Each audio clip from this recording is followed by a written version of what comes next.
Chapter 561 Solution. In fact, the call was connected at the beginning, but the communication wavelength of the optical computer seemed to be disturbed and affected. The image on the other side was blurred as soon as it was connected, and a large area of blur was not visible at all. There was no sound. Jianghui called many times in a row, but there was no response from the other side. She was anxious waiting, fearing that the person would not be able to hold on when she arrived. She did not give up and called more than 10 times.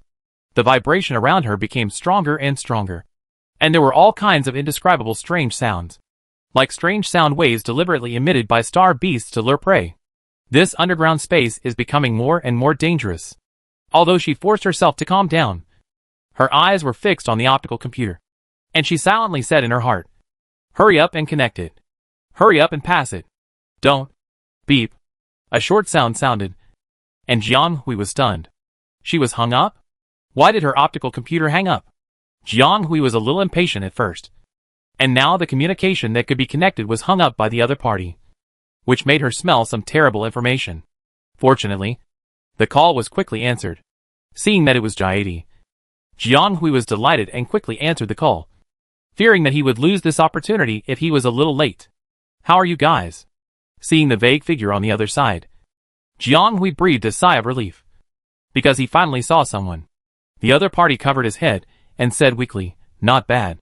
"No, you don't look good at all," Jianghui thought to himself, but also followed the other party's words and pretended not to know. "Did you hear it? I'm already near the corridor, but I can't determine the location of the entrance. This side has been flattened, and I can't see what it was like before. Think of a way to send a fixed point here. I want to determine your location." Even though he could only see a blurry picture, Jianghui seemed to clearly see the other party's eyes shining instantly. But then, the light dimmed a lot as if he thought of something. "We tried. No. The sound here can't be transmitted. These building materials are special, and will block most of the communication signals and energy wavelengths. Light and sound. Everyone's optical computer couldn't be used at the beginning, but mine was specially customized and had a special structure inside, so it can still be used. But at present, I can only contact you, and other functions are unavailable, and there is no way to locate. Our interlayer here has been compressed to a height of less than 1 meter. Even if there is no major fluctuation, we may not last more than half a week." Jianghui immediately translated what the other party said. If she was not clear about their situation when she was up there, then now that she was close to the scene, and with the scenes before and after, she had figured out the situation. They were now trapped in a temporary space under the collapsed passage, and this space without even a structure was constantly compressing, and sooner or later the upper and lower sides would shrink to zero distance. At that time, it would be impossible for everyone in the middle to survive. After all, how could flesh and blood resist hard building materials? At a height of 1 meter, ordinary people could not even stand up, and could only sit down with their knees bent. But they could not maintain this posture for long. If it dropped to 0.7, 0.6 or even 0.5 meters, they could only lie flat and wait for death. Moreover, the air would probably be almost exhausted before that time, and they might suffocate to death due to lack of oxygen before being crushed. Although the physique of interstellar people has been strengthened and their tolerance to lack of oxygen has been improved, it does not mean that they can completely be separated from oxygen, even if there is no external impact. If they are separated from oxygen for more than a few minutes, they may begin to suffer from cerebral hypoxia, and if it reaches more than 15 minutes, they may be in danger of death. The other party seemed to be stumped by the question, but Jianghui didn't dare to wait any longer. There was no time. She had to determine their location as soon as possible. Jianghui tentatively released a trace of mental power and explored the collapsed corridor. Since there is no way to locate it by machine, then try biological positioning. However, those thick layers of construction waste had a vague barrier force, and even a very strong rebound force. Although her mental power could barely squeeze in, it was very difficult, and was greatly disturbed by the surrounding energy chaos. This material is a top-grade material for making mecha battlefields. It can effectively block power, sound and most wavelength signals, but at this moment, it has become the biggest obstacle to saving people. It is still a bit difficult for Jianghui to eliminate various energy interferences in this chaos and distinguish her classmates. But it is not impossible. Jianghui interrupted the other party's voice that was still trying to describe and busy Don't turn off the optical brain first. Help organize it later. Let the students with mental power above B level do nothing. Sit down and meditate. Adjust the mental power and sensitivity to the highest level. And wait for me to find you. Listen. This is your last chance. Only if I know your location can I dig you out. So you have to abandon all distractions. Amplify your mental waves. And let me sense your position. Don't hold back. These building materials that bury you have the function of blocking interference. Once I miss that position, no one will survive if the accuracy of the position is affected. Jian Hui warned. Got it? How long will it take to arrive? The boy looked anxious, and his shiny military boots tapped the ground, showing his owner's anxious mood. Xiaowen, you are too impatient. A voice came slowly from outside, and a subtle mechanical transmission sound suddenly came from the main control room. In this starship, there is only one person who can make a sound similar to this. In the main control room. Except for the completely immovable personnel responsible for border defense and supervision.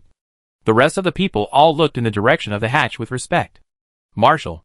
They were not calling for Marshal Zhou or the commander, but their marshal. Their only marshal. Almost everyone in the control room, including the young man who had an inseparable blood relationship with the visitor, greeted the elder at the same time, and their respect was beyond words. Don't worry about me. Continue. Please speed up.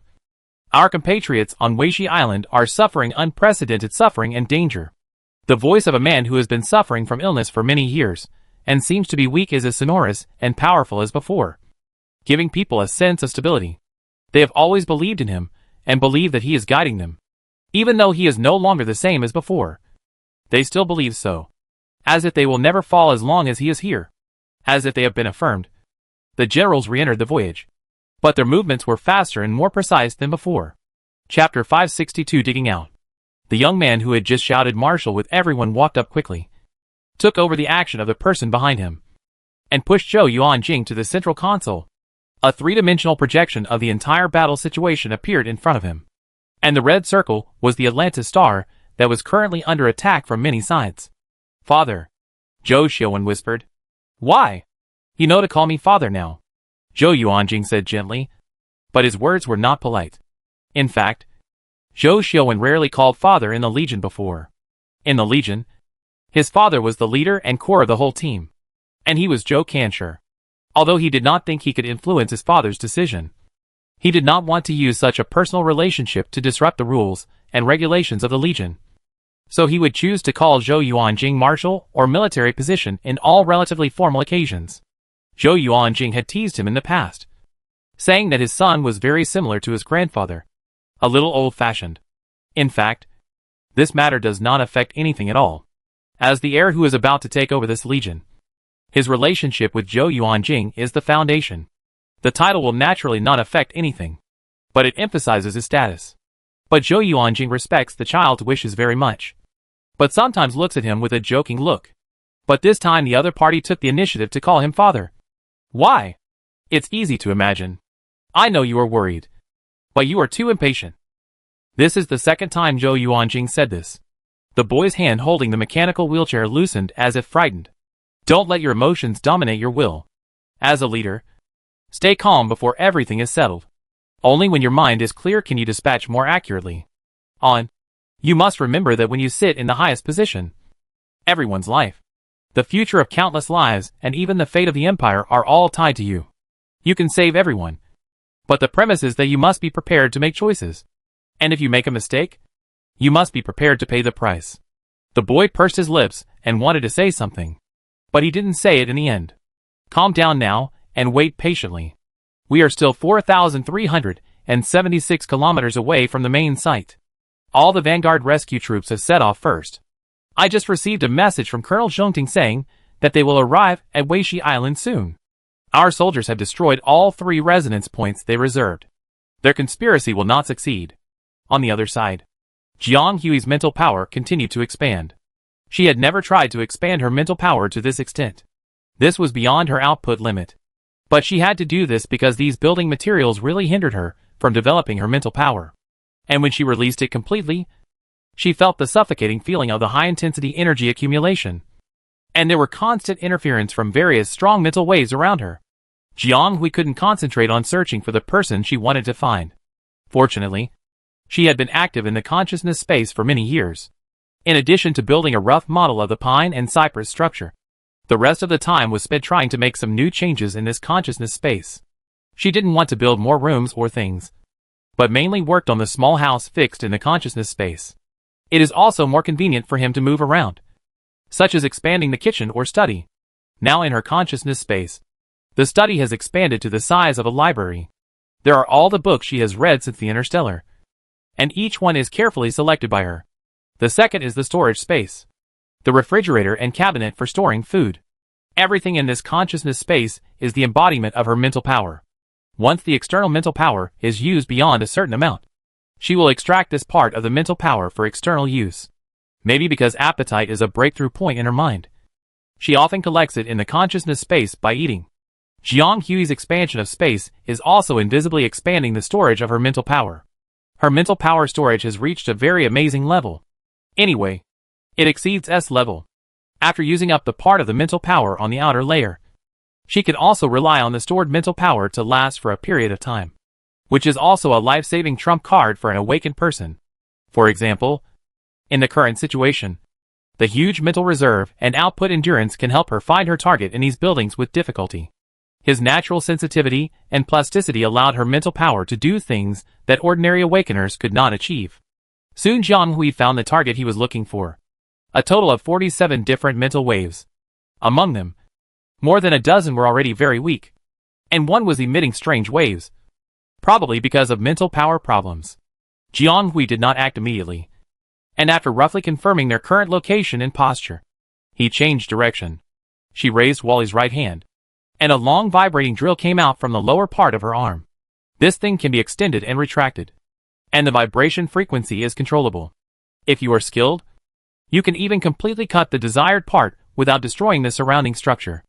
This is a relatively complete tool she found in the recycling yard. It seems to be a retired model 100 years ago, but it is probably still very good to use. So she picked it up and installed it on Wally, unexpectedly. It is quite suitable for use now. The dark and narrow space was filled with gasps. After such a long time in such a narrow space, the air is still. Everyone present began to suffer from hypoxia. In a few minutes, they will suffer from cerebral hypoxia. If it is delayed for a long time, they will not be far from death.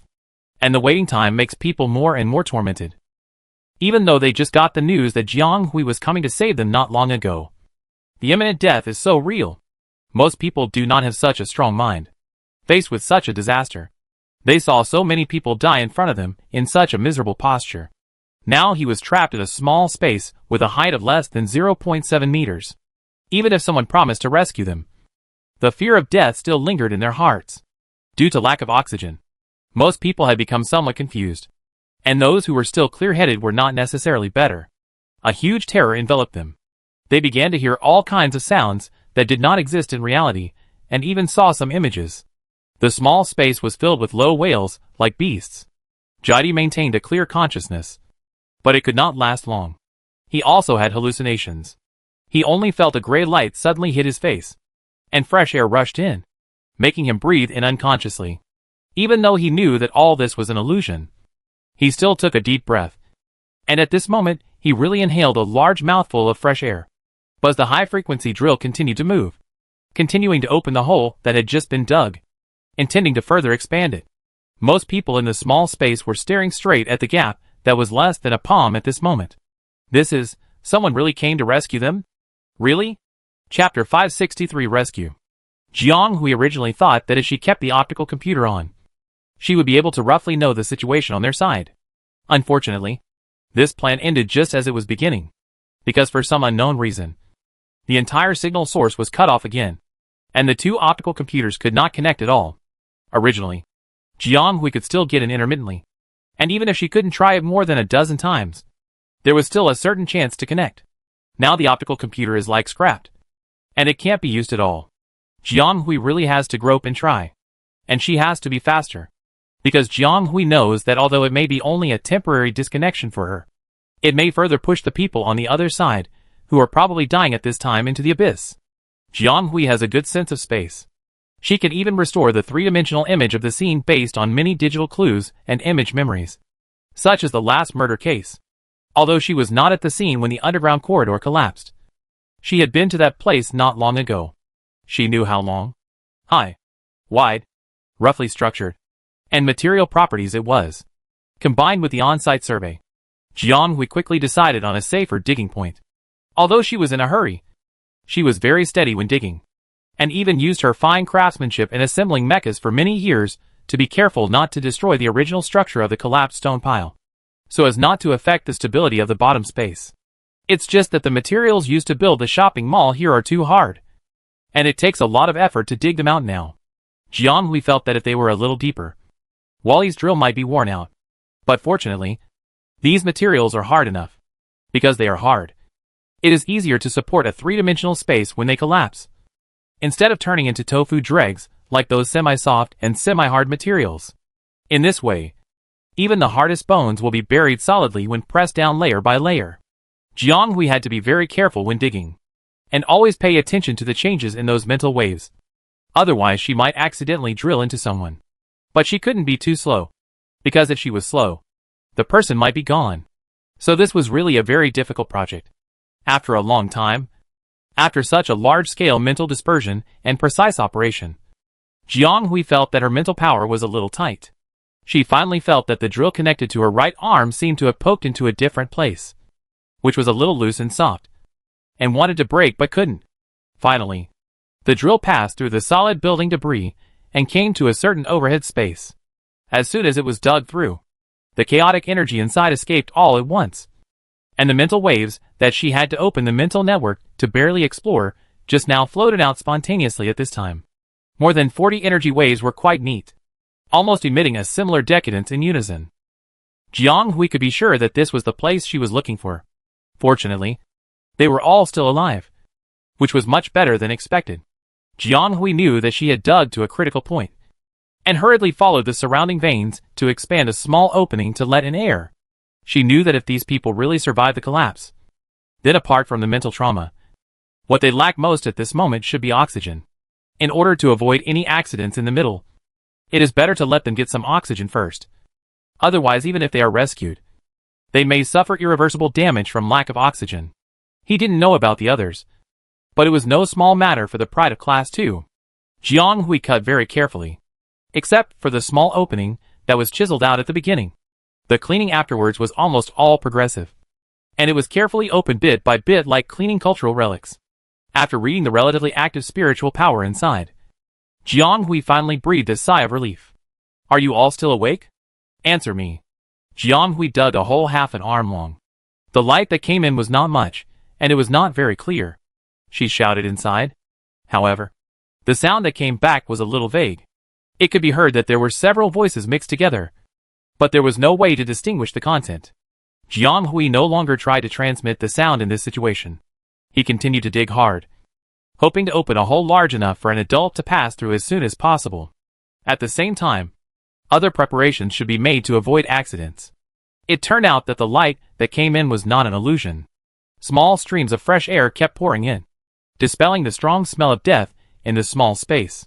These people who could only hold their legs and bend their necks to breathe now all looked excitedly in the direction of the cave entrance and instinctively wanted to move. But perhaps because their consciousness was not clear, they wanted to move but found that their bodies had been restricted to a very small range, and any random movement might cause changes in the internal space. The worst-case scenario might even lead to internal collapse, and Jianghui would not be able to save them in time. Feeling the upper structure shaking, their hearts could not help but tremble. Would this place collapse in the next moment? At this time, a voice came from outside, which sounded like the sound of a mecha. The machine had no temperature, but it gave everyone an unprecedented sense of security. Someone really came to save them. Jaidi and other people who were still conscious quickly came back to their senses and called on everyone to calm down. Wait patiently, and not act rashly. The hole was still expanding, and the vibrations were getting stronger and stronger. But for the first time, they didn't feel so scared. Finally, when the hole was wide enough for a person to pass through, they could finally hear the voices of people outside. "I'll find something to hold you up, and you can come out one by one after it's set up. Don't worry, and don't be afraid of the people behind you. You've been saved. Everyone in the space seemed to have received some kind of judgment. And a mixture of great ecstasy and disbelief filled the air. Like some kind of signal. The people who were still immersed in the fear of death just now all stared at the exit that was less than half a meter wide. They resisted the desire to jump out and escape regardless of everything, and trembled in the hope that they could really escape from this hell and be reborn. Although they had come here, Jianghui still didn't dare to act rashly. In fact, the more she dug, the more afraid she became, because as the hole expanded, she found that she could clearly see the situation inside. What kind of scene was that? Jianghui felt that she would probably not forget it for a long time. I originally thought that the height inside should be at least 1 meter, which is a bit cramped. But everyone can survive. However, that was more than 10 stars ago. At present, the average height of this space is definitely less than 0.4 meters, which means that people inside can't even sit. They can only lie down or lie half reclining in a weird posture. Chapter 564 Swamp Snapping Turtle. Although the exit was not wide enough, Jianghui could not see clearly because of the light that came in. She could only see the shadowy backs of the people passing by. Although many figures seemed to feel a little uncomfortable and agitated because of the sudden light, it was certain that they were all still alive. This is a miracle, Jianghui thought to herself. Not only did the people inside think so, but she also thought that it was incredible that these people could wait for her to rescue them. Whether it was Jaidi who happened to contact her, or her smooth journey and luckily finding the place where everyone was trapped, or the unusually calm process in between, God knows. Let alone the people who were rescued. Even Jianghui couldn't help but sweat for their survival. Fortunately, she chose to save people without hesitation. Otherwise, even if she could survive this disaster, I guess she could only go home with a car full of classmates' bodies, Jianghui thought while throwing out several sets of convenient operating frames from the mecha. Yes, it was the gadget that Jianghui had used in orienteering a few years ago. An interstellar tool that could be used to build simple structures at will. This thing is useful, but it seems a bit useless in this technologically advanced world. It is useless, but it is often used in unexpected places. Therefore, Jianghui developed various uses for this thing. And this time, he remembered it all at once. Jianghui decided to stock up on a more advanced batch next time. Maybe it will come in handy again one day. She stuffed the operating frame in, thinking that she didn't need to tell her how to use it. Then she was responsible for controlling the exit to ensure that the internal structure was relatively stable before they came out.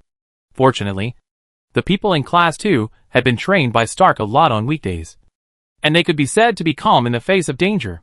When they found that they had hope of survival, they immediately started working in an orderly manner. Jianghui didn't need to worry about it. The people inside quickly set up a temporary space inside, and then directed everyone to climb out of this narrow but safer passage. Jianghui controlled Wally to make way, and watched these people who were in a mess or covered in blood escape from that narrow place where it was almost impossible for anyone to survive. He couldn't help but sigh at the miracle of life. When the last person climbed out of the narrow hole, both Jianghui and the mecha and the person behind him breathed a sigh of relief. It should be said that almost at the same time, as if they had received a signal of liberation, everyone present gasped heavily. Survived the disaster and survived the catastrophe. They thought that they would never forget what they encountered today, nor would they forget the people who saved them in such a situation.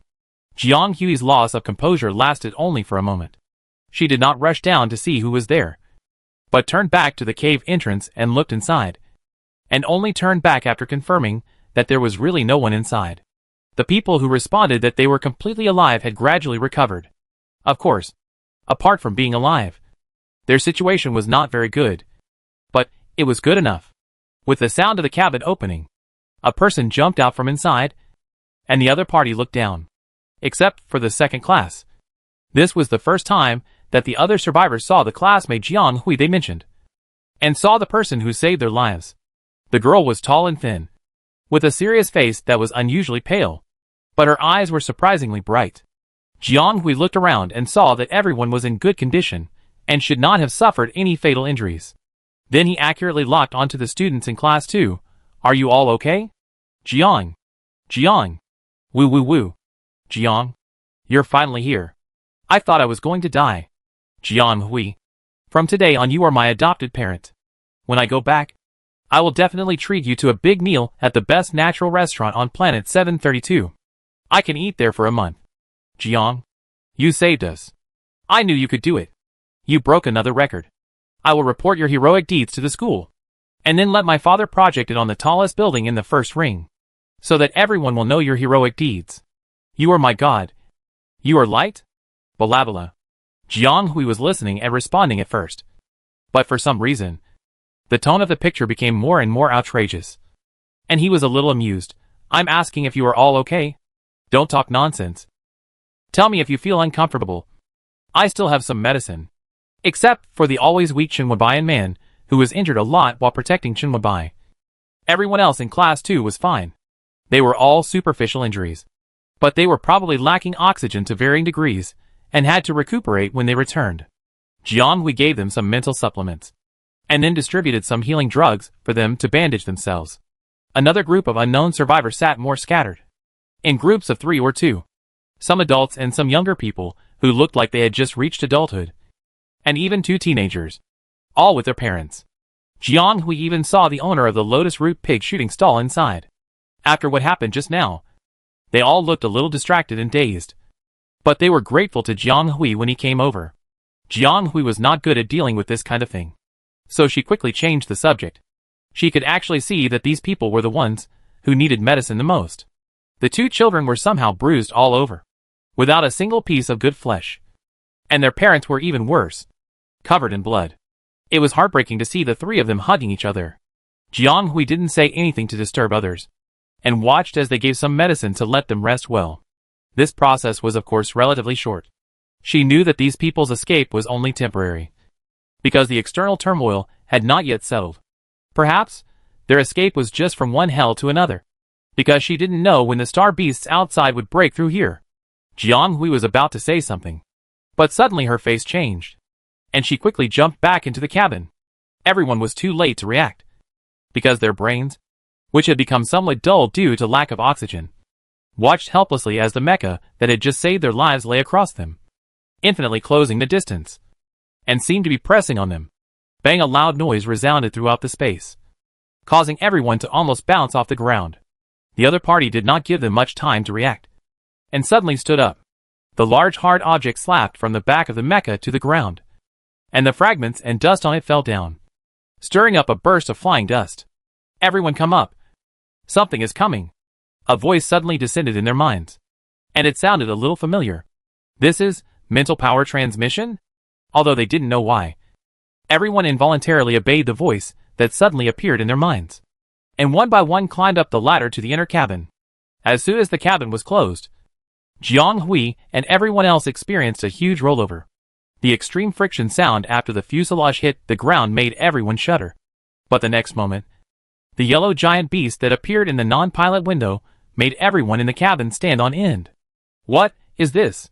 This is a Class A swamp snapping turtle. Chapter 565 Hardships. Jiang Hui's adrenaline was about to surge up when she realized that the star beast that rushed in front of her was of a high level. What is this? How could there be a star beast? No. They were surrounded by star beasts, but they had not been able to break into the building until they came down. So they are all in now? It's really hard to imagine what the scene up there would be.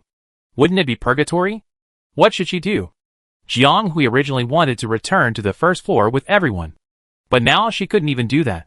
She worked hard on her brain, and after a long time, she finally had to face the reality that she had to drag a group of people to face such an A-level star beast alone with her half-assembled D-level mecha.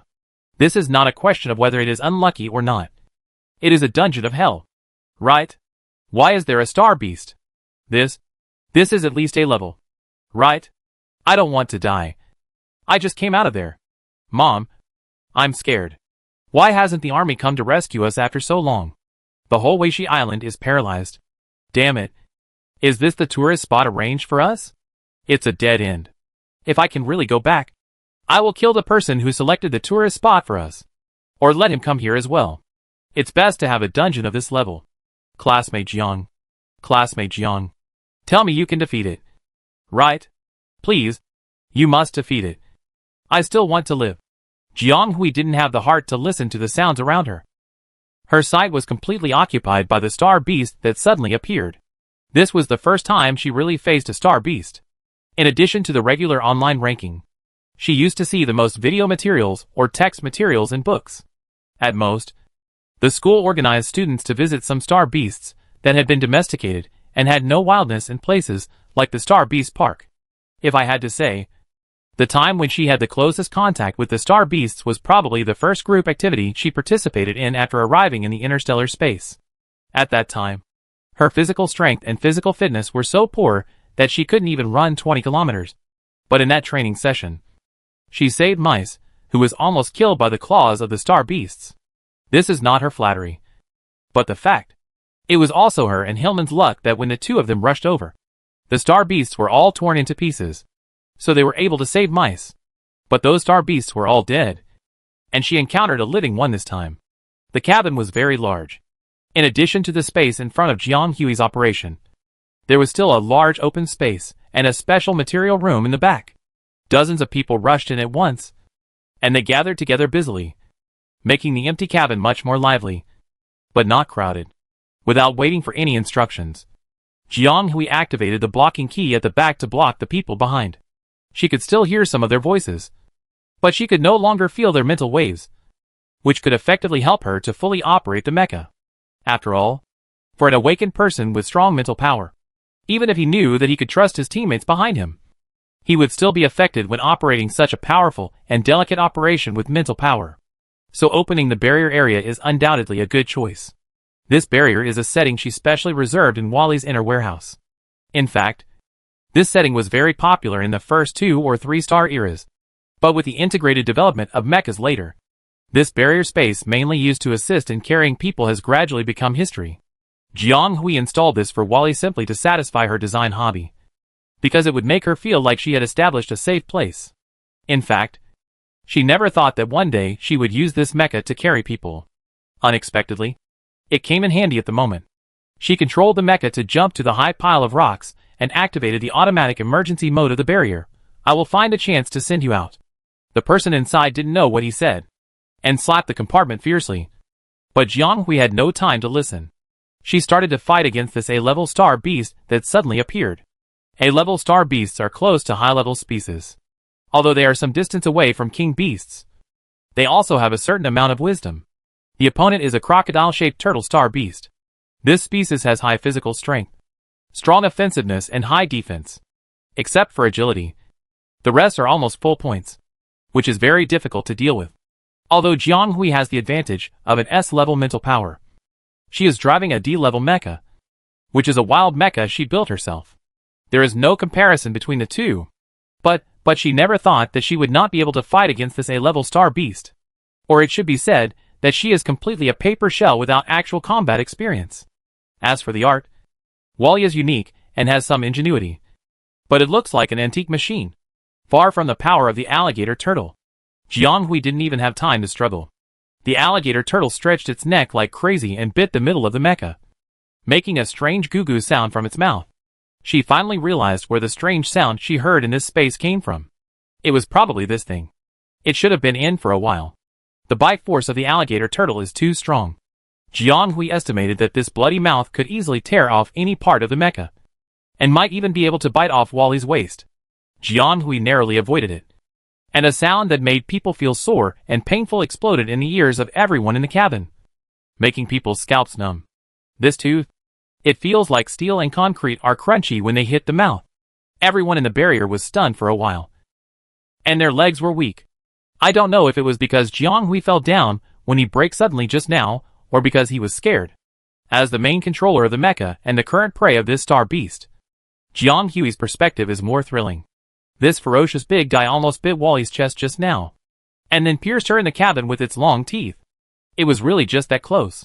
At this moment, no one was more aware of the aggressiveness of this star beast than Jiang Hui. Wally's crispy shell was completely useless in front of it. Unless a miracle happened, she would not be able to confront this alligator turtle head-on. Jiang Hui, who has always been calm and at ease, doubted herself for the first time. Can they really survive? Can they really survive in front of such a terrifying creature? But she didn't have much time to sort out the information, because this big guy found that it failed to hit her in the first attack and was ready to launch a second wave of attacks on her. No. Or it should be said that the official hunt has just begun. The previous one was just its warm-up. Chapter 566 Life and Death. Swamp snapping turtles are a subspecies of wild turtles, and a first-generation native star beast. They have obvious turtle characteristics in appearance, but they are far more ferocious than ordinary turtles.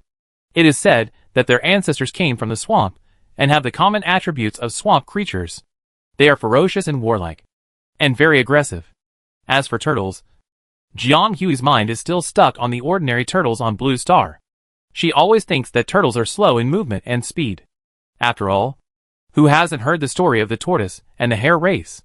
However, her impression of turtles was completely broken today. It turns out that not all turtles in the world are the same. For example, this turtle is flexible, and does not look like a reptile with 4 feet on the ground. It is based on the shell, and the huge shell becomes the hub of activity, driving the head and neck to attack. Ordinary creatures can never resist the bite force.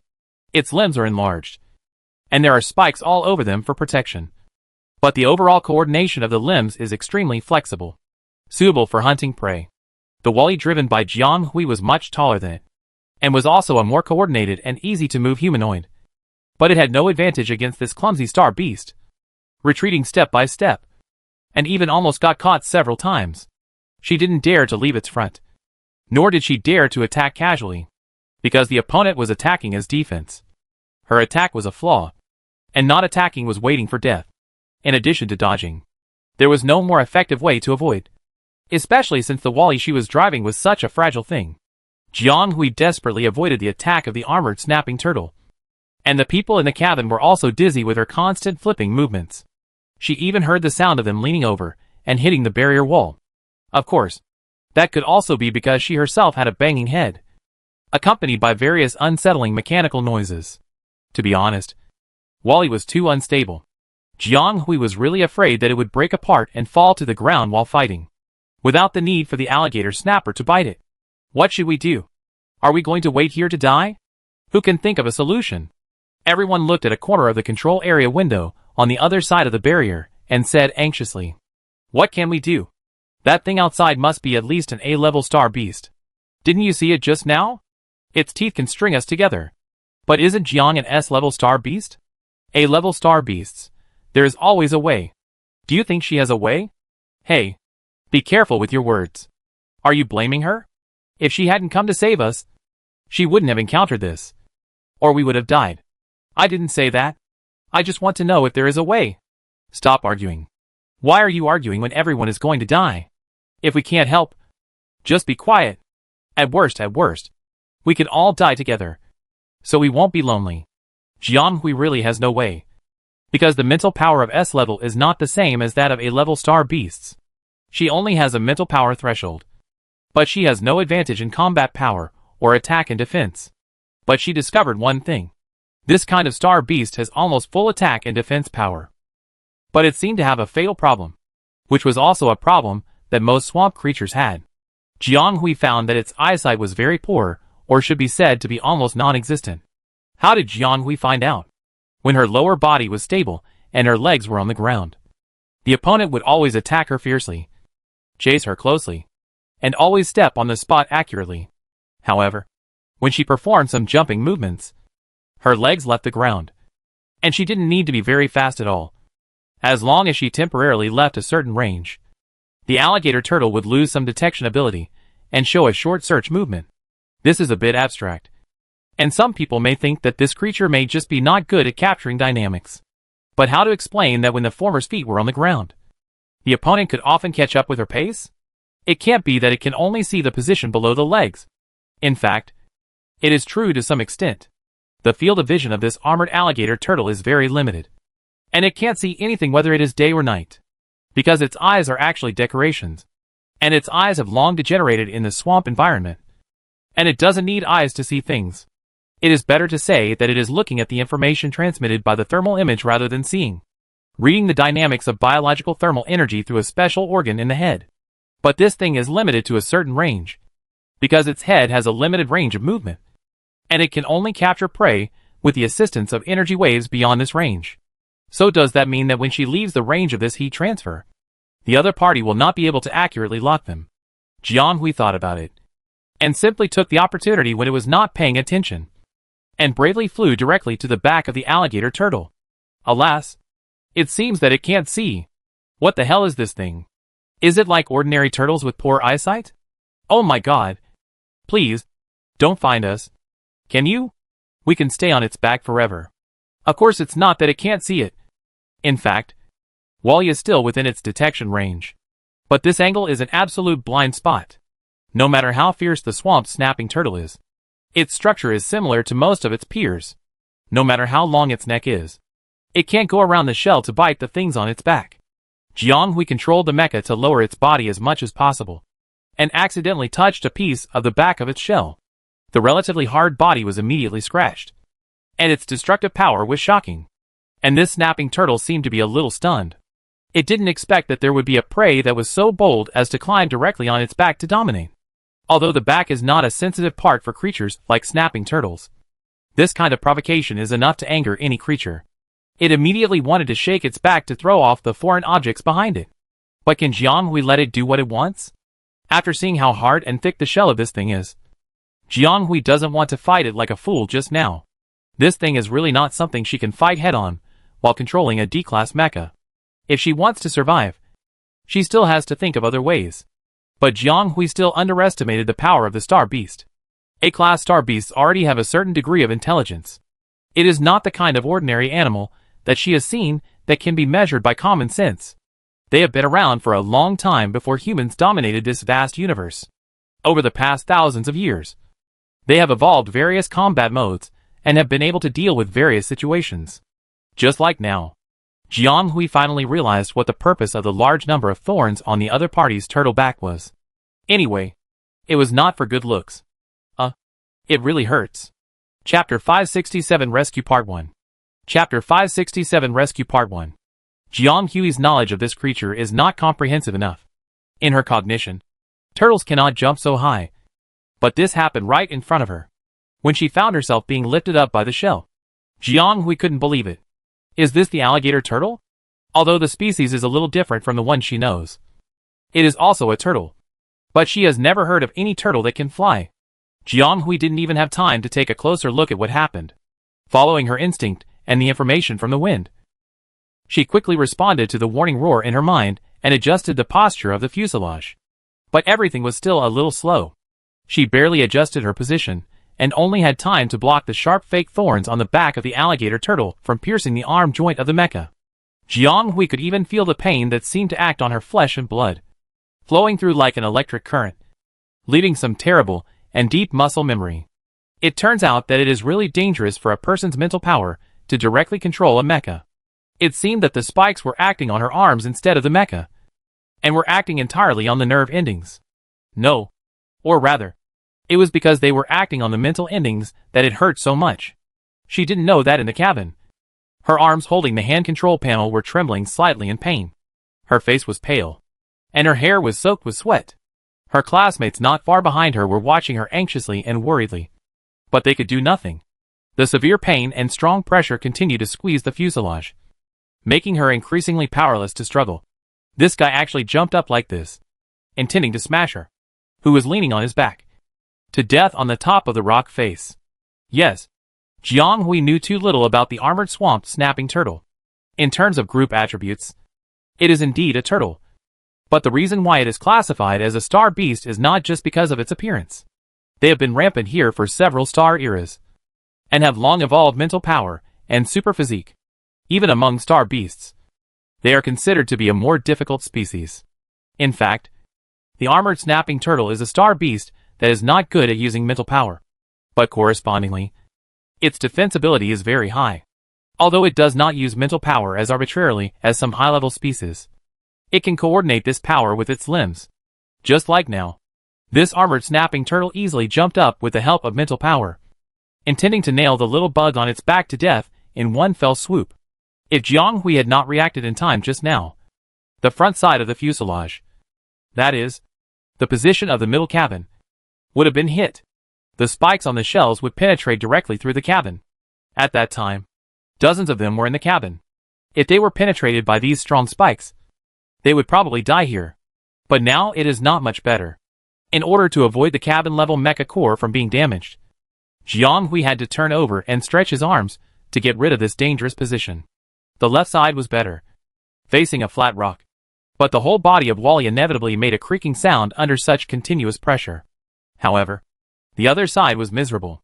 According to Jiang Hui's judgment, her half arm was almost completely destroyed, and it was estimated that she could not move. The opponent seemed to find that he could not hit her with one blow, so he wanted to continue with brute force. And he meant to crush Jiang Hui completely. Her body continued to emit fluctuations of mental magnetic field, and Wally's body was constantly disturbed. Jiang Hui was also excited, and could not control the movements of her hands. So this is the combat power of the A-class Star Beast. In front of a mature A-class Star Beast, the opponent is not even a Star Beast with spiritual power talent. But her so-called S-class spiritual power is still insignificant, and cannot influence the situation of this battle. No! Jiang Hui gritted her teeth. Wally is actually more resilient than she thought. She used it before and always worried that it would fall apart in the middle. But now it seems quite pathetic. Such a broken thing can actually withstand the second attack of this Star Beast. But it is useless for her to be strong now. She needs more offensive weapons. However, she was just trying to do it, and never thought that one day she would use it in actual combat. In addition, it is very difficult to collect usable waste parts from hundreds of companies and apply them to assembly. Therefore, even if she searched the whole machine, she could not find a few effective means of attack. Even the conventional muzzle, light gun, etc. are not of much use. And if she uses all of them now, Jiang Hui feels that what is waiting for her is the end. Because sometimes people are not desperate because there is still hope. If they see that there is no hope, then collapse will happen in a moment. So even if there are other ways, he can't play it safe. And they have to be sent out first. I can't drag everyone to death now. Right? Although she doesn't know whether it is good or bad for them to let them go. It's better than now. Jiang Hui resisted the urge to turn her head and look over. While she can still move, while she can still choose for them? That's it. She immediately called up a page and typed a string of commands on it. After landing, find an opportunity to leave here immediately. Don't stay. The transmission voice still had a tail tone. But they were pushed out of the cabin in a blink of an eye. Everything happened too suddenly. With the wind rustling in their ears, they only felt that they had left the original unstable inner cabin, away from the Star Beast that was still attacking, and the sound of the mecha being constantly injured and worn, and away from Jiang Hui.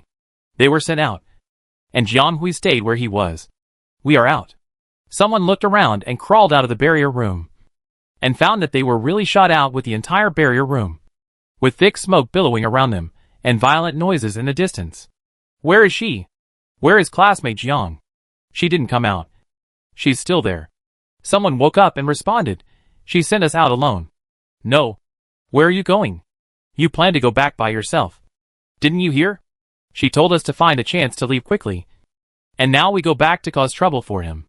Can you beat that A-level Star Beast with your bare hands? Can classmate Jiang beat it? Do you have the heart? This is not a question of whether you can beat it or not. She is clearly trying to sacrifice herself for our lives. We have to save her. We can't leave her here. The female classmate who shouted choked up. She was a person with a low sense of presence in the class, and she had no intersection with Jiang Hui. But at this moment, she was sadder than anyone else. But that was classmate Jiang's choice. We all don't have mechas. We don't have combat power. And we are useless on this field. Even if we turn back, it will only be a burden. Don't let her hard work go to waste. He doesn't want to see such a result. This is man. She knows Jiang Hui very well. Chapter 568 Rescued. Part 2. Chapter 568 Rescued. Part 2. Stop arguing. There are others. Not just us. Jai D interrupted suddenly. His face looked uglier than ever before. It's meaningless, he suddenly murmured, repeating a sentence that seemed to be in front of them, and Jiang Hui. There's no need to argue. Miss Man is right. This is not the result she wants to see. There are children and ordinary people here. They shouldn't be involved in this kind of thing. And we have no use here. Let's go up. We really can't leave Jiang here. We have to find someone else to save her. Find someone capable. It can only be like this. The children were silent. They knew what Jia Di said was true. Such a cruel but undeniable fact. Go. Go quickly. Jia Di stopped persuading. After all, no one doesn't want to live. Maybe they just lack an excuse. He laughed at himself, looked at the two people entangled in a ball in the distance, and gritted his teeth and led the way. Seeing this, the others hesitated and quickly followed. In the distance, Jiang Hui was holding on to the pressure, watching the icon gradually moving away on the page, and couldn't help but breathe a sigh of relief. Let's go. Let's go. Come again? Feeling the intention of the star beast, Jiang Hui's mind kept turning, trying to find a breakthrough. This intensive attack did not intend to give her a chance to survive. Jiang Hui was somewhat glad that he had just sent all the people in the cabin out, so he could use it without any scruples. Jiang Hui would not be so stupid as to wait for it to hit for the third time. This damn thing. It didn't even look for a chance after 3 attacks. I really don't know whether to say it's stupid or too stupid, but it just gave her a chance. But its shell is too rough. Jiang Hui felt that her other arm that was stabbed was going to be useless, and the upper half even lost its mobility. Jiang Hui had no doubt that if she rashly turned over or changed to legs, it would be even worse, and she would lose her mobility directly. So, there is only this one chance. Be careful. Otherwise don't think about the follow-up. The pressure on the other side of her arm pierced did not decrease, and the shell seemed to slightly open a little distance. Jiang Hui did not hesitate to take advantage of the gap to jump away from the narrow sandwich constructed by the opponent. In fact, what would happen if you fall from such a high place? But it is better than now anyway. The height of the underground space is limited, and Jiang Hui had to fall directly to the ground because of the remaining height after jumping away. The powerful impact caused many parts of the fuselage to scatter, and even the base of the foot was loose. This mecha was basically half useless and lost its ability to move. The defenseless fall just now also made her fall to the ground in one piece. Then her mental senses were directly connected to the whole body, and all her limbs and bones were hit at this moment. Pain. Pain all over the body. Jiang Hui only had this feeling at the time, but her consciousness was so clear at this moment. She felt as if there was a huge sharp knife stirring in her brain, and it was stabbing in waves, as if there was a beast that had been trapped for a long time shouting to come out. Ready to come out. Boom, the thing really discovered her escape and turned around to kill her. Looking at the huge beast rushing in this direction, Jiang Hui was not afraid at all, and even a little excited. Let's die. Let's see if she can make it look good before she dies. Otherwise it will be unfair to her for the embarrassment she has just suffered. Seeing the head of the giant beast falling down like a mountain, Jiang Hui actually closed her eyes at this moment, and the position of the lower part of her chest window has changed and twisted into a needle wall plate, which is densely flashing with cold light and facing the head of the snapping turtle diagonally, as if the huge mental power has been accumulated for a long time. It flows out of the prison in the brain area and covers the fine needle tips according to the owner's thoughts, and then quickly expands and projects a proportionally enlarged needle wall plate, which flexibly rolls up on both sides and stabs towards the head and neck of the snapping turtle. Since her mecha can't fight, let's try her mental power, whether it is strong enough to cut through the opponent's hard skin. It has to be said that Jiaidi and his people are really a little lucky. The landing point where Jiang Hui sent them away was just very close to the exit, although the surrounding area had collapsed and could not be seen. The people who were eager to survive and seek help quickly found the direction of the exit. They did not care whether the upper part was as Jiang Hui said. Perhaps it had been broken into by the star beasts and turned into a purgatory on Earth. Because if they stayed here, it would not be much better, and it would really be a waste of Jiang Hui's efforts. However, they never thought that the situation in front of them was beyond everyone's imagination. When they came to the first floor, they found that the upper part was like a ruin. A mess, with blood and broken limbs everywhere, and many miscellaneous items whose owners could not be recognized were scattered, which showed the tragic scene at that time. But these are not the key points. The key point is that they found that the first floor, which should be noisy and crowded according to Jiang Hui's words, was now empty and silent. Not only people, but even the beasts outside were gone. The door was wide open and empty. Could it be that those invaders had successfully attacked? Those survivors had become the food of the star beasts? Several people on the scene suddenly collapsed, because their children were sent out by them under such helpless circumstances at that time. Now they survived by luck. But what about their children? Everyone walked a few steps towards the exit in a daze, before they could cheer up and continue to look for them. They heard a burst of neat footsteps coming from all directions, and instantly surrounded them. It turned out to be a group of sergeants. Is this a person? Not a star beast, but a human. A sergeant wearing the replica of their imperial sergeant. They came to save them. They are reinforcements. The survivors who just escaped from 2 dangerous places almost couldn't help crying out, wow. Reinforcements. Reinforcements are coming. My child.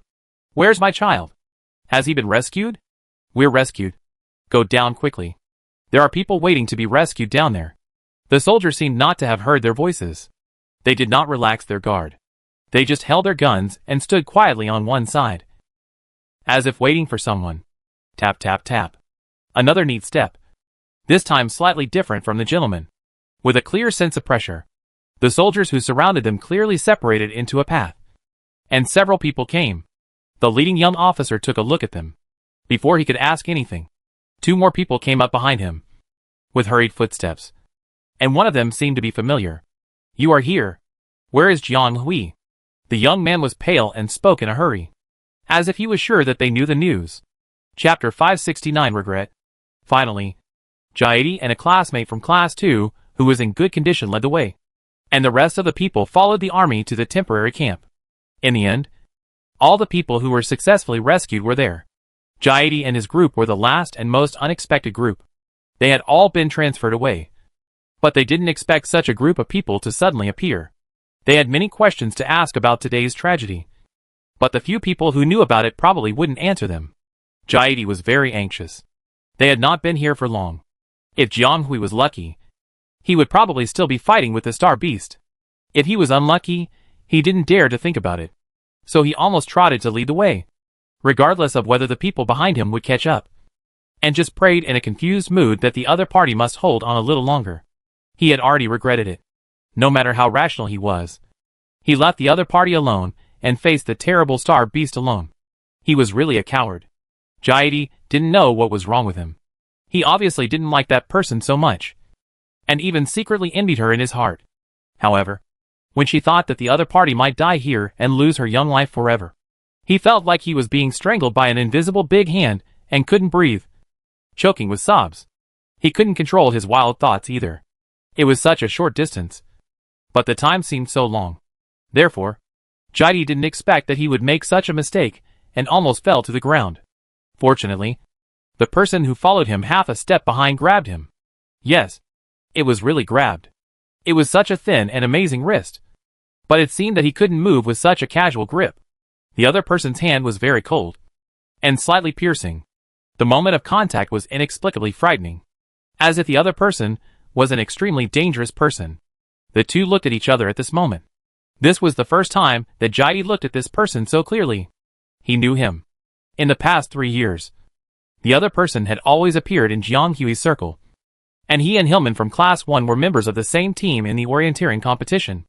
This person had a very good relationship with Jiang Hui and was her friend. The crisis was resolved too suddenly, and Jaidi had no intention of thinking carefully.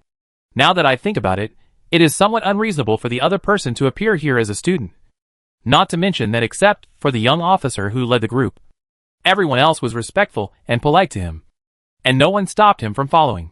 If Jaidi was not mistaken, although the other person's uniform did not show his military rank and did not have a badge showing his identity, it was indeed a military uniform that an official military official was qualified to wear.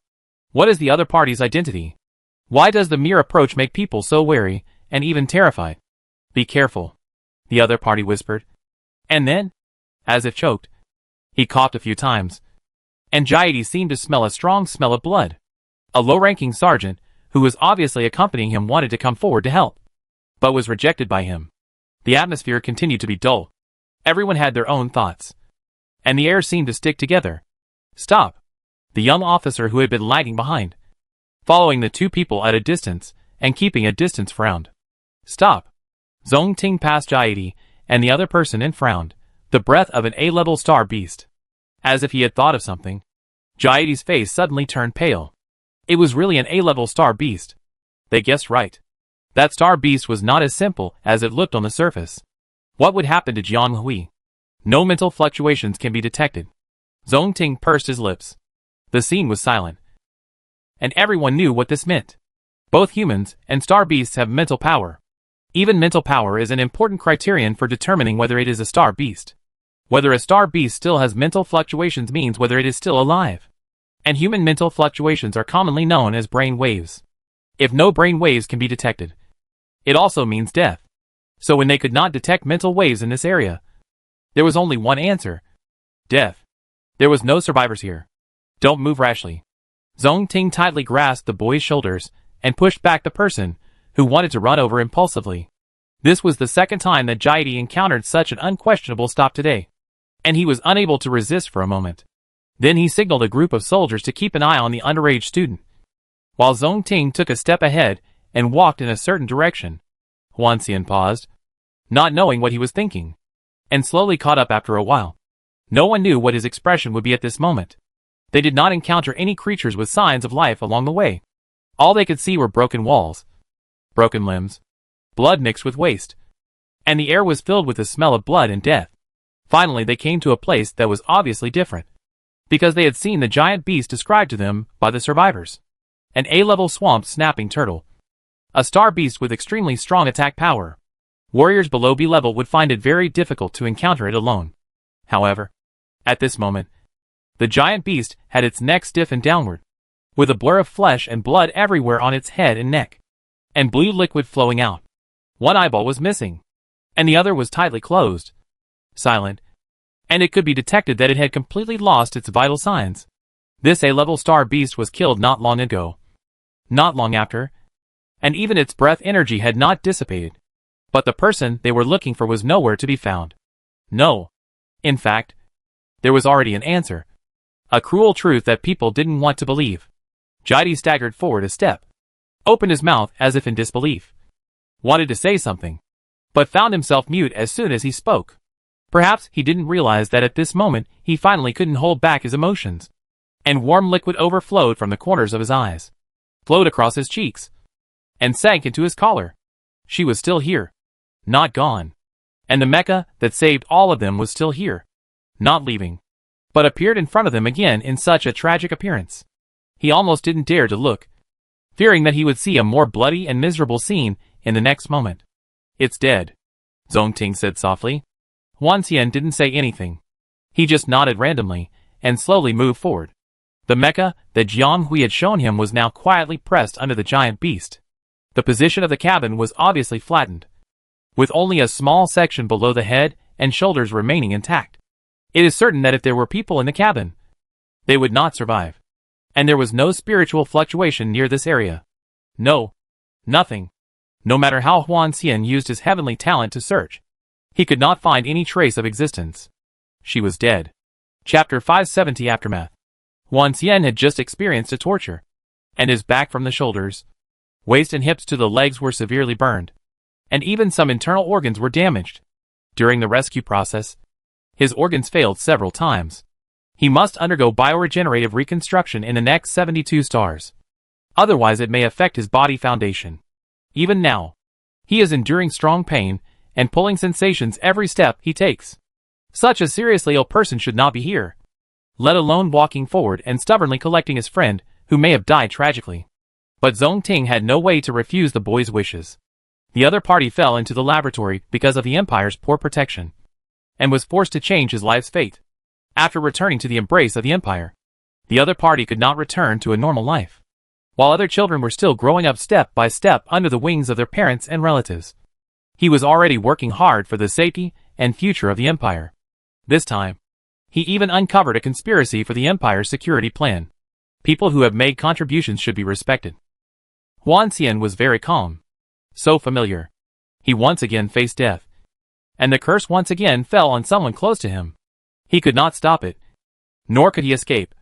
So he could only force himself to face this cruel fact. Why? Why, couldn't I wait a little longer? I'm already here. But in the end, he still failed to save the other person.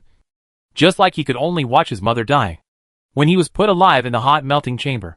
He was so worried that his death would be too miserable and ugly, and would scare his friends who came to send him off. But what about you? How come you are the one who died miserably? It hurt so much. Nothing came out of the boy's dry eyes. He had no tears. Another student from class 2 who led the way couldn't help crying. He didn't hold back tears like Jaidi, nor did he cry silently like Huan Xian. To him, Jiang Hui died to save them. It shouldn't be like this. She was the one who should have lived the most. Why? Why did it happen? Even the soldiers who were used to seeing life and death couldn't help but feel sad when they saw such a scene. They mourned for the young life that passed away, and for the sincere emotions of the young man that could never be responded to. They couldn't bear to see such a scene. The young officer, who was always vigorous and resolute, didn't issue any orders this time. He just looked at the A-level star beast quietly, and then gently took off his hat. The whole scene was depressed, and the air seemed to be filled with a scorching and stagnant atmosphere, which made people extremely uncomfortable. Suddenly, the boy squatting next to the wreckage of the fuselage raised his head abruptly. The young officer standing far away also noticed the movement here immediately. He put on the military cap that symbolized majesty again, straightened it, and then walked calmly in the direction of Wan Xian.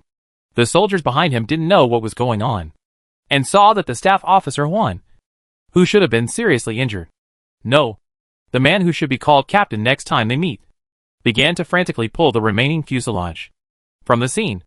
The alligator snapping turtle should have struggled violently before dying, and the driver should have been knocked down by its last-minute counterattack. It can be seen that the material hardness and strength of the mecha are not enough. The shell weighing more than 10 tons, and the mental power directly crushed nearly 3/4 of the fuselage. The upper part of the cabin and the head and neck are still intact, stuck on the edge of the shell. The noise came from that part, and suddenly there was a mental fluctuation like a corpse. If he was not mistaken, it was only the mental power of that person. It was her. Still alive, not dead. Huan Xian ignored the severe pain behind him and immediately moved to the part with the strongest mental fluctuation. It must be said that Jiang Hui's skill in assembling the mecha was excellent. Even if the parts were crushed like this, it did not affect other parts.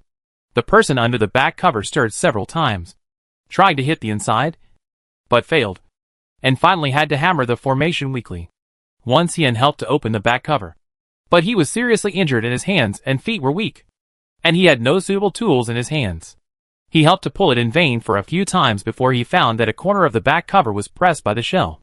It was Zong Ting who reacted and rushed over, followed by the adjutant and several soldiers behind him to lift the dead star beast slightly to reduce the pressure on the back cover.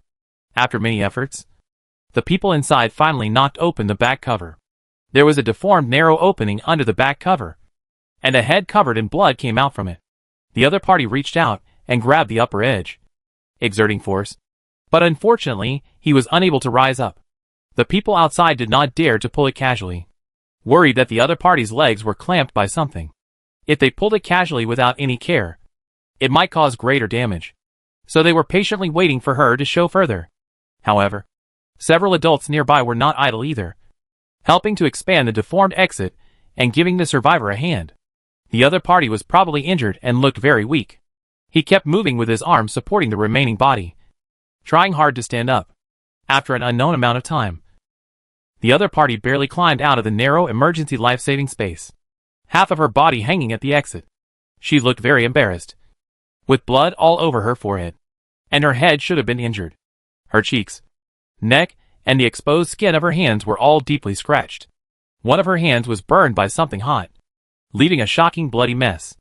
Her legs were indeed crushed, and there might be something wrong with her bones. She couldn't even stand up. Zong Ting half supported her out of the exit of the emergency space. The other party's face was extremely pale. Her lips were chapped, and her face was still full of panic after the death. She looked at the group of people who came to rescue her, and seemed to be a little confused about the situation in front of them. But she survived the fact that she was sincerely grateful and happy.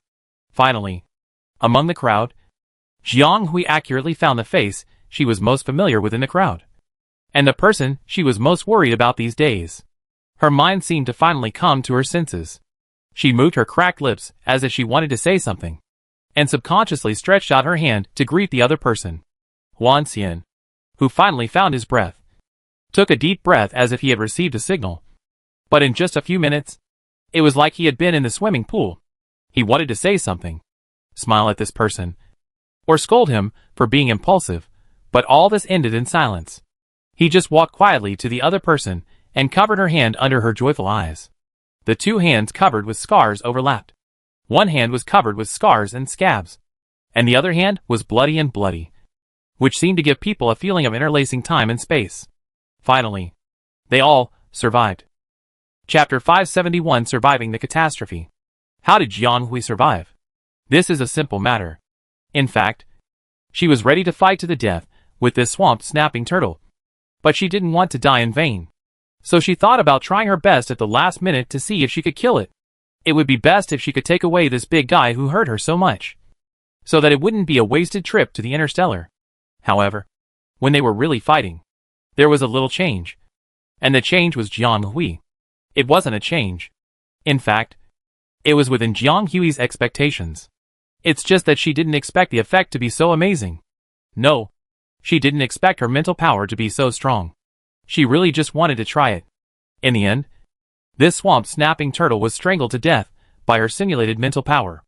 At that time, Jiang Hui just wanted to try whether she could use mental power to fight the enemy. Because theoretically she had nothing in her hand that could resist the power of this snapping turtle. Although this D-class mecha can help her block some attacks and prevent her from being crushed into a meat pie by the swamp snapping turtle's claws. She knows that the mecha she built herself is made of materials and structures that can never match the physical strength of this A-class star beast. Moreover, even if it fights against a beast of the same level, it will be quite difficult, and the chance of winning is not great, let alone an A-class beast. In this situation, she can hold on for so long only because of her tricks. Jiang Hui doesn't think she can hold on for much longer. And there is always the danger of being killed. If she continues like this, she will be outlasted. But the other party will not be outlasted. After all, any thorn on the snapping turtle can instantly penetrate Wally's armor. So in the end, it all depends on mental power.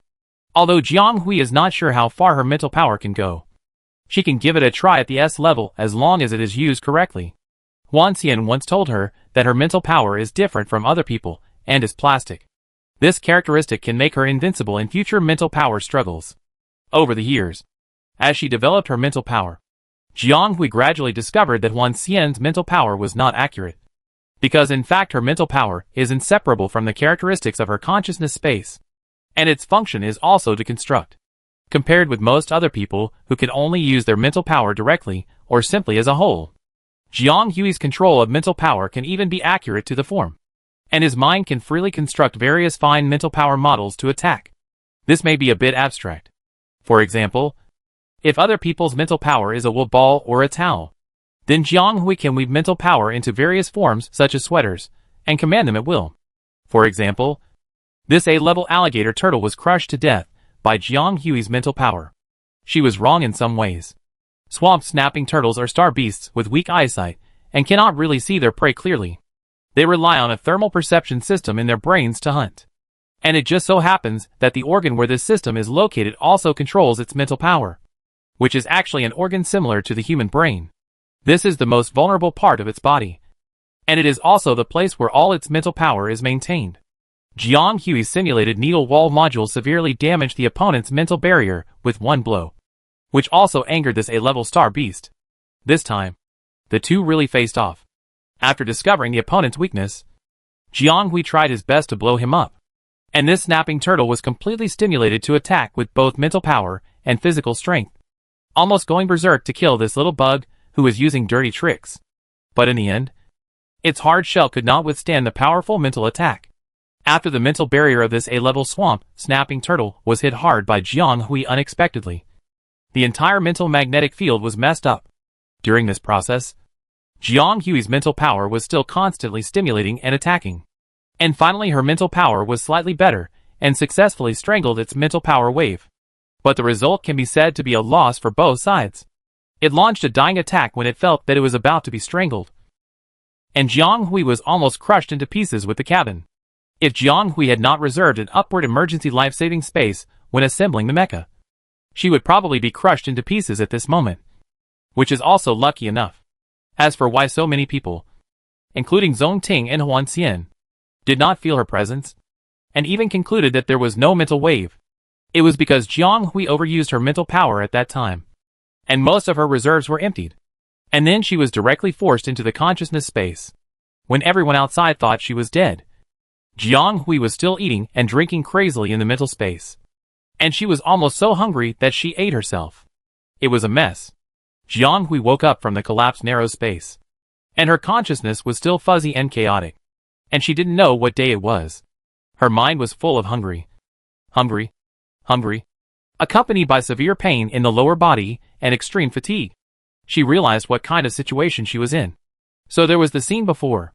Although Jiang Hui was lucky enough to save her life, her injuries were really serious. It can be said that this was the most serious injury she had suffered since she came to the Interstellar. Both legs were fractured to varying degrees, and a bone in one of her ankles was almost completely shattered, with sharp edges piercing from the inside.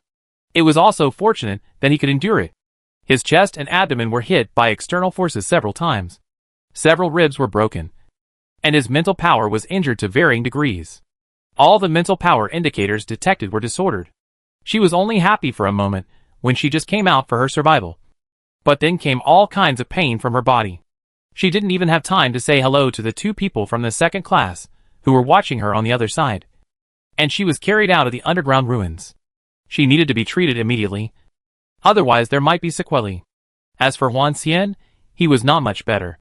After all, he was seriously injured not long ago. In order to keep walking, he had to carry 8 antibiotic injections. But the effect could only last for a few weeks. Now he relied on his willpower, and his willpower to hold on until now. After confirming that Jiang Hui was still alive, he couldn't stand up after his willpower was gone, and could only be supported by the accompanying sergeant. However, judging from his condition, he probably couldn't walk a few steps, and had to go back sideways. These two people are really brothers in distress. It's hard to say who is more miserable. Seeing many soldiers rushing around and preparing to deal with the dead swamp snapping turtle, Jaidy took a deep breath and breathed heavily. Still alive. It's a good thing. Chapter 572 Achievements. Zhou Xiuwen really couldn't understand how things could become so incomprehensible in just a few days. His friend went out on a mission and suddenly lost contact and disappeared. Then his other friend just went out to take an exam. But he almost died for no reason. Now the two are together, and both are seriously injured and are undergoing treatment. This development is very explosive no matter how you look at it. Anyway, Zhou Xiuwen felt that his brain was not enough all of a sudden. Should I say, he was still thankful. Although it was not a good thing. But it was good news. After all, the people were still alive. Of course, neither of the parties could communicate with him for the time being. And Zhou Xiuwen received the news from his father. Zhou Yuanjing immediately relayed the news as soon as he knew it. And he knew that his son was probably waiting for a long time. But he didn't think that things would go this way. Atlantis is now temporarily peaceful. The rebels' conspiracy to distort the front line has been shattered, and the matter will come to an end for the time being. But Zhou Yuanjing didn't think that the matter was over. When the star reached Atlantis, there would be at least one tough battle to fight. He told Zhou Xiuwen to go down and prepare for the time being. After the people left the command room, he said to the person next to him, "This kid is still a little young and too impatient." Faria didn't say anything. Faria is Zhou Yuanjing's current adjutant. After all, Durenti is now the head of a legion. Although he is willing to continue to be the adjutant of his own marshal, it is still not suitable. Faria is Zhou Yuanjing's right-hand man trained by him. He had suffered an unhealable wound in the previous battle, so he was not suitable to be on the front line. And he had retreated to the second line for many years. At this time, he was the most suitable adjutant to Zhou Yuanjing. Faria was much more gentle and calm than Durenti, and it was reassuring to have such an adjutant. But the usually calm adjutant couldn't control his emotions today. He didn't answer Zhou Yuanjing's microphone, and said, "Marshal, you need to inject the restricted drug the day after tomorrow. And don't overwork. Are you blaming me for not coming here?" Zhou Yuanjing knew what the subordinate was complaining about as soon as he heard it. The other party had always disagreed with his trip to accept Zongting's request for help, and had been trying to stop him before he left. I didn't expect that he still remembered it now. He had been taking the restricted drug for these years, and he had to take it every 3 or 5 days when he was in a bad state. Every time he consumed his own vitality. But at the same time, he also extended his life. Because without this medicine, the poison in his body would have spread to the whole body long ago. Now it is still sealed in a pair of broken legs, allowing him to survive for more than 10 years. I dare not. He said he dared not, and his tone was indeed a little hard, showing that he was very stubborn. You are always like this, and you don't know how to hide your unhappiness. I know you are doing this for my own good, and I know your heart. But if I can really do everything without caring about it, Then I am not myself. I once swore that as long as I am here, the interstellar defense line will not be broken by the star beasts. I swear to protect the Empire and people I am loyal to and their thousands of descendants. This is what I should do. Although I am no longer a marshal, and the fact proves that anyone can hold the position of marshal. But I will never change. I am still Zhou Yuanjing. It is my fault. Because of my unworthy body, I will stop here forever. And now the mess left is almost ruined by those traitors and parasites. But this is not forever. I am not dead yet. I still have heirs in you. As long as you are here, I will not allow the last line of defense of the Empire to fall. Faria's pupils trembled. It's not that he didn't know what the other party was thinking, and he would occasionally reveal it over the years. But this was the first time he said it so bluntly. He was not only shocked by the other party's words, but also by the long-lost aura surrounding the other party. Yes, their Marshal Zhou has never left. Even if he is in such a situation now, he still intends to protect them and guard the Empire. What is he doubting and worrying about? He actually regarded such a powerful marshal as someone who can be manipulated and influenced, but the soul under the other party's broken body is still so powerful. His worries seem to be a blasphemy. Relax, Glenn. You are too tense. I'm not so fragile yet. Don't worry. I will deal with them one by one. And I won't indulge them this time. Since they can't control it, then we will take over this area again. Zhou Yuanjing chuckled. Faria knew what Zhou Yuanjing meant. They had been forced to stop for too long. Even the army under his command stopped and waited for arrangements. All the factions under the Zhou family lay dormant. Zhou Yuanjing's words mean that everything should be restarted. The guys in the military are too ridiculous. And there are not many who do practical things. If we don't take care of those idiots, they will probably make a big fuss sooner or later. Besides, Zhou Xiuwen is grown up, and he shouldn't stay in this small place. He has to take him out to see the world. He doesn't know how long he can last, so he should make plans early while he still has spare energy. The young master has grown up a lot, and even some stubborn guys in the team have quite a bit of appreciation for him. Don't worry. He is very much like you. Faria finally smiled a little. Like me? This kid is simply a replica of his grandfather, except that his temperament is a little like mine. I don't know what to say about the rest. We should talk about it. Zhou Yuanjing shook his head and laughed. They used to think so. But now after a few years of observation, it can be said that Zhou Xiuwen is very similar to his father. But the way they express themselves is not quite the same. Isn't it quite consistent that the father and son insisted on following? Zhou Yuanjing didn't know what he was thinking of. And he smiled and sighed. Please send him to his friend later. This guy probably won't be able to rest until he sees that others are safe. Send him back after he confirms it. By the way, I heard that the child was injured. Yes. At that time, she fought against an A-level swamp snapping turtle in order to save people. Although she successfully defeated it, she was seriously injured. Swamp snapping turtles are not good species, let alone A-level ones. Many of my low-level and middle-level sergeants may not be able to do it at the beginning. It must be difficult for a child like her to go through such a process. It's really formidable to be young. Do you have enough treatment resources? If not, you can transfer some over here and try not to let her have sequelae. That little classmate saved hundreds of people during the process of being trapped. These achievements are all visible. Colonel Zongting is a wise man and will definitely do his best to treat her. Chapter 573. The dust has settled. Indeed, Jiang Hui was sent back to the temporary camp and received good treatment. When Zongting personally carried her back, she was already unconscious and her breath was very weak. If it weren't for her chest rising and falling slightly, people would probably think that she was a poor little girl who died tragically in this disaster. But if she was dead, why did the officer look so hurried? Could it be that some important person was injured? The camp was full of rescued survivors, including adults and children, men and women. Although there were some decent people who were neatly dressed and only slightly messy, most of them looked embarrassed.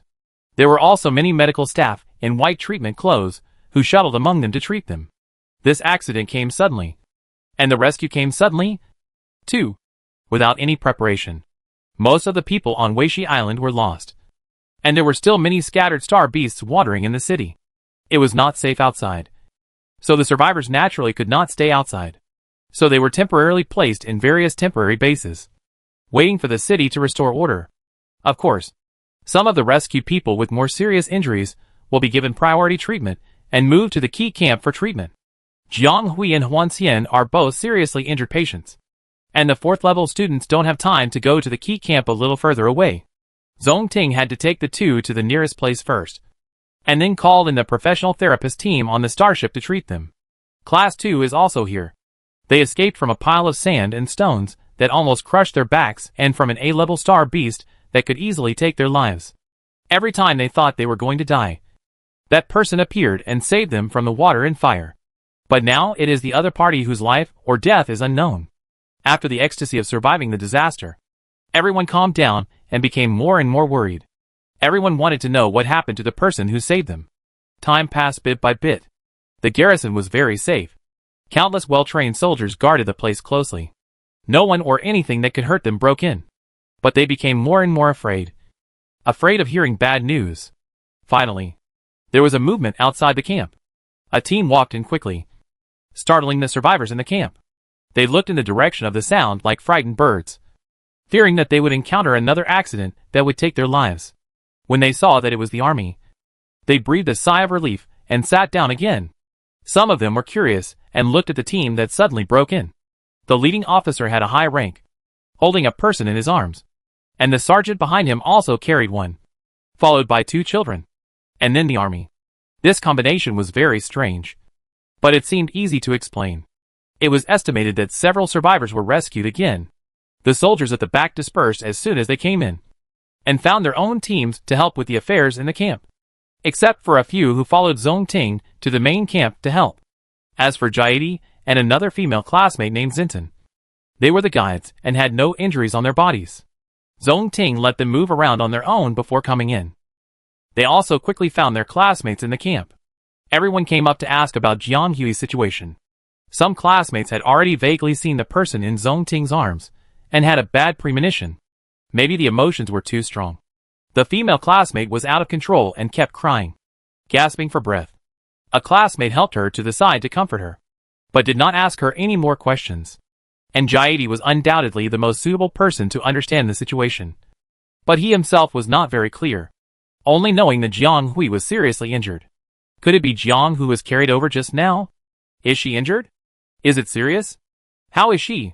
And the star beast? Was it killed by the army? Go away. What are you asking? I just want to know how Jiang Hui is. How is she? Give me a definite answer. Why did Zhang's friend come back fainted? Did a battle happen over there? As the classmates asked anxious questions, Jiaidi became more and more silent. He was not like the sharp-tongued person in the past, as if he had lost the ability to speak. And the more this happened, the more uneasy everyone felt, because the other party's behavior would make them think of something bad. Especially Man, who had a good relationship with Jiang Hui, even wanted to come forward and hold the silent Jiaidi to ask questions. The other party was obviously the weaker type in the class and never caused trouble. But now she was the one who rushed to the front. In the end, Jiaidi just said softly under the anxious and questioning eyes of everyone, "Still alive. It's already good." After saying that, he ignored the people who wanted to ask more questions. But he held a brand new space button in his hand, and gently brushed it with his thumb, and then sat aside, as if he wanted to silently digest the previous thrill. The rescue conditions in the temporary camp were not very good, but basic emergency resources were still available. The military medical team on the starship will take time to come over. They will bring better medical supplies, and Jiang Hui and Huan Xian will be able to get better treatment. Zhong Ting put the thin girl on the emergency table, and without waiting for him to explain the situation, the surrounding therapists rushed over and began to check the condition of the injured. Although they are not therapists serving the army, they are also professional medical personnel, a team of therapists temporarily organized by the local area. In just a few weeks, they have treated countless survivors injured in this way, and this one is naturally no different. Huan Xian is on the other side. His condition is more complicated and requires very delicate treatment. Ordinary therapists are not allowed to treat him at will without understanding. For the entire army, and even for the entire empire, Huan Xian is a very important existence and must be treated with the most serious attitude. They must treat him with the best resources they can mobilize and not leave him with sequelae. This is also the reason why Zhong Ting called up an entire military medical team on the starship without hesitation. Although Jiang Hui had made some achievements in this accident, she was still an ordinary student. At most, she could ask a few military doctors to come for treatment. Instead of sending out a whole military medical team like this, the one who really needed this team was Huan Xian. If the other party needed treatment, nearby treatment resources should be transferred first. Jiang Hui also took advantage of her friend. Of course, this kind of light is probably not what both of them want to see. After confirming that Jiang Hui could get better treatment for the time being, Zhong Ting withdrew and went to Huan Xian to be on guard. There was no healer around Huan Xian, but there was a circle of solemn soldiers around him, prohibiting anyone from approaching. Chapter 574. At 2:45 in the morning, under the professional treatment of military doctors, Jiang Hui's external injuries were temporarily healed to a visible level. The rest would take time to recover and recuperate. She had already performed 2 rounds of blood function and 1 round of nutritional supplementation. At 3:15 in the morning, Jiang Hui woke up in severe pain. The therapist was giving her bone healing irradiation, which was very painful, but it was said that it would help her recover better. At 3:55 in the morning, Jiang Hui fainted and woke up again. Her first round of treatment was finally over for the time being. But Huan Xian next door should still be in a coma. At 4:25 in the morning, Zhong Ting brought 2 people she wanted to see. Ah Hui, the person who came and completely ignored her past gentle image and almost cried like a child. Jiang Hui's legs were fixed, and a fixator was attached to her chest. She was still immersed in the pain of treatment and could not move. She was still worried about Huan Xian's condition. Her condition was worse than ever. Zhou Xiuwen's arrival made her a little more energetic, but she seemed a little uncomfortable, probably because she had never tried to show such a mess in front of others. Although the other party began to look very out of control, Zhou Xiuwen still avoided Jiang Hui's injuries very measuredly. He rushed to a distance of 1 meter and stopped and squatted beside the emergency table. The 2 of them looked at each other and saw each other clearly. Jiang Hui opened her mouth to say something, but her ribs were broken not long ago. Blood was flowing back, and her organs were also damaged. She couldn't even breathe and uttered a hollow syllable. Zhou Xiuwen waved his hand. It's all like this. Don't say anything. Be nice to yourself. Jiang Hui didn't force it, took a breath, and then turned his eyes to look to the side. Zhou Xiuwen followed his gaze and saw a stool. Alas, you worry too much. Okay, I'll sit down now. Jiang Hui couldn't speak, so Zhou Xiuwen asked her to listen. He talked about the situation of the second class outside, the news from Stark, the situation of those who were saved by Jiang Hui, and finally, Huan Xian. Zhou Xiuwen had heard about Huan Xian from Zhou Yuanjing. In fact, he went to see Huan Xian next door before coming to Jiang Hui, because the person was still undergoing extremely delicate treatment. Zhou Xiuwen was not even allowed to go in. He just listened to the therapist's words outside and knew that the other party's condition was not ideal. So when the 2 met, Huan Xian seemed to be in a better condition than Jiang Hui. That was when he was forcibly injected with injection fluid. Now that the effect of the medicine has worn off, he is again in a state of serious illness and dying. It can be said that he is much more seriously injured than Jiang Hui. After all, Jiang Hui has woken up now, but he is still unconscious next door. Zhou Xiuwen didn't want to tell Jiang Hui about these things, for he was afraid that his friend would think too much. But the 2 have been friends for several years, and Jiang Hui is careful, so how could he not guess Huan Xian's condition, seeing that everyone around him was so secretive about him? He knew that his condition must be bad. Maybe after going through such a fatal disaster and being seriously injured, people's hearts have become fragile. Jiang Hui turned to one side of the wall stiffly. She knew that her other friend was lying in the emergency room on the other side for treatment. She didn't know what was wrong with her. It was already good, the best result she had never thought of before. But now she was extremely greedy and hoped that it could be better. The room fell into an inexplicable silence. Jiang Hui couldn't speak either, but the stagnant and somewhat stiff atmosphere was immediately highlighted. Don't be like this. Zhou Xiuwen, who suddenly fell silent, suddenly said, with a little sadness between his eyebrows, you are always like this, hurt in places we can't see. You have worked so hard and won the glory, and others are sad for your suffering. But why are you always unwilling to feel sorry for yourself? I know you are very tired and in pain. It's safe now, so you can cry, scream in pain, or relax. You can rest. Don't be like this. Bear with it, we will be sad if you do this. Jiang Hui still kept that action stiffly, tilted his head, and was like a solidified statue at an angle that Zhou Xiaowen couldn't see. Motionless. It took a long time for the other party to turn around, with a slight redness in the corners of his eyes, and a trace of water on the edge of his temples. But Zhou Xiaowen said softly, as if he didn't see it, "Since he can come to you, I believe he will be fine. It is a miracle that the other party can finally come back alive, and come to them. Believe that the other party can survive in such a deadly situation. Huan Xian will definitely try his best to stay in this world that makes him nostalgic." Jiang Hui nodded slightly, and his expression finally relaxed a little. No longer drifting, Zhou Xiaowen was worried that the other party was thinking about this matter, and couldn't relax his mind and waste his energy. So he changed the subject and said, "I heard that you killed an A-level swamp alligator turtle. That's really amazing. My father said that this is at least the level of enlistment. You used to worry that you wouldn't be able to adapt to the real battlefield in the future. I told you that you should be afraid of those star beasts. You don't have to be afraid at all."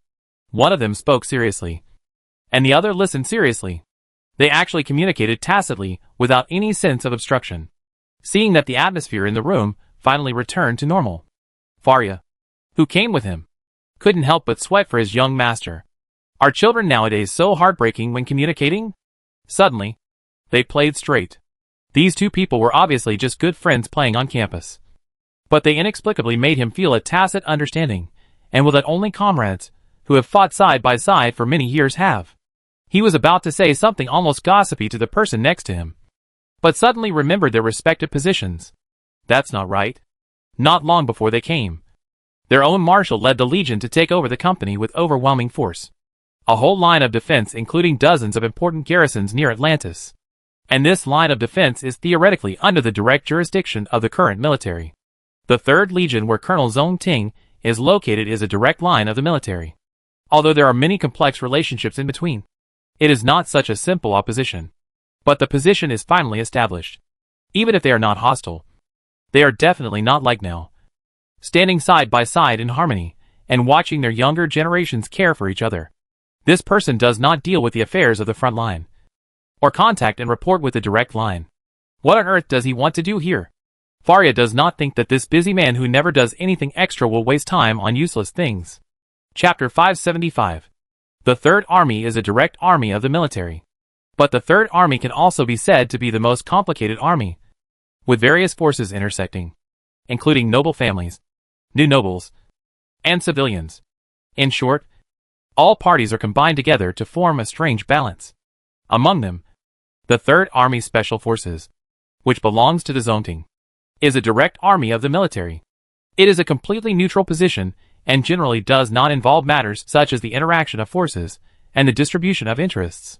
In fact, they are not loyal to anyone, but are directly under the military. Even the marshal cannot directly order them, and each mission must be decided by the Inner Military Council. The Inner Military Council includes the 7 marshals and their disciples, as well as representatives of various forces. They all represent the most loyal part of the empire, supervising and checking each other, and protecting the safety and interests of the empire to the maximum extent. So although Zhou Yuanjing forcibly incorporated this line of defense directly under the military, no one can say that he was fighting for territory for selfish reasons, but just following the war situation. If the military really needs to negotiate with someone, it will not be Zhong Ting, and he does not belong to this line.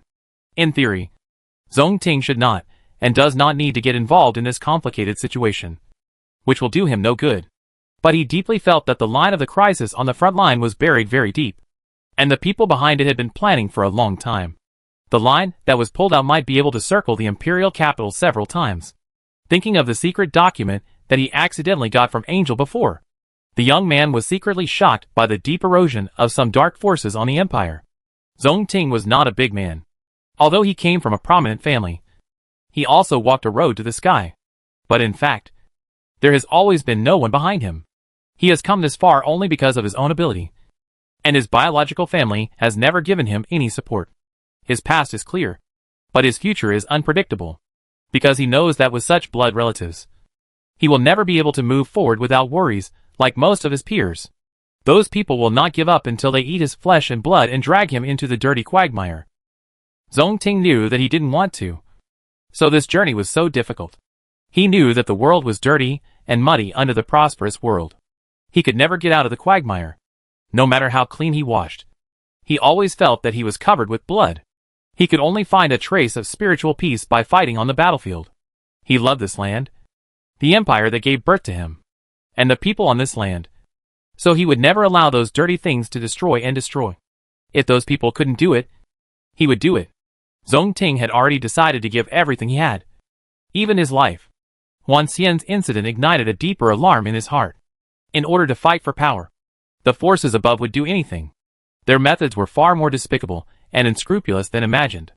Everyone became a pawn in their hands, or a bargaining chip that could be sacrificed at any time. Now the matter seems to have been resolved and the crisis has been prevented. But he knows that the dark forces are still deeply rooted, and no one can completely eradicate them. So things can't be allowed to develop like this. Zhong Ting knew that he alone could not shake the deep, rotten roots. But someone could. That was the former marshal of the empire, now the commander of Zhou Yuanjing. We must meet again. The young officer set his sights on Zhou Xiuwen, who was talking to Jiang Hui. And someone still knew nothing. Facts have proved that the world will not stop turning because of the pause of any one person. After the first round of treatment, Jiang Hui's external injuries have been almost healed. At least from the outside, there is no serious problem. But she was seriously injured this time, and she probably needs to rest for a long time. Of course, this is a later story. On the second day, Jiang Hui was injected with a stage dormancy drug, which usually puts people into a dormant state and repairs their physical condition. In the end, Jiang Hui slept for 3 whole days. During these 3 days, she was also transferred to a military base in a deep water area with less damage. It was not until the 4th day, when Zhou Xiuwen came to visit, that she woke up. But this time her condition was much better. All the fixtures and brackets on her body were removed, and she would not feel dull pain or difficulty breathing when she lay on the bed normally. In the moment of clarity, Jiang Hui could feel that her organs and blood vessels had returned to a relatively good initial state. But her functions were slightly damaged, and she was weak. This was probably a serious loss of vitality, and she needed to take good care of herself. Zhou Xiuwen was very happy to see her wake up. He was not free every day, and could only visit his injured friend every few days. God knows how worried he was every time he came to see an unconscious person. He even asked the medical staff in charge of Zhou Yuanjing to come and check. The other party said that Jiang Hui had no problem. It was just a normal hibernation, and there would be no sequelae if she took good care of herself. Huan Xian, on the other hand, had a really serious problem. Advanced medical resources alone might not be enough. So he was taken back to the starship for treatment. Fortunately, Jiang Hui finally woke up. If he continued to sleep, Zhou Xiuwen would probably have to take him back to his own starship for treatment. You finally woke up. You slept for a long time. Jiang Hui opened her eyes and saw Zhou Xiuwen's surprised face. When the other saw that she was about to sit up, he hurriedly helped her adjust the bed. Jiang Hui rubbed her forehead, took the medicine sent by the medical staff and said, "This medicine is really powerful. I feel like I'm about to die of sleep. I still have a headache now. If you don't wake up, Weishi Island will almost be repaired and restored to normal operation." Zhou Xiuwen shook his head. Relying on the high speed and advanced technology of the interstellar, urban construction has never been a problem. 3 days are enough to complete the initial reconstruction. Although it has experienced a tragedy and countless people died tragically, life still has to go on. It is precisely because they love this homeland that they hope to return to normal life as soon as possible, with the love of their dead compatriots. Before Jiang Hui could say anything, a group of therapists came to check and measure her data immediately after she woke up. After a long time, the two finally talked for a while. As usual, Zhou Xiuwen told her what happened during the days when she was unconscious. The students of Class 2 had been sent back by Zhou Yuanjing, along with the rest of the incompletely awakened people who came for study tours or teaching tasks. The survivors also had their own places to go, and they were arranged by the local executive government. The only people left were those like Jiang Hui, who were temporarily unable to be resettled due to injuries, and they were all moved to the military base here to recuperate. If the recuperation is good, Jiang Hui can leave Atlantis and return to planet 732 in a few days if nothing unexpected happens. Chapter 576. Where's he? Jiang Hui sorted out her thoughts and suddenly asked. Although she didn't say who it was, Zhou Xiuwen knew who she was asking about. It could only be that person. His two friends were so tacit even when they were injured. And now they are in the same misery. They are really a pair of brothers in distress. He's on the starship. He woke up yesterday. I'll take you to see him after you are discharged from the hospital in a few days, Zhou Xiuwen said. Awake? This is indeed the part that Jiang Hui wanted to hear the most. You two are really, as soon as you wake up, you ask each other. If you are worried, don't always get hurt. I have spent most of my time just to see you separately in the past 2 days. Zhou Xiuwen shook his head and laughed. This is not what she thought. Jiang Hui looked at the other person helplessly and speechlessly. In fact, it has always been trouble for her. Many times, it is really a disaster that comes from the sky, which is completely a development she has never imagined. Then Jiang Hui hesitated, and finally didn't know whether his question was appropriate. So he had to stop talking. Zhou Xiuwen shook his head when he saw this. I know what you want to ask. But I can only say that this matter involves military secrets. And I don't know why he disappeared. But my father once told me not to explore it. So you better not ask. Jiang Hui really wanted to ask about the whole story of Huan Xian's disappearance. After all, the other party's disappearance was inconsequential. And he came back in such a seriously injured and dying state. Jiang Hui would never believe that he didn't do anything. This reminded her of a few years ago, when the other party was lying on the bed dying like this. She really wanted to know what kind of thing would cost a person who has not fully awakened his life. And he could not even wait for the moment when he was fully mature. Jiang Hui could not understand. Since he could not ask, then he would just forget about it. You just woke up, and you only cared about others. But you didn't care about yourself at all. I think you didn't listen to anything that day. Zhou Xiuwen shook his head and sighed. Jiang Hui shook his head. I'm fine. Because she really felt that she was fine. Except that her body was slightly weak. But her mental strength, which was in a serious state before, seemed to have a new vitality after these few days of cultivation. And she was quite energetic. She even felt that she was a little lighter than before. Did she make some progress? Jiang Hui was a little confused but didn't think too much. You've been busy with Huan Xian's affairs these days. But you haven't said anything about your own affairs yet. You're too modest. Zhou Xiuwen smiled slightly and said, I heard from my father that you saved hundreds of people. Jiang Hui's mind became slower. She saved a group of people from class 2 that day. But there shouldn't be hundreds of them. Seeing Jiang Hui's doubts, Zhou Xiuwen added, These are all the survivors' later reactions. They hope to report your achievements. Of course, it's not just the 57 people Jiang Hui dug out from the ruins, but also the people she rescued when the star beasts were besieging her. There are hundreds of survivors who came to record and report. In addition to the 57 people Jiang Hui rescued from the underground corridor, she rescued a total of 179 people in this disaster. And he also strangled an A-level star beast to cover the escape of others. It can be called an achievement, because this is what the military should do. If it was just this part, the military might first give her a commendation or a citizen medal and apply for a reward. But not long ago, she was involved in the case of Huan Xian's disappearance, and then conveyed a crucial secret link on his behalf. You should know that Huan Xian was not really missing. He was captured at the cost of infiltrating the rebels' branch team. And this branch team was responsible for turning the defense line this time. Thanks to this secret link, they finally found Huan Xian's location, obtained timely intelligence for interception, and crushed the rebels' conspiracy to break through the defense line.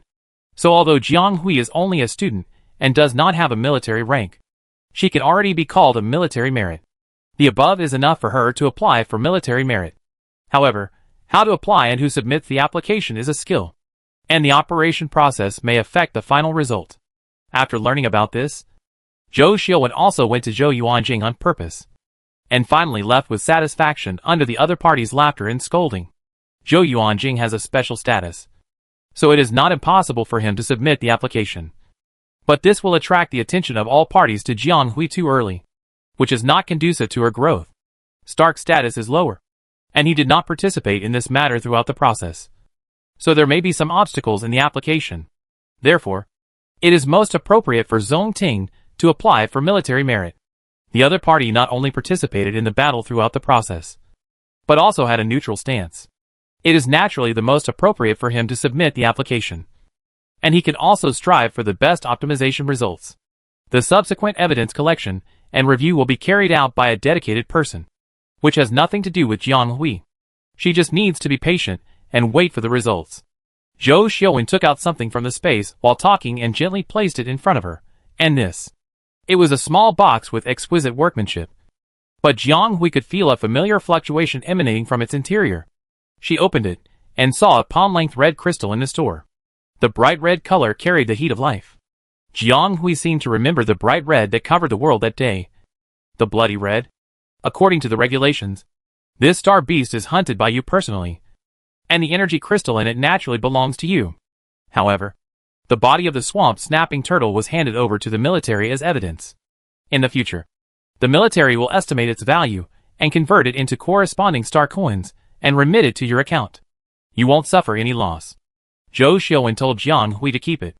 After killing the star beast, this energy crystal can be dug out from its brain.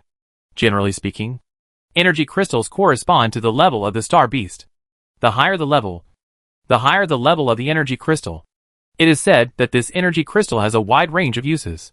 Not only can it serve as a substitute for various energy sources, but some people also use it to promote awakening and advancement. However, the latter has only a certain chance of success, and it can only be done through the right method. If it is abused, it will. It may also cause the main body to explode and die. And the A-level energy crystal is really rare, and there are almost no circulation on the market. Even if there are, they are fake items, and most people are robbing them. In short, no matter from which angle, this is a very rare thing. And it is also the first trophy that Jiang Hui has fought hard to get. The girl stroked this beautiful red crystal and didn't know what she was thinking.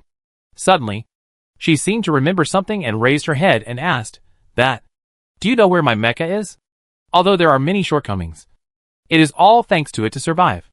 Even if it is rotten to slag, it should be collected and inspected. Chapter 577 Life Story. Zhou Xiaowen didn't know where Jiang Hui's Wally had gone, nor did he know if the military had helped pick it up. So he said that he would help inquire about it when he saw relevant personnel. Of course, the person he was inquiring about was most likely Colonel Zhong Ting. The visiting time in the treatment department was limited, and Zhou Xiaowen was not really a lazy person. The other party came to visit, brought news and sent A-level energy crystals, and was called away after a while. Before leaving, he seemed to suddenly remember something and asked Jiang Hui to contact Stark when he had time. It was estimated that they had already heard about her from the people in Class 2, and now they didn't know what storm was brewing. Jiang Hui was stuck for a moment. It was obviously not her fault, but she felt a little weak for a while, just like a child who got into trouble outside, and someone told her to report the parents. But what was coming would still come, and the responsibility for this matter was really not hers. So she did a good thing anyway. Uncle Tang wouldn't scold her too harshly, right? Well, she was really scolded harshly. Even more harshly than before. Jiang Hui felt that the other party had been lenient in scolding others in class before. But this time he was so vicious and ruthless that he almost pointed at her and said she was a pig-headed person. This is really not something that a fragile minor can bear. Jiang Hui was scolded so much that her head drooped and her ears drooped, and she didn't dare to talk back. What's worse is that the other party scolded her while adding training. Jiang Hui thought that she might not be able to complete this training by the day of graduation. Her own training volume was above the standard, and adding this would really add up to an incredible number, which shows how angry he was. Although, I'm still very happy to see you again, Uncle Tang. Looking at the person on the other side of the screen, Jiang Hui smiled as if his eyebrows were relaxed. The person on the other side suddenly paused, and both sides fell silent. The young man looked at Jiang Hui with a strange expression that rarely appeared on his face, and snorted after a long time, "I will really be pissed off by you sooner or later." Stark rarely said such words, which was not like his style at all. In fact, Jiang Hui saying that the other party scolded was actually an exaggerated modification, because with the other party's temperament, it was impossible for him to curse people with such an emotional outburst. His scold was a sharp criticism. He is really a person with extremely stable emotions. Like a deep pool, a basket of stones thrown into it may not cause much waves. His emotions are very precious, so naturally he will not waste them on a little quarrel. But Jiang Hui knows him for many years, and thinks that he is indeed very angry. Like all parents in the world, no matter how calm a parent is, if he finds out that his child has survived several dangerous situations in a place he cannot see, No one can calm down. But at this moment, Jiang Hui knew that the other party had calmed down. Atlantis will be included in the stationing red line area for a long time from now on. And there are many instabilities. If possible, you should come back earlier. I will arrange for therapist Liu to conduct a full-line test for you. Stark said. This is a signal, representing that the other party wants to expose this matter, which is a summary. Zhou Xiaowen said that the nearby waterway is still unstable, and it may take some time to resume traffic. So if you want to leave early, you may have to ask Zhou Xiaowen to ask his father. But is it necessary? No. Wait a few days, and I'll come pick you up. As if he read her thoughts, Stark interrupted. Jiang Hui was a little surprised. This, Planet 732, is quite far from Atlantis. Although interstellar navigation is relatively developed, it is not a problem for her to take a spaceship back to Planet 732. At worst, she can take Zhou Xiaowen's spaceship back. But she may have to wait a little longer. Stark has been getting busier in the past 2 years, and often can only teach them remotely. Every time he takes time to come to school to teach, he races against time. And time is extremely precious, which shows how busy he is with his official duties. In this case, he still has to take time to come and pick her up in person. No one would believe him if he said it was not for her. Jiang Hui is not narcissistic. But there is indeed a reason for this matter. Jiang Hui feels that she is a person with a soul of several dozen years old. Even if she is not old compared to the total age of interstellar people, she is not a real child. There is really no need for the elders to accommodate and take care of her. She was about to refuse when she heard the person on the other side say gloomily, I advise you to stay there obediently. I am really afraid that the next time I hear about you, it will be from the Star Patrol. The Star Patrol is commonly known as the Channel Guard, which is generally responsible for maintaining the normal operation of the channel, maintaining order and expelling star pirates. To be honest, Jiang Hui had many twists and turns in just 1 month, and was involved in several major cases. Even things like the defense line breaking and the invasion of star beasts could happen. What else is impossible? If she lets the other party come back by herself on the spaceship, who knows if she will encounter something strange when she comes back? Or even encounter star pirates? It is not impossible for Jiang Hui. In addition, Jiang Hui had really experienced a serious injury not long ago. Except for the beginning. Jiang Hui almost fell asleep. But for Stark, the fear after receiving the notice from the military was real. Jiang Hui didn't know that during her coma, Stark had checked Jiang Hui's condition more than once through Zhong Ting, Zhou Xiaowen, and even the communication terminal of the attending doctor in charge of emergency. He had actually seen her weak and dying. It was precisely because of seeing it that this person, who had never been affected by anyone or anything before, was really scared. So he, a temporary guardian who was not responsible, had to do something, and didn't always hear about her from others after the tragedy.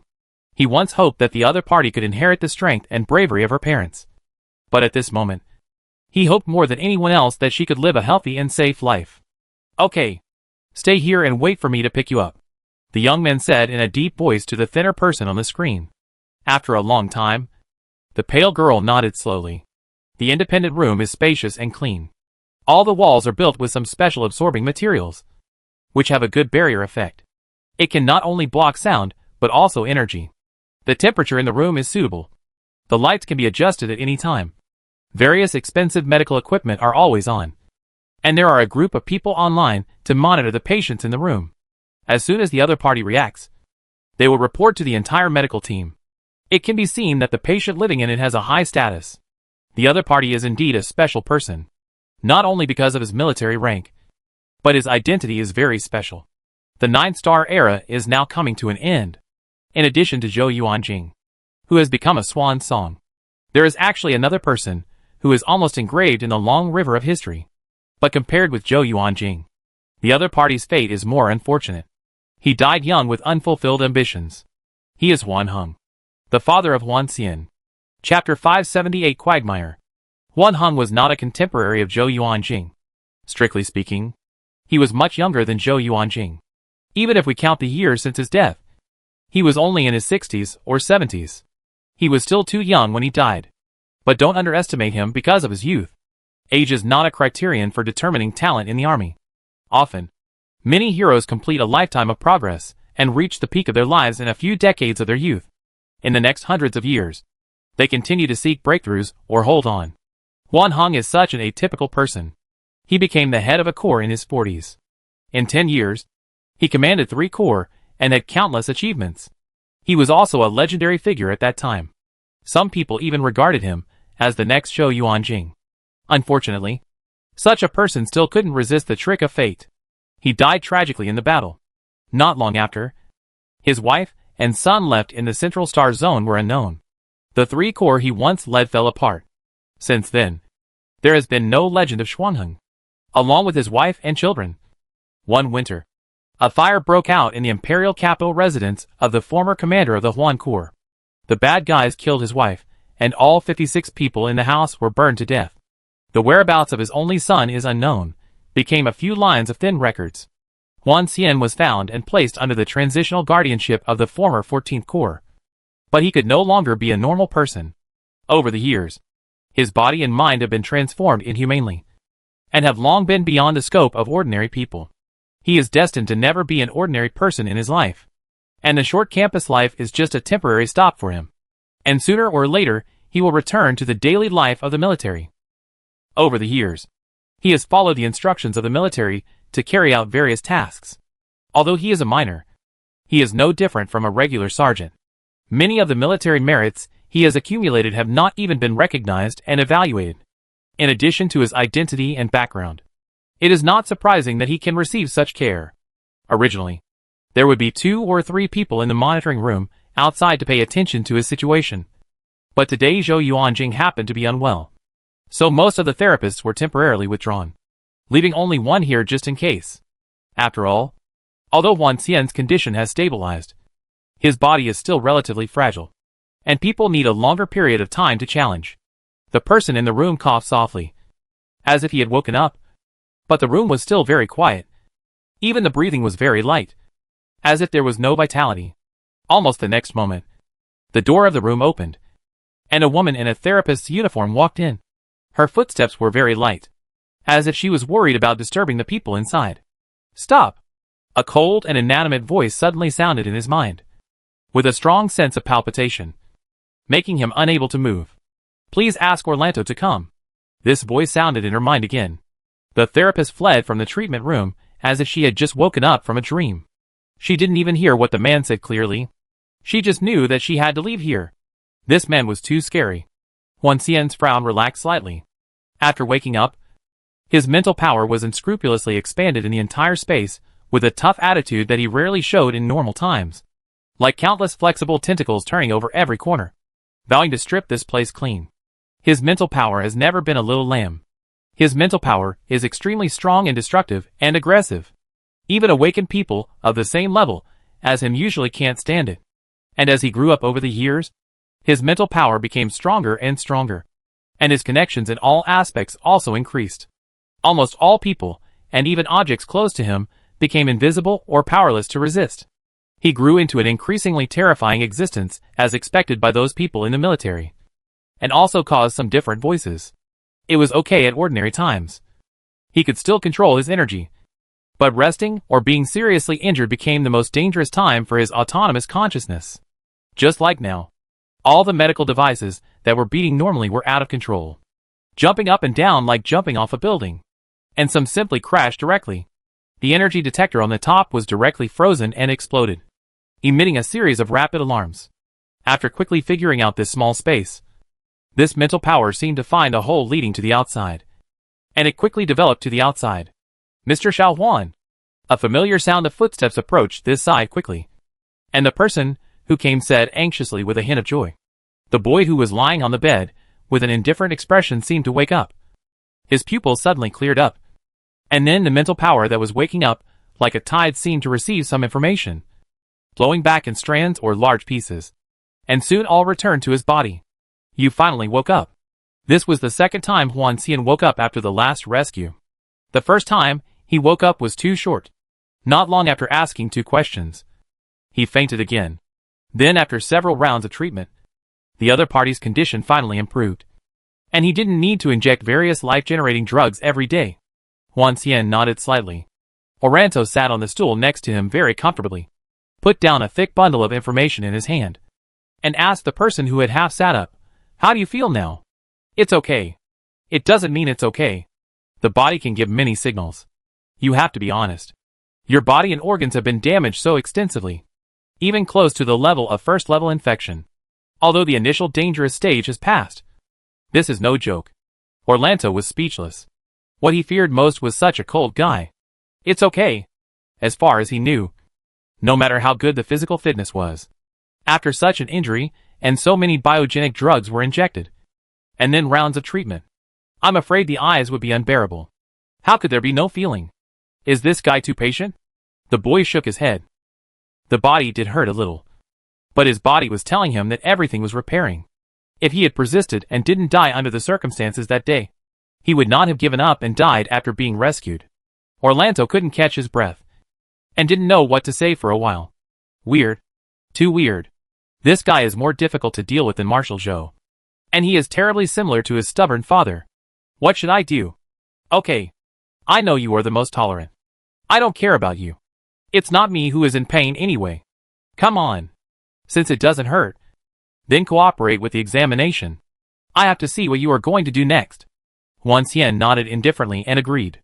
By the way, Marshal Zhou's son came several times when you were unconscious. Almost more frequently than me. The attending physician.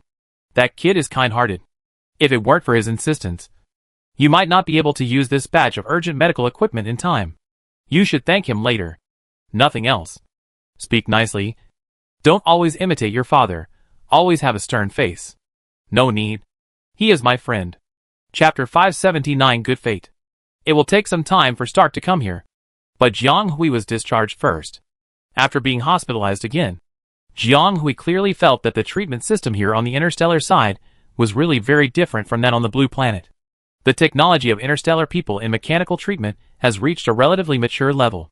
Many injuries, or lesions, that could not be treated by human power in the past can be cured through various medical devices. Even fully automated surgery has become a reality, and has been moved into reality. So strictly speaking, except for organ failure, natural aging of the human body, or genetic diseases that have not been cured so far, there are almost no terminal diseases in the interstellar. Generally speaking, as long as a person is still alive when he is rescued, the possibility of being saved is relatively high. And the treatment cycle is also short. Often, before the internal organs are completely healed, there is no major problem from the outside. No matter how serious the injury was at that time, Jiang Hui was able to move normally after a few days of recuperation. But her body and mental strength need some time to recuperate. It is not possible to recover by just lying down for a few days. Various drugs such as mental stabilizers are indispensable. Jiang Hui was supposed to wait for Stark here, and it would be appropriate for her to stay for a few more days. But she really had to sit down, because during the recent battle crisis, although Atlantis had been trying to speed up the recovery process, many things still could not return to normal order. For example, her communication on Atlantis was severely restricted, and she often couldn't make calls, and whether she could get through was all up to luck. She even had several occasions when she was communicating with Hillman and Clarence, but the call was suddenly cut off, and she couldn't make or get in for a whole day, which scared Sherman, the noisy guy, thinking that she had encountered another accident. The entire communication signal was really unstable. In addition, the reception of some information groups was also restricted, which made Jiang Hui feel like his eyes, ears, mouth, and nose were covered. Another reason was that she had rescued many victims that day. In addition to the people in Class 2, there were also some residents who were rescued by chance. It was their merit to apply for her report. Now that they had finished their own affairs, they finally remembered her. At first, there was only one family. The parents brought their children and nutritional supplements to visit her and thank her for the rescue that day. The child didn't look old, but the age of junior college. Although his original intention was just to rescue casually, Jiang Hui was very happy to be able to really help the other party survive this disaster. The other party was also very excited to tell him that he would also study in the single soldier department in the future to become a sergeant to protect his homeland. After Jiang Hui sent away the first family, more people began to come one after another. Sometimes one, sometimes two or three, or with their families. Her current condition has stabilized, and those people no longer have any concerns about visiting her. More and more people are visiting the ward. Although Jiang Hui is very happy that someone came to visit her in such a foreign land, and is also very happy that the people in the interstellar space are such a lovely group of people. But is this too enthusiastic? Really? It is enough to send some fruits once. And there is no need to come a second time. This puts Jiang Hui under a lot of pressure. She thinks that people meet each other because of fate. And giving help is because it is necessary, and she happens to be able to do it. Even if it weren't for them, she would do this. And it is not surprising that in her next hundreds, or even hundreds of years of life, she may repeat such things and fight to protect the lives of the people in this interstellar space. So there's really no need to praise her too much. She was actually a survivor like them, caught up in the life and death struggle. But she just had a little more strength. So on the third day, Jiang Hui checked out and asked the therapist to help hang a sign in front of the ward door to tell those who were still planning to come that she had left. But she ran a little slower, and she caught up with another visitor before she left the hospital. Jiang Hui had some impression of this person, who was the owner of the Lotus Root and Pig Shooting Stall in the underground corridor that day. The other party was fished out of the underground corridor with the second class. And then Jiang Hui was injured and recovered, and he never saw him again. Jiang Hui was a little surprised. He didn't expect to meet an acquaintance again. So he greeted him and asked how his body was recovering recently. In fact, the other party came to this temporary base now, not on Weishi Island. So it was impossible for him to come to check his health. After thinking about it, there was only one possibility. It was probably the same purpose as the previous group of people. But she had completed the discharge procedures and was about to leave. Jiang Hui greeted the other party openly, and then asked about his physical condition. After all, cerebral hypoxia is not a big deal, and it is better to go back to it with such symptoms. Otherwise it may affect your mental strength. Very good. Thank you for your concern. I came to see you. The other party looked into Jiang Hui's eyes and said. Jiang Hui paused, who originally just wanted to smile at the other party. So direct? If it was a greeting, she would be happier. But now how could he respond like this? It doesn't sound like she just wants to say hello. Since they were friends who would live and die together, Jiang Hui was friendly to other visitors, so he could treat this person in the same way. I wonder what the other party wanted to say to her so seriously. Although they were not standing on the main road now, the two of them were still quite conspicuous when they were stuck on the road facing each other. Jiang Hui simply took the other party downstairs, and then found a pavilion nearby to stay inside. I don't know. Jiang Hui seemed to be a little unsure of how to address the other party, because the two parties had not exchanged names from beginning to end. In the end, she chose a less wrong address. Sir, what do you want to see me for? The other party shook his head. Sorry. I really disturbed you. I should have come earlier. I should have come earlier. She was unconscious for 3 or 4 days. In order to prevent her from having an accident, Zhou Xiaowen sent military personnel to guard the place. And it was said that even a fly could not fly in. If the other party had come earlier, he would definitely not have been able to get in. Those people came to visit her after she regained consciousness in the past 2 days. However, Jiang Hui did not say these things, but just politely thanked the other party for their concern. Then the two of them fell into silence again, because they really had nothing to talk about. In a sense, they were strangers. Except for the life and death crisis not long ago. The two really had no intersection. Jiang Hui was not good at talking, but he was still willing to communicate. But the other party was obviously a taciturn person, and the two were not familiar with each other. So it was natural that it became like this. Chapter 580 Under the Sun. Your shooting skills are really great. Suddenly, the other party talked about a topic that was far away from the topic, which confused Jiang Hui for a while. Thank you. Jiang Hui was a little confused, but still replied politely. But the other party suddenly talked about what happened that day, and it was quite rambling. So she didn't know how to respond for a while. How did you see that day? Those prizes? The young man who looked very young asked. Now Jiang Hui heard the other party's implication, which was, want to ask her why she didn't redeem the first prize that day. Why? Jiang Hui's thoughts drifted away, and the many twists and turns blurred her memory. It was just a few days ago, but she seemed to be unable to remember it. It seemed there was no reason. Just that she felt that the other party was not in the right state. He was suppressed and tense, poor and desperate, as if there was no way out. The other party's entire magnetic field was completely suppressed and dim at that time, as if he was exhausted but had to wear a mask. This kind of person should not want to do anything at this moment. or should be fighting against his instinctive emotions. In any case, it is unlikely that he would set up a stall in this busy place with a mask and a shallow smile. It is unlikely that the lack of money alone would constitute the motivation. It is only possible that he had to do it. Something drove him to wear a mask and come out to earn this money. Jiang Hui also saw that the fixed-point conveyor belt that conveyed the Lotus Pig doll was very cleverly made. Not at all like an amateur level.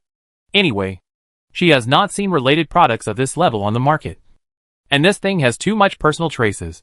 So it is very likely that he made it himself. This can already be regarded as a certain kind of technology. But it is just a big deal to put it on this shooting stall. It can be confirmed that the maker of this thing is quite talented. And there are some problems with the prizes. It's not that the things are bad, but they are too good. Many of these things are sold on the market, but are difficult to buy. Some of them are remote and unpopular collections. And they are all purchased tools or parts related to machinery. Although the outer packaging looks a while old and even looks a bit old, each one is very well maintained and spotless. Some even have valuable protective covers and racks. The existence of these things is almost the same as the existence of the items. In other words, these things may have existed as products for the owner to cherish from the beginning. A person who may have talent and can come up with so many well-preserved and high-value collections, but is poor, there is a problem no matter how you look at it. If he doesn't explore it, Jiang Hui will probably think this is a gambler's story. In fact, the other party is indeed the kind of gambler who doesn't care. But at that time, the second class was killing all around at the stall. When the children thought they had made a lot of money, and took the corresponding prizes from the boss. The other party's expression was so stunned, relieved and a little sad, as if he was watching his old friend. But the second class who won his treasure did not have a single complaint, but more of sadness. This is definitely not the expression of a profiteer who lost his profit. When she and Jaidy completed the bet, Jiang Hui obtained the right to exchange the first prize with a weak force. She even clearly saw that the other party's eyes were gray, and the whole person looked dull. Perhaps because the other party's expression was too uncomfortable. Jiang Hui didn't want to be the guy who took away the good things from others, thinking that it was not easy for the other party to run a small business. He would let him be. So he made such a choice. But she didn't expect that after so many things happened, the other party would appear in front of her again, not asking anything else but asking her such a strange question. Maybe it's because you look relatively poor, boss. Jiang Hui shook his head and laughed. His eyes fell on his cuffs that had been washed white. The other party must be really tight on money.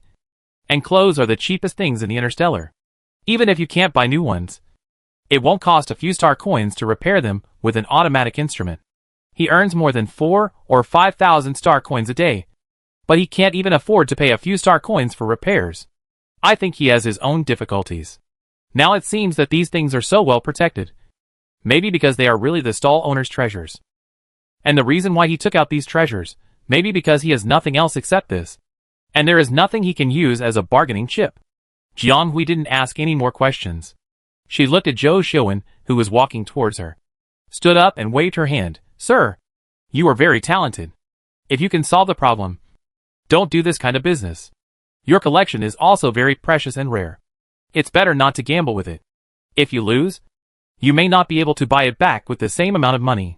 The young man looked at the other party's back as he left in a leisurely manner. After a while, he couldn't help but whispered, "No, it's not necessary anymore." Those collections were gone. But they had another way to go. It was his way to make a living. And also his brother's way to make a living. This time, he really owed a lot. Not only did he owe things, but he also owed someone a life. It's easy to pay back what you owe. If that day comes, it's okay to pay it back 10 or 100 times. But it's not easy to pay back a life debt. How can there be such a person in this world? Thank you. The girl didn't know if she heard it or not. But she had already walked a long way. The person who was walking side by side with her friend waved at him from a distance with his back to her. As if responding, the young man stood up and watched the two figures getting farther and smaller, and then completely out of his sight. There is no sunlight in Atlantis. The stars never set. And the deep sea area is also warm and cool all year round, regardless of the alternation of the sun and the moon. But the young man felt a kind of warmth here at this moment, as if there was only warmth under the sun. Zhou Xiuwen had learned yesterday that Jiang Hui was going to be discharged from the hospital, and he came to pick him up today. However, he didn't see the person he was looking for when he walked to the door. Zhou Xiaowen walked back for a while before finding Jiang Hui, who was supposed to be waiting in the hall, in the pavilion outside. It turned out that the other party was tripped by a stranger. When Jiang Hui saw him, he just said hello to him roughly and walked towards him. The boy looked at the unfamiliar person with some curiosity and said, "Who is that?" "The survivor of the underground corridor. We just happened to meet when we came out and chatted for a while," Jiang Hui said. Zhou Xiaowen also knew that those people came to thank Jiang Hui, and immediately realized that they were probably here to thank him. The boy shook his head and laughed a little. "Then let's go quickly. I'm afraid we will be surrounded again if we are slow." "You are really welcome. Go quickly. Huan Xian will wait for a long time." Chapter 581 Friends Meet. Huan Xian is now recovering on the Zhou family's main battleship, where Zhou Xiaowen's father Zhou Yuanjing is temporarily stationed, and it is also the safest place in Atlantis. Zhou Yuanjing used to be the head of the 7 marshals when he served in the military, and he was also the supreme commander of all the military personnel. For him, every soldier is the same, and he treats them equally. There may be divisions between the legions, but the hearts of the soldiers are connected, whether others believe it or not. Zhou Yuanjing will never backstab any soldier who sheds blood to fight for the empire, even if the other party comes from a legion with a different position from him. Moreover, Huan Xian is not only a soldier. His identity is special, and his importance to the entire military group is self-evident. Zhou Yuanjing naturally attaches great importance to his treatment. He even drew out a special treatment team for Huan Xian to take care of his injuries. With a good medical environment and various top-level equipment and drug support, Huan Xian's condition is becoming more and more stable. It's just that he needs to be injected with bioantibiotics and biosource drugs regularly. After this period of time, he will probably be able to gradually return to normal next month. But before that, he needs to undergo rigorous testing. The injury he suffered at the time was really not as simple as it seemed. It almost destroyed half of his body. Even if he rebuilt it, it would take some time to adjust. So he was left on the starship directly. If Jiang Hui wanted to visit him, he could only go on the starship. If it was on Zongting's side, she didn't dare to say it. But it was much easier to discuss with Zhou Xiaowen. As soon as he heard Jiang Hui's wishes, Zhou Xiaowen told his father that night. And then the next day, which was the day Jiang Hui was discharged from the hospital, she was allowed to board Jianan. Jianan is the starship that Zhou's father and son took this time. It is currently a warship numbered B005 of the 11th Legion. Before that, the warships numbered B001 and B002 have been scrapped. Almost all the warships with the prefix B are large warships, and so on. The smaller the size is, the smaller the size is. As for the A series, strictly speaking, they are all legends. The real objects are either turned into dust or eternally sleeping in the exhibition hall. All starships that have made outstanding contributions to the war will be included in the A series. So it is a great honor for Jiang Hui to be able to directly log on to Jianan. This is a real battleship.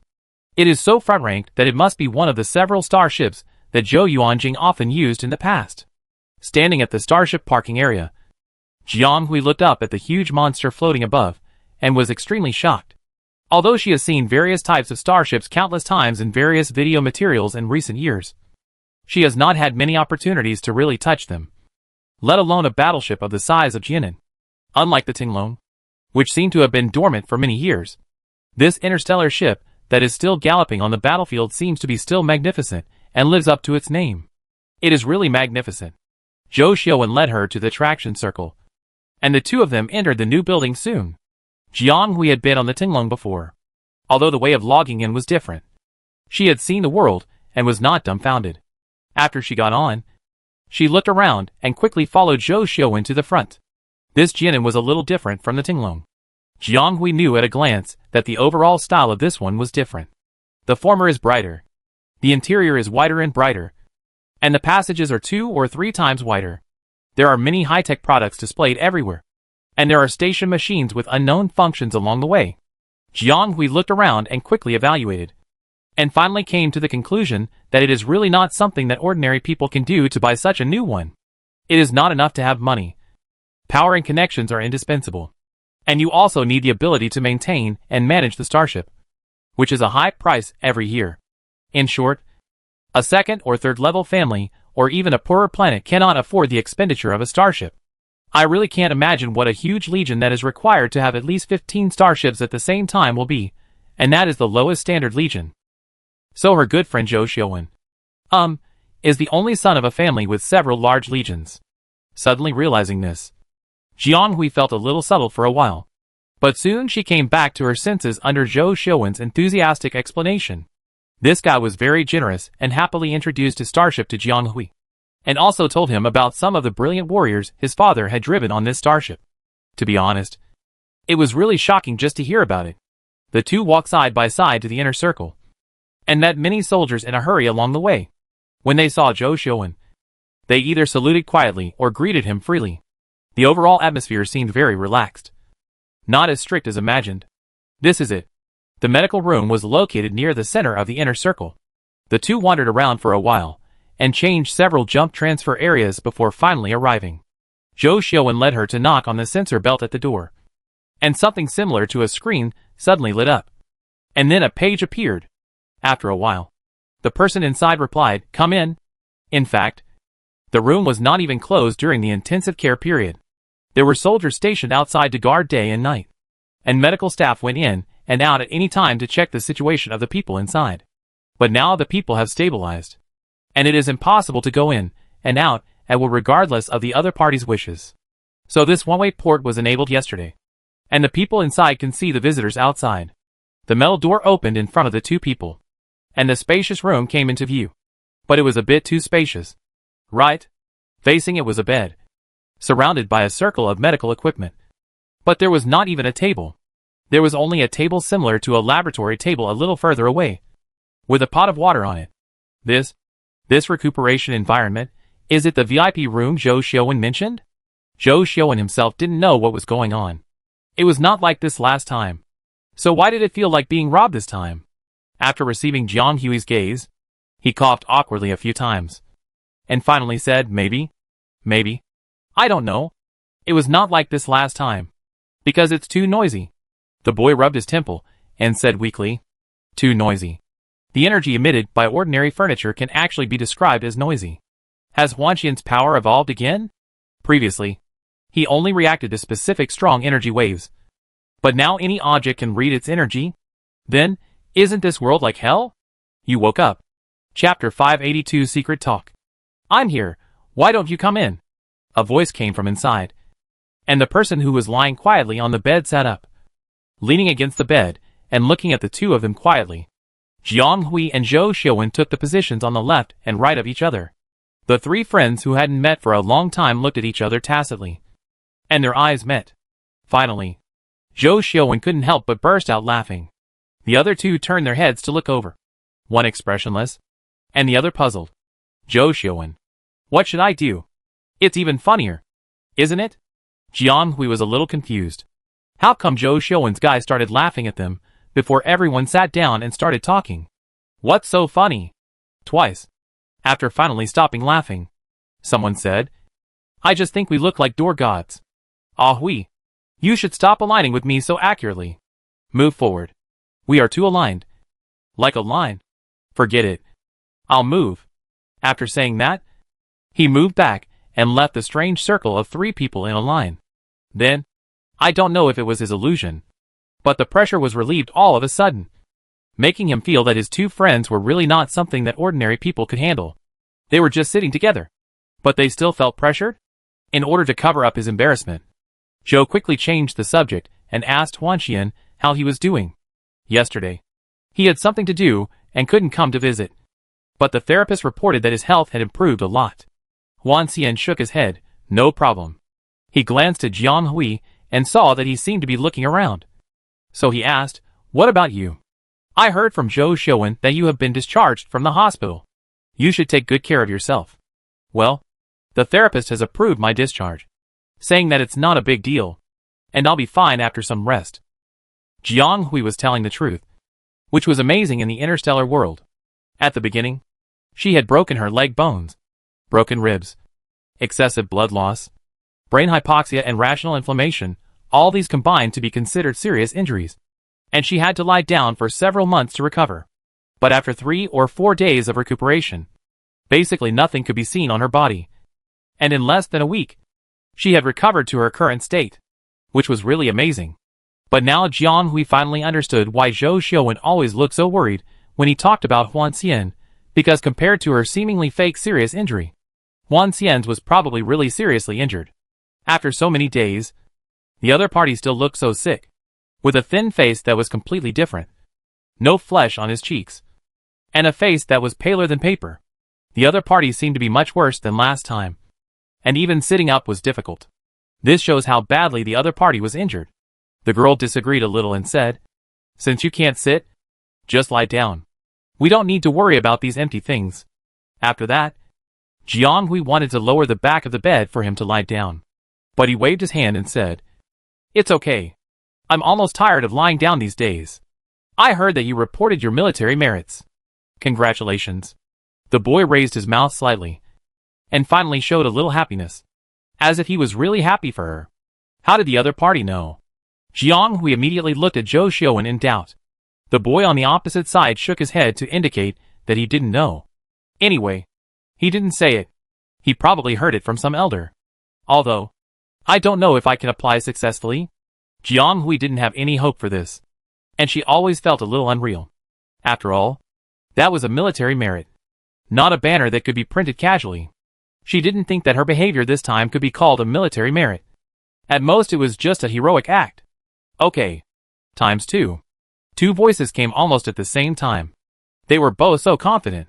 Jiang Hui looked at Huan Xian, and then Zhou Xiuwen suspiciously. How come these two people are more confident than her? You know, applying for military merit is not such a simple thing. Even if she saved hundreds of people. She remembered clearly that it was not only her who stepped forward to rescue people that day, but also several others. Can these people also apply for reporting? If you have to say that Jiang Hui has one more thing than others, it is probably that she killed an extra A-level star beast. Little did she know that it was this A-level star beast that made the people above see the feasibility of applying for military merit for her. Because no matter what, a soldier who can independently kill A-level star beasts before fully awakening is destined to join the army, and must be one of the most shining stars among them. The military will not treat meritorious people unfairly. Rewarding Jiang Hui can also lock in a high-potential awakener first. Isn't it killing two birds with one stone? But Huan Xian knew that even if it didn't count public opinion, Jiang Hui would definitely get military merit in the end. Because the secret chain he asked Jiang Hui to forward contained the information that determined the crisis of this defense line. And her transmission was an important part of it. For this reason, the military also had to appease Jiang Hui. It happened that the other party had made meritorious deeds at the moment, and the multiple calculations could just give her a small, but not small credit. It would be best to tie her to the army, so that she would not be so likely to run away in the future. Besides, although there are many brave warriors in the interstellar space, they don't mind having more talents like Jiang Hui who have high potential and are full of awareness. The more the better. Alas, there is no sign of military merit yet. Let's talk about it later, but I don't know when I can take the exam. If it is cancelled or the previous one is invalidated, then my trip will be in vain. Jiang Hui murmured, and he began to have a headache as soon as he thought about it. Who would have thought that it would be so difficult to take a driving level certificate? With twists and turns, and almost losing his life. But he still couldn't finish the test. Mecha driving level test? Huan Xian and the others frowned with some doubts. He has been missing for a while, and he contacted Jiang Hui and the others only a few days ago. He was tortured in a closed environment for almost the past month, and he didn't know that Jiang Hui took the level test. Now that he had confirmed the other party's physical condition, he recalled that Jiang Hui's schedule should have arrived here a long time ago, and the mecha driving level test would only take 3 days, at most 5 days. But it has been more than half a month. Jiang Hui saw the other party's appearance. By the way, he didn't know about this yet, so he briefly told him about the attack during the test that day, the discovery that the mecha was tampered with, and the rescue. The two of them knew a lot of things, but the details made the other two frown. It was the first time they heard the person involved talk about this matter up close. Previously, they could only say that they knew a small part of it. Jiang Hui's words made them even more annoyed. Chapter 583 Sickness. I thought it was the Central Star Region guys who did it, but I didn't know that the most ridiculous one was the one from the Phillips family. No, I can't stand it. I want to tell my father. Zhou Xiaowen was listening carefully. But now, he couldn't sit still. It turned out that Jiang Hui didn't tell him about the accident in the exam. So Zhou Xiaowen thought it was caused by a fight. And the reason why Jiang Hui and her were chosen was probably because of Philip's family background. Unexpectedly, Phillips himself also played a role in it. Jiang Hui looked at her sideways. And it was normal for Zhou Xiaowen to feel angry. Her friend was a decent person and valued friends. But he wouldn't report it to Marshal Zhou. Phillips's behavior was a bit unkind. But he couldn't find much evidence against him. Even if he really reported it to the military, it would be a dereliction of duty at most. With the other party's family background, he would only get a light punishment. And that was also his direct family matter. Why did Zhou Xiaowen say it so angrily? As if this Phillips was related to them. If she remembered correctly, she seemed to have heard Taylor say that Colonel Phillips was from the 1st Legion. Wait, 1st Legion? Jiang Hui suddenly remembered that an old newspaper she had read seemed to mention such a thing. She believed that her memory would never be wrong. Zhou Xiaowen knew what Jiang Hui was thinking of as soon as he saw her expression, and said to his two friends frankly, indeed, if he was from another family, I wouldn't be able to control anything. At most, I would stay away from him in the future. But this guy happened to be related to their family. Zhou Yuanjing was once the commander and the person in power of the Imperial Army. When he was at his peak, the 6 marshals under him did not even dare to compete with him. Of the 19 elite legions of the Empire, his disciples alone controlled 5. Among them, the 1st Legion, the 11th Legion, and the 23rd Legion were the top of the 19 elite legions. The 13th and 33rd legions were supported step by step after Zhou Yuanjing came to power. They were once small and medium-sized legions that were relatively weak. In addition, the Zhou family also controlled several powerful expeditionary forces and dozens of small and medium-sized legions. It can be said that Zhou Yuanjing monopolized more than half of the power of the military at the time. Although the military department did not become his one-man show, he could be said to have the final say. Now the people above are really far behind Zhou Yuanjing at the time. Not only are they not as capable, but they are also far behind in control.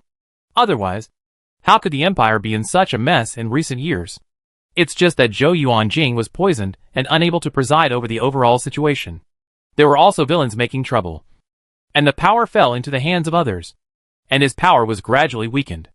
Under the joint suppression of the 6 marshals, the 11th and 33rd Corps under him were seriously injured. After the change of the commander of the 1st Corps, Zhou Yuanjing only had 4 elite corps, 2 of which were suppressed to varying degrees, in order to prevent the various forces from further consuming each other, and for the sake of his comrades and family and friends who had been loyal to him for many years. Zhou Yuanjing had to choose to withdraw from the main position of power, support his remaining body, and take his only son back to the former planet number 732 to survive. Who would have thought that Zhou Yuanjing, who had been on the battlefield for hundreds of years and shocked the inside and outside, would one day be controlled by others? And the people who stabbed him in the back were not enemies, but those compatriots and clansmen who were hiding in the rear and enjoying his protection. It is really a great irony. So the 1st Corps was once Zhou Yuanjing's corps. But now the commander has been changed, and another group of people from the military have joined. Of course, such acts of seizing power cannot be made public. Otherwise, they will be scolded to death by the imperial people who support Zhou Yuanjing before they can seek benefits for their own forces. They have always claimed that Zhou Yuanjing's old injury relapsed, and he was lacking in energy. So he was unable to control the legion and change the legion leader. And Zhou Yuanjing also acquiesced to this for various reasons. Or should we say that he simply ignored it? Although the legion leader was replaced and the Zhou family lost control of the legion, its power was not eradicated. There are still a large number of people loyal to Zhou Yuanjing who remain in the 1st Corps, and they still stick to their original positions. In terms of merit, seniority and even ability, the people transferred in by the military can't shake their position at all. This large number of remaining forces is the guarantee for Zhou Yuanjing or Zhou Xiaowen to regain control of the 1st Corps in the future. Just waiting to be realized in the future. It is said that Zhou Yuanjing's body cannot recover now, and Zhou Xiaowen is too young to manage major affairs. Those forces that have finally usurped the 1st Legion will certainly do their best to erode Zhou Yuanjing's old subordinates in the Legion. However, it must be said that the vision of those above is also very bad. The person in charge sent here is a piece of mud that cannot be supported on the wall. In the 10 years since he took office, he not only failed to gather many forces, but also almost made a mistake. The military was afraid that Zhou Yuanjing would use this as an excuse to gather back the First Legion. So they thought about reselecting a new person in charge. There were 3 candidates, one of whom was Philip's father, Odysseus Phillips. The other party comes from a noble family, has enough qualifications, and is close to the military, so it's suitable. Of course, the other 2 families are a similar level, so who to choose depends on their own ability. In order to win more support, Admiral Phillips was not afraid of being feared and showed it in front of Zhou Yuanjing. I have to say that the other party is really smart. He guessed that Zhou Yuanjing did not want to take back the authority of the First Legion for the time being. In this case, it doesn't matter who is the leader for the other party, as long as he doesn't touch the roots of the Zhou family in the Legion. Although Zhou Yuanjing did not respond most of the time, he also took into account some of the other party's political and military achievements. Compared with the other 2, Admiral Phillips is indeed better, so his little moves are tacitly accepted. But according to Jiang Hui, Admiral Phillips is good, but his son is so arrogant and ambitious. This is a big hidden danger. Zhou Xiaowen wanted to report this to his father, because not only he, but also his father hated this kind of people, and thought they were the beginning of the family chaos. For some reasons, they let those people control the First Legion for the time being. But that was not forever. If the decision was wrong and Phillips and his son were allowed to take power casually, it would be too late to regret it if something happened in the future. The other party even made an appointment to talk with Zhou Yuanjing the day after tomorrow, talking about how to clean up the hidden stakes involved in this dark force. And it was said that they hoped to get the support of Zhou Xiaowen's father. Then, they really should think about whether the other party really wants revenge or wants to eliminate dissidents under their banner. Zhou Xiaowen felt that he needed to have a good talk with his father about this. Chapter 584. He's gone.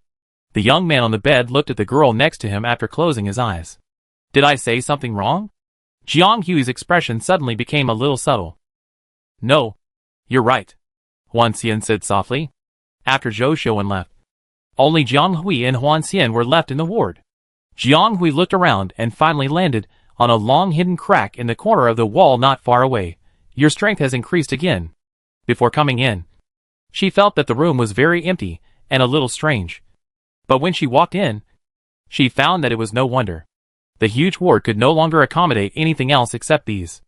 Except for the special bed and the person on the bed.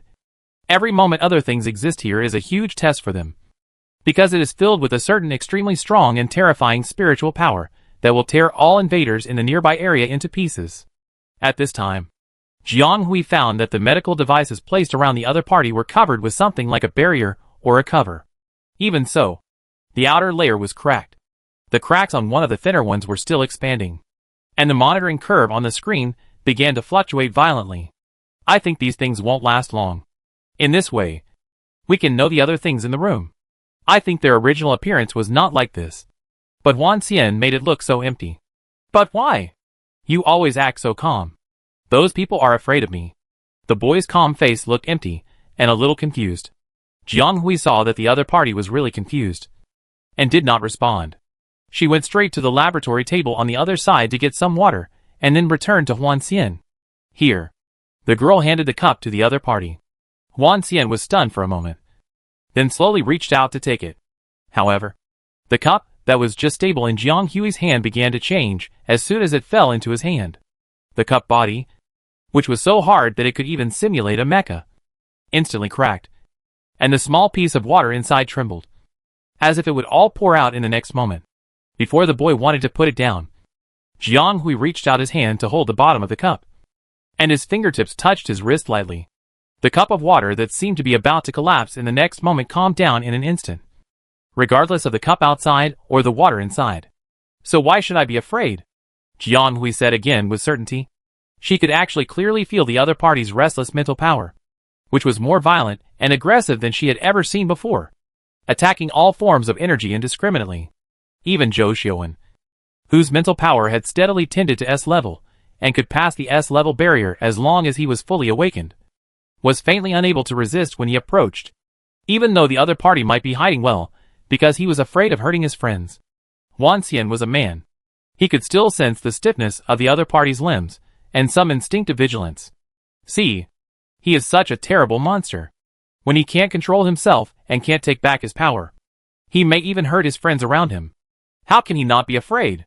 You can control yourself, Jiang Hui said before the other party opened his mouth. She didn't say I believe or I think, but directly used such a firm statement. Because in her opinion, Huan Xian had always been in control and had never hurt anyone, especially their friends. That's because it's you. Huan Xian pursed his lips. He was not fooled by Jiang Hui's words. He could tell that his harmlessness might only be on Jiang Hui. Jiang Hui was different. She was different from the beginning when he knew her. She was the only exception Huan Xian had met so far. Others, even those who were as tacit as Zhou Xiuwen, were different. That's because you are obsessed. Jiang Hui said, you once said that my magnetic field is different, and you will feel unusually quiet around me. But you know, I can fully feel the state of your spiritual power. Every time. Is there really a one-way shielded perception communication in this world? Jiang Hui thought about it later. No. It can't exist. All two parties in this world who have intersected will inevitably leave traces. Just more or less. Since there is no shielding, there will be no communication. Since there is communication, there can be no shielding. There must be one party who deceived Huan Xian's perception. It's not her. Then it can only be Huan Xian himself. He thought that when his spiritual power approached Jiang Hui, it was because of the special magnetic field around her that he calmed down. But is there a possibility that he automatically lowered the energy frequency and connected to her magnetic field? Her spiritual magnetic field might really be different. It was easier to calmly tolerate the other party's violent spiritual power than others. But it was also a two-way result. If Huan Xian did not allow it, it would be absolutely impossible to do it. You always separate yourself first. And the one who really feels unacceptable is always yourself. Fear of being hurt by the outside world. Fear of not being accepted. And even more fear of not being able to control his own talents and hurting the people around him. Little did he know that he was no different from all the humans in this world. As long as he doesn't care, these so-called him in the eyes of others will disappear. Or should be said to become insignificant. So don't be afraid. Don't feel terrible. No matter how powerful a person is, he can't resist everything in this world. Since it can exist, it must have its reason. Accept your own strength. Truly accept yourself. And you will find that this world is far more tolerant than you think. Facing the other party's blank gaze, Jiang Hui pulled his hand away. And the water cup in the other party's hand did not move at all. And the liquid in it did not have a ripple. It has calmed down. So it's true that the one who has been afraid of this power is not someone else, but himself. After saying that, Jiang Hui didn't say anything else, but poured himself some water freely, holding it and drinking it up. He was really thirsty. One of them sat, and the other half lay down, both holding water cups. After a long time, a very light and subtle sigh came from the room. You always understand so well. So you want to pay me for consulting? Jiang Hui joked. Not only Huan Xian, but also Jiang Hui feels that her ability to analyze things has improved when she is with these friends, who are good at everything but always get stuck in a rut. These young people from the interstellar world are quite capable. Generally better than the children from the blue planet. But they are all easily stubborn. This won't work. No. Because he doesn't understand it well enough. Please teach him more. Huan Xian really wants to see the real world that exists in a person's eyes. Chapter 585. After the chicken soup for the soul was poured out, the atmosphere between the two finally returned to normal. Previously, either the other party had something to do, or Jiang Hui himself had something to do. After learning that the other party was safe, the two had no time to communicate alone. After many days and a life and death crisis, the two finally met. However, one had just recovered from a serious injury and was still in pain in his heart, while the other was lying on the hospital bed half dead. And it was unknown how long it would take to recover. However, both of them survived in the end, which was also a happy thing. Previously, whether it was Zhong Ting or Zhou Xiuwen, Jiang Hui could not get the specific situation of Huan Xian from them. The former was because of the need to keep military secrets, and the latter was that he was not very clear. Today, when he met the person involved, Jiang Hui had to ask quickly, "So you were kidnapped to the rebel camp halfway?" Jiang Hui was shocked and a little scared when he heard this. Rebels. Rebels.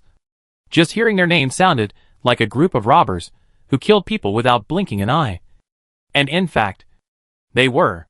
They are the most rampant bandit gang in the Empire in recent years. Yes, calling them rebels is a bit of a compliment. In fact, they are a group of vicious people who are entangled with each other to oppose the Empire and constantly destroy public security. This group of people started to become rampant in the late 9th New Era. In the past, they were just star pirates. At that time, a group of star pirates attacked the passing spaceships near the channel, which was notorious.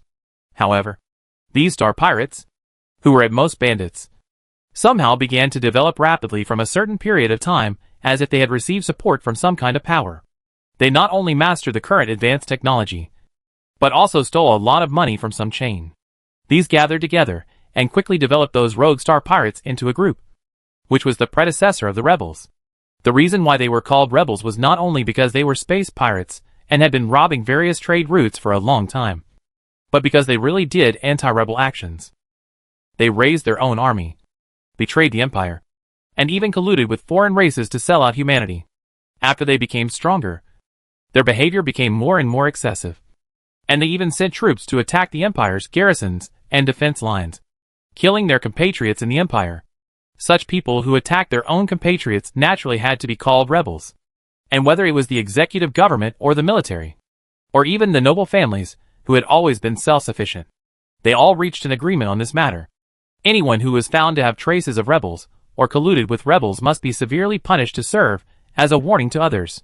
But despite this, the other side did not know where they got help, and their behavior became more and more rampant, and there were more and more horrific incidents. Ordinary people who were involved in the incident or fell into their hands had no other end except death. For example, the Star Beast raid that Jiang Hui and his team experienced not long ago was the work of the rebels. In order to distort the defense line and seize the station of Atlantis, they used all means and did not consider the lives of ordinary people at all. For this reason, nearly half of the people on Weishi Island died, not to mention those who were eaten and found and temporarily judged as missing. This was all the work of the rebels. So there is another planet in the world that hates them. Huanxian is different from them, and even more unlucky, falling directly into their hands. If Huanxian was known to them as a member of the military, if he was not careful, wouldn't he only have a tragic death? Jiang Hui finally figured out what kind of dangerous situation the other party was facing during the 2 months of his disappearance. Why did you take so long to contact me? You don't know that the military is almost going crazy looking for you. Several groups of people are looking for you. I heard from Xiao when that even Marshal Zhou seemed to have made a lot of efforts. You should have contacted me earlier. In this way, the news could be reported earlier. Jiang Hui didn't say the rest of the words. Then it's clear where the other party's injuries came from. It must have been caused by the group of rebels. Huanxian looked like he had suffered a lot of torture. But fortunately, he didn't seem to have suffered any irreversible damage in the end. There is only one chance. So you have to be careful and wait until the most critical moment to kill with one blow. Jiang Hui almost screamed. What is this? What did she hear? Huanxian meant that his only external communication port was hers. She thought that the other party had at least one such external communication port. But it was only transmitted successfully from her side in the end, because she would not know whether others received it or not. Just like if Huanxian had not said it now, she would not know what happened to the other party. But from what he said, his only external port was hers? This is too. Jiang Hui had cold sweats on his back just thinking about it. If there was a small problem at that time, Huanxian could not even contact her only port. Or she was unable to contact the outside world for some reason at that time. Wouldn't it be possible to miss the opportunity for rescue? And then Huanxian. Are you stupid? Jiang Hui couldn't help but pat the other party on the shoulder. Of course, I picked the side of the opponent that was not bandaged. And it was just a feint. And it was no different from a light tap when it landed on the top. Why did you give me such an important thing? Have you thought about what would happen to you if you didn't pass it in time? Jiang Hui thought about it and felt even more angry. The most angry thing was that this person was still unaware and didn't take him seriously. The boy turned his head and looked at her angry and anxious look, then lowered his eyes and said, "There is only one." Jiang Hui noticed that the other party's voice was obviously lighter when he said there was only one. She asked why give it to her. But the other party avoided the question and said there is only one. So does this mean that he is only willing to give it to her? Jiang Hui was a little confused now. Why? It is understandable that the other party trusts herself. Just like she also trusts Huanxian. If it is the same situation, she may also consider passing it to Huanxian.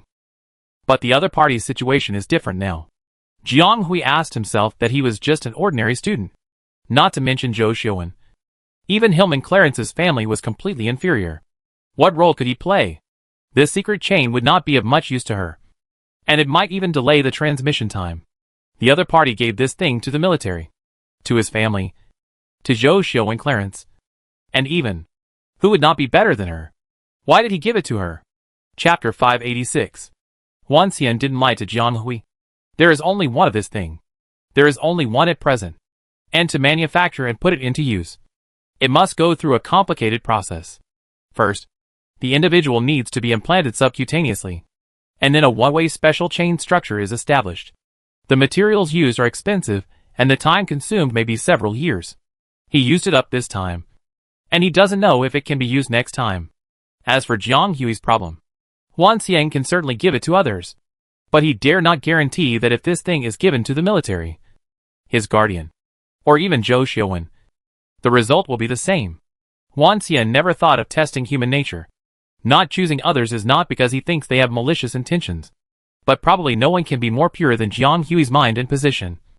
Only she will purely hope that he can survive. If you ask who he trusts most in the world, Huanxian will definitely choose Jiang Hui without hesitation. Without reason or even rational analysis. In fact, Huanxian did not tell Jiang Hui the truth. Nor did he tell anyone else that he had been captured by the rebels on purpose. He wanted to confirm one thing. A very important thing. This matter had been weighing on his life, making him breathless. Even though he had lost the emotions and thoughts that a normal person should have, he still remembered what he had lost. That tragic night.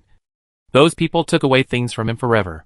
Huanxian suddenly realized that so many years had passed. It turned out that he still hadn't let it go after so many years. Still hated him so much that he was heartbroken and didn't care about his life. He had to go and find out.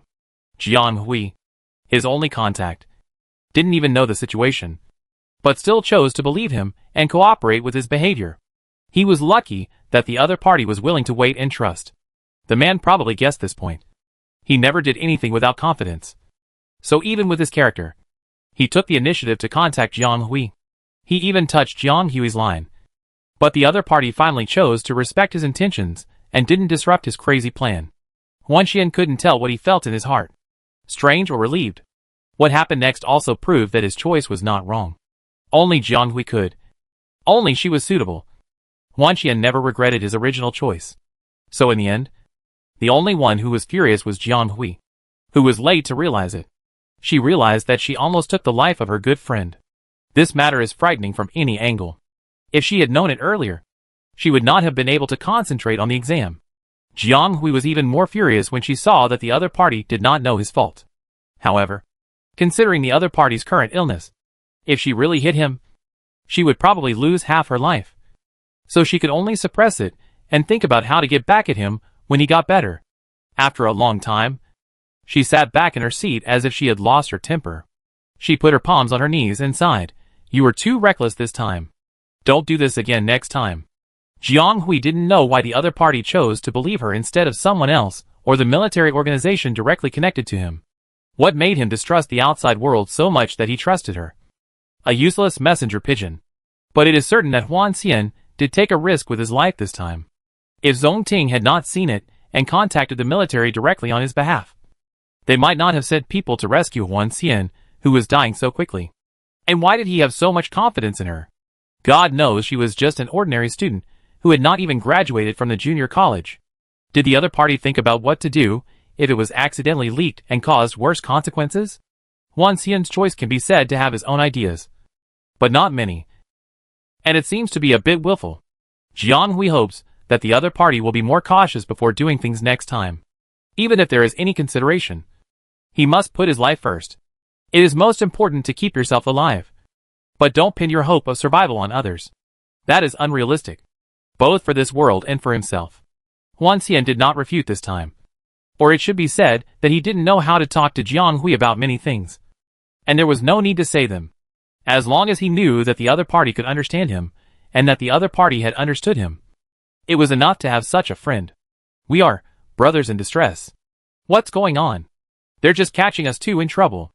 I didn't get my job done and got hurt for nothing. Those rebels are really bad people. Yeah. They're not good people. Hey. Isn't your friend going to stay on the starship for the next 2 days? She won't run away. Don't let people outside see our counselor Zhou jumping up and down. Zhou Yuanjing smiled softly at the anxious man. How could I jump up and down? The boy retorted immediately. Zhou Xiaowen has become more stable over the years, and rarely seen the delicate young master in the past. But he has always been more lively in front of Jiang Hui and others. Maybe because of the arrival of his friends. He did not keep the stable look he usually had in the army, but showed some of the unique feelings of a young man. Okay. Go if you have something to do. I already know what you said, and I will deal with it. Your two little classmates have made great contributions this time. If it weren't for them, the defense line here might be severely damaged. I should personally express my condolences, but I can't entertain them for the next few days, so you can entertain them for me, Zhou Yuanjing said. Even if Zhou Yuanjing didn't say it, Zhou Xiaowen would naturally entertain Jiang Hui and Huan Xian well. But he didn't expect his father to agree to let Jiang Hui enter the Jianan so easily. Others may not know it, but Zhou Xiaowen knows the importance of this battleship to his father. Except for the soldiers under his command. The Jianan, which existed as the main ship, had hardly ever received any outsiders. But now, it had received several visitors in a short time. Huan Xian's arrival was reasonable. Zhong Ting's visit was unexpected. And as for Jiang Hui, Zhou Xiaowen secretly glanced at Zhou Yuanjing. And for a moment, he could not tell anything from his father's calm face. Anyway, it can't be said that it was for his face. Right? Zhou Xiaowen himself couldn't believe it. Go quickly. The elder pretended to frown and scolded with a smile. Zhou Xiaowen was worried about his two friends and was eager to hear their respective adventure journeys. When Zhou Yuanjing spoke, he rolled away quickly, leaving only Zhou Yuanjing and Faria in the main command room to watch his back. Chapter 587 Meeting the Commander. Stark sent a text message saying that he had already started to leave for this place, and it was estimated that he would arrive in 3 or 4 days. So Jiang Hui felt relieved to stay here first, and after hearing that she had already made it to Marshal Zhou's starship, he seemed quite satisfied and asked her to stay there obediently and not move around. This statement was full of complaints. Apart from other things, the other party's obedient. Did she ever do anything bad? She seemed to have always been obedient. But the tree wanted to move, but the wind did not stop. And there were always troubles. But Jiang Hui couldn't deny it. It was true that she was very troublesome. It seemed that she could always catch up with the scene of the accident wherever she went, and was involved in some bloody injuries. She could be called the modern ex-Nan. In a sense, it was too powerful.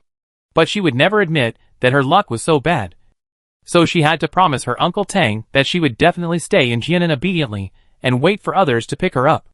After all, according to Zhou Xiaowen, this starship is the warship controlled by his father. Outsiders who want to board it have to go through layers of inspection and screening. It is even more difficult to get out. They need a handwritten order from the marshal. If an accident happens here, Jiang Hui will really have no choice. Zhou Xiaowen arranged a guest room for her, which is close to the logistics area in the middle of the starship. Although there are many people coming and going here, it is not quiet, but it can be said to be the most living place in the entire warship. The canteen is also close, and the delivery of meals is very fast. Moreover, this place is close to the station of the female soldiers, and they feel really safe when they patrol at night. It is more convenient for Jiang Hui to stay here temporarily. Huan Xian's condition was not very stable, except for the special application on the first day that allowed them to stay longer. Jiang Hui and the others could not visit him all the time. Generally, they could only visit him once a day, and the time had to be set when the other party was stable. Both of them tacitly did not disturb him too much. Zhou Xiaowen was also busy with official duties, and rarely had time to visit her. Of course, Jiang Hui did not have so much energy to think about these things. She was not an Iron Man. What happened a while ago was still too exciting for her, and her body had not recovered well. Even if she was sent to a temporary resettlement area for treatment later, it was not her territory after all, and she could not completely put her mind at ease. Now it was Zhou Xiaowen's starship. Although it was not her territory, It was always safer than a temporary station or a temporary resettlement area. She did not have to worry about the attack of star beasts from somewhere. The incident not long ago really left her with a big psychological shadow. And thinking that Marshal Zhou was also in the same starship with her, Jiang Hui suddenly felt that her body had become safer than ever. Jiang Hui was enjoying herself staying in the guest room alone. When she was bored, she would review her lessons or try to contact her lost friends. She gradually regained some of her previous relaxed state and was no longer so tense. But she was on someone else's territory, and she couldn't just hide from their leader all day long. This was extremely impolite. Although Marshal Zhou was really busy and definitely didn't have time to care about a small person like her, her attitude was the same. Jiang Hui should visit the other party both emotionally and rationally. But she couldn't meet him just because she wanted to. It depended on whether the other person had the time. Fortunately, this elder was still as decent as ever. In the past 2 days, Jiang Hui had not waited for the news of Stark's arrival. But she received a notice from Zhou Xiuwen, saying that his father, Commander Zhou, wanted to invite her to dinner to show his hospitality. Jiang Hui. Very familiar. It seemed that she had said the same thing when she first met Zhou Yuanjing a few years ago. This big man's style is still so down-to-earth. Jiang Hui naturally agreed immediately. In fact, there is nothing to be afraid of. Zhou Yuanjing is not only a marshal who once held a high position and the owner of this starship. He is also Zhou Xiuwen's father. When she visited her good friend's house, she should naturally pay respect to other people's elders. Moreover, according to what Zhou Xiuwen and Huan Xian said, this person also helped a lot when she was in trouble, and she had to thank him for both reason and emotion. Zhou Xiuwen didn't seem to feel much pressure to have dinner with his father, and went back happily to prepare and notify. Then he told Jiang Hui that he would come here to wait for him to go together in the evening. And the girl was left looking at his back and shaking her head helplessly. When the other party came to pick him up in the evening, Jiang Hui didn't see Huan Xian, and he was suddenly a little strange. Huan Xian looked okay last time and could have a normal meal, so he should attend such an occasion. Zhou Xiuwen gave an explanation. The other party has been taking a strong medicine recently, and his body has produced a stronger antibiotic reaction. It is a time of discomfort. Today, he wanted to visit him, but the therapist asked him not to disturb him in the next 2 days. So the other party missed their dinner. However, he explained to Jiang Hui that the other party is currently in a stable condition and his body is stronger. The antibiotic reaction is a normal phenomenon. After all, he had suffered such an almost irreversible injury before, and treatment itself is not an easy thing. It is a good thing to have such a strong reaction. It's a pity that the other party can't have dinner with them. Zhou Xiuwen rarely glanced at Jiang Hui in a childish way, and immediately retracted his glance when he found that the other party followed him without distraction. He didn't know why he felt guilty, but he was really happy because he brought his friends to see his father again. This is indeed a very strange thing. Young people often don't like their parents to interfere too much when they make friends. Even if sometimes they can't avoid bringing friends home to play, they will feel uncomfortable because of this. Because parents are born with a certain perspective of scrutiny and criticism, they can easily deny the fragile interpersonal relationships established by their children. Zhou Xiuwen is different. After getting Zhou Yuanjing's approval, he became the one who wanted to bring his friends to Zhou Yuanjing. He couldn't explain what was going on. Was he trying to show his father how good a friend he had made? Or was he trying to show his friend how powerful his father was? This would make him feel at ease, as if all the relationships he cared about were solidified. Zhou Xiuwen knew that his idea was not normal, but he didn't think about it. He happily took Jiang Hui to the agreed place to attend the dinner hosted by Commander Zhou. This was the second time Jiang Hui had officially met Marshal Zhou. Time had passed so quickly. 3 years had passed without her noticing. It felt like she had only been here not long ago. Chapter 588 Determination. The banquet was a good one, and the people were all respectable and friendly. Jiang Hui accompanied the father and son for a warm dinner. As usual, there were no other messy topics at the table. She was keenly aware that his attitude towards her seemed to have changed subtly. Of course, it was not worse, but better. He was still gentle, but a little more intimate. When Commander Zhou wanted to be courteous, he could really do it naturally, without any traces of artificiality. The other party was indeed worthy of being Zhou Xiuwen's father. They were from the same source, and Zhou Xiuwen still had a lot to learn. But at the same time, Jiang Hui also saw the real state of this elder now. The kind that was not covered up. and the other party did not seem to have any intention of covering up in front of her. He was thinner than the last time they met. Obviously, there was no room for him to lose weight. But every time they met, people would feel that he had become weaker. Now it seemed that he was really just a skeleton. Although his face was pale and his spirit was weak due to recent hard work, his attitude was still quite gentle. Really, if he hadn't seen the fierce and powerful side of him, he would have thought that he was a weak uncle. He urged the children to eat seriously and share with them the delicious food he thought was good, and occasionally said a few words of family matters, as if he was getting along with his nephews and nieces. Although there were only 3 of them who actually had dinner together, Zhou Yuanjing still had people around him. Except for Faria. They were all Zhou Yuanjing's direct confidants and had watched Zhou Xiaowen grow up. They felt their young master was too old and didn't even want to pretend to be mature. It has been a long time since we have seen such a person who has not grown up. Is he so happy? But they also know that Zhou Xiaowen has been under a lot of pressure in recent years.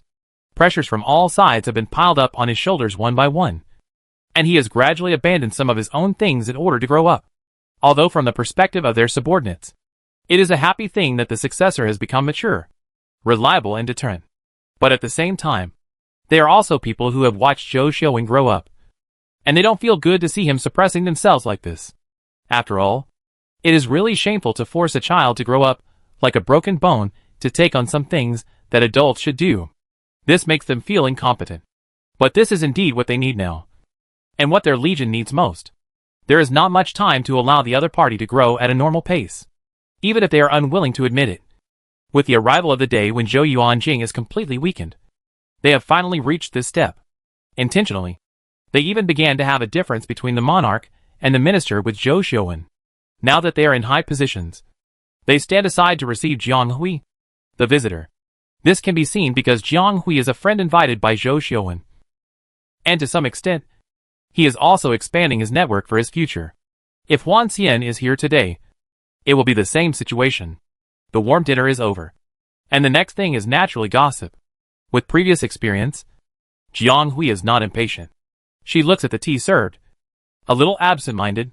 The father and son above picked up the teacup in a similar posture that they themselves did not notice and took a sip. However, the younger one is really seriously tasting the fragrance of tea, while the elder is not interested in the wine.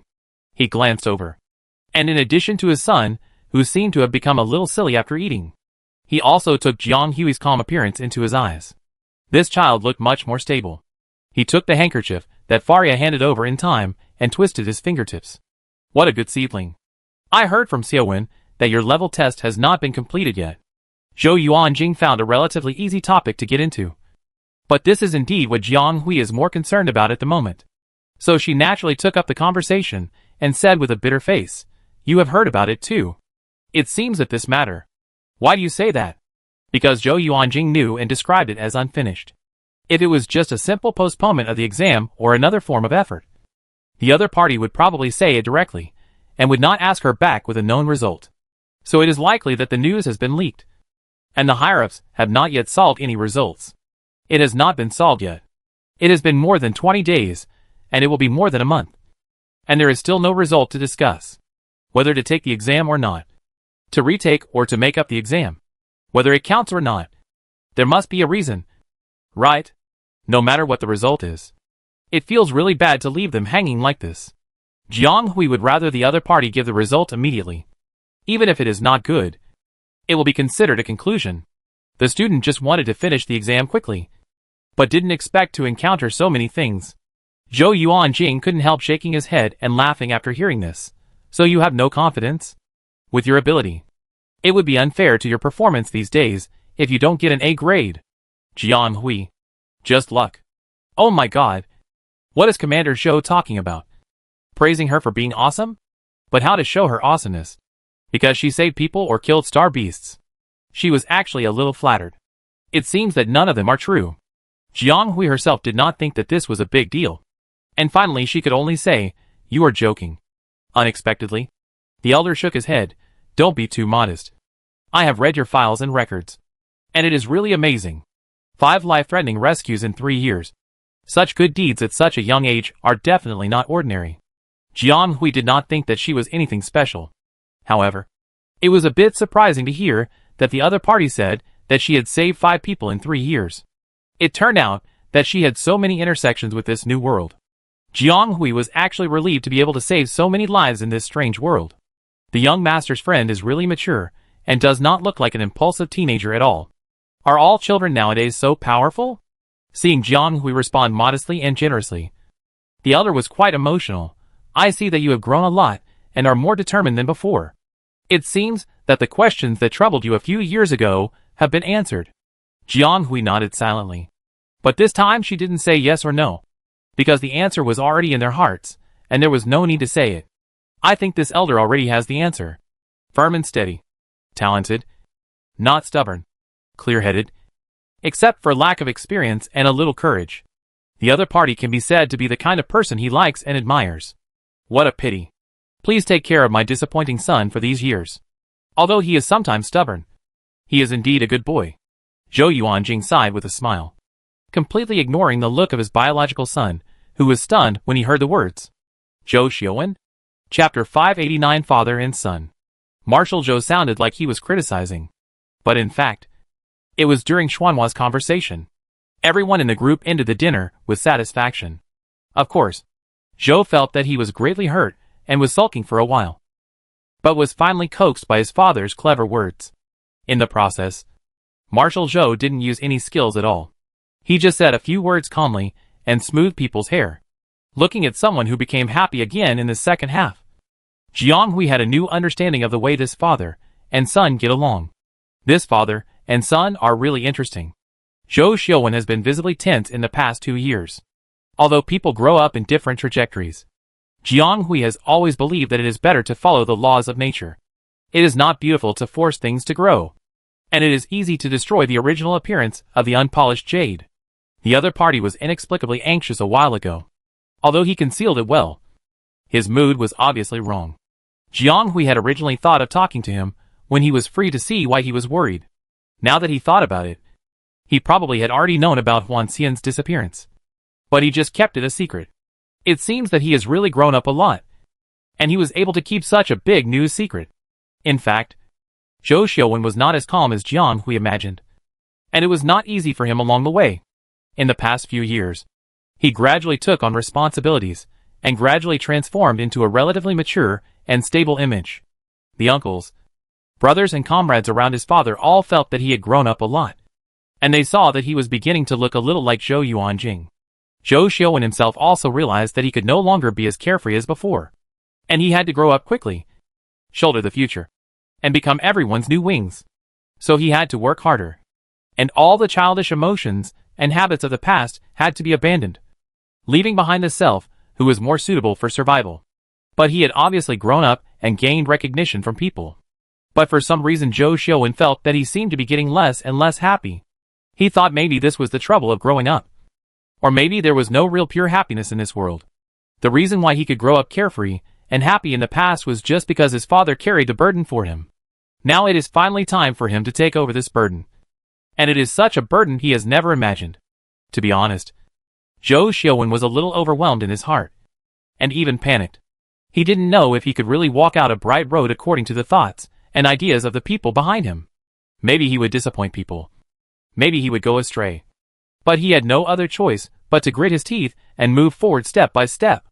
Because Zhou Xiuwen was not only behind himself, but also carried the ideals of countless people and the future of countless families. He could not be cowardly. But as Jiang Hui expected, he was still young, and his experience was not enough for him to learn how to relax and relieve, how to turn pressure into motivation in a high-pressure environment. The young man could only force himself to digest as much as possible and move forward fearlessly. But the high-pressure environment still left some traces, and Jiang Hui and his friends also noticed it. But they just didn't know how to help him. Fortunately, the elders were wiser and took action before them. Or it should be said that no one knows a son better than his father. Jiang Hui, who hadn't seen Zhou Xiuwen for a while, found that his mood had stabilized again, and he was more generous than before, and more like his father. It goes without saying who adjusted his state for him. Who else could it be but his father? As expected, the old ones are the best. In addition, understanding the child's campus life is also a big deal. Obviously, Jiang Hui, a friend and classmate, is a very good middleman. Zhou Yuanjing used her entry point to relax Zhou Xiuwen's spirit a little and talk about his true thoughts in his heart. Some mature and some childish. Some of his recent troubles and some of his new ideas. This guy almost spilled everything. Zhou Xiuwen didn't know whether he didn't notice it or he didn't care at all. And he was very active. Marshal Zhou was listening patiently all the time and didn't seem impatient with these childish things at all. In the end, it was Zhou Yuanjing's adjutant who came to report something, and the group ended the meeting. Zhou Xiuwen sent her back and then rushed to his father.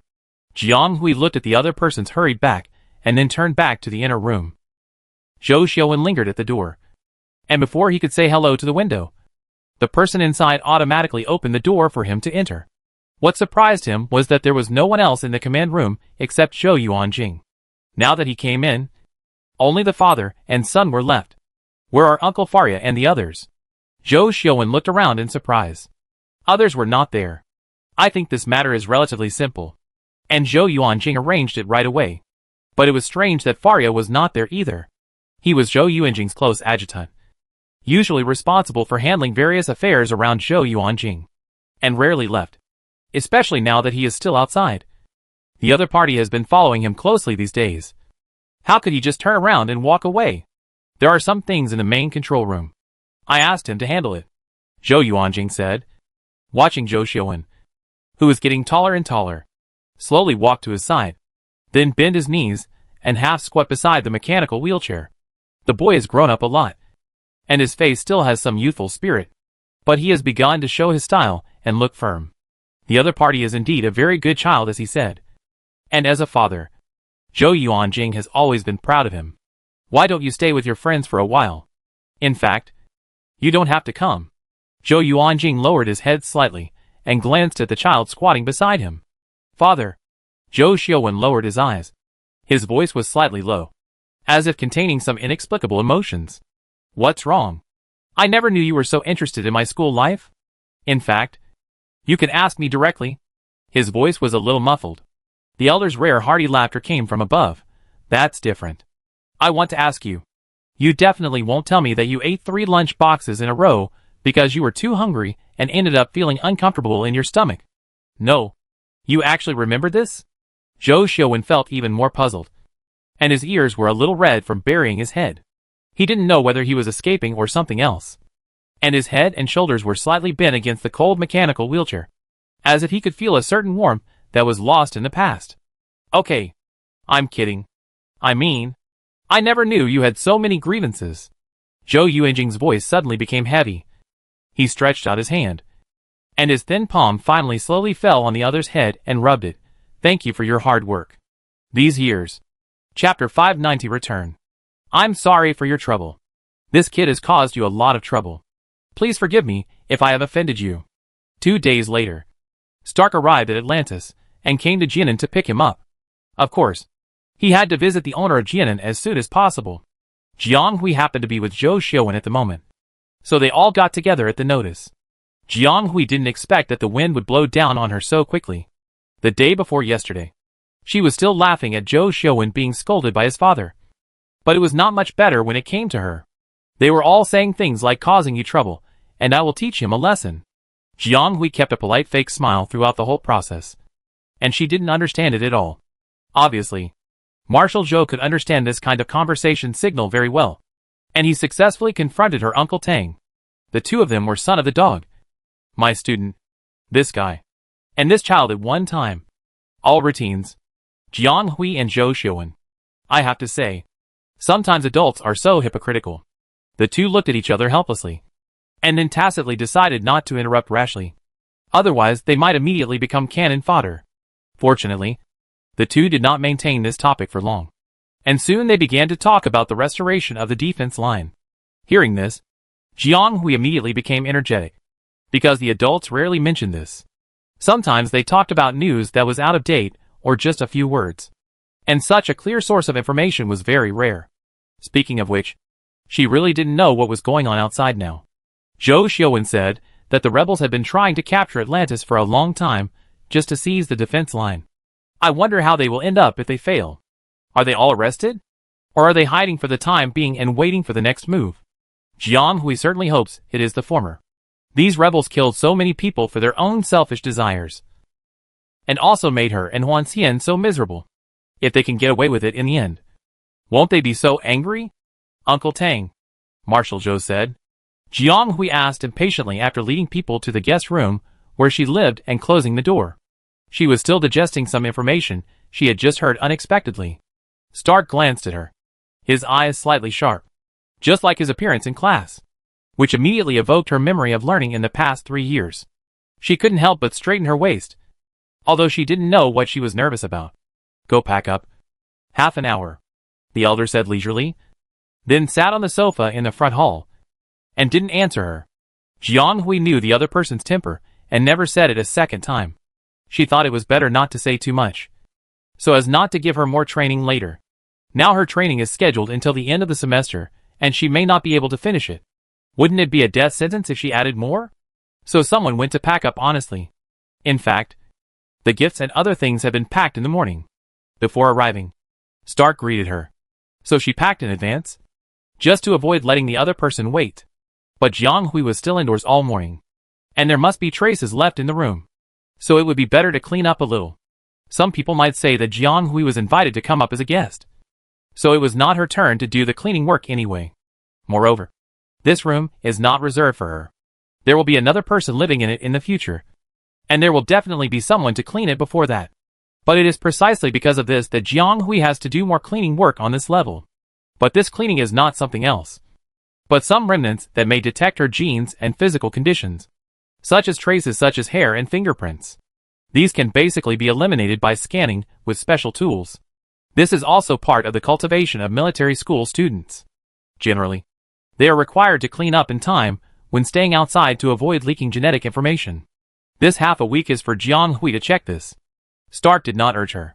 When she came out of the inner room and walked to the front hall, he said leisurely, "Your military merit application has been approved." Jiang Hui was a little surprised. "It's down? So fast?" But she didn't know what expression to make for a while. "You look as if you don't care much about the result?" Jiang Hui shook her head honestly. "I don't know." She didn't even know that she could apply for military merits at first. Later, it was basically others who made it for her, so she didn't feel it at all until now.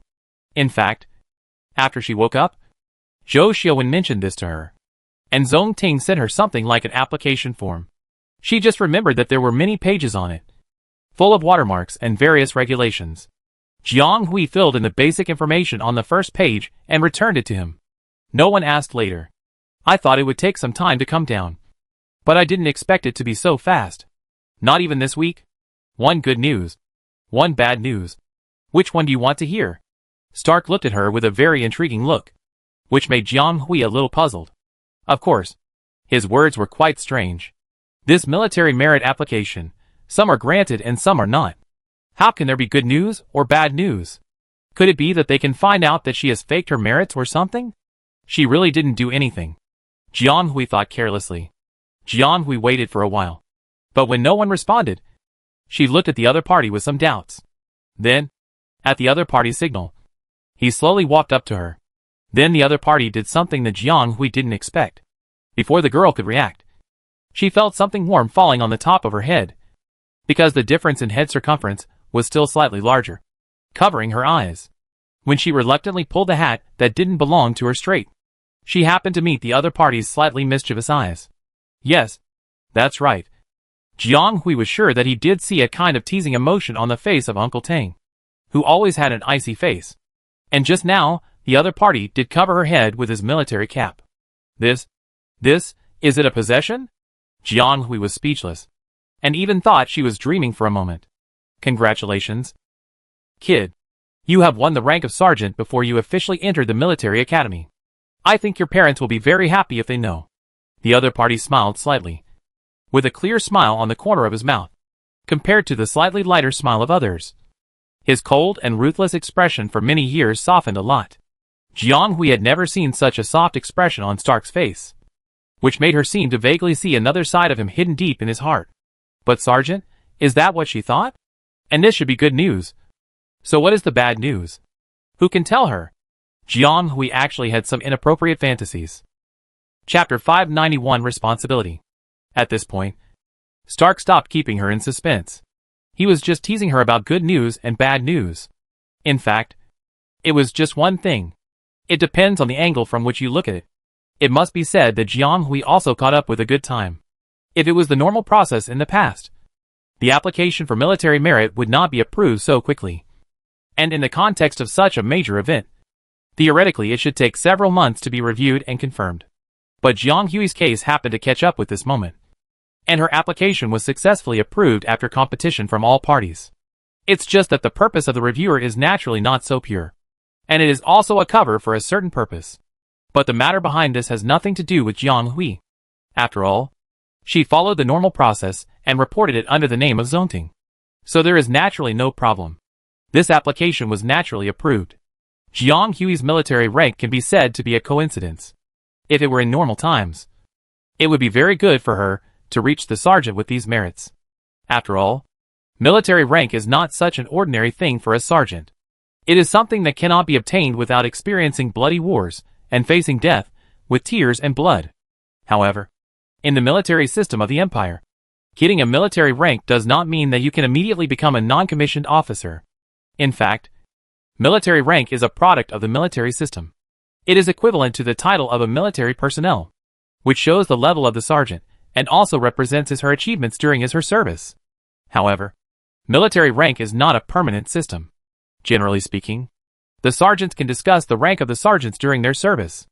If you fail to obtain a lifetime military rank, you will be just an ordinary retired sergeant after retirement. Although you enjoy the corresponding treatment of your rank, the so-called military rank will no longer be valid at that time. Therefore, once all sergeants enter the military system, they will try their best to move up, to make meritorious contributions, and work towards the officer level. The higher the rank before leaving the army, the better. If they can be promoted to the general level before retiring, their families will be eligible to enter the Central Star Zone, and they can also get corresponding arrangements after retiring, so they don't have to worry about their livelihood, and their children will enjoy different things in the future. This is also called the interstellar version of crossing the class, which is the dream of all sergeants. Of course, with Jiang Hui's current class, it's still a long way to talk about this issue. She hasn't even officially entered the military system, but by chance, she got the rank of sergeant, and she was destined to enter the military system. She began to consider more things next. As mentioned above, military rank is very important for a sergeant. It is different from the specific military position, and both must have corresponding merits. The rank of each sergeant is approved and certified by the military, and they also enjoy corresponding treatment in the interstellar society. This is a reward for these heroes who defend the country. But as the saying goes, one should do his job in his position. Jiang Hui is now going to receive a military rank, and in the future, he will really become a paid military official. So he will naturally have to shoulder the corresponding responsibilities. According to the imperial military system, all those who are initially assigned a military rank will have an evaluation period, and they need to accumulate and complete the corresponding indicators before they can be finally certified as a regular military rank. So this means that after Jiang Hui receives the rank of sergeant, she must work. It would be fine if she just had to work. But during this period, there is not only something similar to an internship period, but also assessment indicators. The whole set of regulations is detailed and complete, leaving no loopholes for anyone to exploit. Jiang Hui. No. Is it so troublesome for you to get an honorary title in your empire? Although she also intends to join the army in the future, and has made corresponding career plans for this. But the problem is that she has not yet officially enrolled in a high-level military academy, and has not yet passed the full awakening period. Now she, a minor, has started the life of a social animal, or the kind of guaranteed assignment. To be honest, Jiang Hui feels that it is quite unreal.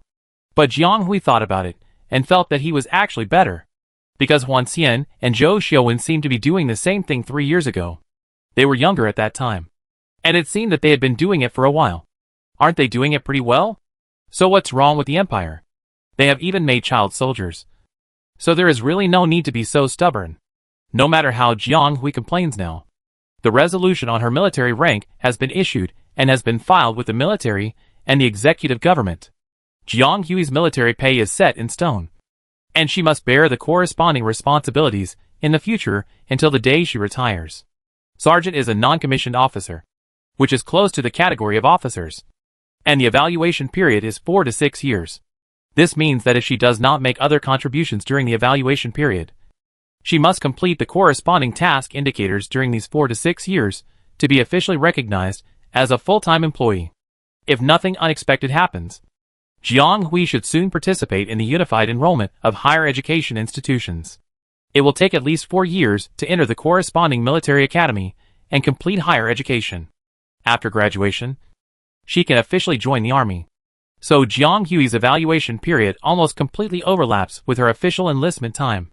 As everyone knows, these 2 points are very important for a sergeant.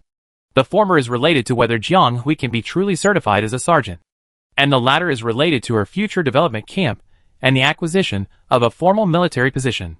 Stark has foreseen that this little guy will have a busy 4 years in the future. Jiang Hui, your child is really troublesome, and really makes people proud. Jiang Hui has not yet realized the problem. He just asked about the evaluation criteria and other things with some curiosity, and turned his attention away. While talking, Jiang Hui had finished the cleaning work. Although there were some minor episodes in the middle, it did not delay the main business. The whole process really did not exceed half a week. And soon the two came out of the guest room. Someone has been outside to meet them. It was sent by Marshal Zhou. It's not that Zhou Yuanjing is narrow-minded. He has to send someone to monitor them in such a short time. In fact, it's because the rules in Jianan are strict. Even the military in the starship cannot act at will without instructions. Jiang Hui and Stark are both outsiders. It would be inconvenient to walk. So a special sergeant was sent to lead them away from Jianan. Before that, Jiang Hui did not forget to go to the medical department to say hello to Huan Xian, so that the other party would know that he had left first. Unfortunately, he did arrive. But Huan Xian was still in the drug adaptation period, and it was said that a whole medical team was monitoring his vital signs. So Jiang Hui did not disturb him.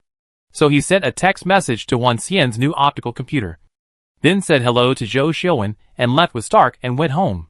Chapter 592 Glory. Hey, Jiang, we meet again. A voice came, startling Jiang Hui, who had just boarded the spaceship.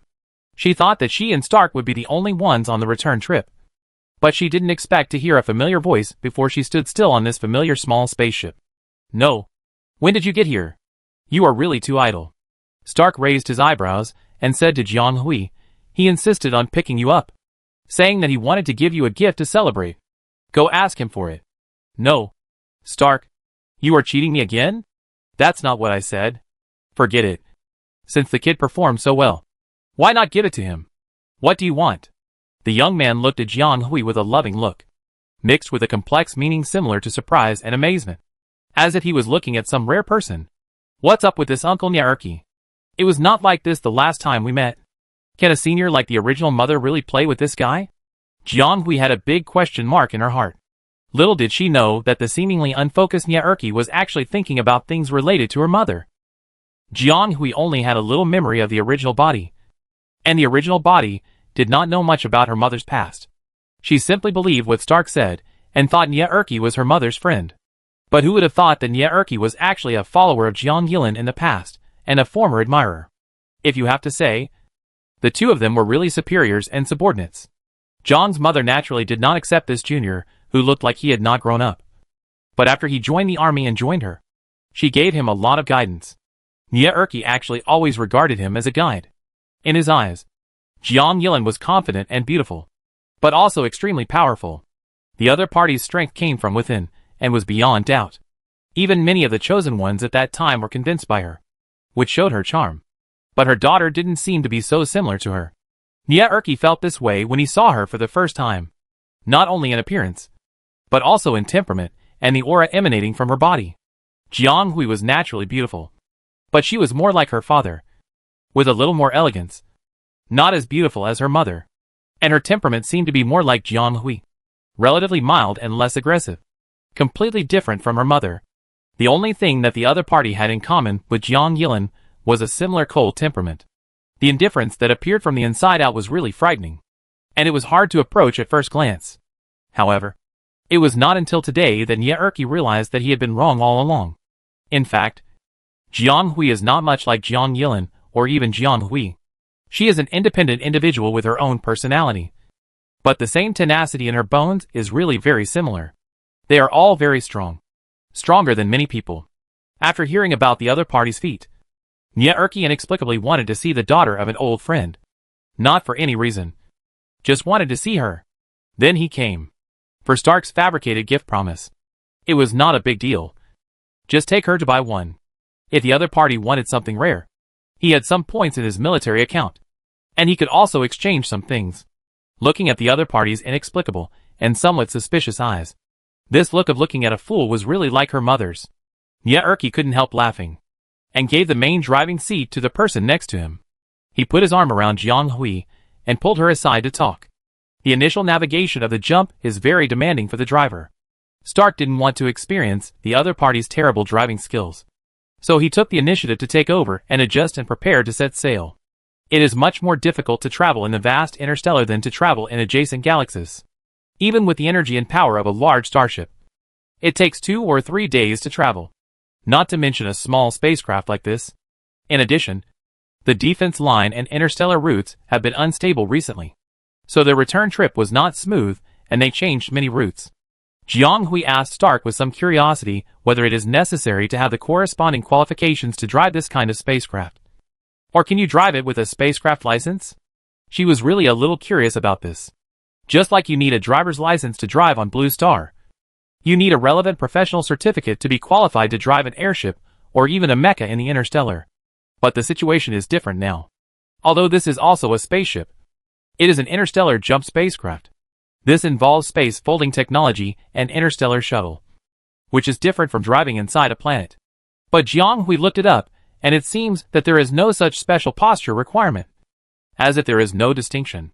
So Jiang Hui is not sure whether this requires a special qualification certificate. The definition of this on the internet is also vague. As if it is intentionally vague. And there are starships. Does driving a starship also require a special qualification exam? Jiang Hui found that she was really ignorant of this interstellar world. She had been here for several years. But she still couldn't get familiar with this new world. Because this world is too big and vast. And she could only peek into a corner after several years of hard work. Stark kept it a secret for the first time, telling her that she would know when she received her military rank, and asked her to study it herself. Then, before Jiang Hui could continue to ask, he told her a new piece of news. It was about the mecha driving level test that she had been worried about. The notice about this test also came down today, together with the resolution on the awarding of military rank. This can be said to be a piece of news that is neither good nor bad, because of the particularity of their incident. After research, the examination party decided to conduct a make-up test for those who did not complete the later test.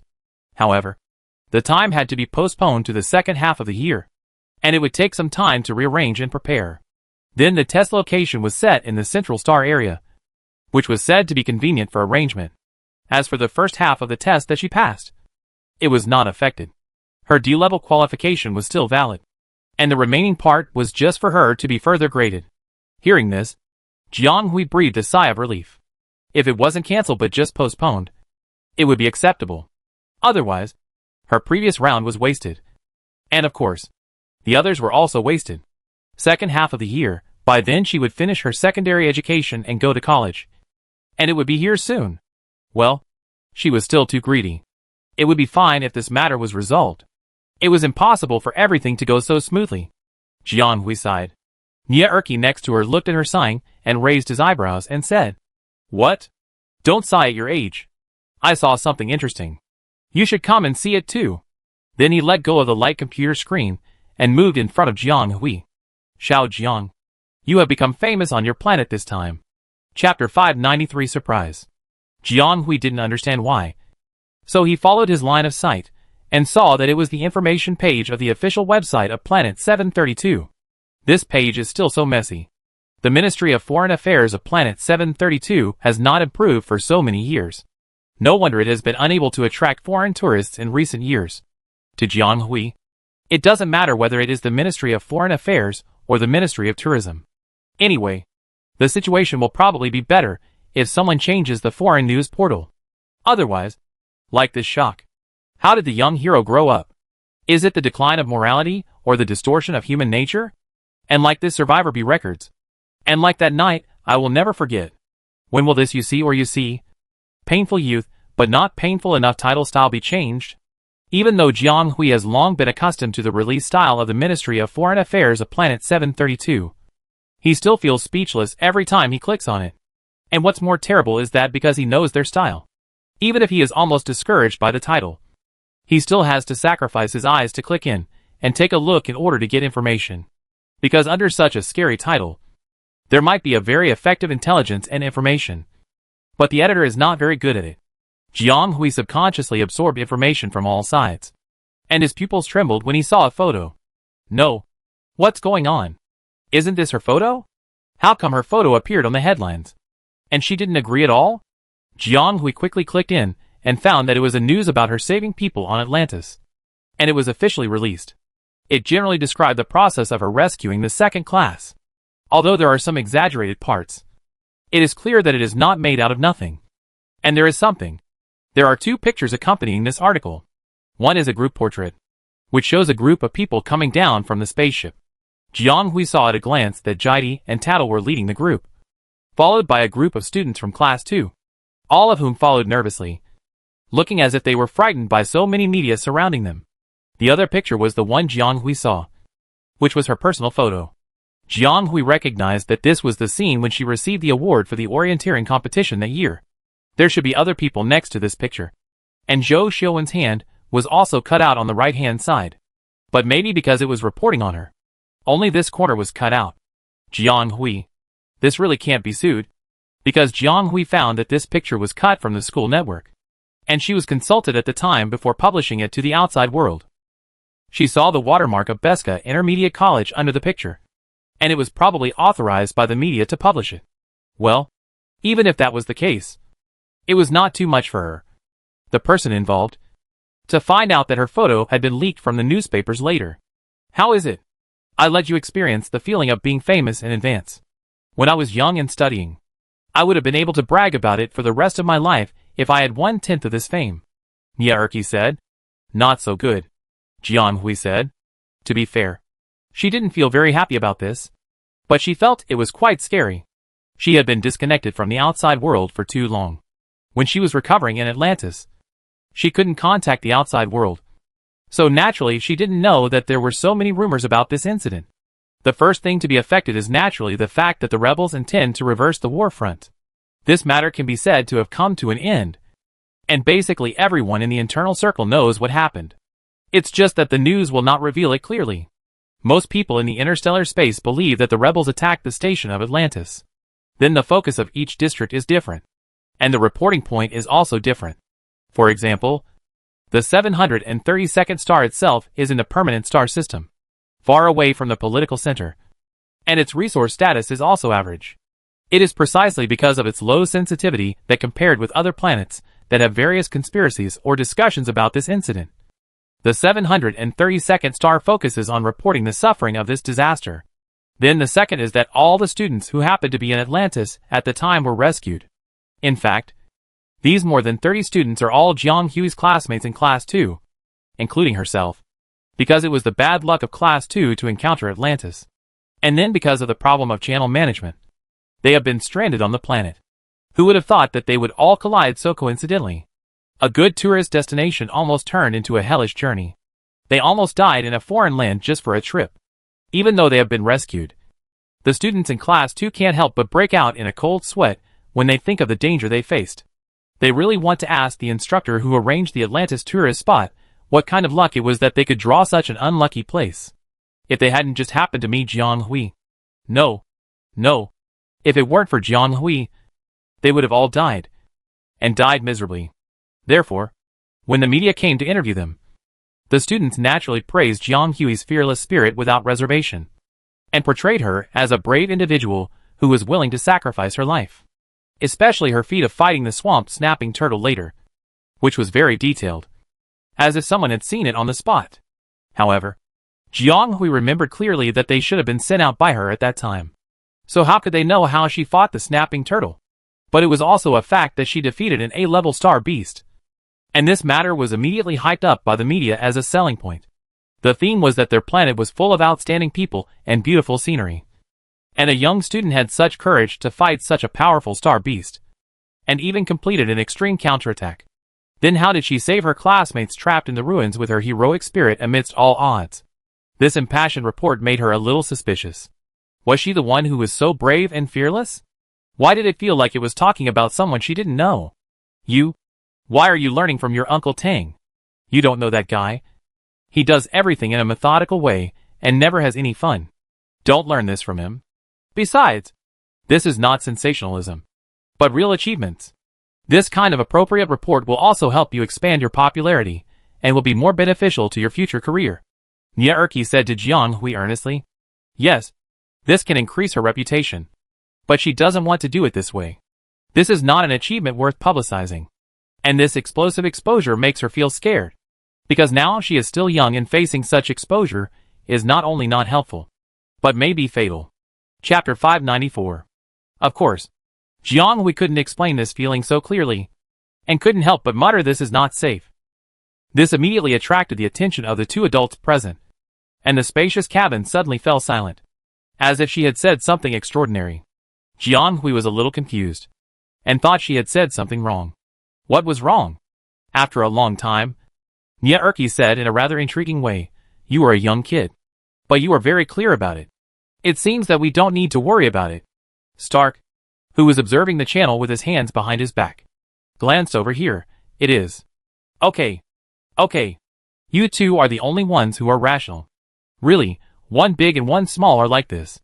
You have to find some fun for yourself occasionally. It's so boring. Nie Erki muttered. Although it's a good idea for you to have such an idea, I still think I should teach you, lest you be taught stupid by your Uncle Tang.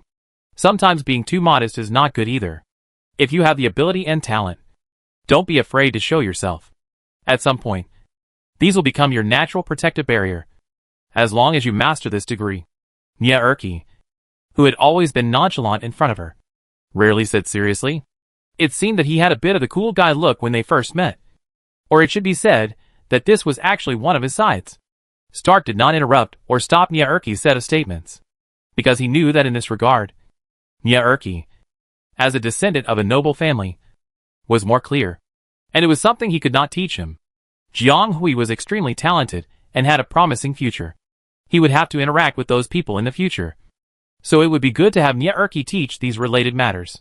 In this way, this small spaceship carrying 3 people headed for planet 732 on the other side of the galaxy. Home. No matter how good the performance of a small spaceship is, it still has its limitations. Therefore, compared with large starships such as Tinglong and Jianan, they took this small spaceship for a full 6 days, almost a week, to reach planet 732. Looking at the sphere with a faint warm light from afar, Jiang Hui inexplicably felt a little jealous, and had a sense of loss. In fact, after so many years, she still couldn't get used to this warm yellow planet that was completely different from the blue planet. Compared with the former blue planet, this planet is actually quite desolate. It does not have abundant water resources, not many plant resources, but many mineral mountains. In addition, the outer side of the entire planet is covered with a special atmosphere that absorbs light. Therefore, whether it is the ground space below or the outer space, you can see that this sphere is slightly emitting warm light. She is beautiful, but it is still not the beautiful planet in her memory. She will never see that planet again. But maybe because of the long-term living, Jiang Hui gradually regarded her as her second home. After experiencing such a big change, Jiang Hui couldn't control her emotions when she saw this beautiful planet again. She thought it was because she missed home too much. At someone's strong request, Stark didn't send her home directly, but transferred her to the section where Beska Intermediate College was located, because her popularity on planet 732 continued unabated. Jiang Hui just checked the social network and found that some people had started to dig up her background. Moreover, her appearance has been exposed, and she will be easily recognized on the street. If Jiang Hui goes home, she might be recognized when she returns to school in 2 days. Moreover, she has a wider range of activities in the mainland. If she goes home, she can't stay at home, and it is easy to be exposed when she goes out. That group of people have been reporting all kinds of things about her every day before she returned to star 732. If they knew that she was back, Who knows what would happen if the popularity did not decrease? So it is better to go back to school directly. Beska Intermediate College has a military background, and there are troops stationed there. On weekdays, no outsiders are allowed to enter or leave. Jianghui will naturally get better protection when she returns to school. And she can also save money on the boat ticket. Only Nye Erki felt sorry for this. The other party originally wanted to take Jianghui to the large shopping mall on star 732 to pick gifts. However, according to Jianghui's analysis, it was not appropriate to return to the home of the mainland. So he promised that when she was free in the future, he would take her to the largest shopping mall in the Central Star area to choose gifts. At that time, she could choose any expensive one. Jianghui was naturally happy to accept such pure kindness from the other party. Seeing the school sign getting closer and closer below, Jianghui was rarely stunned. But the next moment, watching the spaceship heading towards the middle, Jianghui suddenly felt something was wrong. This direction is wrong. The parking area is on the west side, and the middle direction is the square. Where is Stark taking them? Did the school build a new parking area? Jianghui didn't know why. But she felt uneasy for some reason and looked out the window frequently. Her intuition has always been very accurate. Whenever she noticed something wrong, there must be something wrong. She thought this time was no exception. Seeing Jianghui fidgeting and looking around, Nye Erki smiled secretly. He is still a child. And is the other party too sensitive? Something is wrong so soon. In order to stabilize someone's emotions, the young man walked behind the other party and put his arm around the girl's shoulders. What's wrong? Don't worry. It's almost there. Of course she knew it was almost there. And she could see it with her naked eyes. But she always felt that something was wrong. And she couldn't tell. On the other side, Stark completely left the driver's seat and walked out. And also walked to Jianghui's side. Then he made a move that shocked Jianghui and adjusted her collar that was turned outward. This might be because she accidentally turned it over because of her big movement just now. But the other party didn't look like such a careful person. Jianghui's expression now was the same as the expression she had when she found that Stark suddenly put the military cap on her head a few days ago. Really? It seems that this person has been acting unusual or even abnormal since she came back from a trip to Atlantis.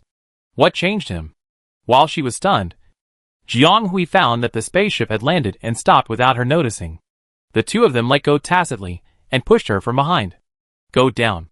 The elder raised his chin slightly and said. His expression was indescribably complicated. Jianghui looked at the two people sideways and walked out of the cabin step by step for a long time. There was silence outside, but the moment she appeared from the exit, thousands of eyes were cast on her. There were surprises, admiration, curiosity, everything.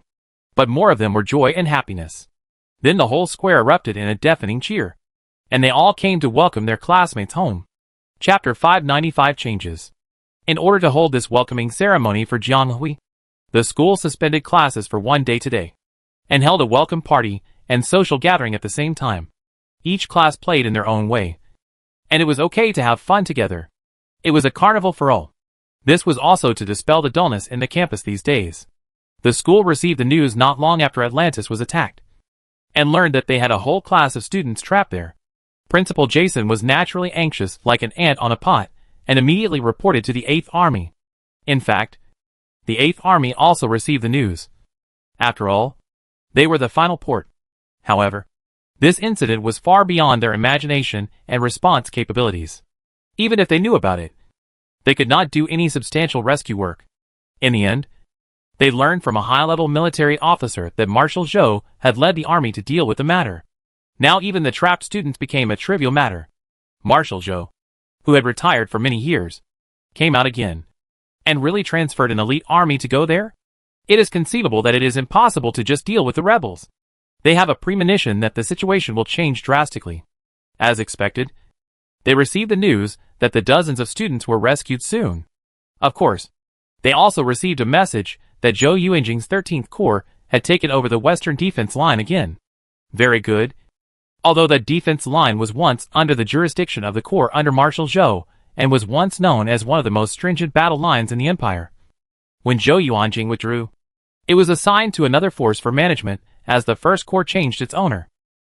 Now, taking advantage of the opportunity to clean up and reset the defense line, Zhou Yuanjing took it back under his command. which can be regarded as another major change in the military in the past 10 years. This, Zhou Yuanjing is alive again? No. It's impossible. People outside the country don't know much. But the military leaders know the current situation of Marshal Zhou. And all forces are tacitly aware of it. This legendary figure in the past is useless. No matter how powerful the other party is, and how much power he has, he is still on the decline and irreversible. Although they are secretly happy that they have the opportunity to rise to power, they dare not let the outside world know the specific situation of the other party. Because everyone knows that once his current situation is revealed to the public, it will cause an uproar. And even more seriously, it may cause political turmoil. So whether it is for the sake of military morale or the stability of the empire, they must temporarily conceal Zhou Yuanjing's true situation until there is nothing to hide. But everyone is mentally prepared. And there will not be much time left for this person. He can hold on until now and live up to the glory of the empire. What is the most unforgettable thing for the beast in his dying moments? Naturally, it is the huge family that has always been protecting him. And his cubs. The power controlled by Zhou Yuanjing is so great that even if those ambitious military men took advantage of his weakness to bite off a few pieces of flesh from him, it still did not weaken a bit. After all, Zhou Yuanjing himself is a huge banner that never falls. As long as he is alive, no matter what he becomes, there will still be countless people who will follow him. But what if he can't live long? If they are Zhou Yuanjing, the first thing they have to worry about is their own life and death. At that time, his legion, the army he painstakingly built to protect the safety of the empire, and his most cherished family will fall into a dangerous situation of being leaderless and being spied on by enemies. Those past enemies will inevitably attack the things or people left behind by him because of their hatred for him. This is an inevitable result that Zhou Yuanjing could foresee before his death. So he must be prepared and arranged. The legion needs a leader. His family needs a protector. And Zhou Yuanjing's only son Zhou Xiuwen must become the maintainer, regardless of whether the other party is a suitable person. This is also the only feasible way for the Zhou family army to go on. However, Zhou Yuanjing and his subordinates have been silent for many years, and his elite legion has been seriously injured because of the original incident. And the first legion has directly changed its owner. Everyone has become accustomed to their quiet disappearance in this star field. If they want to change the situation, they naturally have to have an entry point. And naturally there is nothing more suitable than a beautiful turnaround to introduce changes. This group of beast masters can pave the way for the next young master. This may be the only time Zhou Yuanjing is selfish. You have to stand up from where you fell. Since the military can't protect this line of defense, they will guard it again. Zhou Yuanjing handled it very cleanly. He not only severely damaged a key distribution point of the rebels according to the clues, captured a large number of core personnel, and pulled out many ambushed rebel secret lines. He also swept the defense line that was almost reversed and eroded for a long time, reinforced and stretched it, and carried out a complete system reconstruction. This is something that the military cannot do at present.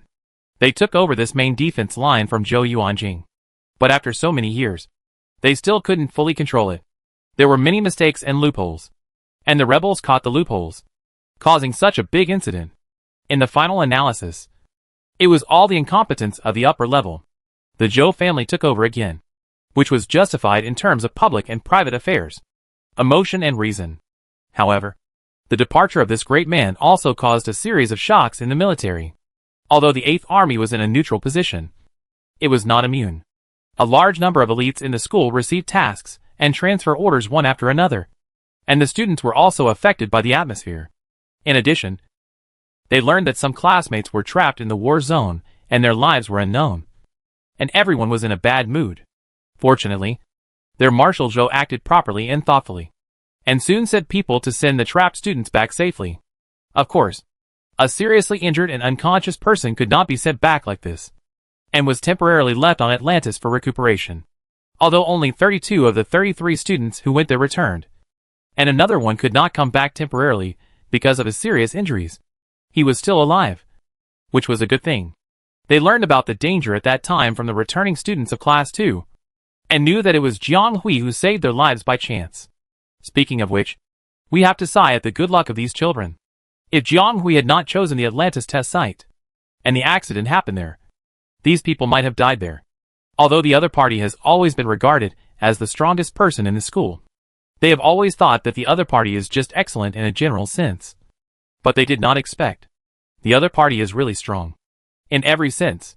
Knowing that she was seriously injured and could not return for the time being. The teachers and students of the school were very worried about her sincerely. This time it has nothing to do with personal opinions or interests. Because everyone hopes that there will be such a person who will save them regardless of life and death when they are at the moment of life and death. Obviously in this regard, Jiang Hui is a real hero. A person worthy of their admiration. Chapter 596 Trivia. Jiang Hui returned to school smoothly. After a carnival day comparable to the school anniversary, the campus quickly returned to normal order. Needless to say, everyone in Class 2 has a higher level of admiration for Jiang Hui on campus. Although Jiang Hui is already famous enough in Beska Intermediate College. But compared to the simple rumors before, her deeds of sacrificing her life to save others made the students feel more real and in awe of her. They may have been reminded by teachers at all levels, and did not disturb Jiang Hui's normal life too much.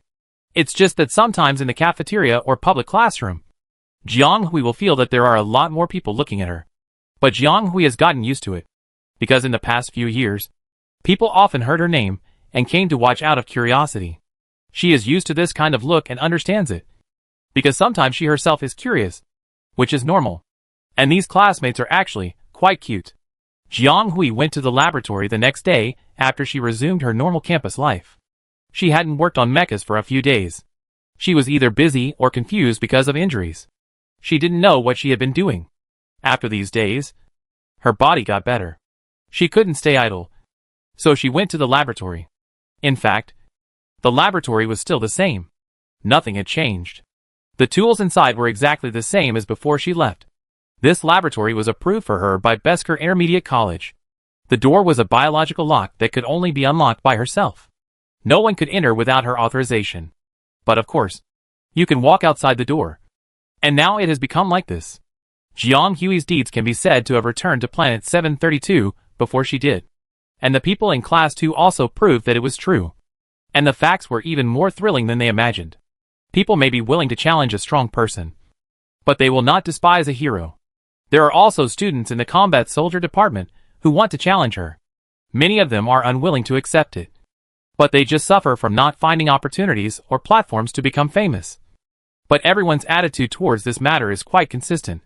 These days, some students spontaneously come to the laboratory to wander around, hoping to see this classmate Jiang who often comes in and out of the laboratory suddenly walk out of it.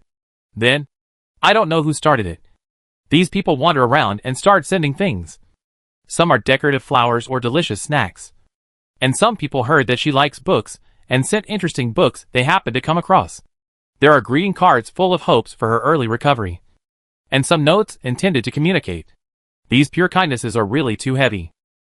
So much so that Jiang Hui opened one of the cards and couldn't help shaking his wrist when he saw the lines of sincere greetings on it. She thought. In fact, she really didn't do anything. Just did what she should do. But these classmates let her see the most beautiful things in this world. This may be the reason why countless imperial soldiers are willing to sacrifice their lives for it. No one does not want to live in such a beautiful environment and spend hundreds of years in peace and stability. Even if the price paid for this is the lives of that group of people. Jiang Hui moved these things back to the laboratory one by one, including those withered flowers. These things will be the traces she left in this world. She used to be sad because of the diary left by Zhang's father, and was worried that if she left this world one day, no one would remember that there was a her in this world. Now she has also got the real answer. Yes. Why worry? Just like this. As long as she keeps moving forward, every step she takes will become a mark she engraved in this world. Even if the people who remember her forget or leave, this will not change because the wind will remember the direction he came from. Without proof. Although campus life has returned to normal, many things still leave some traces. Zhou Xiuwen and his father are busy on the front line. Huan Xian is still recuperating. And Clarence is said to have encountered something, and his plan to return to school has been extended. Now he can't contact. Hillman is also, because of family matters. He stayed in the Central Star area. Jiang Hui is alone again. She is not the kind of person who can't leave her friends. But she has a sense of confusion that can't be recovered after extreme chaos. She wants to return to her normal rhythm as soon as possible. So she has been busy in the laboratory these days. Of course, she is busy assembling some mechanical joints that have not been conquered before. Jiang Hui consciously did not look at a certain empty space in the laboratory, where a huge machine had been parked. When it was there, Jiang Hui would often look at it with a critical eye, worrying about its imperfections every day, and would tirelessly compare its data with the ideal mecha. However, when it was completely shattered in that accident, she did not feel it at the time. But when she returned to the laboratory and looked at the empty space, Jiang Hui's heart seemed to be a little empty, a little confused and lost. Why was it so sudden? That was her first real work. It was declared over when Jiang Hui used it for the first time. She didn't even experience its performance properly. But now she couldn't even find the wreckage, leaving only a lot of useless data. Jiang Hui even regretted that she didn't upload and report this mecha because of perfectionism, so that when it was completely destroyed, it was an unknown mecha that had not been registered and rated. Wally. This name is quite appropriate. It really became the hero of her and their lives, like the protagonist in that story. Even if it was only a moment of glory, they still survived because of it, which really fulfilled a certain fate. Seeing the empty shelves again, Jiang Hui put down the mechanical joint in her hand a little anxiously, turned around and left the laboratory, intending to walk outside the school road to dispel the irritability in her heart.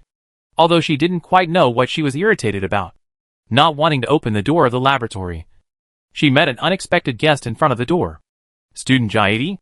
Jiang Hui asked uncertainly. The other party nodded. Student Jiang. Good afternoon. This is a rare guest. Jiang Hui was a little surprised. The other party had never been here in these years. Suddenly he came. Could it be for the matter on Atlantis? But he had thanked her with all the classmates at the class meeting a few days ago. However, when he saw her a few days ago, he was still arrogant. He was a little gentler, but not much different.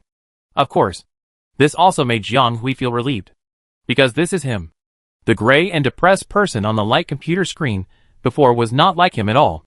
Chapter 597 Return. There are many excellent students in the second class of the Combat Soldier Department, and even when Jiang Hui stands out, their brilliance has never been overshadowed. Clarence, Jiaidi, Tattle, any of them can be called outstanding in the Combat Soldier Department. Now they are all gathered in a small class, and no one is convinced by anyone else. However, the one with the strongest self-esteem in this class is not Jiang Hui, who has always dominated the list, nor is it the arrogant Clarence, but Jiaidi, who has been studying hard. This person was admitted with the first place in the exam.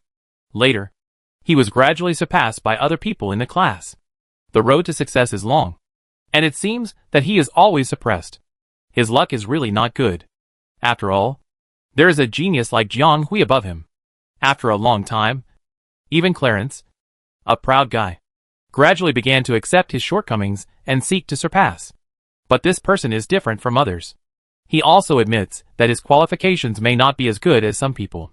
But he believes that a person's success is not only due to innate factors, but also affected by more acquired factors. Not being able to compete for a while does not mean that you will never be able to compete for a lifetime. Whoever laughs last is the real winner. This is a concept that many ambitious people always believe in and implement.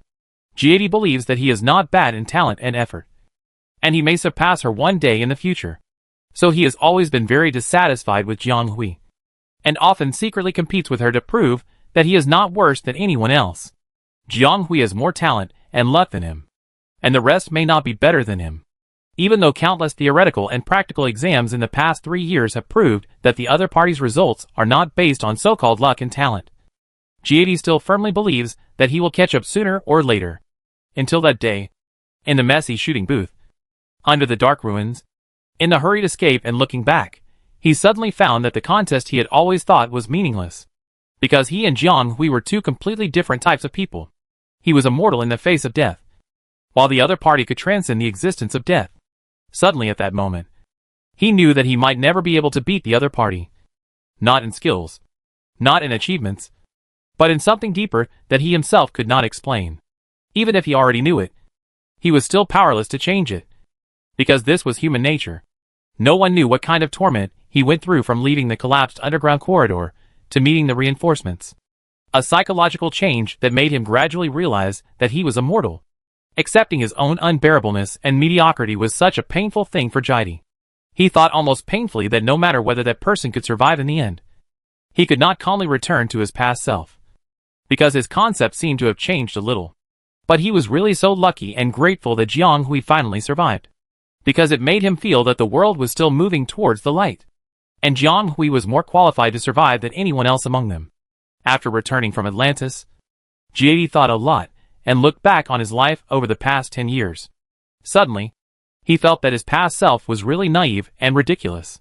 After solving some obsessions over the years, he felt that his condition was better than ever before. On the day when Jiang Hui came back, he felt so relaxed.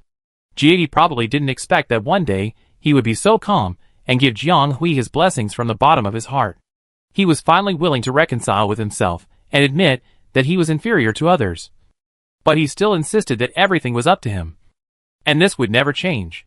One day he would let Jiang Hui see the idea he had always insisted on.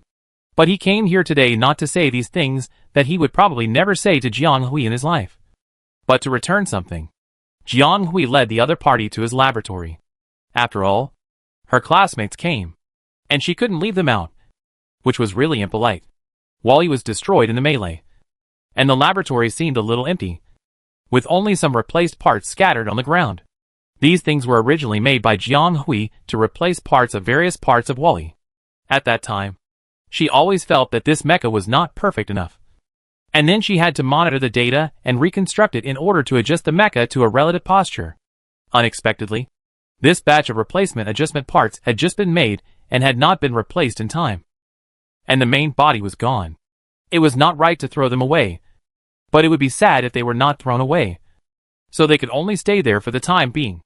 Jiang Hui poured water for the other party, and then sat on the other side of the laboratory table. This person was in a strange state.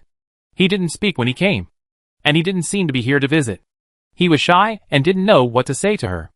Jiang Hui didn't say anything, but just waited quietly for him to sort out his thoughts. The laboratory was very quiet, with only the sound of two people breathing lightly. The boy glanced at the person opposite him. The other party didn't look at him, nor was he bothered by the fact that he came up to her for no reason, but remained silent. She looked very calm. This person has always been like this, calm and composed, like a deep lake, which can be seen to the bottom, but cannot be really touched. Although he was clearly disturbed and his private space was invaded, the other party did not show any impatience. Instead, he saw himself on the other side through the other party's eyes, with such clear anxiety. Just when Jiang Hui was about to fall asleep, he heard the person on the other side ask, "Is that swamp snapping turtle scary?" Jiang Hui was a little surprised, but she thought about it and answered the other party very seriously, "A little. But now I think it's a little too stupid." "Stupid?" The boy murmured a few words, not knowing what he was saying, and suddenly couldn't help laughing. "Is that so? Although I knew it a long time ago. It's different to hear it from the other party's mouth." "What?" Jiang Hui shook his head, coming and going in a hurry, talking without a beginning or an end. And she ran fast. Could she eat him? It seems that he has figured it out. As for what he figured out, it depends on the benevolent. Jiang Hui never troubles himself. But this guy is also very nice. Unexpectedly, the thing she had been looking for was in the other person's hands. No wonder she didn't find it later.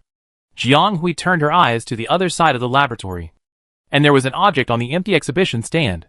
It was much smaller than its former body, and could only be regarded as a remnant. But it was also its body. Jiang Hui didn't expect to find a part of it. Back. Welcome back, Wally. Chapter 598 Capital News. Jie brought the remains of Wally to Jiang Hui, which he had collected bit by bit for Jiang Hui at the scene, because except for the part from the shoulder to the head, which was still intact, the part below was basically horrible, and the chest was severely deformed. When Jiang Hui broke it open, it also caused some irreversible damage. The part below was basically crushed out of shape. It was all scrap iron mixed with construction materials, and it was impossible to pick it up. At that time, someone advised him not to waste his energy, because the mecha that was damaged to this extent could not be repaired, and the military would most likely give Jiang Hui compensation indicators. Jie still insisted on taking away the relatively intact parts, and then he was hurriedly taken away by the sergeants. Later, Jiang Hui was seriously injured and unconscious, and the second squad was sent back to planet 732 by Zhou Yuanjing's people. They never had the opportunity to meet Jiang Hui again, and they could not return this thing to her. It was not until today that he returned the wreckage to Jiang Hui. The process was quite tortuous, but the result was good. After many disasters, the hero, who had protected them from life and death, came back. Although it was a little broken and some defects were too severe, it didn't matter. She could fix it, and even make it better. Then start over. Jiang Hui's eyes fell on the broken mecha wreckage not far away. Ding dee. The girl lowered her head, and was a little surprised to see the contact displayed on the light brain. But she quickly answered, "Hello. This is Jiang Hui." "Jiang Hui. Long time no see. How are you? Are you in good health now? I heard that you..." The face of the other party on the screen page had not even stabilized, and the voice was impatiently transmitted through the other side of the port. It can be heard that the owner of the voice seemed to be emotionally unstable. Jiang Hui looked at the other person. Compared to the last time they met, he seemed to be thinner. His face was almost pale, and his collar was obviously a little loose. A trace of doubt flashed through her mind, but she still responded to the other person's words one by one without any expression. Probably her condition looked okay, and the anxiety that the other person had originally shown on his face disappeared for the most part, and his face finally turned a little red. He breathed a sigh of relief, and seemed to choke and cough a few times in the process. "That's good." Jiang Hui felt that the other person's mental state was a little wrong. It was not just that his body had not recovered. It felt like he was anxious, and it seemed that he had been under great pressure and suddenly found a gap, and it burst out like a flood. Before this, his mental state and even his body might have been forced to a certain limit, showing an extremely abnormal state. Even if he didn't know what happened to the other person, Jiang Hui could judge that he was very uncomfortable at the moment, in various senses. But the Sanger tailor, she knew, was such a normal teenager before they parted last time. Although he had just experienced a near-death crisis, he had no mental problems after being rescued. How could he look like he was traumatized after not seeing him for a few days? Jiang Hui didn't know what to say for a moment, so he just listened to him quietly, hearing the other party's emotions go from high to tireless narration, and then gradually calming down and looking a little confused. "Calm down?" Jiang Hui looked at the person opposite and asked softly. "Sorry. Did I scare you? I might just be a little too tired." The boy rubbed his temples. Jiang Hui did not ask him why he had to choose this time to find her, when he was so uncomfortable and tired. The other party told Jiang Hui that he was receiving intensive treatment at the Military Law Department Medical Department when the incident happened. He was almost in a semi-comatose state when he was sent from Atlantis to the Central Star area. He slept directly for more than 10 days, and only contacted her today. Indeed, the Military Law Department was stationed next to the army, and it was safer than most people even under the circumstances at that time. In addition, he was seriously injured at that time, and he would be rescued first in this melee. His statement was almost flawless. If he had just woken up and didn't know much about her situation, it would be normal to ask anxiously. But the problem is that he doesn't look like an ordinary worried person. Jiang Hui thinks he is more like a camel missing a straw. Is he sure that he was really only unconscious for more than 10 days? If he was unconscious for more than 10 days of the disaster, it would undoubtedly be a blessing. But the other party acted more like he had experienced another worse disaster. "I'm fine now. I'm safe." "I think you're the one who's not fine now," Jiang Hui said seriously. Of course he wasn't fine. After 13 days of confinement from the spacecraft that forced him to be transported to his room in the capital, Sang had almost all of his external communication channels cut off, and fell into a blind and mute state. It wasn't until today, 13 days later, that he was released in a mess, and only then did everything settle down. But the deep fear at that time penetrated deeply into his mind, almost causing Sang's shaky psychological defenses to collapse. He didn't tell the truth to Jiang Hui. He was indeed unconscious for more than 10 days. But he was disconnected for more than 10 days. When he was conscious, he was forced to be confined, and could not contact the outside world during that time. Before this, he had already known about the disaster on Atlantis, and even intended to rescue Jiang Hui, who was nowhere to be found, but was forcibly suppressed and sent back by the people who were supposed to pick him up. They confiscated his optical brain and forced him back to the Central Star area. Sang's father thought that he was too wild and would bring trouble to the family by not considering the overall situation. So he forced him to be confined. He was forced to cut off contact with the outside world before he even had time to ask about Jiang Hui's situation. He knew the news but could not tell it, and was not even qualified to obtain information from the outside world. Just because his father thought he would cause trouble, and determined that he had made friends with unknown people outside. Sang thought he was a very open-minded person, and he could be optimistic about the family's neglect of him. But he finally found out he could no longer bear it. These 10 days of complete loss of autonomy were deeply engraved in his mind. He never thought that he would experience the near-death experience of drowning again. The real experience failed to send him into eternal darkness. This time, he was clearly with his family, but could only watch himself fall into despair. He was like a dead object forgotten in a corner. Even his closest blood relatives didn't care about his situation. They might be having a warm dinner in the living room not far away, laughing about his willfulness. But why? Why did they treat him like this? Chapter 599. Don't. Taylor? Classmate Taylor. A voice came from his ear, awakening the person who was lost in his thoughts. Just like a drowning man grabbing a piece of driftwood, or suddenly seeing a ray of light in the darkness. He slightly raised his head and looked at the person opposite. The girl's eyes were inquiring, and her eyes were clear, as if she could see the bottom at a glance. His eyes became clear. Nothing. The boy said so. After a brief loss of control at the beginning, the other party's condition was visibly restored, and the previous shaky feeling was gone. Perhaps to cover up the embarrassment of his previous loss of composure, he took the initiative to change the topic to a lighter one. The other party probably read a little information after waking up and hurriedly contacted her. He didn't know everything, and most of them only knew some superficial things. Jiang Hui picked out what he could tell the other party. Hearing this, the other party did not show any surprise. After all, he was born in a noble family and might know more than her. But he listened very carefully and added some information that could not be obtained by the permanent star system from time to time. After hearing that Jiang Hui had obtained the initial military rank, the other party was surprised and happy for her. He told Jiang Hui that it was not so easy for ordinary people in the empire to obtain military ranks. The empire's military was prosperous, and wars were happening almost every moment. Therefore, there was a great demand for soldiers. And every year, citizens who volunteered to join the army were recruited from all walks of life. Joining the army in this country is obviously a very good way out. In addition to the fact that the job is really dangerous, the treatment, income, and even social status are relatively high. If you can achieve some results during your term of office, you can live a better life even if you apply for discharge in the middle. This is also the preferential treatment of the empire for sergeants. However, the military wants to recruit young and middle-aged people with considerable abilities to join the army. There are certain requirements and restrictions on the level of mental power and physical fitness. So not everyone is eligible to join the army. Those who have not fully awakened with high potential mental power levels are almost the scarcest talent resource in the selection system.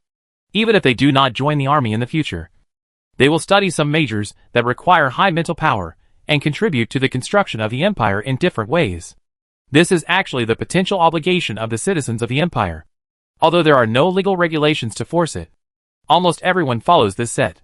This group of people often come into contact with this aspect early, and when they are fully awakened, they choose whether to enter the military academy and confirm the path of entering the army in the future. Therefore, the military academy can be said to be the most important link in the military's talent output system. They almost capture the top potential people in the entire territory. After 4 years of teaching and training, their abilities and potential are above ordinary sergeants. Especially the higher military academies directly under the empire. They are almost directly connected to the military system, and are talent training bases directly under the military. It is said that students who complete graduation tasks and graduate successfully can obtain preliminary military ranks, generally ranging from full-time soldiers to warrant officers, all depending on the completion of the tasks. Although the slightly inferior military academies are not as superior as these higher military academies directly under the empire, they also have certain privileges. Most of the graduates can directly leave the basic conscript scope after joining the army, and quickly enter the battlefield to accumulate military merits. Even the lowest rank of a full-time soldier is considered to be at the top of the soldier hierarchy. After all, there are privates and conscripts below full-time soldiers. This does not count the advantage of internal recruitment before graduation. It can be said that going to a military academy is the top priority for all awakeners who intend to join the army. Otherwise, If you wait for several years after entering society before thinking about this path, you will fall behind the progress of military academy students. Because ordinary people in society with ordinary mental power levels enter the army by default as conscripts. And the best is at most privates. And you need to climb up step by step through military merit. This is also the difference between the social recruitment system and the military academy recruitment. Of course, if the mental power and strength are strong enough, even if you are recruited from the society, the difference between you and the military academy students will not be too big. After all, the empire can be called a martial country. Although there are other factors that affect it. Strong enough ability can also break this situation, which is fair in a sense. It can be said that most people are trying their best to go to college in order to enter the military with a better attitude after graduation. And obtaining a military rank through graduation tasks is the most important part. Jiang Hui has now directly obtained a military rank. And the level is not low. Although the 4 years will be much more tiring and dangerous than those of ordinary students. She has also entered the military system much earlier than others, and has more advantages than her peers. Taylor himself was a little envious when he said this. Even though he was born into a privileged noble family. But now, the only thing he could rely on has become a life-threatening constraint. But he also knew that this was what Jiang Hui deserved. The other party was such a good and excellent person. It would be best if she could find her own way early. He sincerely hoped that the other party could show her strengths. Fly higher and higher. And have a bright future. Without being subject to those dirty and disgusting controls for the sake of her future. Status and wealth that do not belong to the self will not be realized after all. He also made up his mind to get rid of this situation that made him powerless. No matter how high the price was. He was willing to do it. Jiang Hui, I hope you can get better and better. Keep moving forward and don't look back. Thank you. Jiang Hui subconsciously felt that the other party's blessing was a little different from the ordinary. As if it hit a deeper emotion. But when he looked at the other party again, his expression was normal. And he didn't see the previous excitement. So he thought it was just an illusion. The two talked about the mecha driving level test that was temporarily shelved. The other party said that he had also received such a notice. And the location was also in the capital. As for the specific test site and time arrangement, they still had to wait for the allocation arrangement. It seems that everyone is the same. Jiang Hui couldn't help but sigh that good things come hard. A good exam was abruptly cut in two. It was unknown what would happen in a few months. If it hadn't happened in Atlantis, they would have probably finished the exam. Closing the communication interface, Sanger Taylor returned to the back seat of the airship.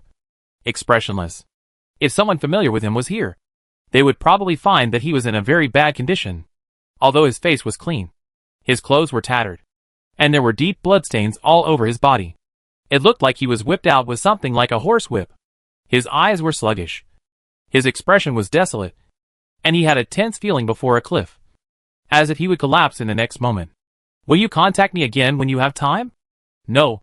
It's unlikely. There may be no chance again. Chapter 600. Jiang Hui closed the communication interface of the optical brain and was stunned for a while. She wanted to click on the communication number to call back several times, but hesitated at the last moment because she couldn't explain what she was worried about. In the end, she closed the communication page, thinking that she might as well call back tomorrow to ask. After all, although the two of them could be called friends of life and death, they were not so familiar with each other. She didn't know if she would disturb others by calling back and forth like this. However, before Jiang Hui turned her eyes away to do the next thing, the communication interface belonging to the other party suddenly sent something similar to an encrypted file. Jiang Hui was a little scared when he saw this kind of thing now, which reminded him of Huan Xian's thrilling operation before. She frowned and clicked it immediately, but found that there was a pile of information inside, which was neatly arranged into classified files. The things inside were very mixed. All kinds of classified information. Clicking in casually, there were actually character files, some long and some short, all slightly subjective, and looked like they were written by Taylor himself. Then she even saw some event records in a certain document. The latest one was about the exam they had taken in Atlantis before, and the date was today. What are these? Notes? For some reason, Jiang Hui was a little flustered, and he didn't rush to send a text message to ask, but directly called back the other party's communication. However, this time he didn't get through, and the long-term communication invitation finally timed out. It wasn't that there was no signal, but that the other party didn't answer. Because when Jiang Hui clicked on the communication page with the other party, he found that the other party was sending something. And it seemed that he had lost, deleted, and lost again. Words are the most powerful language in the world. And such hesitation makes people care more. Nothing is said, but it seems that everything is said. Jiang Hui may not have noticed that at this moment. Her brows are tightly knitted. Her heart and lungs are beating so fast that her eardrum seemed to hear the sound of blood beating in the atrium. She seemed to subconsciously know that she only had a little time left. So she sent a string of numbers, looking at the message displayed as delivered. Jiang Hui's heart was still beating, as if relieved and half-hanging. Goodbye. Jiang Hui's pupils dilated rapidly, and he even clicked the input box in a panic. As a result, the communication interface immediately showed that the other party had deleted him. No, he canceled the account he was using. Although I know that I can't get in. After all, she didn't get in when the other party didn't delete it before. But Jiang Hui still wants to try. All this came too suddenly. As expected, this time I couldn't get through. It was directly an empty number. In the interstellar world, the optical computer account is not like the social account on the blue planet. It is directly linked to the personal identity. Even if you delete this account and open a new account or a small account, it will be directly linked to the identity account. Although the interstellar world protects privacy very much and allows individuals to hide information, the most important principle is that everything must be recorded. In fact, the Empire is the most intolerant of anonymity. If it is not handled properly, even the information of the small account and the new account may be exposed. Therefore, the information in the interstellar world is very transparent, and there is almost no illegal operation of opening a small account. Because no matter how many accounts you open, you are actually communicating with people directly using your personal ID number. And once the official investigation begins, you will have nowhere to hide. Why did Sanger Taylor delete his account? Unless he no longer uses his personal identity and does not use it to log into the Star Network. No matter how many accounts he deletes, Jiang Hui can still find him when he logs in again. What does this guy want to do? They were so happy not long ago. Why did he delete his account and run away as soon as the communication was suspended? Jiang Hui felt that she had overlooked something very important. I can't thank you in person. Please don't forget. I really hope to see you again. Goodbye. The guy kept expressing regret. He had already planned to say goodbye to her after this call. And his words were not even personal. And he had been assuming that this was the last time he would see her. What happened to him? What happened? Jiang Hui was a little anxious. She should have discovered that the other party's mental state was not right since the initial contact. And the whole person seemed to be on the verge of collapse. But after that, he behaved normally again, communicating actively and outputting to others. Now it seems that the collapse is real, but it is not normal at all. And his communication is more like an explanation before leaving. He said a lot of things, including the pile of information, which are some important information and intelligence he wants to tell Jiang Hui. But what exactly does he want to do? Is he going to leave or do something unwise? Jiang Hui can easily think of bad things. Jiang Hui doesn't know how it turned out like this. It was obviously communicating with new friends after surviving the disaster. But it turned out like this. She felt that her heart, which had just recovered, seemed to be out of breath. And her whole person was not right. She regretted that the last thing she sent was a number. How could that guy remember her communication ID if he didn't even want the number? She should. That's all. That person had already made a decision. And it was not something she could change casually. But, she just regretted that she should have said goodbye. After trying to call back several times, Jiang Hui was sure that the other party had really canceled the number. She had to give up the useless work and dialed another communication number instead. She was still a little worried. So she tried again. Jiang Hui remembered that Hillman was in the capital now, from the communication sent by the other party yesterday. He should be free at present. So let's see if he can help to find out. On the other side, the airship was speeding all the way, and the person in the back seat of the airship sat silently. He held a ring-shaped optical brain carrier in his fingertips. The ring crystal was cracked in the middle, and the energy was dissipated. It should not be usable. The boy looked straight ahead. Although he was ragged and embarrassed, he was very determined at this moment. He muttered something that sounded like numbers or names, and finally chuckled. He casually put down the completely damaged optical computer carrier and put it into the storage space in the middle. The boy pried open the passage door of the airship with a sharp tool. And soon a sharp alarm sounded in the airship, indicating that someone had forced the passage door open in an abnormal way during the flight. At an altitude of thousands of meters, the strong air pressure squeezed the person standing at the passage entrance, and the wind was rustling, pushing the person into the airship. But the boy didn't care at all. He forced the door of the passage entrance to stop it from closing halfway, and because of the great force, his 5 fingers trembled. Finally, he looked at the things behind him that were safely in the storage space, and jumped down. No one was blocking it. The passage door closed immediately, and the airship continued to rush towards its destination, as if nothing had happened. Goodbye. Chapter 601 Registration. 1 month after returning from Atlantis, Jiang Hui's career in the intermediate college is coming to an end. Jiang Hui had already finished the courses of the Combat Individual Soldier Department, and also found time to take many professional courses, as long as they were useful. She was willing to learn them. She learned a lot of them, which can be said to be very comprehensive. Even some people in the module major dare not say that they have learned better than her. And Jiang Hui's memory is different from that of ordinary people. Her brain is more useful than a scanner. Theoretical knowledge is just a wave of characters and data to her, in addition to her mental level and her own strength. Her grades in the Combat Individual Soldier Department have never fallen below the first place. Only Holly in Class 1 can compete with her. During this period, Jiang Hui even participated in Carlo's private small projects and served as an assistant several times. And she had recently submitted a newly designed mechanical joint independently through Carlo.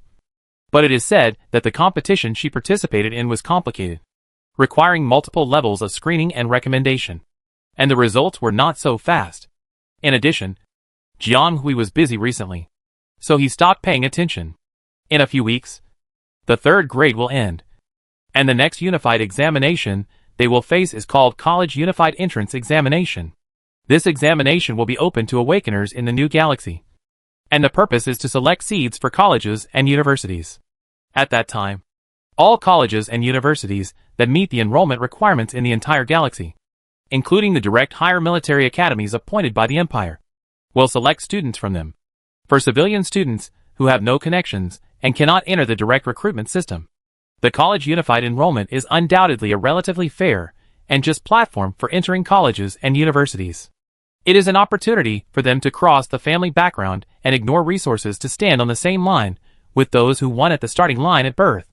One exam determines success or failure, and whether the road ahead for the next 10 years will be easy or not depends on this one. It can be said that this is the Interstellar College Entrance Examination, and it can even be said that it is much more powerful than the College Entrance Examination.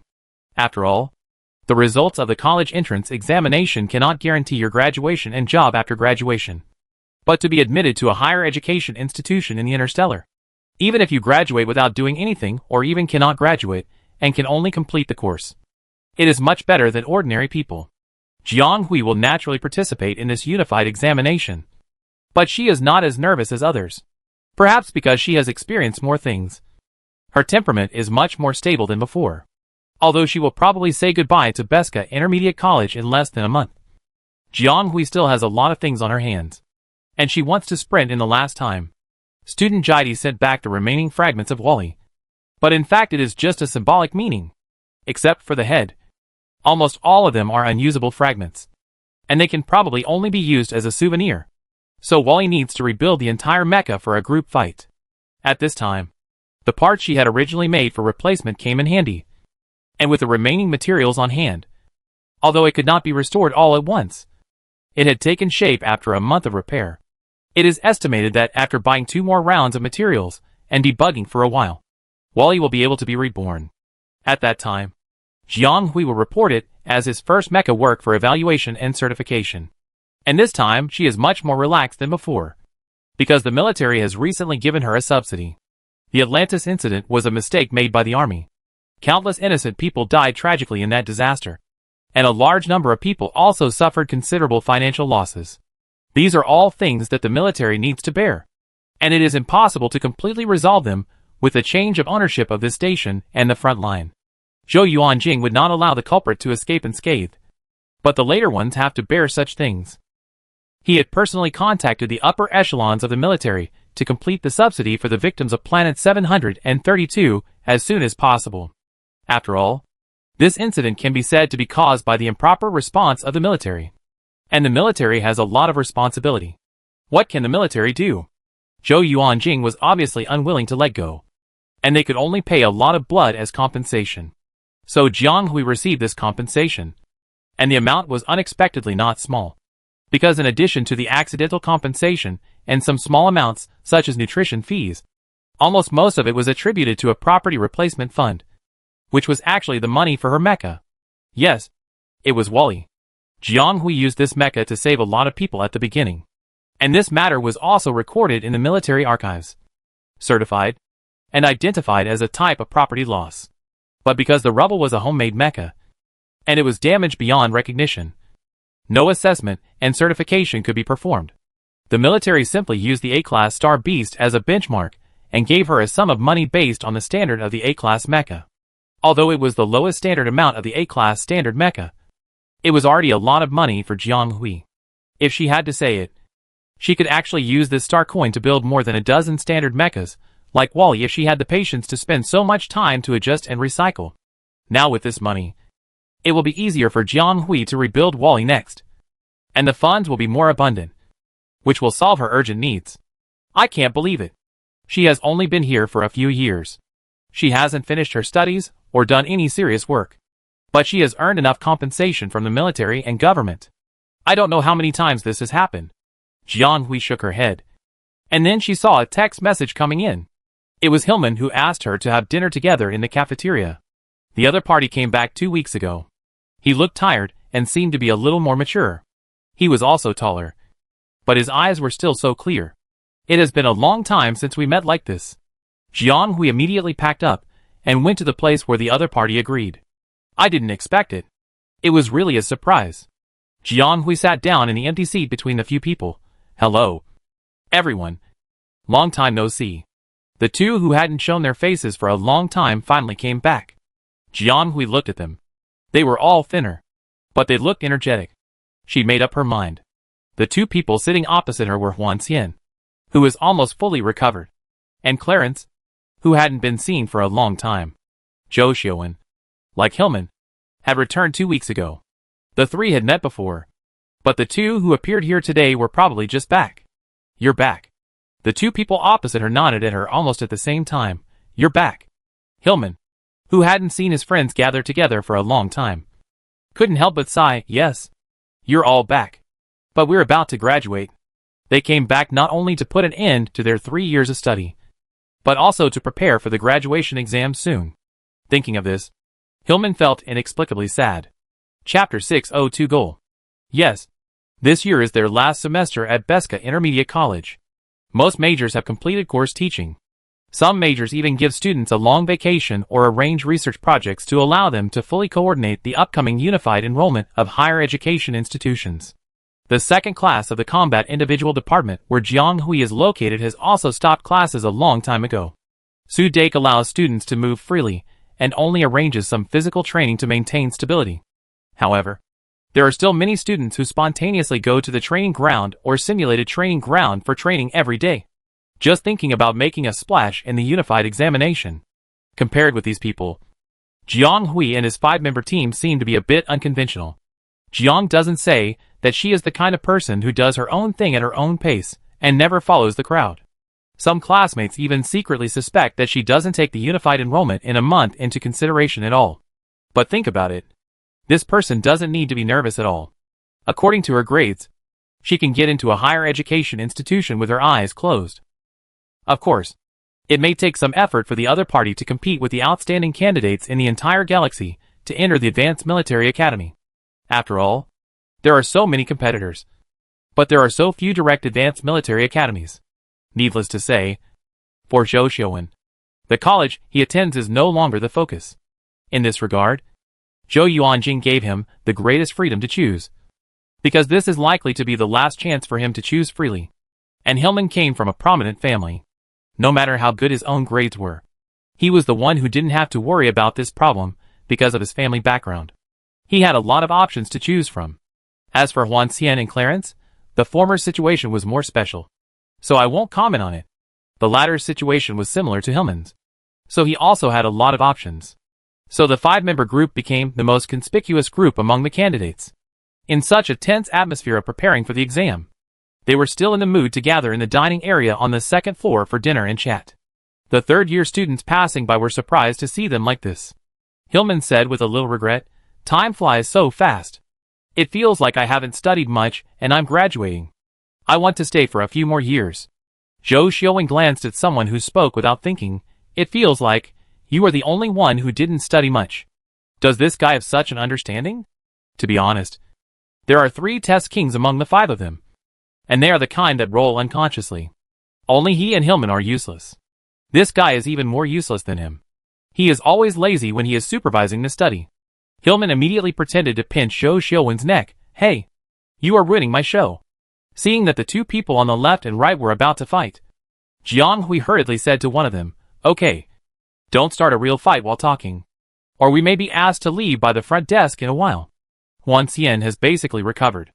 There may be some symptoms that are not easy to take care of, but one more course of treatment should not be a problem. Jiang Hui had already communicated with the other party when she was on the phone before, and now that this person really came to her, she felt more at ease. It seems that he is really recovering well. "Clarence." Jiang Hui set his eyes on the young man who had lost a lot of weight. The other party is not actually tall among the 5 people. He is only taller than Jiang Hui. Until the last meeting, he still looked a bit boyish, but now he looks a bit young. "I heard from Hillman that you encountered some difficult problems in the capital before. But have you solved them?" Jiang Hui asked. "In fact, this is almost nonsense. Even if the other party has not solved them, they will probably put them aside for the time being. But the other party has always been very tight-lipped and rarely talks about himself. Even if there is something or encounters difficulties, he is as tight as a clam." Jiang Hui could only ask directly. Clarence nodded. "But you can't tell from his face. It's solved." "Nothing," he replied without moving his eyebrows, as if he didn't see the person opposite with eyes like cramps. Huan Xian, who was also sitting opposite, glanced at Hillman with a faint expression. Should these 2 people be more obvious? Jiang Hui has always been perceptive, and she probably noticed something wrong, but she didn't show it. In fact, he could understand why Clarence didn't want to say it. After all, he was a little surprised when he knew it. A guy like Clarence would actually do something like breaking into the camp. And he actually succeeded, but he still paid a big price in the end. The other party probably felt embarrassed to let Jiang Hui know about it. But he never thought that Hillman, a guy who couldn't hide his thoughts, would immediately reveal all his secrets. Jiang Hui naturally felt this strange atmosphere. She was not surprised that Clarence refused to say it. He had always been like this. He would not say anything. He was so introverted that people could not find any handle. But Hillman must know something, so we should ask him later. Hillman naturally didn't know that his poor concealment didn't fool anyone, including the person involved. He just pretended not to see it, and a group of people pretended not to know, so no one said it. In the end, Zhou Xiaowen hosted the overall situation. He naturally led the topic back to the hot spot and asked about their next academic plan. This can be said to be very realistic. For them, unified enrollment is certainly important. The better the grades, the more chips they have to enter colleges and universities, and it is more beneficial to their future development. However, all the people present are the best in their respective fields. It is inevitable that they will perform well in the unified enrollment of colleges and universities. In addition, they should make plans early. In particular, the letter of intent that they must submit first when participating in the unified enrollment is very important. The so-called letter of intent is the college or university that the candidate declares in advance. The school that receives the letter of intent will give priority to intercepting the data of these students for comparison and then select from them. Of course, if they don't even pass the bottom line, they won't be admitted into the system, and submitting it is useless. So the letter of intent is very important, and no one will make a random choice. Therefore, before they take the college entrance examination, they must first face a very realistic question: which college to choose. This good choice can help them increase the possibility of being admitted. Otherwise, even if they are strong enough, if they are outside, the possibility of being intercepted by a good school will be greatly reduced. And there is even the possibility of being intercepted by a second-level college first. Of course, Jiang Hui and the others have to think about this. Not only think about it, but also think clearly, without any ambiguity. Chapter 603 Intention. Except Jiang Hui. None of the 5 people present were born ordinary. They are so extraordinary that even if they are completely flat and have no talent, they can still go to a good school. This is very realistic. Moreover, several people, including the relatively lazy Hillman, are not mediocre. They are absolutely capable of being admitted to a direct higher military academy. The next unified enrollment of higher education institutions is undoubtedly a stage for them to show their abilities to the interstellar. But before that, they also need to finalize the most favored military academy. Yes, if nothing unexpected happens, these people will definitely go to a military academy, which is also a consensus that several people have communicated about earlier. But Jiang Hui only knows a few general ideas about which one it is. But they have never communicated about what everyone's final ideas and regulations are. No one thought that Clarence would be the first to answer, probably the Imperial Joint Military Academy.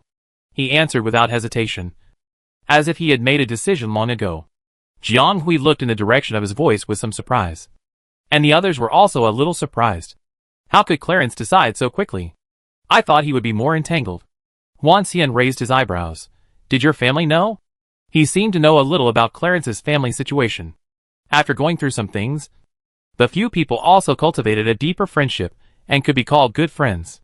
However, except for Jiang Hui, who was the center of the team, the relationships between the remaining 4 people were also different. Hillman was very friendly and almost got along well with everyone. Everyone was very tolerant of him and was willing to indulge him. After all, he was the youngest. Moreover, this guy is really good at making friends. Not only proactive, but also sincere. Jiang Hui saw that even the cold and conservative Huan Xian or Clarence would give him face. Zhou Xiaowen is also good at socializing. And as he grows older, he begins to become more gentle. He is good at speaking and doing things. And he is relaxed, making people feel like being bathed in spring breeze. This guy has a friendly relationship with the other people, and can even joke with them. But Huan Xian and Clarence sometimes have a subtle relationship. They don't communicate much, and they have to leave an empty seat between them when they sit together. They may not get along well in terms of their personality, and many of their ideas and practices are often at opposite ends. In addition, both of them are the type of people who are relatively taciturn, and they think a lot, so they will accidentally confront each other. In fact, Jiang Hui felt that they actually understood each other, because sometimes they could accurately complain about each other when talking to Jiang Hui alone. So Jiang Hui really couldn't figure out whether these 2 people were enemies or had a tacit understanding. She simply stopped thinking about it because she couldn't figure it out. After all, people's personalities also depend on whether they get along well with each other. No matter how incompatible these 2 people are, it doesn't prevent them from being friends. Facts have proved that their friendship is really plastic. Anyway, Jiang Hui didn't know what was wrong with Huan Xian's words. Clarence seemed to be stepped on the sore spot, and his face became slightly gloomy. I can make my own choice. What's wrong? What's wrong? Why are you so angry all of a sudden? Hillman gave Zhou Xiaowen and Jiang Hui a fierce look. And Zhou Xiaowen looked at her. Jiang Hui, what's wrong? Aren't you talking about which military school to attend? What are these 2 people saying in secret? Why do I feel like just 2 sentences and 2 looks? It's like they have already fought. What a coincidence. I also plan to apply to the Imperial United Military Academy, or the Capital Military Academy. The second person to express his opinion was Zhou Xiaowen. The latter was expected. Capital University can almost be said to be the best military academy among the direct line colleges and universities, which is equivalent to Kink's and Nanjing University in Jiang Hui's previous life. In fact, it is even better than that. This military academy named directly after the capital has a long history and a high status. It is the oldest among the direct line colleges and universities. It is said that its current president is jointly held by the senior officials of the military and the ruling bureau. The dual position system can open up the situation for both the military and the government. It is also a key university in the Central Star region, and the Star region allocates a large amount of interstellar currency to support it every year. Many noble forces and large families will choose to send their heirs to the Capital Military Academy to expand their social circle, thereby forming a relatively sound and broad social circle. It can be said that both social resources and personal connections can be said to be the best choice. So outstanding students at all levels in the interstellar are flocking there. Zhou Xiuwen is the son of Marshal Zhou. If nothing unexpected happens, he will be in charge of the army in the future. He is destined to be in a high position. It is natural for him to choose to enter the Capital Military Academy. It can even be said that the Capital Military Academy must have a place for him if Zhou Xiuwen chooses it. But the Imperial United Military Academy, this choice is a bit strange. Just taking the Imperial United Military Academy as an example, Zhou Xiuwen can choose it as a choice. Naturally, the conditions and resources in all aspects are beyond words.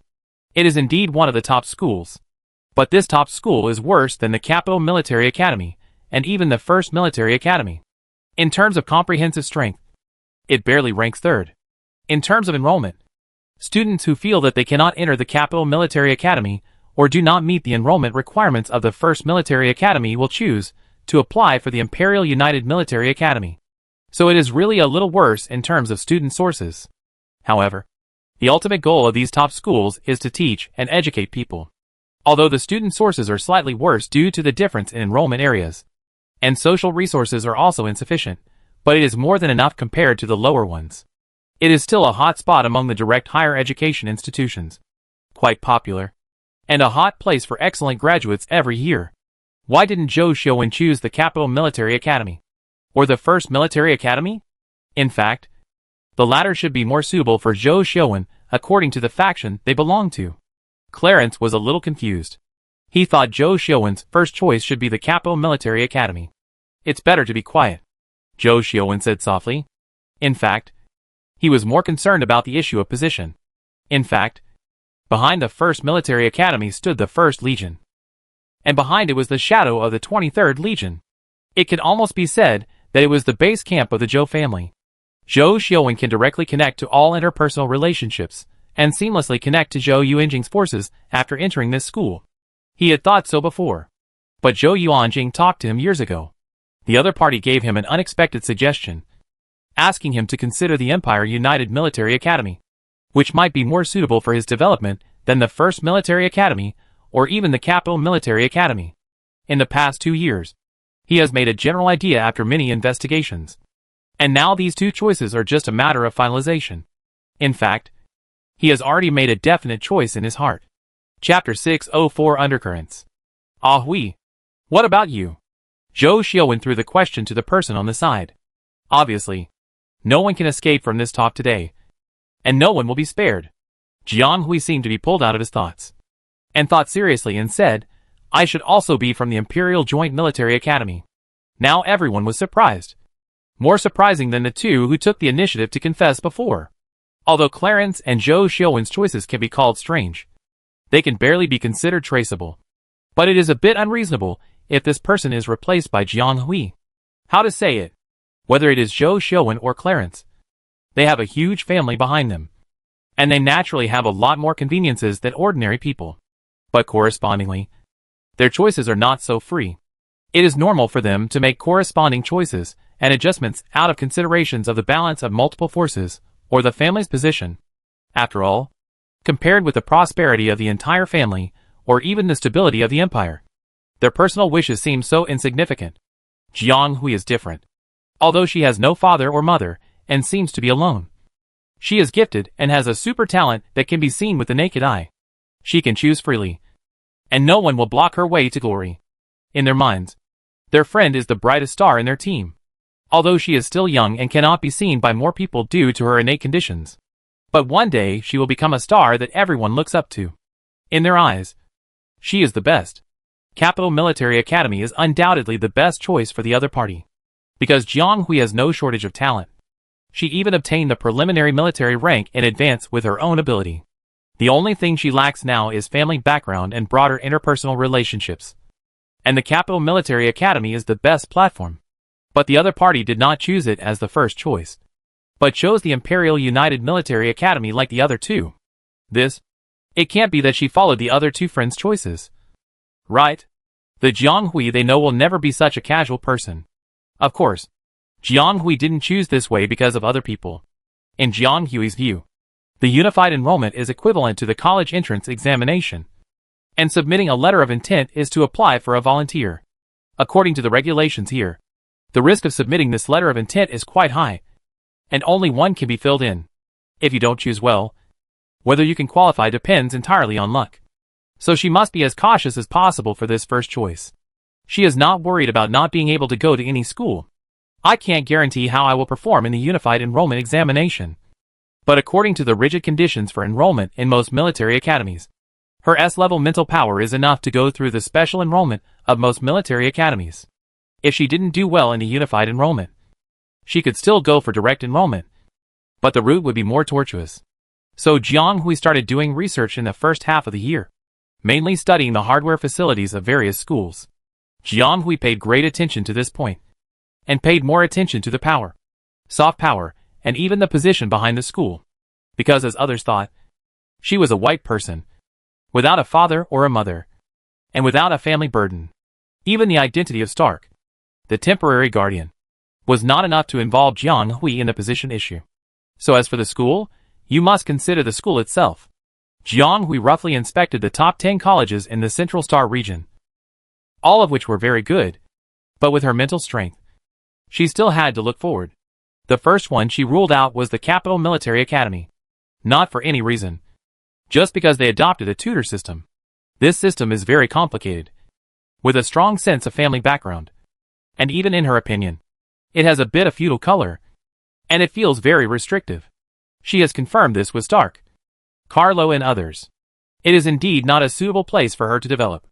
It is good but not so suitable. Jiang Hui gave up for her future freedom, and she already has a military rank, so she can still have more choices. Then she looked at the first military academy and gave it a pass. This time it was completely personal reasons, because this is a pure military academy, and the school is full of military majors, and many majors are not available. It feels more like a special training base for military personnel. All the people who come out are sent to the army, and there is nothing else. Jiang Hui feels that this school is not convenient for her to expand. Then she ruled out all the colleges and universities with aristocratic backgrounds, such as Yunhe Academy, Baikalen Academy, Chongyu Military Academy, and the first public school of the empire, not only because they were not suitable for her background, but also because the prices and living habits there were not acceptable to Jiang Hui. Most of the tuition fees were. Jiang Hui didn't even dare to count how many zeros there were. Anyway, she couldn't afford it, no matter how much scholarship she was given. She would say so. Then she ruled out some military schools with obvious backgrounds, and only the Imperial United Military Academy was more suitable for her. Moreover, this military school was very comprehensive, and it was also the school with the most comprehensive subjects among colleges and universities, and it even had a branch of general subjects. It is said that they also have the largest library area and the largest combat training system in the Central Star area. This is simply her dream school. Jiang Hui had basically decided last semester. This semester, she has been paying attention to some news and trends there. After a long investigation, she didn't find any problems, so her letter of intent should be filled in this school in the end. Zhou Xiuwen and Clarence both planned to choose this school, which gave her a shot of confidence, because the choice of these two people is also a signal. Their choice here means that the background of this school is relatively clean, and there should be no problem with their stance, and they can still be companions at that time, which is perfect. Several people almost knew why Jiang Hui chose the library when they heard him chattering about it, and couldn't help but sigh that this person really loves to study. The other party has not graduated from the intermediate college and has already been thinking about the resources of higher education institutions. Among the 5 people, 3 have already made their cards clear, leaving only 2. Huan Xian, who had been watching the show, noticed that his friends were all looking at him, but he didn't mean to keep them in suspense. He said casually, "Someone still owes me a lot of breakfast." Jiang Hui, why didn't you just name them? You remember them so clearly? Now that you know, we should go to school together, right? And why is the number of breakfasts she owes increasing? Previously, it was only a year and a few months. But after the new year, it started to add up to a few months. And now it's almost 6 years of debt. Oh my god. She really shouldn't have owed him money. But I just need their information. Very good. So 4 of the 5 have reached an agreement. And the remaining Hillman has been silent all the time, which is probably about the same. However, someone who has been silent all the time almost couldn't help crying when he looked at his friends. Why? Why are you all the same? Now I'm the only one. And I also want to go to the Imperial Joint Military Academy. Chapter 605. In fact, Hillman had expected this. Given the other party's active temperament, he should have been the first to speak. But he remained silent until the end. Of course, it was because he had another answer in mind. Hillman had long guessed that he might be the only one among his companions to be separated from the path of studying. And this was not something he could decide. Hillman was only 16 years old now. But according to the rules of awakening, he could enter the third awakening. That is, the complete awakening period. At any time. This is also a relatively important stage for interstellar people. It is not only the tone of the mental power level, but also represents the node when people's minds are completely mature. Many people will change in their minds after fully awakening. Of course, most of them are in a state of positive improvement or expansion, and a small number of them will change their temperaments. These are all based on the situation before and after the 3 awakening periods of the person concerned for a comprehensive analysis. Because there are studies that the things and environment during this period will affect the development of the awakening period. Therefore, this period is particularly important for those who have not fully awakened. And it happens to be at the peak of higher education. Therefore, many families with rich backgrounds attach great importance to this period of time and list it as a stage for the younger generation to be cultivated. The Hillman family is just such a family. In terms of their genes, the awakening period starts and ends early. The average age of complete awakening in the family is between 16 and 19 years old. Hillman's situation is still normal. Not to mention that his mental strength is relatively high. After the second awakening, he has steadily reached the A-level level. If nothing unexpected happens, he can definitely reach S-level after fully awakening. So the period between the ages of 16 and 20 has become a good time for special training and special cultivation for the Hillman family members. Almost all members of the Hillman family need to go to St. Penn High School for study, with almost no exceptions. His grandfather and father obviously do not intend to make him an exception. It is unlikely that Hillman will enroll in the Imperial Joint Military Academy with them. Originally, Hillman still had a little hope, wondering whether Clarence or Zhou Xiuwen would choose St. Penn. Of course, the hope is slim. However, now that he has heard everyone's plan with his own ears, he can no longer deceive himself and can only accept this reality bitterly. Zhou Xiuwen, this guy, has to say that he really has a habit of doting. Even if the person he is facing is Hillman, who is only 3 years younger than him. Unable to see the boy so dejected, he comforted him and asked him to discuss it with his family again. As far as he knew, Hillman was the youngest child in his family. He had several older brothers and sisters, all of whom were promising. He was not the type to be the heir.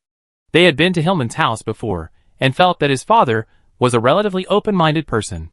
If Hillman had other wishes, he might be able to get approval if he said so. In fact, Hillman had told his family, but he knew the temperament of his friends. No matter what, they were unlikely to go to St. Penn Senior Public School, so he was about to separate from his friends. As graduation time approached, Hillman became more and more anxious. He also talked to his father about his hope to choose the college he wanted to attend. But his father refused. His father was fine. The other party was never a person who spoiled his children. Even though he felt guilty about Hillman and took good care of his youngest son, he was a very old-fashioned and rule-abiding person in his bones. He believed that his son should try to integrate into the ecological environment that should belong to him and try to be a real Hillman. Entering St. Penn was necessary and a must. After hearing this, his grandfather also solemnly reminded him not to violate family traditions, because he still needs to deal with these people in the future, and he has missed too many social situations over the years. Compared with his peers of the same level, he is almost in a state of separation, which is very unfavorable for his future life. They don't want each other to be excluded from the social circle. He also sought help from several brothers and sisters and his gentle mother. Everyone knew something, but they also secretly advised her not to be willful and to accept this arrangement. Even Hillman, the favored youngest son of the family, said so. This is their basic upbringing and the inevitable path for being a member of the Hillman family. There is no escape. Grandfather told him that if he really wanted to be with his friends, the Hillman family could also provide them with a place and cover their tuition and living expenses. This is not a big deal for the Hillman family, but it can be said that Ayer's friends are not simple people, and obviously do not need such an arrangement. So that's it. This is really a sad story. The 5 people had to express their regret and comfort each other after hearing this.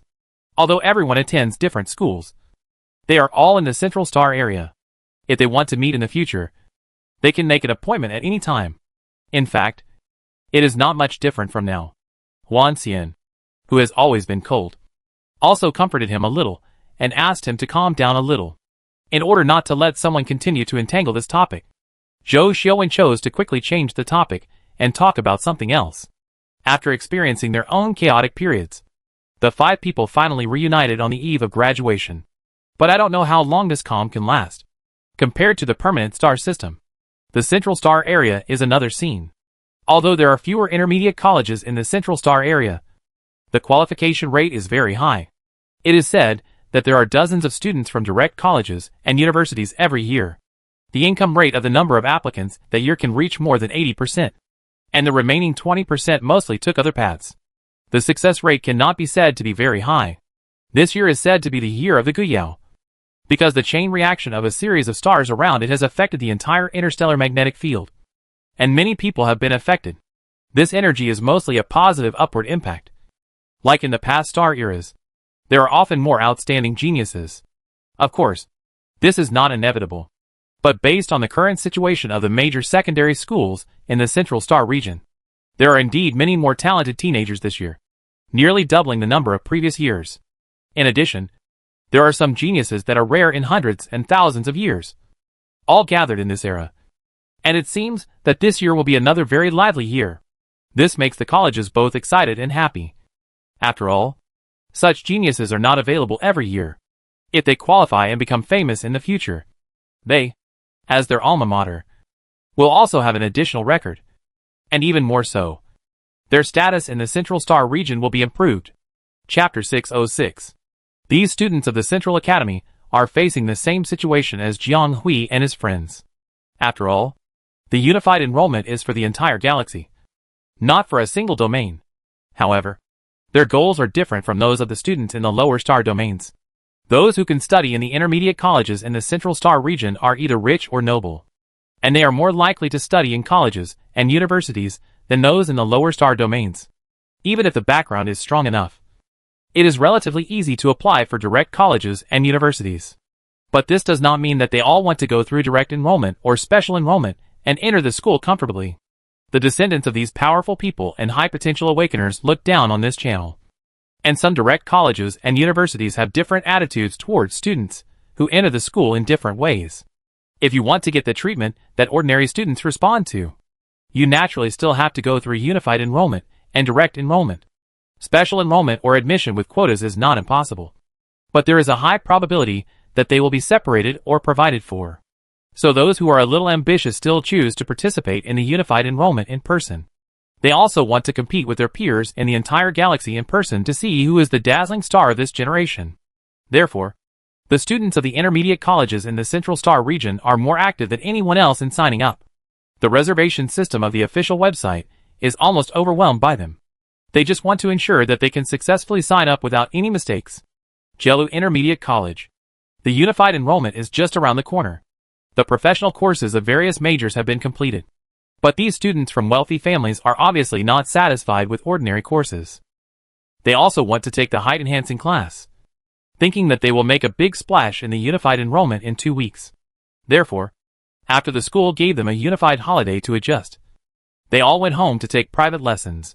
The third-year area in the school has become particularly quiet, with almost no one coming and going. Jelu Intermediate College is a kind of aristocratic college with very few students, but very expensive prices. It is not short of money. Each grade is divided into different areas, and the areas are not connected to each other and have separate activities.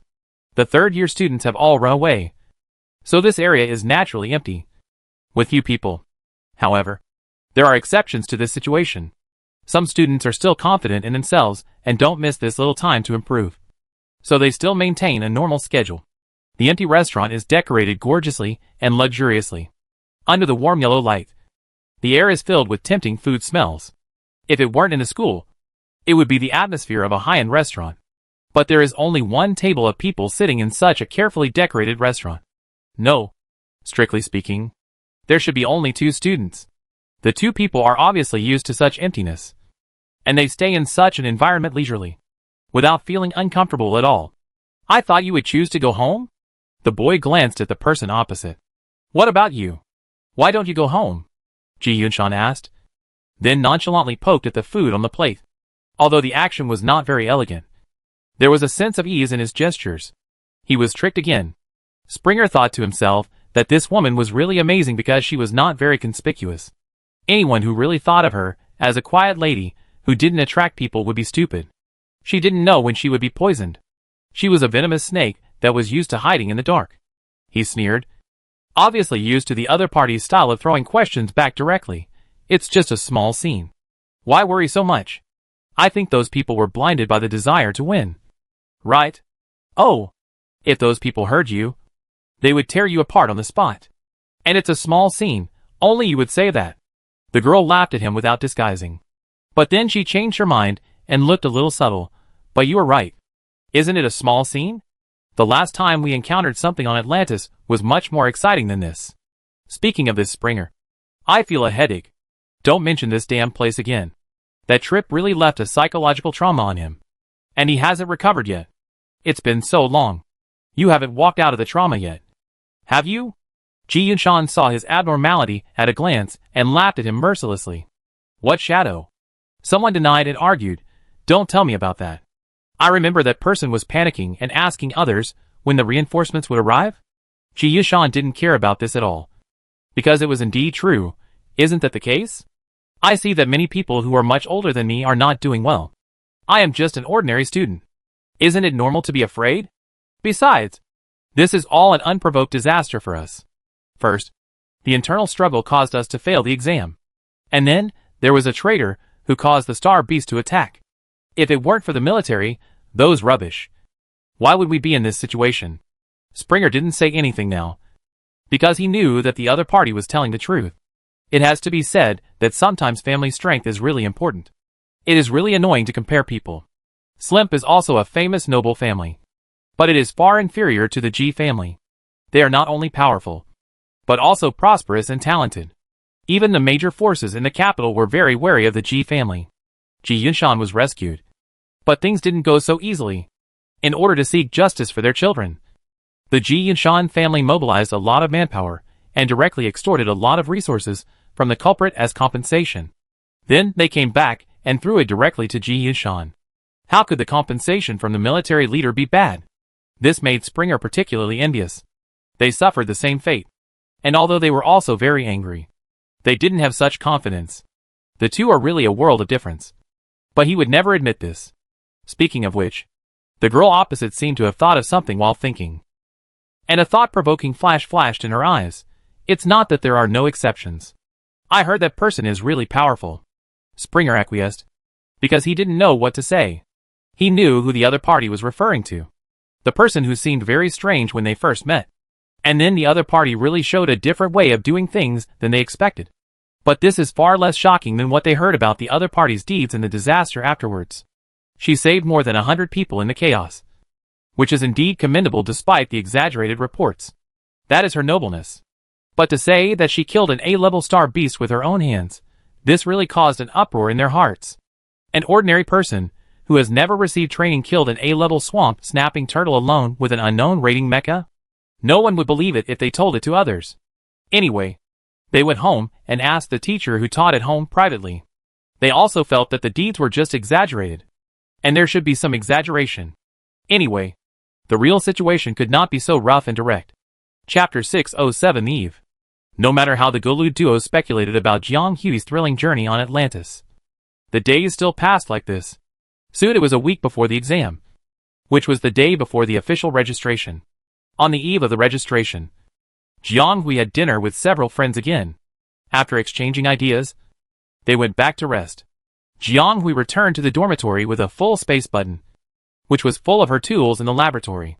Now the space button was almost cleaned up, except for the final clearing of module data and site cleaning.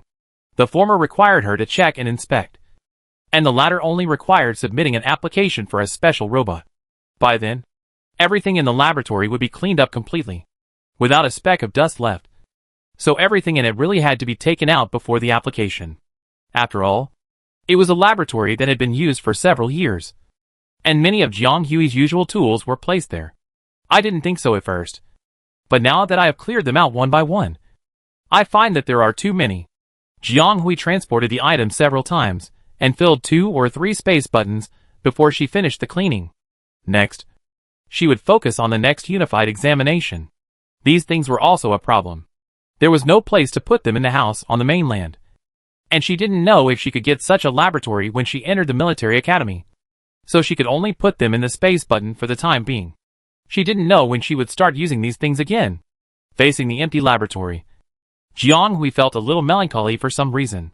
But people still have to move forward, and life has to go on.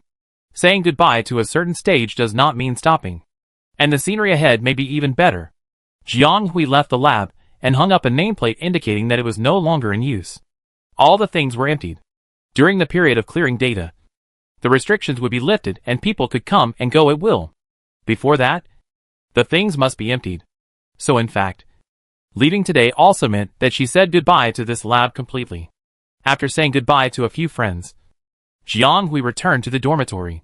The dormitory was relatively simple to clean up, and she had finished packing early, so she could pick up her bag and leave at any time, because the unified enrollment was just around the corner. Although Jiang Hui always had her own pace, such a big thing was still a little uneasy.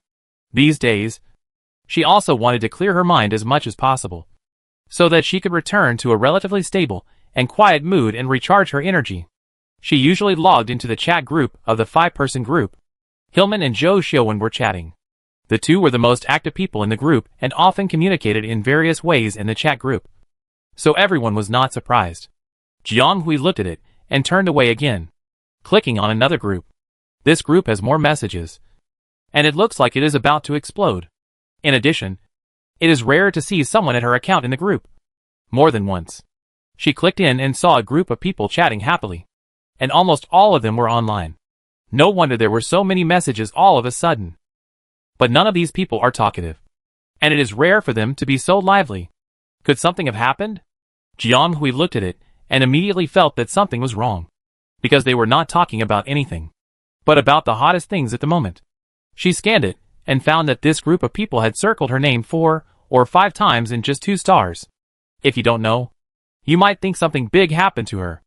Jiang Hui was somewhat helpless, but they had known each other for so long that they were considered friends. She couldn't just pretend she didn't see what they were saying. So she clicked on the box and replied. The group was silent for a moment, and then it was like a pot of boiling water, and several familiar numbers came down in a row to greet her, which made Jiang Hui confused. Jiang Hui wanted to just ignore it and go offline, so she might as well go back to watch Zhou Xiaowen and Hillman chatting about family matters. In the end, she came forward to stop the farce, and the girl briefly sent a sentence to stop the madness of the group. Yunbi, what's the matter? Tell me. Yes, it's so cold and ruthless.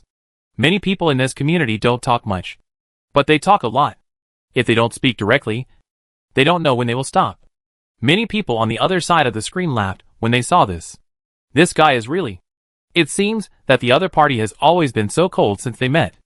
If they hadn't known each other for so long, they would have thought that the other party was looking down on him.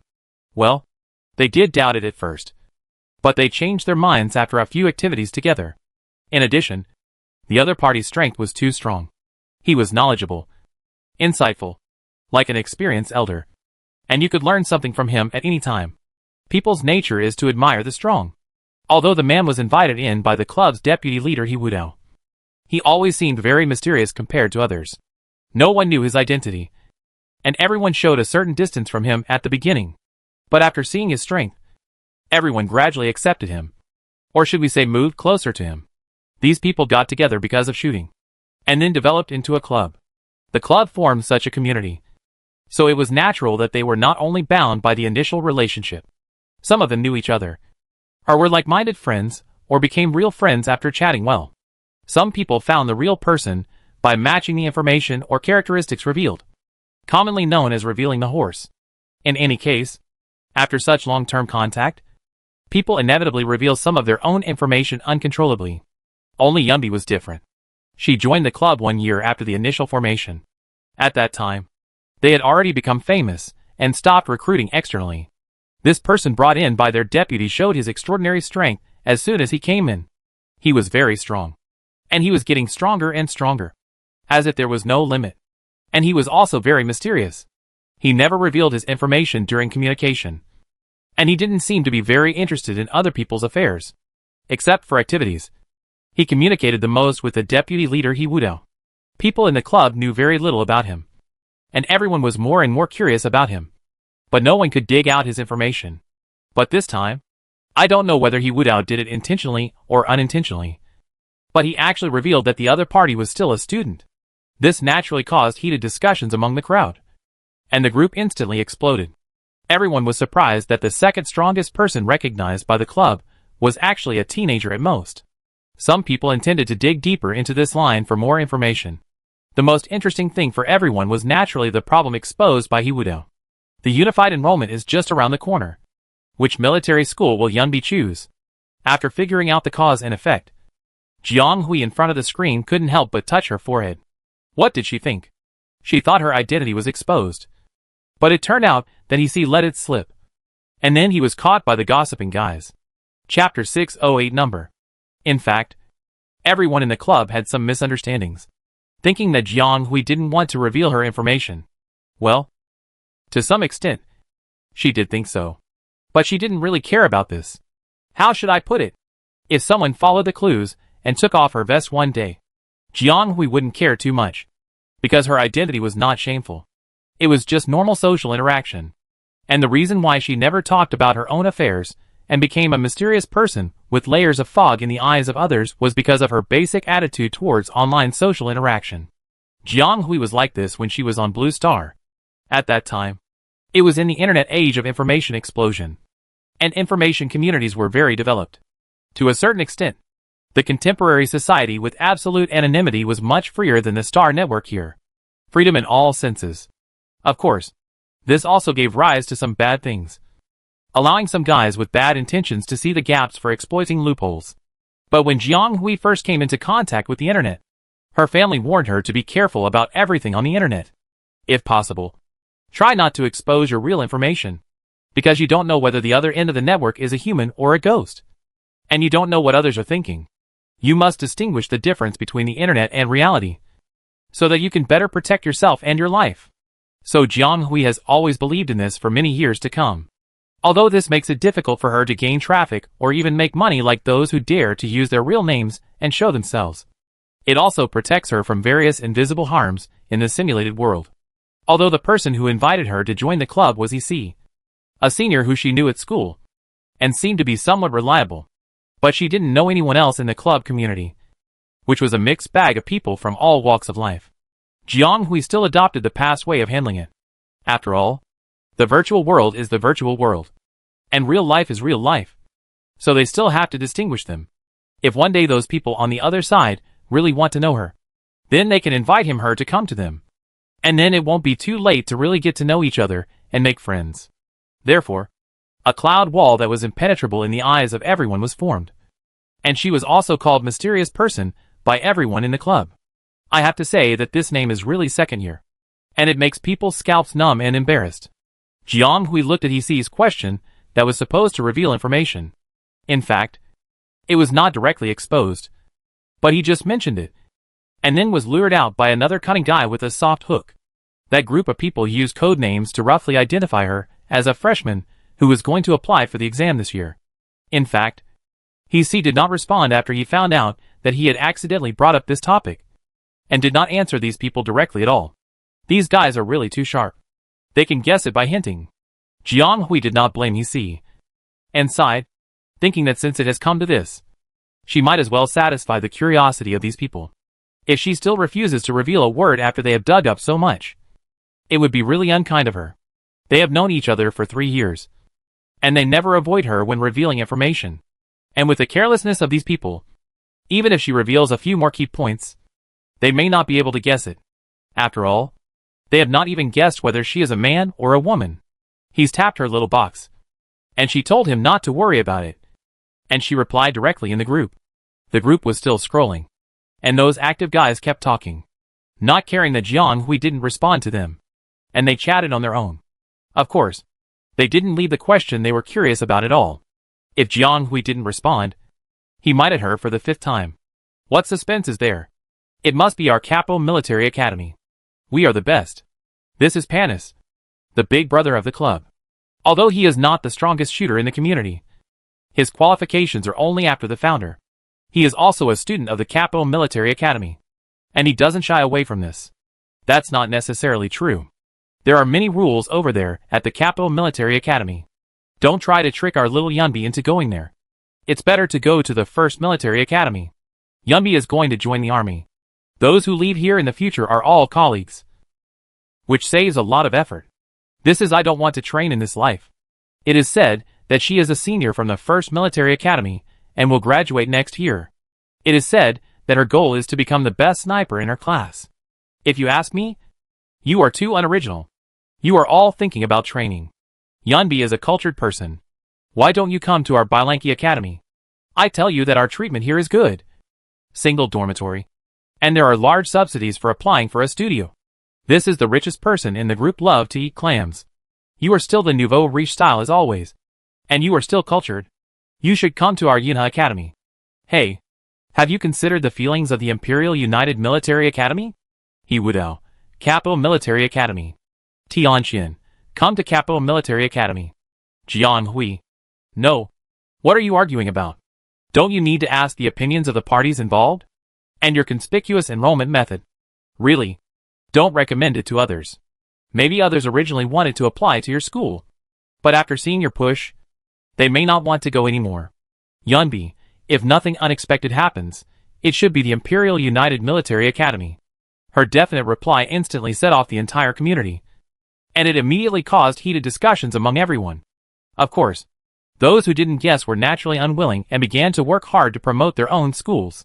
Some people were not convinced and complained about the various things of the United Military Academy. It did give Jiang Hui a lot of information about various military academies. But the happiest ones were the only 2 students from the Imperial United Military Academy in the group. They were very happy that such a good seedling had a good vision to choose their alma mater with the other party's strength. If he joins his alma mater, they will have another general in the next college league. They thought happily that when Jiang Hui arrived at the school in the future, they would find an opportunity to meet him, so that they could know the truth of this mysterious man before everyone else. And the way they celebrated was to have a 300-round argument with their peers from various colleges in the group, shaking off each other's scandals of the other school. And the argument was so real that it seemed as if they had killed the other party's whole family. Jiang Hui was headached by the quarrel. So he simply said goodbye to everyone and went offline. And rested early. But many people did not sleep well that night. And some stayed up all night, guarding the system for fear of missing the registration time. Jiang Hui slept well. And when she woke up the next day, she simply washed up and successfully logged into the registration system according to the index. With the successful submission of the final information form, the page immediately generated her unique identification number, which was a very obvious 27. Chapter 609, Primordial Desolation. Seeing this exam number, Jiang Hui was also shocked. This number was ranked too high. There is not much difference between exams in my interstellar world and on the blue planet. The real name system plus an independent identification number. In addition to the suffix of the identification number, the prefix will be subdivided into galaxies, star clusters and planets. Don't think that this distinction is too cumbersome, because in addition to the large group, there are also some people and regions that are special. They need to be separated and treated accordingly. For example, the teaching level of the outer galaxy is very different from that of the inner 3 galaxies. It is difficult for those students to stand out. In some places, even the standard holographic cabins that must be used for the unified enrollment cannot be popularized, and they must be organized to refer to specially designated locations. It is impossible for the Empire to ignore this situation, because people cannot choose their birth. Some people in this world are born rich and some are born stable. Naturally, some people have been suffering since they were born in the world. This is not something that anyone can decide or choose. Young people living in the outer galaxy are destined to have a harder time standing out than those in the inner galaxy. The Empire is powerless to change this class status quo. Or it should be said that it has never changed since the birth of mankind. But it can also provide some opportunities to help young people with potential escape from poverty or seek a better future. For this reason, The Empire will regularly carry out some support activities. In addition to raising a fixed amount of subsidies to distribute to poor planets outside the domain, the Empire will also try its best to take care of those who are not fully awakened living in the extraterritorial galaxies. The Empire has done quite well in this regard. It is said that the coverage is very large. Except for some exile planets that imprison extremely evil people, most of the planets in the extraterritorial galaxies can be taken care of, although the Empire cannot treat them very well. This is a unified examination after all. You can't eliminate some excellent talents who should have been treated just because your educational resources can't keep up. So the Empire has expanded the corresponding number of degrees for students from extraterritorial galaxies in ordinary colleges and universities. Not much, but the number of places they provide can ensure that students from extraterritorial galaxies have a certain admission ratio and have the opportunity to change their own destiny. However, there is only one suffix number. It is said that generally speaking, the smaller the number, the higher the comprehensive ability level of the student evaluated on the main brain side. This level is judged by the supreme main brain system serving the Empire. It is currently the largest existing intelligent system among the AL serving the Empire, not to mention its own ability to process and store data. It is said that it has reached 60% simulation of human thinking patterns and emotions. After all, AL is different from humans. It can learn all skills without mechanisms, and can even infinitely expand space to store data that humans cannot sort out one by one at this stage. However, with its current algorithmic capabilities, coupled with the technological computing power that humans can currently achieve, it is impossible to make mechanical life truly human. Even emotions and thinking abilities can only be roughly imitated and evolved. But just imitation is enough. After all, in real life, some humans have emotional disorders and rely on imitation. AL's imitation may be more similar. An imitation of 60% means that it has similar thinking ability to humans and can understand most of human behavior patterns. In addition, AL has a strong ability to process data, which means that it has higher intelligence than most humans or even higher. Therefore, when it was born, there was no lack of fear and dread among humans. Because if machines have wisdom that surpasses humans one day, will they one day do everything they can to subvert or replace human history and civilization? However, neither humans themselves nor the limitations of the times can prevent the birth and formation of AL. Human culture has developed to a very high level, but they still need to move forward, and AL is the breakthrough they created. Therefore, during the 3 epoch experimental phase, humans have always been both expectant and wary of it. In the end, the two sides reached a consensus in the continuous evolution and running in. This AL, named Hongwang, was officially put into use. In the following 5-star eras, it has been coexisting with humans and witnessed the countless glories created by humans. Although it is not guaranteed whether it will intend to subvert human civilization and create an era of mechanical life after formally learning all of humans. But they can no longer worry so much. After all, development itself has risks. Too fast or too slow may cause the human group on the wire rope to fall down. All they can do is to take one step at a time. Try to take every step well, and go further. Hongwang currently manages most of the data of the entire empire, and the archives of all citizens currently registered. Hongwang will participate in the annual unified enrollment work to assist in management. In addition to basic data access, it will also headhunt for major universities. Yes, this is also an unspoken rule tacitly accepted by the upper level. And high potential awakeners have priority in rights and responsibilities. They have more rights to choose, but they also have to bear more obligations. Without a reasonable reason to choose, the Empire will not let high potential awakeners wander outside. Although education is fair in theory, there is still a difference between S level and D level. In order to minimize the error, they will mark these high potential awakeners for screening. And these people are scattered in various districts. If they are compiled together, it is easy to cause the students to flow freely. So this mark is reflected in the prefix number. Jiang Hui's number is PMTE's 2567 call 732.N27. Very good. This number is so long that she almost can't breathe after reading it, because it is too long. But the information explained is also very complete, showing that she is the 732nd star in the 2567 star sequence in the eastern part of the permanent galaxy, and is evaluated as the 27th in comprehensive ability. That's why Jiang Hui was so surprised, because in terms of the population of the interstellar, even if only this year's candidates are counted, She can actually rank in the double digits. What misunderstanding did the master have about her? Even if she was S level, she seemed to be a little below it. Little did they know that the master's Hongwang ranking would not only look at the mental power level, but also comprehensively calculate and examine personal potential. It would collect all the data of a person's life for evaluation, including some major events in her life and even the performance of her family genes, etc., which were all included in the evaluation model.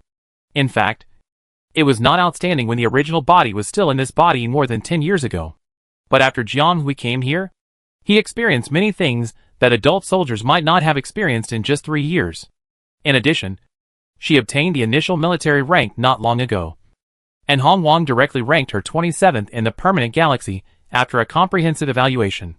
Of course, the 26 people before her were also very amazing and powerful people, and there was a reason to rank above her.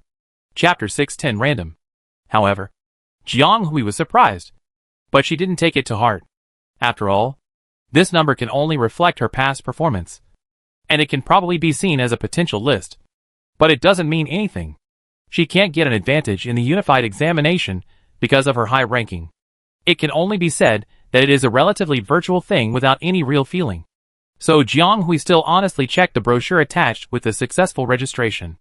It stated the time and place of the unified recruitment, and it came out with the number. These are probably randomly assigned. Jiang Hui remembered the above information firmly, and saved it in the memo in his optical brain. Then, there are some related precautions, which are actually warnings and warm reminders, such as what not to bring, and what not to do. It is similar to the mecha driving level test that Jiang Hui had taken before, although it is not the same thing. This kind of public examination is basically the same.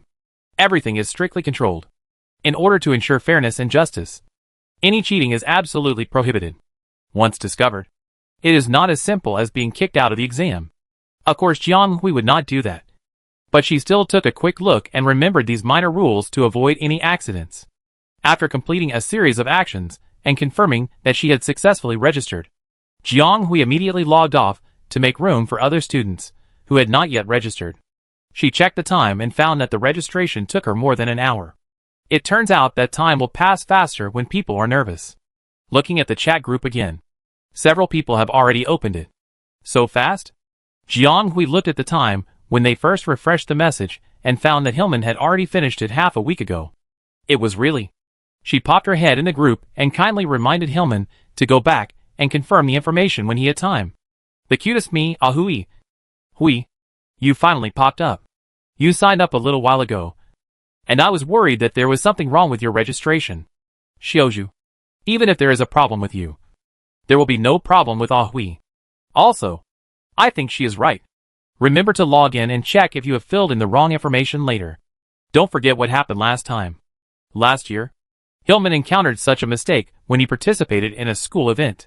He went there happily, but came back with tears in his eyes, because she found out when he went to the scene that he was too excited and didn't press the confirmation button when submitting, which resulted in his registration not being successfully registered and being in the review column, and then it naturally became invalid after the registration deadline.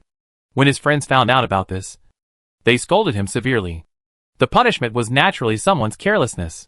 After that, the other person became more careful and never dared to be so careless again. Although Jiang Hui believed that the other person would probably learn from the lesson. As a friend, it was better to remind him to prevent him from making any mistakes at such an important juncture. The cutest me, alas. How long are you going to laugh at me for this?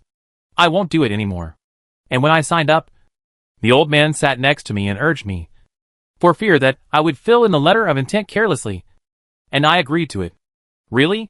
Hillman's father actually sat next to him to supervise. Isn't he too worried about Hillman? In the eyes of his parents, this guy must be a naughty child on weekdays. Thefil Jiang Hui, what is your number? Xiaoju, I knew Thefil would ask this, but I am also curious. At Jiang Hui. X, I am Sincenter 11322, and I will probably be assigned to different districts at the beginning. The first ring of the capital star in the Central Star District is the number generated by Huan Xian's jurisdiction. It can no longer be described as either rich or noble. Zhou Xiuwen also has the same prefix, but his number is later, almost close to 5 digits. If he was not Zhou Yuanjing's son, His evaluation would probably be even later. After all, those who can be stationed in the Central Star District are not ordinary people. And their children are naturally extraordinary and extremely competitive. I am a little cutie, wow. Lord Juan's number is really too strong. I guess even if he lies down, he will be accepted by the military academies above. Hillman and Clarence are ranked according to the current jurisdiction of the school district. It is said that they don't want to be transferred so much. They can take the exam wherever they go. Hillman's number is needless to say. He doesn't even want to look at it. Although this guy's mental power level is okay. He hasn't been too outstanding in the past 3 years. He is just average, and can only be said to be above average. The number he ranks next is not outstanding. Clarence's suffix number is 157. This ranking is also slightly higher due to the influence of his family's power, but it is more of a comprehensive reflection of his personal strength. Jianghui, number 27. Maybe it's because of his military rank. The cutest me. Xiaozhuthefil X, wow.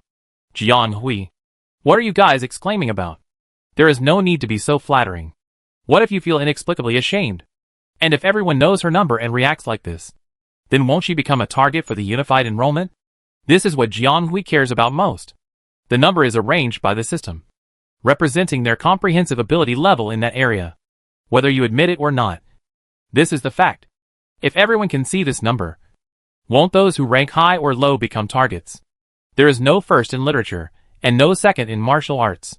She has been in class 2 for many years, and there are many classmates who want to compete with her and surpass her. Now if she is in front of the entire galaxy and the universe, there will definitely be people from all walks of life who will come up to challenge her. Will she not have to take the exam at that time? She can just wait for others to challenge her. This question instantly exposed Jianghui's blind spot. Other people's families have elders who have participated in the unified recruitment and can tell her the information. But Jianghui doesn't have any. Stark has been getting busier and busier in the past 6 months, and he is often not seen. The last time he went to Atlantis to pick her up, he took a risk to run a mission. After sending her back safely, he disappeared again. He just talked to her about the letter of intent a while ago, but didn't say much. So Jianghui didn't know what the specific process and form of the unified recruitment was, but only knew that the holographic cabin would be used throughout the process. The other few people knew Jianghui's difficulties, and were not reluctant to tell her about the relevant matters. It turned out that this initially generated number was an internal identification number, which was generally only used for the main brain's own collection and scheduling. And the school would also display this number during the filing period. However, during the exam, candidates could not see this number. At that time, a random code would be automatically generated according to the landing location. That was the number commonly used in the exam, and Jianghui's worry would not happen. Chapter 611 Unification. Opening and closing his eyes. There are blue sky and white clouds above, and a breeze blows in the distance, and a unique fragrance of grass and trees floats in the air. Xiaoyi closed his eyes and opened them again, making sure that he had landed successfully. He transitioned to this area in an extremely natural state. He took a deep breath, knowing that everything was just about to begin.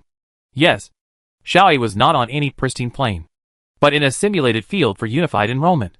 Today is the day for unified enrollment of higher education institutions in the Empire. Not long ago, all candidates who applied for the unified enrollment logged into the dedicated system at the same time and entered the simulated field to take the assessment. The modeling reality of the simulated training field used in this unified enrollment is said to have reached 90%, which is no different from the real world. In order to avoid any problems, the Empire even requisitioned a large number of dedicated holographic cabins and dispersed them to the test sites in various galaxies 3 months in advance for the candidates to use. This can minimize accidents and mistakes, and avoid the problem of local resources not keeping up. It can be seen that the Empire obviously attaches great importance to this annual unified recruitment. In addition, the situation in the Empire has been relatively chaotic in the past year, and various accidents have occurred. This unified recruitment must be arranged to perfection. So this year, the candidates from all over the country logged in smoothly, and no accidents happened. Each test site also arranged staff and assistants from all parties, and specially selected full-time sergeants to guard, so as to prevent people with ulterior motives from attacking the children at such a critical moment. Xiao A is an ordinary candidate on the 732nd planet. Their small and medium-sized planet has an average population, and the number of candidates is not more than those on the big planets. The executive government directly allocated 7 buildings as the examination area. Today, he arrived at the scene according to the time and place indicated by the guide, and then connected to the holographic cabin in the examination room on time and entered the simulation venue smoothly. Only Xiao A's mother had participated in the unified examination in her family. Although it was many years ago, she could provide some information. It is said that although the theme is different every year, the pattern is similar. So Xiao A was not as panicked as other students who had no experience, and entered the simulation venue smoothly. But why is this different from what he imagined? This open venue, the breeze, and the weather are clear. What is this? Outing? The boy still couldn't believe it. I don't know if he didn't believe that the experience his mother gave him would be useless. Or he couldn't believe that the exam gave them such a start? Where are the levels? Where are the difficulties? Where are the various challenges? Where are the others? Why is he the only one? Could it be that he was sent to the wrong place? He thinks this place is more suitable for outings. Ah! A white shadow just passed by him, making Xiao's hair messy. So embarrassed.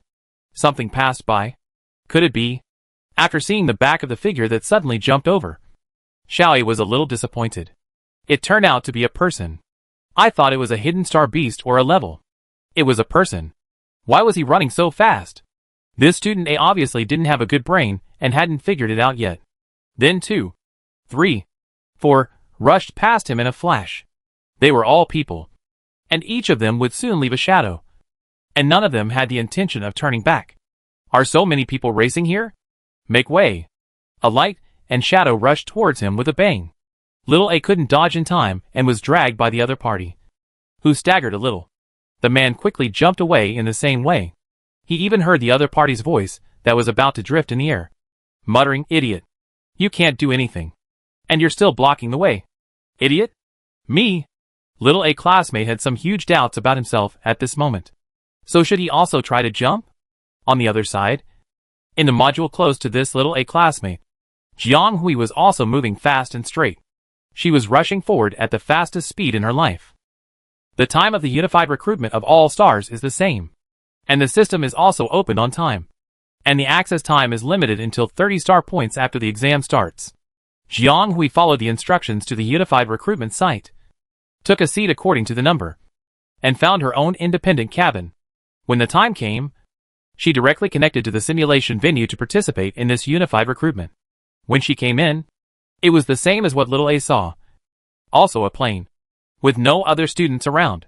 The system probably set their initial landing time and location to prevent them from gathering in a large group all at once. Then Jiang Hui found that something was wrong with her next step. No. It should be said that her sight was very wrong. The kind that was obviously noticeable. Was her sight too high? The original parents had good genes, and Jiang Hui could grow to more than 1.7 meters. This is naturally not high in the interstellar, but it is already very happy for Jiang Hui, who was always below the average height of the region in her previous life. After all, every short person has the dream of growing taller. But she didn't expect that she would realize it in another way in her second life. It's just that now, it's even more exaggerated. Not to mention 1.7 meters, or 1.8 meters. 1.9 meters is possible. Jiang Huiping looked over, and felt completely different from usual. So this is the scenery from the height. She quickly stretched out her hands and looked around, and found that she had indeed changed her image. She appeared in the training ground, with a white uniform and empty hands. This is completely empty. There is no mirror or anything like that here. Jiang Hui couldn't see if her appearance had changed, but she estimated that it had changed. The only difference was the 8-digit number on the horizontal bar on the right shoulder, which was probably the number randomly distributed. Like that little A classmate, Jiang Hui also fell into a brief confusion after reading the key information. But she soon realized, although the organizer did not arrange for them, they could run out of a way by themselves. However, if she doesn't move, she won't be able to make any breakthroughs. The assessment party can't open such a training ground for them to see the scenery. Right? Stark once said to her, when you are in danger and don't know how to get out of it, you must stay calm and then get out of the original framework to look down. But the question is, how can she get out of the framework? The only thing Jiang Hui can be sure of now is that she is participating in an interstellar unified examination. and there are many people who want to compete with her. But at the beginning, she was thrown into such a place alone without prominent coordinates or destinations or other prompts. So does it mean that she can choose her own road and destination? In the simulation scene, everything is false. Only she herself is true. So don't think about any rationality or intention to decipher with logical thinking, because all of this is false in itself.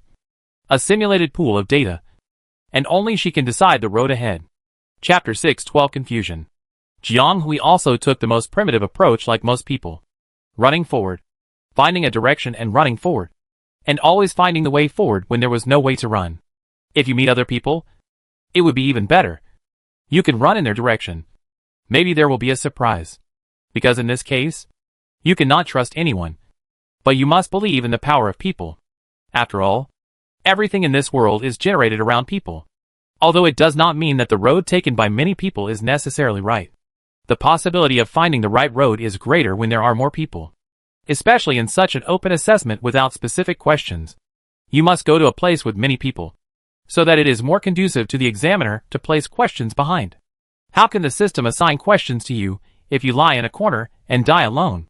Facts have proved that this idea is correct. And it is estimated that more than one person thinks so.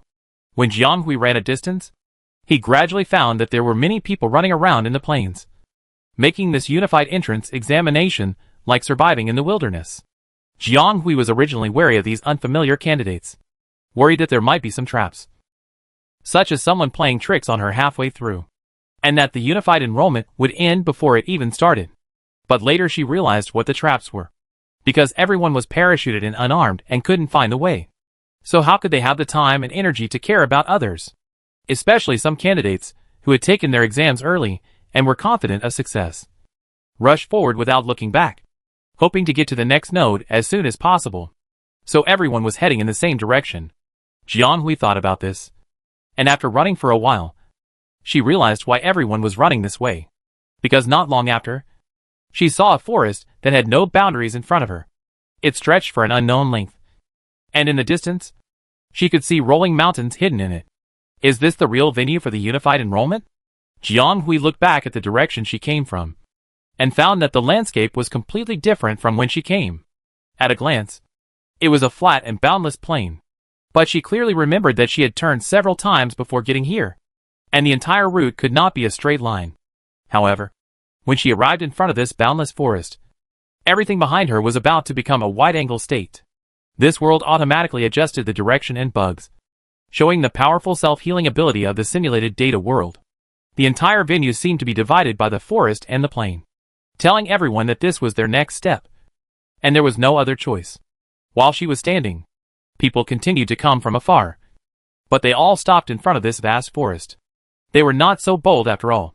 Not everyone came to participate in the unified enrollment like Jiang Hui and others who knew nothing. More students had already learned the direction of the unified enrollment from their parents in advance. This kind of civil service exam tests the comprehensive ability of students. It not only requires the level of the major, but also the adaptability or expansion ability they have shown on an average level. So they set up a comprehensive venue, which not only has various levels, clearance designs, and various hidden small contents. Naturally, there are also star beasts. But now, let alone mechas, they don't even have a tracking line, and they are thrown here unarmed. The organizers didn't even equip them with anything, and just sent them in. Who knows what they'll encounter if they enter the forest in this situation? They're not so arrogant as to think that their bodies can withstand the powerful star beasts. If they're kicked out by mistake, it's not worth it. But if they don't go in, they'll see more and more people coming. They'll lose this advantage, and they're unwilling to give up. So after a moment of hesitation, someone reacted and went in first. No matter what. If they die, they might as well take a gamble. Anyway, they won't necessarily pass the unified entrance exam if they stay outside. Jiang Hui paused outside for a while. She wasn't so anxious, because she found that the examinees coming here were a little different.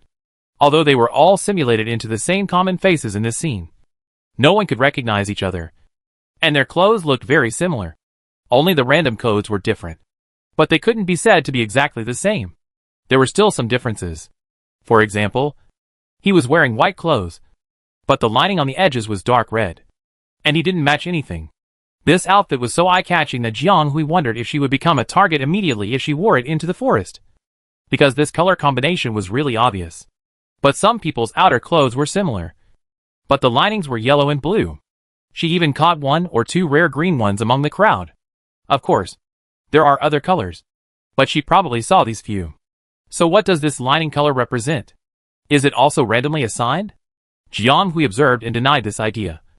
Because she found that the equipment with different linings also had some differences. Like them, the ones wearing red have nothing. Just one person. And the parameters of this simulated body are relatively balanced. Tall. And the physique can actually reach a B+ level. Although this is the general level of students in the combat individual department. It is also a hard requirement for joining the army and marching. If it is not met, it may not even be approved for enlistment. However, Jiang Hui has not been trained in these years. But she may not be that kind of material. Even if she practices hard and continuously trains. Her physical fitness has always been maintained at the level of B2B. If she was injured during that period, her health might have dropped. This body with basic parameters is really much better than her original one. Jiang Hui only realized that people with stronger physique and physical fitness can walk so lightly.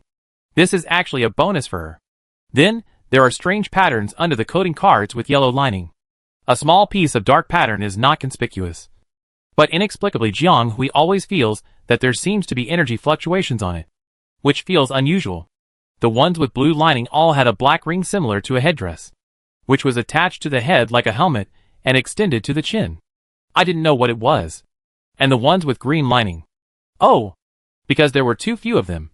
They disappeared before she could observe them. They probably went directly into the inner circle of the forest.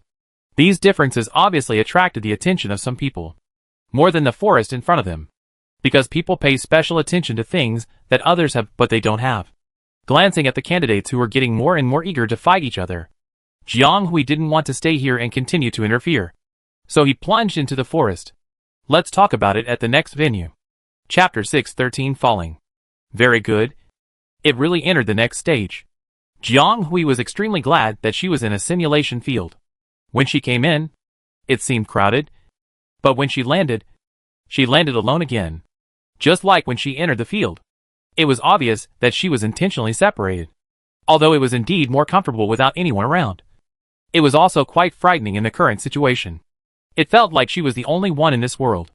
Why did this forest feel like a primeval forest? Did they really want to survive in the wilderness? Jiang Hui ducked to avoid a large group of strange plants that she didn't know what they were.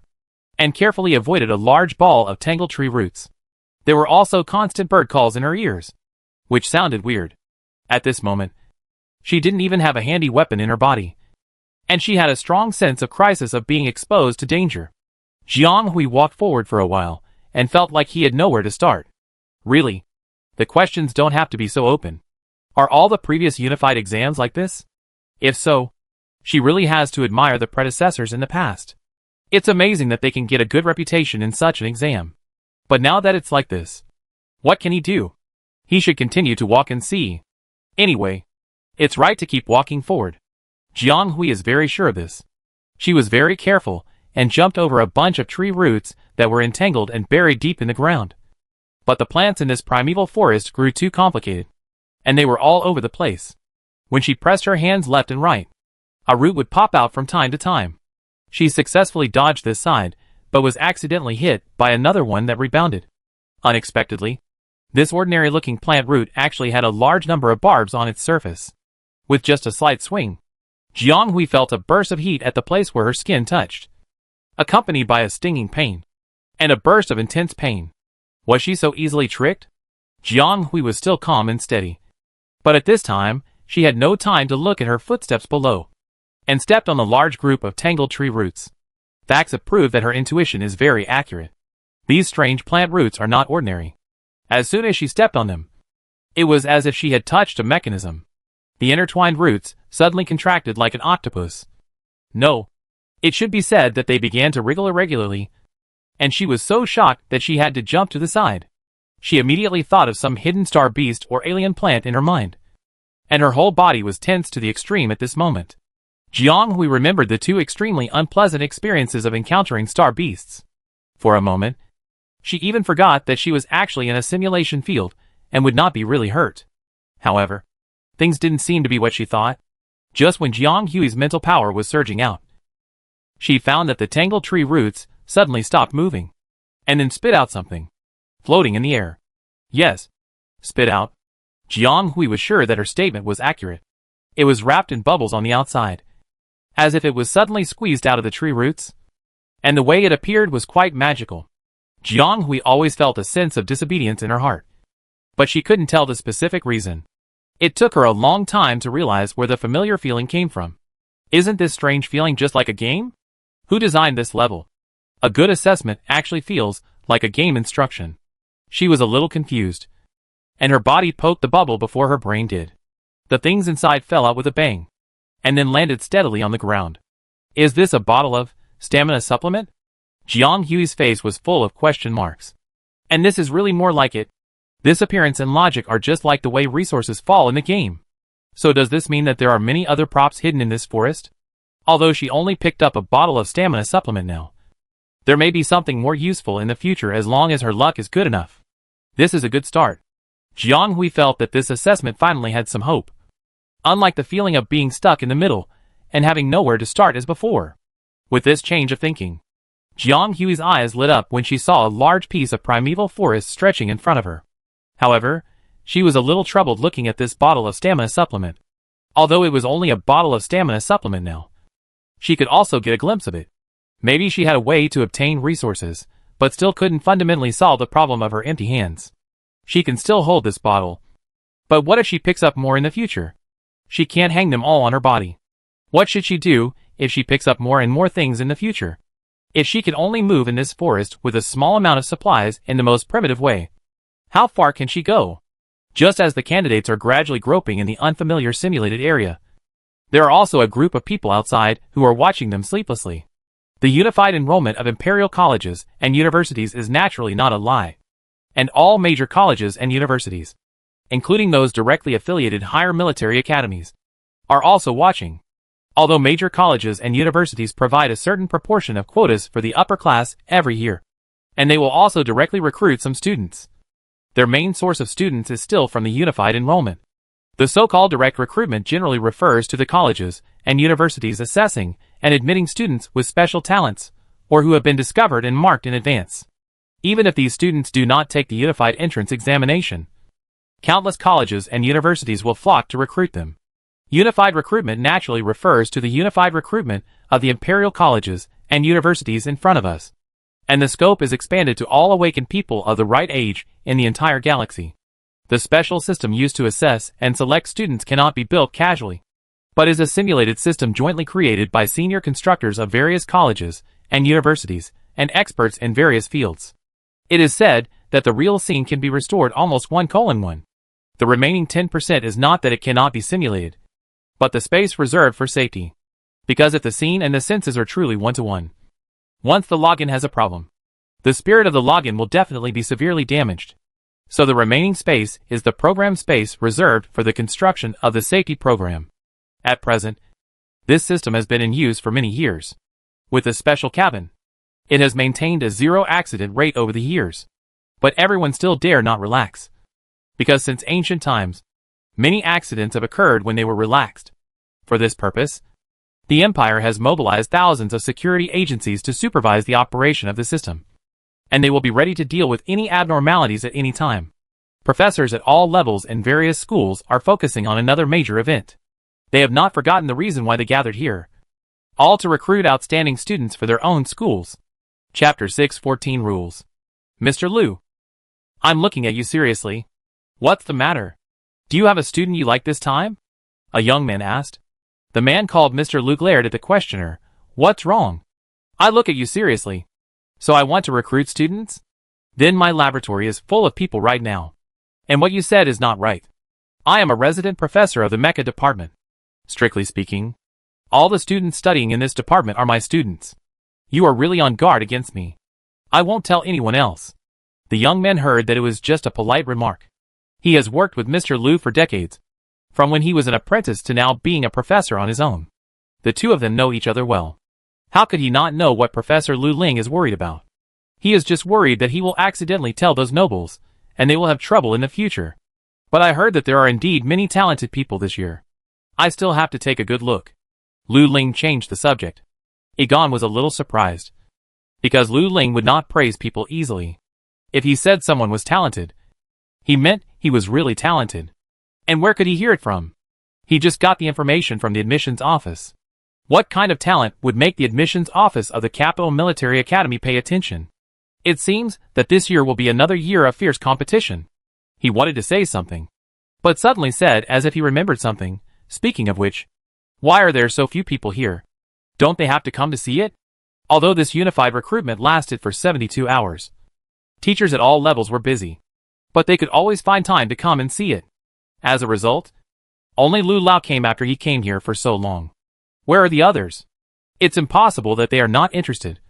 Right? It seems that the principal had something urgent to do, and called them all to a meeting. It seems that he said to watch it directly over there. Meeting?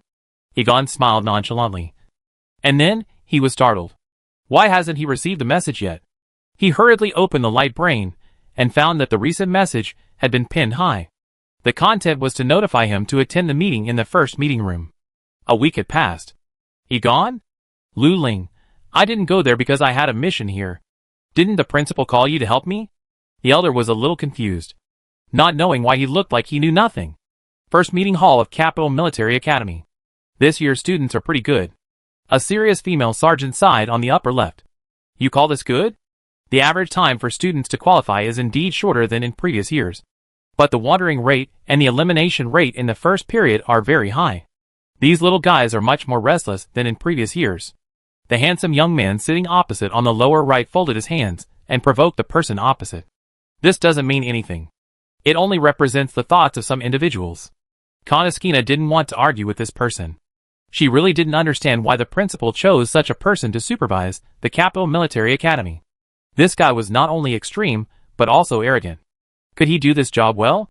Dear Miss Kanina, you should know that I am just explaining it objectively. After all, I am talking about the conclusion drawn from the data. And there is no other meaning. Yanbai said leisurely. Okay. You too. Stop arguing about such meaningless things. Don't forget the purpose of our gathering here. The person in the main seat interrupted the conversation between the two. The relationship between the two was not good. And everyone present could see it. As an agent, the principal rarely interfered with the communication between the two. And the other person, who was not present, would not interfere. Today, he took the initiative to interfere, which showed that their principal attached great importance to this enrollment. In front of them was a huge three-dimensional image, which was the full map of this unified enrollment. Because it was so big that it could accommodate candidates from the entire galaxy. It took the system a long time to set up such a venue. Such a huge investment made the system and venue model more and more mature. After the construction, it consumed extremely huge computing power and energy every moment. Every unified enrollment almost used the wealth of a small or medium-sized family. Probably only the Empire could afford such a cost. The principal signaled the people below to start circling the range. The next moment, a large piece of the huge three-dimensional head was cut off from the middle, and the surrounding planes were hidden. And the light spot on the top was also hidden with a piece. As this part disappears, the amount represented by the upper right corner decreases rapidly, from an astonishing 9-digit number to 8-digit number. And the first digit becomes smaller and smaller, and tends to 7-digit number, and then stops suddenly. There are countless light spots shining on the circled middle module, high and low, not very dense, but also scattered. Some of them are brighter, and some are particularly dim. At present, most of them are gathered in the area around the edge of the outer circle. Only a few of them have penetrated into the middle half of the outer circle, and they are about to enter the next ring, which is particularly conspicuous. The colors of these light spots were obviously different, and they were marked. The teacher in charge of the circle pulled out their personal information, and everyone in the conference hall either watched quietly or whispered. Huh? Konoskina called out in doubt, and suddenly stopped. And the person who was circling the data below put the personal file in front of her. She frowned and looked at Mr. Duckworth above. This person's letter of intent is for the Imperial United Military Academy. Although it is very outstanding, it should not be a specially marked talent. This kind of mark represents the students that the upper level intends to recruit as much as possible. generally for those with special talents. Compared with other direct military academies, the Capital Military Academy has always been arrogant. In theory, they only recruit students who have submitted letters of intent. If you don't fill out a letter of intent, no matter how outstanding you are, you will not be able to enter the Capital Military Academy. There was once a student who applied for other high-level military academies in the direct lineage. He also achieved good results in the unified enrollment, but later regretted it and contacted the Capital Military Academy to re-enter it, but was rejected. So students all know an unspoken rule about applying for the Capital Military Academy. If you want to study at the Capital Military Academy, you must fill in their letter of intent. Otherwise, no matter how good your grades are, they are not short of talents. What is so special about this student from the command department? He is very capable, but his ranking is not unprecedented. And the letter of intent he filled in is not the Capital Military Academy. Why should he be specially marked? Mr. Duckworth looked at the boy on the file and was stunned. It was him. If Jianghui was here, she would probably be surprised, because the person on this file was her friend, Huan Xian. He is different. Chapter 615 Enemy? Jianghui didn't know that her good friend had been targeted by the Capital Military Academy. She felt that she was having a hard time now, whether on Blue Star or in the Interstellar. Jianghui felt that she had studied hard for many years, but she never thought that one day all the things she learned would be used for survival in the wild. And it seemed to be quite suitable. Should she be speechless about this increasingly crooked style, or sigh that she had not learned in vain all these years? After discovering various tools hidden in the forest, Jianghui began to quickly collect them with her left hand. Not only were there tree roots that were tangled and gradually buried underground, but there were also bulging tree trunks with strange shapes, and some flowers that were surrounded by giant buds and fished down by unknown species. It seemed that there was really everything along the way. Jianghui, who used to think that she was quite knowledgeable, suddenly found that she had not learned enough and still had many blind spots in this vast starry sky. For example, there are many star beasts and plants that she doesn't recognize, especially plants. There are only a few species that she really knows in this forest. It's unbearable. Jianghui feels that she needs to fill in the blanks in this area when she goes back. Otherwise, she always feels a little uneasy. If there is an accident one day, she won't be as confused as she is now. But what can she do? She has been accustomed to forcing herself to move forward in the face of difficulties. What if there is no way? Then make a way. What if you encounter difficulties? Then find a way to solve them. What if you encounter difficulties and can't solve them no matter what? Then don't give up until the last moment, and the possibility of survival will be the highest. Persistence and tenacity are always the basic qualities that ensure a person reaches his destination. It is also because of this that Jianghui struggled to stand up in so many difficulties. Compared with the various death situations before, this is nothing. Just an assessment that can be called a small node. In the end, no matter how she does in the exam or what she passes, her path will remain the same. So if you want to do it, do it. Let go. And don't be afraid of anything. Pick up non-weapon tools and take them away. If you can't take them away, take them away. If you can't take them away, eat and drink them. Anyway, there is no concept of excess energy in the data world. Just keep the blood bar at the highest level. Destroy all those that cannot be eaten and cannot be taken away. For weapons, choose the most handy ones to take with you. Keep 2 or 3 as spares.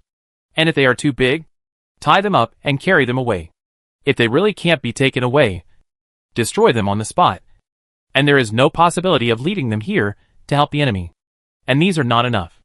Most of the tools dropped are very basic, without any interstellar characteristics. They are very cold weapon era. They are difficult to use and not applicable. At this time, the handicraft she had learned in the past few years for assembling mechas finally came in handy. And she began to try to use some tools that were barely usable with some unrelated things. After an unknown period of time, Jianghui finally put together a fairly appropriate set of equipment. Although these equipments were really simple, if they encountered large star beasts, they would basically only be able to deliver food. But at least, it was much better than the previous state of being empty-handed. During this period, Jianghui did not encounter other people.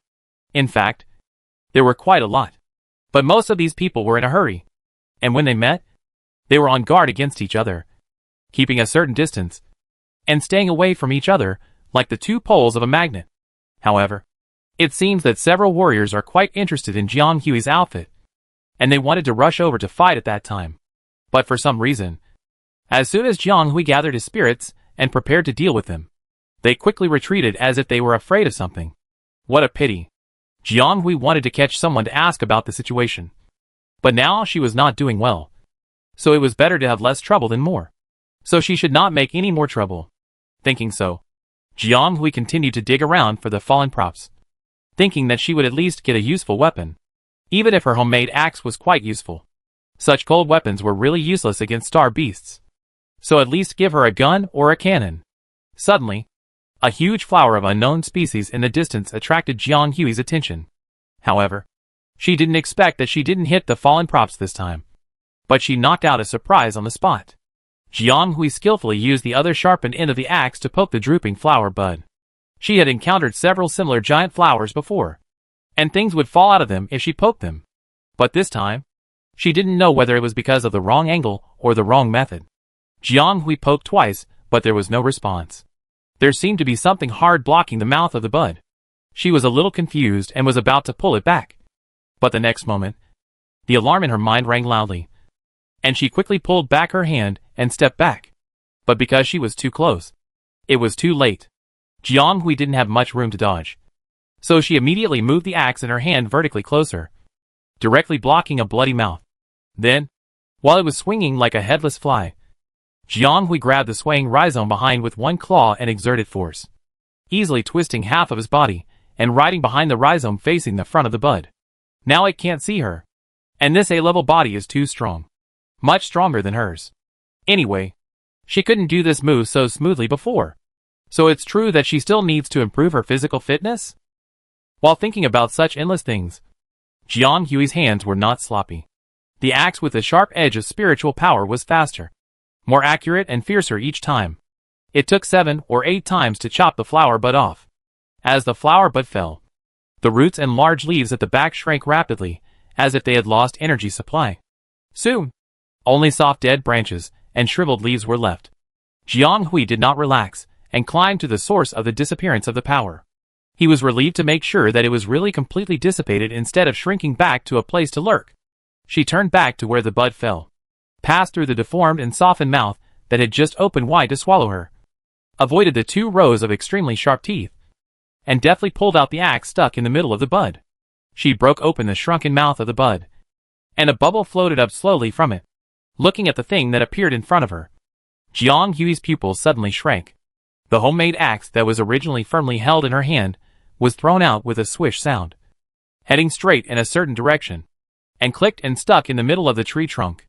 The giant tree that was hit directly seemed to be unable to withstand the force of the frontal attack. With a sharp sound, the trunk hissed and split from the middle, and fell to the ground. Click. This was the sound of cleaning the gun. Obviously, the gunman was ready to shoot at any time. This was the person hiding behind the tree trunk who finally couldn't bear it, and immediately jumped out like a rabbit. Chapter 616, Explanation. Hey, classmate. What are you doing? I have no ill intentions. I'm just passing by. Yes, I'm just passing by. Really no ill intentions. The man who was almost hit by the axe turned around and laughed dryly, to show that he was harmless. He even raised his hand slightly to surrender. Even so, he was ready to be eliminated in the next moment. Who told him to watch almost the whole process of this person's action? He was so cruel. Picking up the B-level alien plant was like cutting melons and vegetables. That scene, even if there was no blood, he seemed to feel the bloody breath. He shouldn't have followed because of the noise. And he shouldn't have found that this alien plant refused to move after the action. He swears that he really didn't mean to be a yellow bird. Well, in fact, he wanted to take advantage of the opportunity a little bit. But he didn't plan to sneak attack. Who dares to attack this guy without some strength? Even from a distance, he could feel a spiritual force as if it were real surrounding him. Although he couldn't accurately determine the level, he must be a high-level awakener. Now he was more certain that the other party was at least A-level or above. No wonder he was so cruel. Now he could only bet that the other party was not interested in him. And raising his hands was also a way to show his sincerity without any ill intentions. After all, in his opinion, such strong people were generally arrogant. And prey like him, who took the initiative to show weakness and slide on the rails, would probably lose most of their interest. Maybe he would really let him go. And then he could continue to mix. Come here. He heard the other party's simulated synthetic voice that was exactly the same as his own, and took a few steps forward tentatively. Although the other party did not intend to put down the rifle. He did not intend to start a design. Maybe he thought he was not worth a bullet. Someone guessed optimistically. Under Jiang Hui's threat, the person on the other side finally approached step by step. Jiang Hui blocked the muzzle of the gun at the other party's heart. And the first sentence was, "What's the difference here?" What? Pointing a gun at my heart and asking me what's different. How do I know? Do you want to say that he is a black heart? When did he offend such a terrifying guy? If you want to kill him, just kill him. And send him out of the examination room with one shot. Why attack him mentally? Seeing that he did not respond for a long time. The other party did not know whether he was puzzled or impatient. Anyway, you can't see anything from his face. Although everyone has a similar simulated public face. The two consciousnesses carried by each make it present such inconsistent expressions. One is at a loss, and the other is sharp with a murderous intention. I mean, what's the difference in this dark pattern? Jiang Hui realized that the other party probably didn't understand, and explained it in detail. The other party suddenly realized, oh, this is a storage space. Jiang Hui? What is going on? Different candidates are treated differently. And there is such discrimination. At this moment, Jiang Hui was deeply resentful, and wiped a bitter tear for himself, who had worked hard to collect supplies before. So why didn't she have it? Or did she have it? But it was not in this position. Let me explain first. This will only work when I wear it. The other party didn't know what he had misunderstood, and folded his hands cautiously. After 2 stars. The person who was pointed at by Jiang Hui with a gun before was finally not pointed at by a gun again. He sat cross-legged on the ground, his hands hanging down on his knees, looking harmless. Jiang Hui, holding the rifle machine gun she had just taken out of the alien plant, lowered her head and looked at the candidate in the same field. After calming down, she finally found her reason. In addition to the storage space, this person's appearance template seemed different from hers. He was of medium height and thin, and his mental strength level seemed to be average, which was more like the template of an ordinary person, not as strong as her virtual body. And the most different thing was that although it was also a white robe uniform, the lining was yellow. Yellow? So there is indeed a difference between different colors. She had observed those candidates with yellow linings before, and they seemed to have similar dark patterns on their chests, which should all be storage spaces. And those who wore red linings like her were caught one by one. All of them came empty-handed. So there must be a standard between the two. And the same is true for other linings of different colors. Jiang Hui thought about it, and finally found a relatively reliable guess. What major did you apply for? I'm from the Department of Military Engineering. The other party was about to cry. Why is this guy still digging into his background? Will he ask about his identity the next moment? Is it because he is not satisfied with the fight here, and wants to find him in real life after the exam and beat him up? Although he knows this is impossible. The pressure from this big guy is really strong. Even if he doesn't seem to want to kill him anymore. But he still feels like a sharp knife is hanging over his head. Or let the other party chop him directly. Otherwise the feeling of being hung like this is really uncomfortable. The Department of Fine Decoration Engineering is a military major. It is also called military repairman for short. Just like the mechanical major. It is mainly responsible for the maintenance of various large fighters and transportation vehicles such as battlefield spaceships and starships. It is an auxiliary battlefield major and basically does not directly participate in combat. So is this the difference? The man waited for Jiang Hui's next move for a long time. And he stole a glance and found that the other party seemed to be absent-minded for some reason. He thought to himself, has this person not yet decided how to deal with him, or is he still thinking about which direction to hit him in the neck? Really? He still wants to be shot to death. The axe looks sharp and blunt. And it must be painful to chop it. I give you 2 choices. Get out or cooperate with me. Ah! Let my mental power pass through. Before he could react, a voice that seemed to be far away and close to his ear suddenly sounded in his mind. Different from the synthesized simulated voice. With a slightly higher pitch. The other party froze for a moment. Although the sound of mental power transmission will definitely change slightly. It can't stop him from hearing that it is a female voice. No. This very cruel big brother turned out to be a female big brother. He didn't mean the girls couldn't be powerful. The boy's aunt was a very powerful sergeant.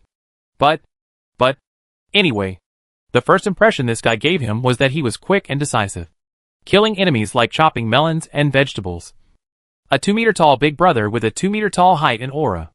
Oh, a 2-meter-tall female big brother is even more terrifying when you think about it. Jiang Hui felt the other party's fluctuating mental magnetic waves through the other party's mental barrier, and was a little confused. She had to remind him to release the mental barrier again, although she could also force it open. It was equivalent to attacking, and would easily cause a rebound. She just wanted to recruit a subordinate, not to make an enemy. So it was better to be gentle. Chapter 6:17 Connection. Boy, aren't you a single soldier? This person was so scared that he even used honorifics. A single soldier. The other person seemed to have his worldview overturned. What did you do to me? Aren't you a single soldier? He was frightened. Jiang Hui didn't say anything and drew out her mental power. But it was obviously different from before. She could clearly feel that she had established a connection with the other person. This is the most common connection function of the commander, using his own powerful mental power to form a mental connection with the subordinates, usually commanding in the form of synchronous transmission and synchronous sensing. Of course, some more powerful commanders can also achieve more powerful command functions such as audiovisual sensing, and even fixed point positioning, which depends on the commander's talent and type. However, the method used by Jiang Hui is also a little different from that of ordinary commanders. She learned it from Huan Xian, who once taught her how to mark mental power and engrave marks in the mental power field, just like he did to Holly and others. Let's put it this way. The human mental force field is essentially the energy field of mental force outside the brain area. It is inseparable from mental force and brain waves. It has been said before that brain waves are the characteristics of human survival in the interstellar world. Once a person's brain waves disappear, it means the demise of the soul. Mental force is based on the brain area and also originates from brain waves. The two actually deal with situations at different levels. Brain waves are mainly responsible for coordinating human activities, while mental force is a kind of external expansion energy gradually derived from the development of the human brain to a certain extent. It is an evolutionary force that humans discovered and gradually used after entering the interstellar era. Although its generation is definitely related to the brain and brain waves, psychologists have not yet been able to study and give an accurate explanation. It can only be confirmed that this increasingly powerful force that has evolved in human vital signs is the same source as human life itself. And people can use this life force reasonably without worrying about abuse or backlash. Generally speaking, command connections occur with the consent of both parties, and the command to connect with subordinate members often acts on the outer layer of brain waves, so it is necessary to obtain consent and open access. But a gifted person like Huanqian does not use brain waves, but directly uses mental power. And the marked place is also a mental force field. There is no need for others' consent at all, and it can be connected directly, and even directly acted. To put it bluntly, even if he wants to break into the brain directly, it is not impossible. Moreover, the mental force field is extremely large. Although it is the range involved in the mental power cycle, it is not paved all the way. So marking the blind spot above like Huanqian is basically the same as ambush. This is why when Huanqian marked and locked Holly and the others, they knew it but still did not dare to use their mental power. Because if they stepped on it, the enemy would bite them. And if they did not step on it, they would still pull them. It can be said that it was very unreasonable. Huan Xian's move was invincible, and combined with his talent, his team leader would basically have no blind spots. But this is really not a regular approach. At that time, Jiang Hui had been learning for a long time, but still couldn't figure it out. Her mental power level was relatively high and her energy storage was deep. But compared to Huan Xian's strong quality, which exuded aggressive mental power from the inside out, Jiang Hui's was more flexible.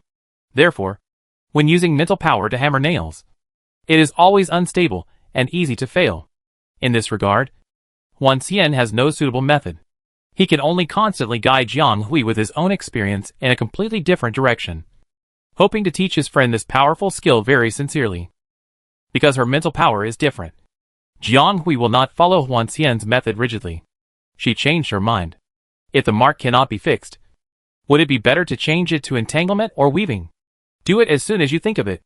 After 2 years of hard work, With the sacrifice of one, she, Zhou and Xiaoku, Jianghui finally learned to mark in her own way. She used the gaps between the magnetic field lines that never intersect to insert the thin mental silk thread to tie a knot and finally integrate the mark. The whole process is infiltrated and integrated in a semi-integrated hidden way, just like it is originally. The connected party can naturally feel it, but there is no way to find the connection point, which can be regarded as another form of overlord treaty. It has to be said that Jianghui has learned the essence of the loop line. It's easy to say, but repeated scrutiny, summary and experimentation is a very long process, and the effort cannot be summarized in one sentence. In order to adapt to this skill, Jianghui has been working hard to hone her mental power over the years. Now she can pull out a mental power thread of such length that even Huan Xian is amazed. And she has made great progress in shaping. It has to be said that her practice over the past few years has not been in vain. Jianghui has only practiced with a few friends, and didn't dare to really practice with other people. So this is her first attempt to connect with strangers mentally. But it was unexpectedly successful. And it was done in one go. But it was really scary in the eyes of the other party. Because she said she was a single soldier. And it was obvious that she was a single soldier. How could a single soldier connect with him when he didn't completely release the mental barrier, and his mental power didn't react at all? What kind of monster is this? If Jianghui knew what the other party was thinking, he would probably tell him that she was a pirated copy, and the genuine one was even more perverted. In short, after a false alarm with a lot of panic, the other party finally accepted the reality that he was connected by a single soldier. Once he accepted it, he felt less uncomfortable. He was so weak. So what was wrong with following a powerful person? As long as the other party took him up a few points before leaving him, so that his score reached the minimum score line for entering the admissions office smoothly. He rubbed his hands and said to Jianghui, "Boss, then I will follow you. Don't worry. I will fight wherever you point in the future. Don't be polite. Just tell me, what should we do next?" He looked at Jianghui with expectation, because the other party's series of actions were so smooth, and it seemed that he was a million times more familiar with this place than he was. He might have really hit the jackpot. He was eager to wait for his new boss to point out a clear way so that they could start their journey. Jianghui pondered for a moment, and seemed to think seriously, then slowly said, "Actually, I'm not quite sure yet." No. You don't know? So you don't know either? The two looked at each other, and fell into a kind of awkward mood. Chapter 618 Special Application. The Imperial Joint Military Academy Conference Room. It was only 2 hours and 21 minutes after the start of the unified enrollment, and the conference room was already crowded. Compared with the well-dressed Capital University, this place is obviously much more down-to-earth. Not to mention the vegetable market. But it is not far from the square. The conference room is basically used for the whole school teachers' meeting. The venue is very wide, occupying a large flat space, and it will not feel crowded even if there are twice as many people. On such an important day today, professors and lecturers from the Imperial Joint Military Academy naturally came to watch. In addition to the responsibilities of professors, most of them have additional social work. Some are soldiers galloping on the battlefield. Some are experts in the development of mecha roads. And there are also many talents in various fields. People have limited energy, and many people cannot achieve success in their own fields while diversifying their experience to take care of other things. Most people's lives are relatively boring, and they can't relax occasionally for the development of this society and mankind. These people have paid a lot. The annual unified recruitment has become a rare time for teachers to relax. Seeing these young children working hard or firmly believing in their beliefs and strong talents, and moving towards their dreams step by step, they naturally feel gratified, just like seeing their former selves. Moreover, these incompletely awakened people are full of vigor and vitality, and they are all very cute. The teachers of the command department are almost all generals who have come from the battlefield. They may not be the most powerful among the teachers, but they are the most insightful. The selection criteria of the command department are different from those of the individual soldiers or mecha departments. It is more difficult to select students in the command department, and the levels prepared for them are also more difficult. In the end, there must be few who stand out. So they were very calm throughout the whole process, and they didn't think about what kind of grand scene this department selected freshmen would have when they entered the school. But they also looked at the students on the field with the most critical eyes. A commander can have flaws and not grow up yet. But he must not be cunning, cowardly, or of bad intentions.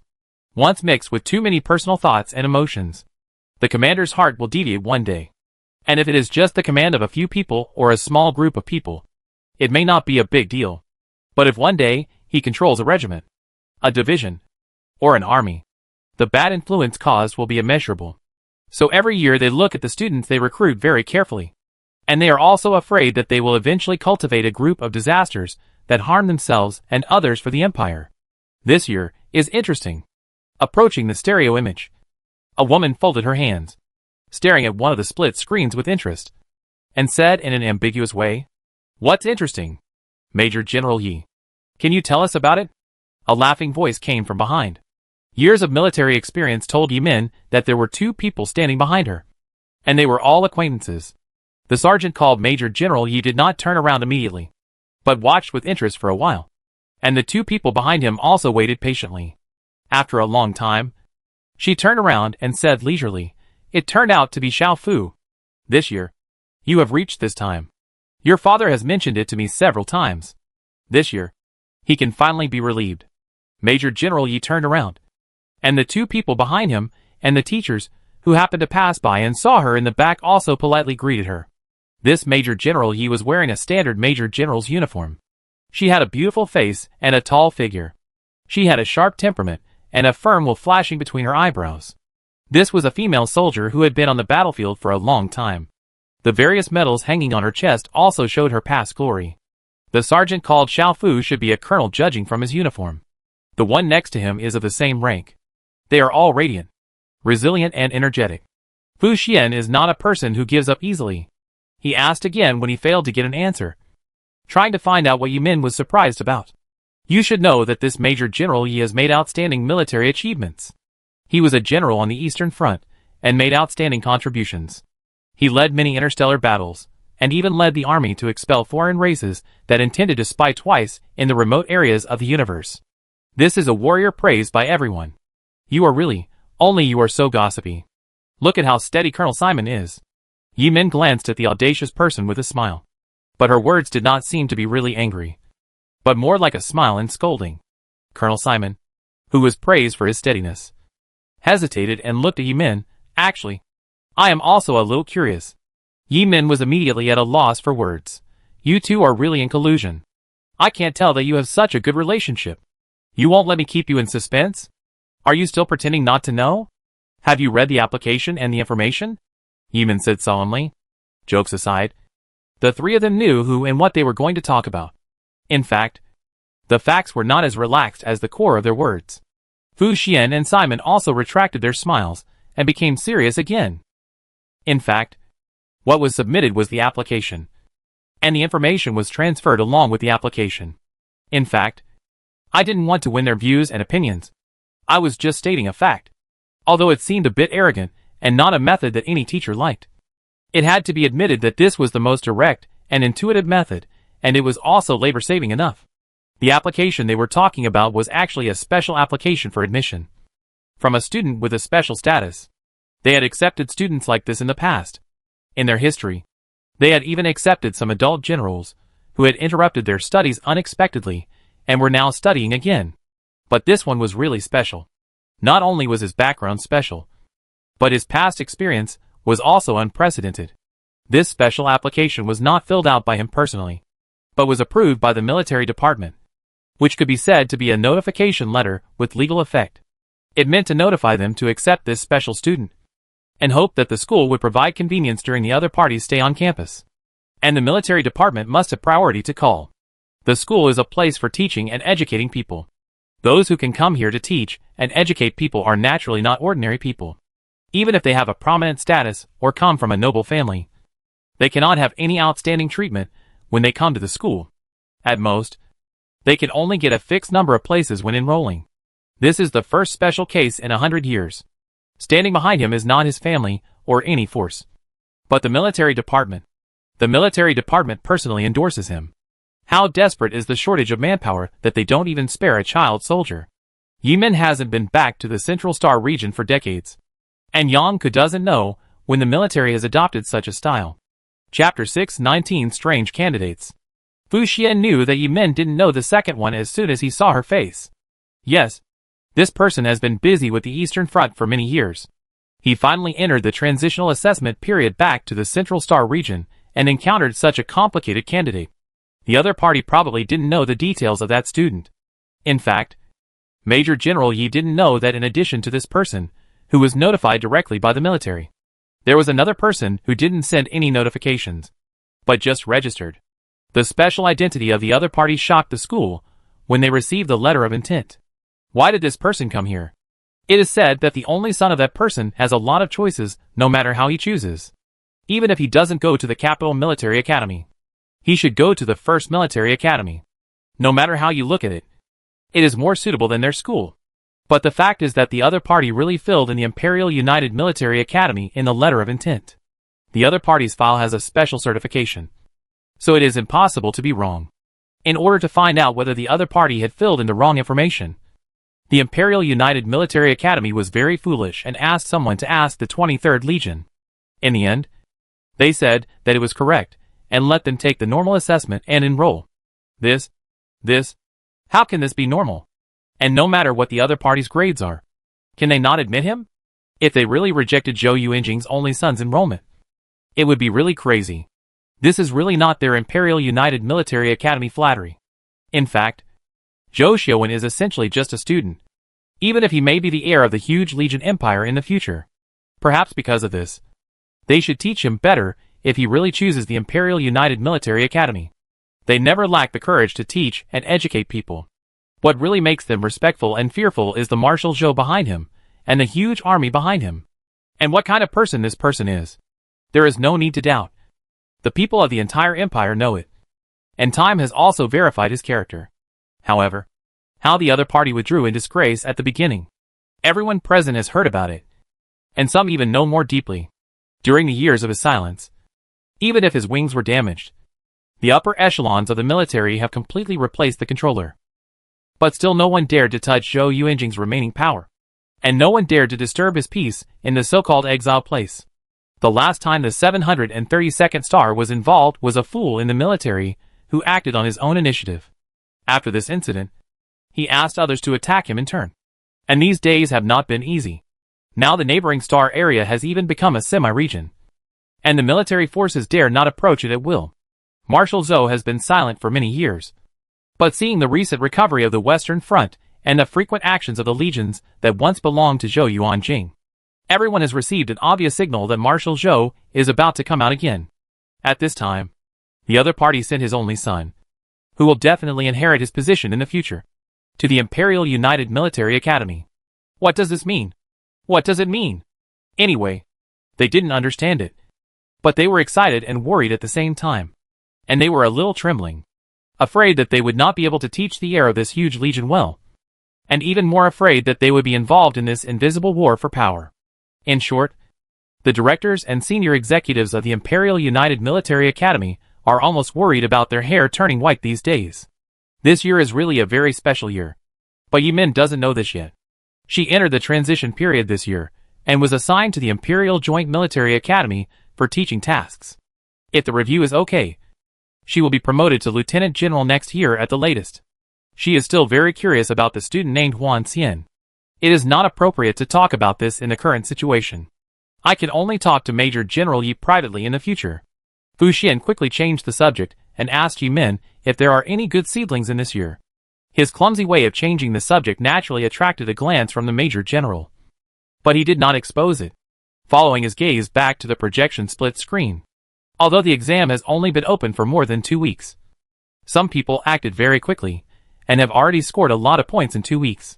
The fastest one has even used the information gap and the change of the situation to successfully form a small team. The front row is generally single soldiers, and there are also auxiliary departments. All kinds of them.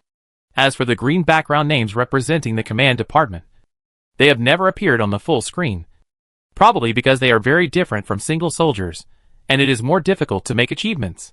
When filling out the letter of intent, you will have the choice of school and major to apply for. And in principle, you can only choose once. In order to facilitate the assessment and ranking, the unified enrollment will distinguish candidates of different majors with colors. The classification is a major category. And the initial tools and conditions given are also different compared with other major categories. The command department is a major category with the fewest people. However, in order to increase the comprehensiveness, in addition to distinguishing the background color and initial props of the professional score, there is no restriction on the scoring method. And the main feature is chaos. Whether you are a commander or a mecha master, you must have the ability to reach a certain scoring mechanism and standard to get points immediately. Then the scores of each item will be presented as percentages, and they can be made into analysis tables after enrollment. However, most students are still quite focused. Individual soldiers naturally get points by killing monsters, and commanders naturally get points by linking people with efficiency and winning rate and other indicators. The system will have a complete set of judgment mechanisms. But why? Who can tell them that a very strange student appeared here? And it was quite in the front row. It kept rising when turning the pages 3 or 4. And the speed was not slow. The red background shows that this is a single soldier. And the certification number shows the other party's approximate origin and identity. And there is a red circle on the yellow background on her avatar. This is not a personalized mark, but a mark only for people with military certification, like Juan Cien, who submitted a special application for enrollment before. He has the same mark. Is it so easy for those who have not fully awakened to make merit now? 1 or 2. This year is indeed destined to be a brilliant Guyanyan, with many talents. But why? I haven't talked about the strange things until now, because I haven't reached the really strange places.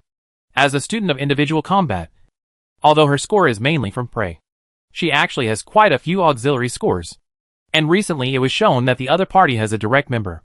Isn't this an indicator that only the commander will calculate and judge? The other party also has. Many people present looked at her certification number and immediately thought that this number 732 was the star of that person? Where did this child come from? I don't know if it's a coincidence or it's really a coincidence. Chapter 620 Climbing. Asked Xiaoe. Let's call him that for now. What kind of mood is he in at the moment? It's probably very complicated. In just a few weeks, his ideas have changed again and again, and have been reversed again and again. He thought he really met a big leg, and it was a different kind. Originally, he just didn't want to be eliminated, so he temporarily followed, but he didn't have much hope. After all, in this situation, he couldn't even take care of himself. So how could he take care of others, let alone help others? Not taking points from others was considered kind. Xiaoe originally guessed that the other party intended to use him as cannon fodder, or simply wanted to recruit a little brother to step on. He thought that although he had lost his freedom, if he could follow behind and get some soup base to drink, he didn't expect to eat meat. At least he would be admitted. But who would have thought that she didn't cook meat soup at all? She just took the pot, leaving no grass behind, and ate it all.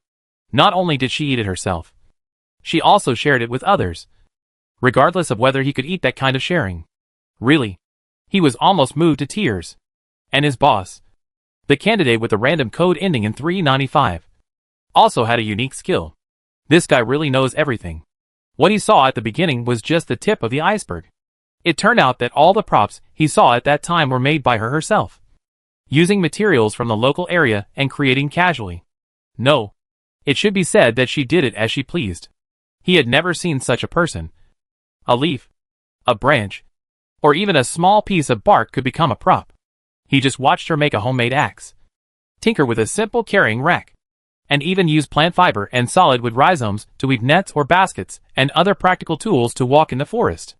The other party's ideas were also very strange and flexible, making it seem easy for the two to walk in this unpredictable forest. Of course, Xiaoe knew that this had nothing to do with him, because not long ago, he thought that this forest was huge and unpredictable and could be swallowed at any time. But now he felt that it was nothing. All this was brought by 395. The other party was simply a walking plug-in. And he, a little brother, was not useful at all. Even if he picked up the leak, he could hardly pick it up. Xiaoe felt very deeply that he was useless at this moment. But what can you do if you know it? The big boss obviously didn't pay attention to this, and continued to drag his broken boat in the forest to chop and chop. Even with Xiaoe's level, he chopped 3 or 4 giant alien plants by himself. Of course, that was with the help of the other party. If he really had to face those terrifying creatures by himself, he would probably be weak in a second. And compared with harmless plants, vines or fruit shells. The weapons dropped by these lethal creatures after being killed are more advanced. They found guns, alloy daggers, muskets and other more practical things on him, which instantly made Jiang Hui and the others lose a lot of weight and throw away some large and useless tools. But I have to admit that it is really cool. God, who would have thought that he would live like a game in the unified enrollment of higher education institutions that all intermediate college upgraders are troubled by? And it is so easy mode. But now he has a little trouble. His new boss is really capable and has been working tirelessly. He feels that his broken body can't really withstand the amount of exercise. Hey. No. Let me rest. Let me rest. Please. Little A supported his waist and panted. He felt that his health bar was almost pulled to the bottom. The kind of exhausted. I thought the other party would not listen to him. After all, according to his observations along the way, the other party really didn't seem to be tired. And how could a boss wait for a younger brother? It would be outrageous to say it out. But the other party saw that he really stopped. And asked in a strange way, "You are finally tired. I thought you still have to walk a distance." When someone heard this, his hair stood up immediately. What? What does this mean? Why does it sound like he knew he was tired and laughed at him? But then he changed his mind and thought that he hadn't stopped all the way. So how could he have time to laugh at him? In fact, Jiang Hui really didn't mean to laugh at him. In fact, not only the other party was observing Jiang Hui all the way, Jiang Hui was also observing him. After all, he was the person who wanted to reach a cooperation. If he was someone with bad intentions, he would kick him out at the first time and would never give him a chance to backstab. But this guy is indeed as simple as he showed at the beginning. Everything is written on his face. Yes, from such a data-simulated face. You can read his emotions from time to time, which shows how shallow his mind is. This guy is indeed worthy of his identity as a tutor. It can be seen that he is not good at fighting, but it can be seen that he should have received some training. After all, it is a military profession, and the ordinary standards must be met. But he is definitely not good at it. Sometimes, I want to create conditions for him to fight monsters. But the other party is not quick enough and decisive. But the other party was very aware of the situation, and willing to cooperate. Moreover, he could follow up with a little help. Although Xiao A felt that he was in the way, he actually helped Jiang Hui a lot, giving her a little more time in this forest alone.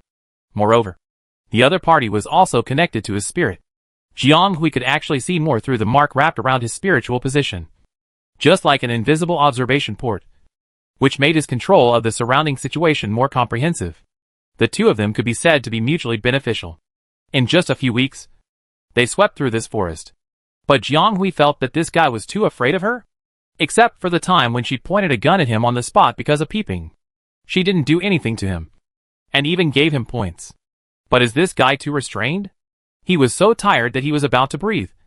But he didn't dare to say that he wanted to rest.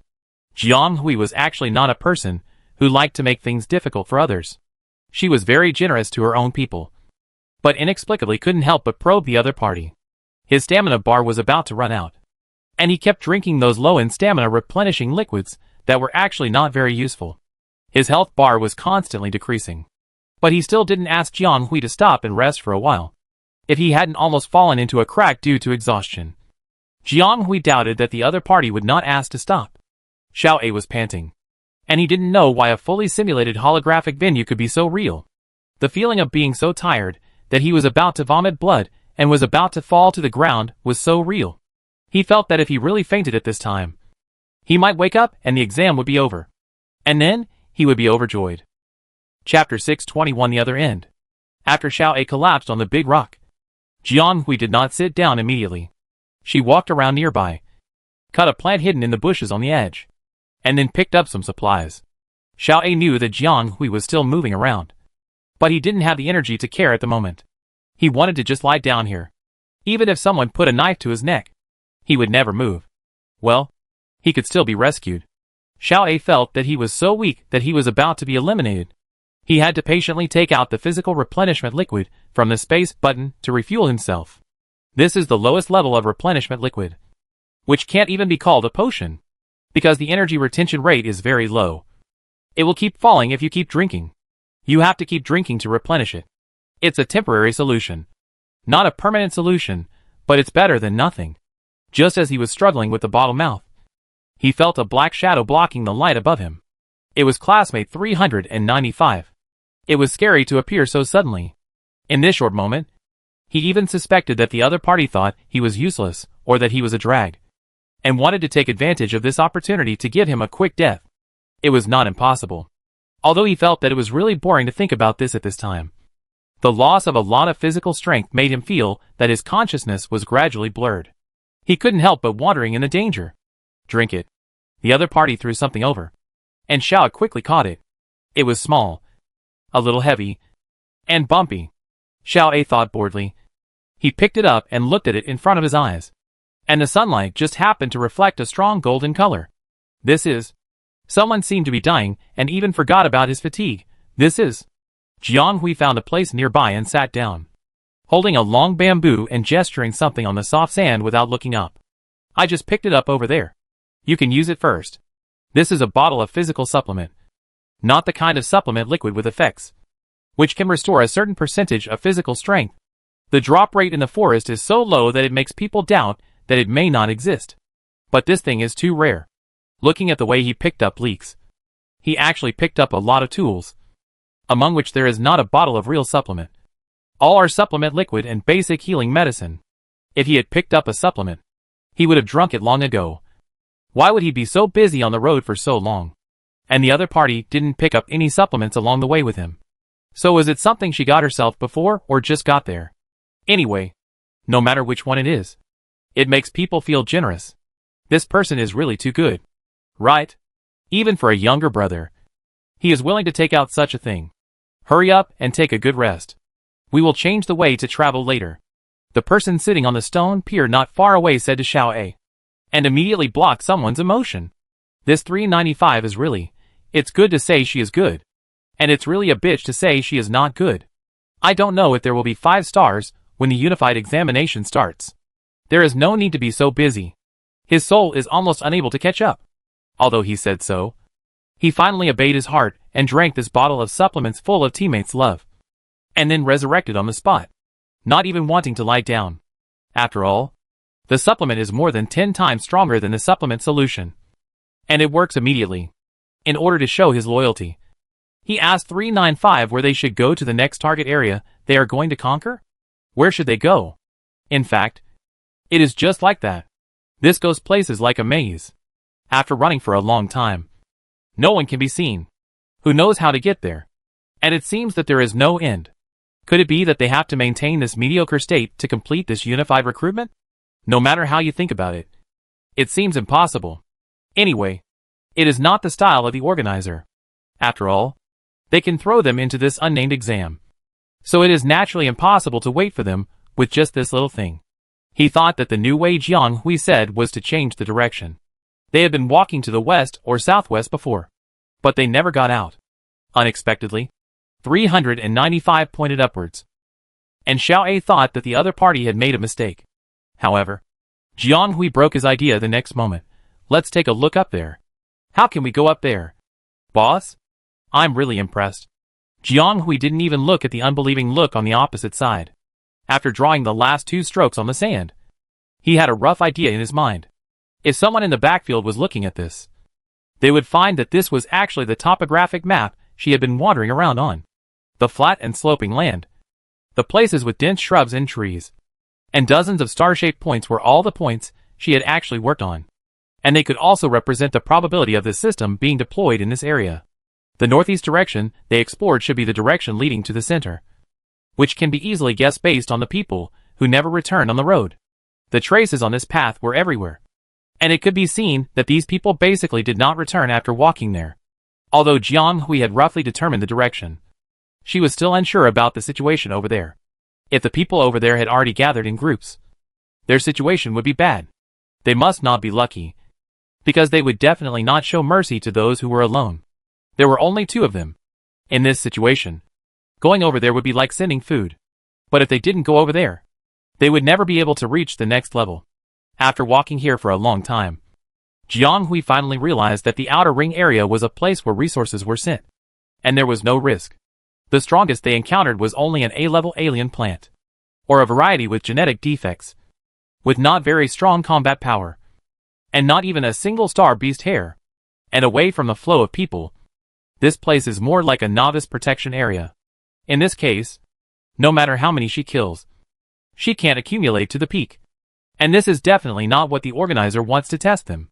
After all, what's the point of testing a single player? If Jiang Hui were the organizer, so many people would come together to create such a large system to hold such a large test. Wouldn't it be a waste if they didn't integrate large-scale group activities? The organizer was also very considerate to mark their clothing colors according to their types and configure different props. Don't they want them to play the game to pass the level? Or the cooperative mode? In addition to picking up resources in this level, Jiang Hui can already be sure that the next level or the next link must be a group battle, accompanied by fierce struggle. This speculation made Jiang Hui dare not act rashly. He wandered in the forest, not only to explore the way but also to find a suitable breakthrough point. Chapter 622 Believe. What do you need to do to climb high? Actually, it only takes 2 steps. One is to make matching tools, and the second is to climb up.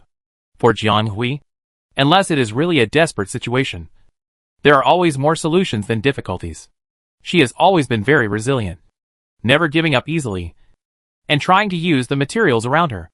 The trees in this forest are generally very tall, densely packed, covering the sky, and some even have 2 branches intertwined. It is possible to jump to the next tree with 1 leap, and the concealment is okay. But saying so much. First of all, they have to get up. Jiang Hui also climbed a lot of trees in the orienteering battle when he enrolled in Beska Intermediate College. It should be easy to do it now. But it may be because this is a data-simulated world. Many things are made more exaggerated than the data of real objects. And the logical core is also weaker. For example, the alien plant here, the one that made Jiang Hui pick up the gun last time, has a mental level that barely reaches A level. But its mobility is very weak. And its attack mode is also very straightforward. It is very difficult to deal with. And even its reaction is slightly retarded. Jiang Hui has faced real mental creatures head-on. I don't know the IQ of such creatures, but it is definitely not so easy to deal with. Their speed is also a bug.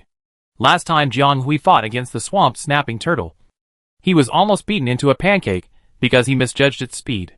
That gave her a big warning. Don't treat the star beasts as the program-fitted models in games or in daily simulation training. No matter how real the models are, they can't match the real star beasts.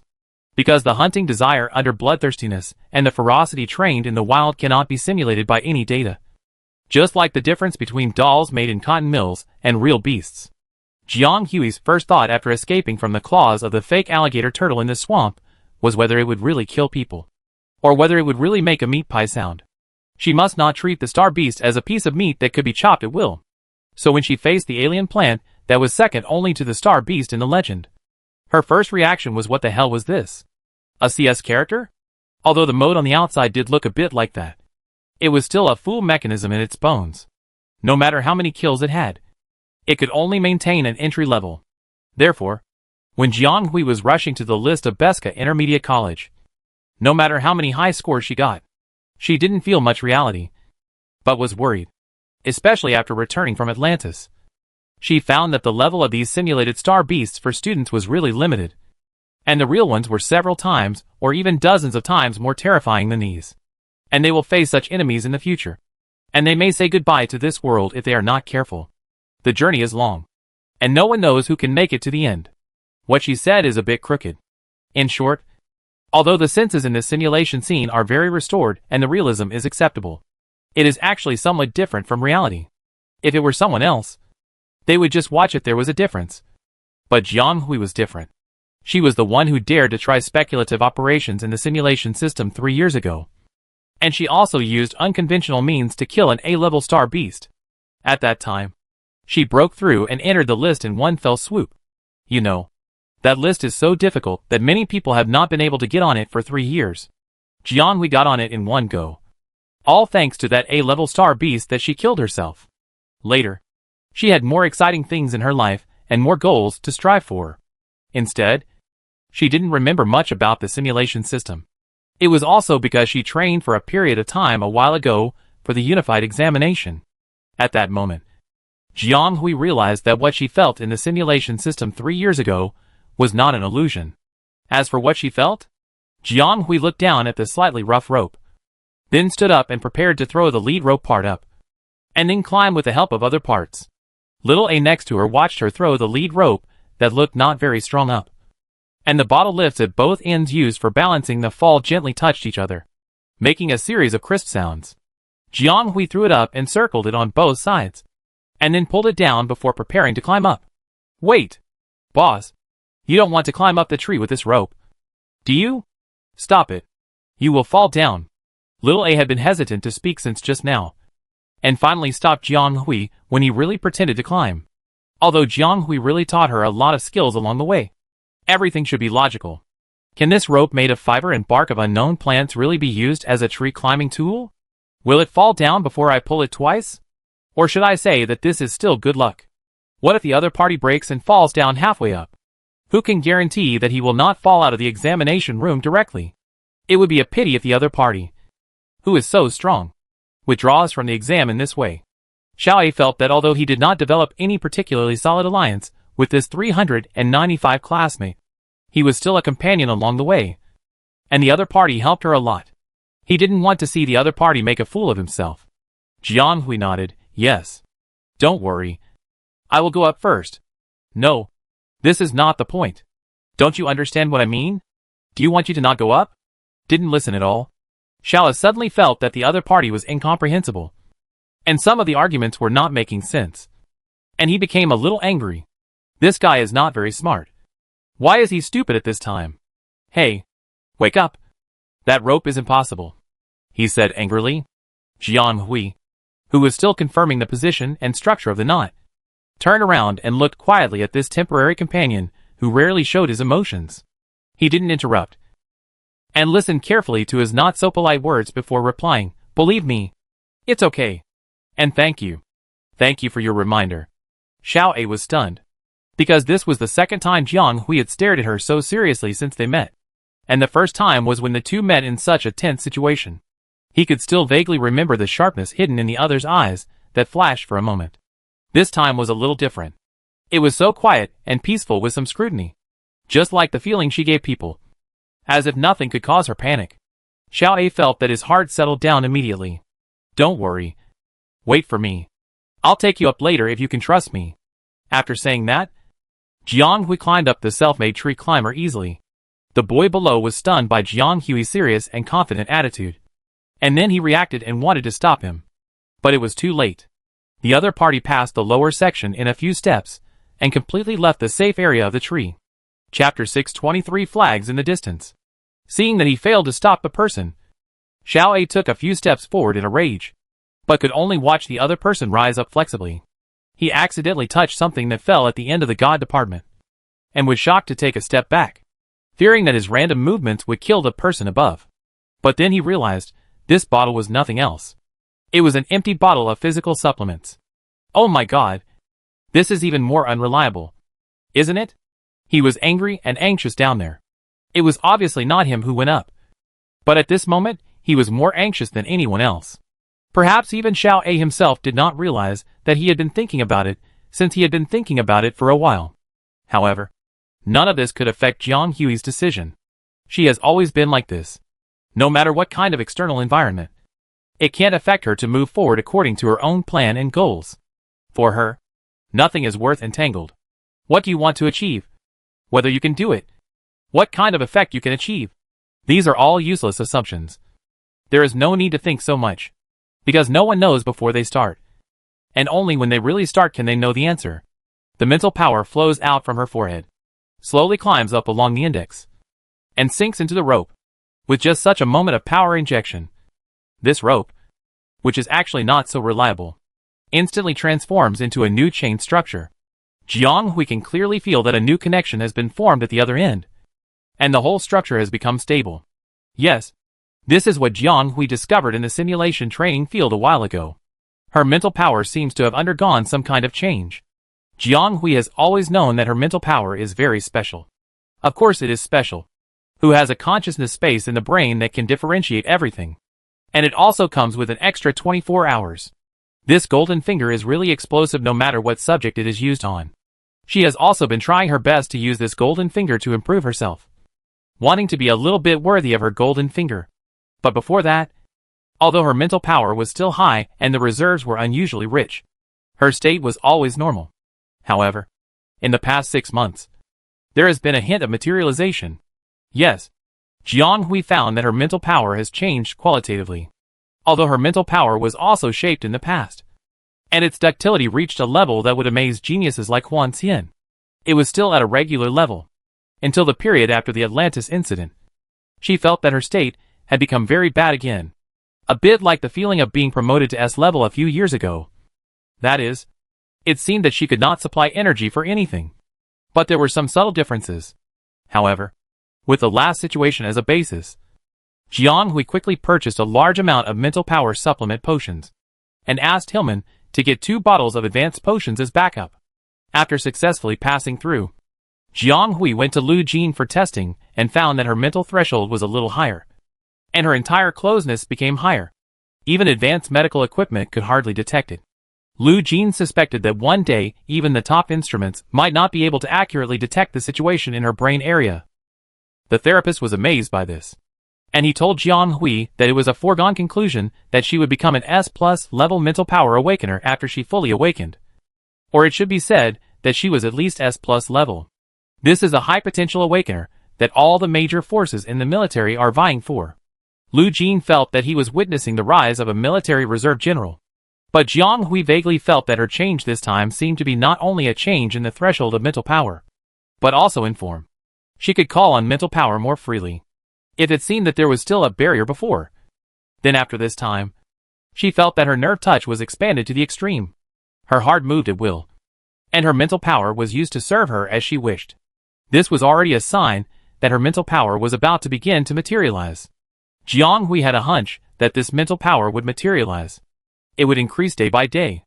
The final state, mental power, will become the most powerful and sensitive port outside of his body.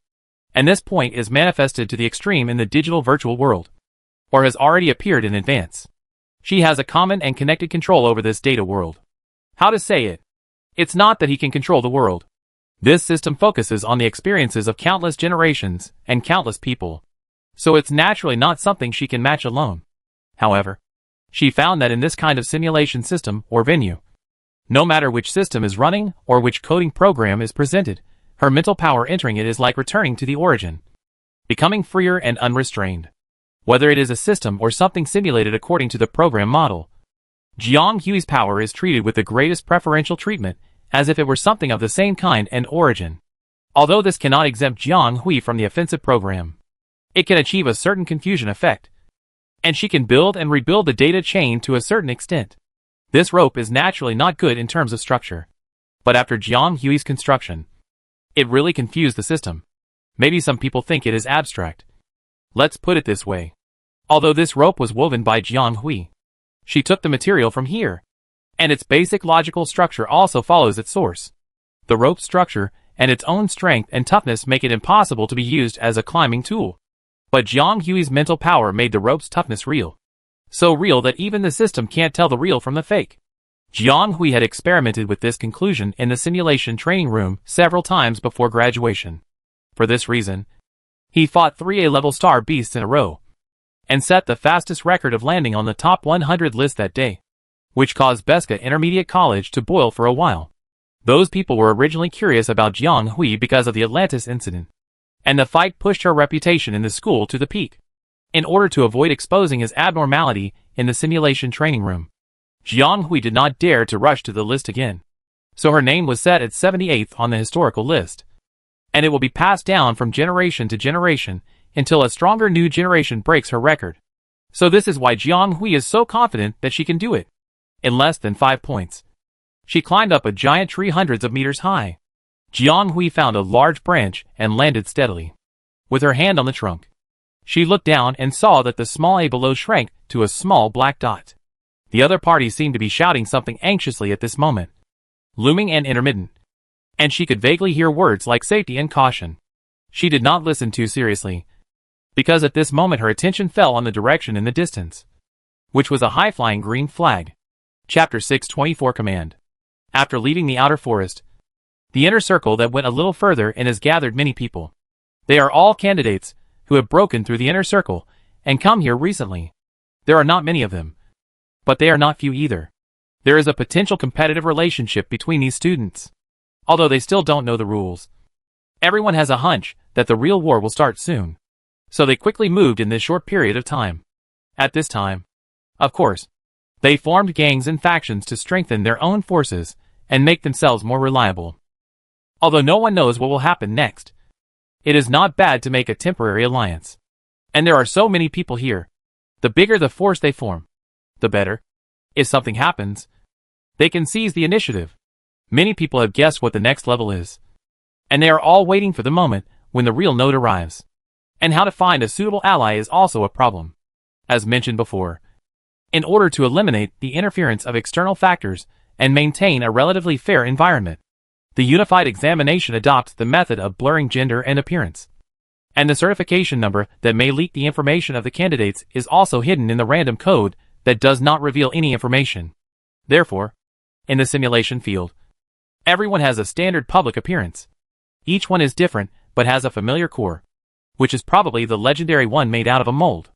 In such a completely unfamiliar environment, surrounded by some characters whose faces are clearly visible but blurred when you look closely, it is difficult not to feel insecure, worrying that you may be ambushed and sent out of the examination room by candidates who appear out of nowhere. At this time, they need stronger protection, need to unite into a collective, and need a real leader. But a leader is not just a strong fighter. To survive in this field, it is not just the strength of standing, but the ability to command and coordinate and cohesion. It only took a week for the entire situation to change from the first team to the current split and reunion. These students are really capable of tossing. In a short period of time, they have experienced 3 or 4 reorganizations, and nearly 100 students have been eliminated in this small fight.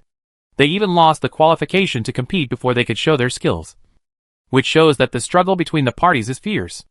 And this is just a situation, because soon everyone ushered in another change in the overall situation and entered a new stage completely. There is a small group of people in a small area in the northeast of the outer circle, which is much smaller than other circles.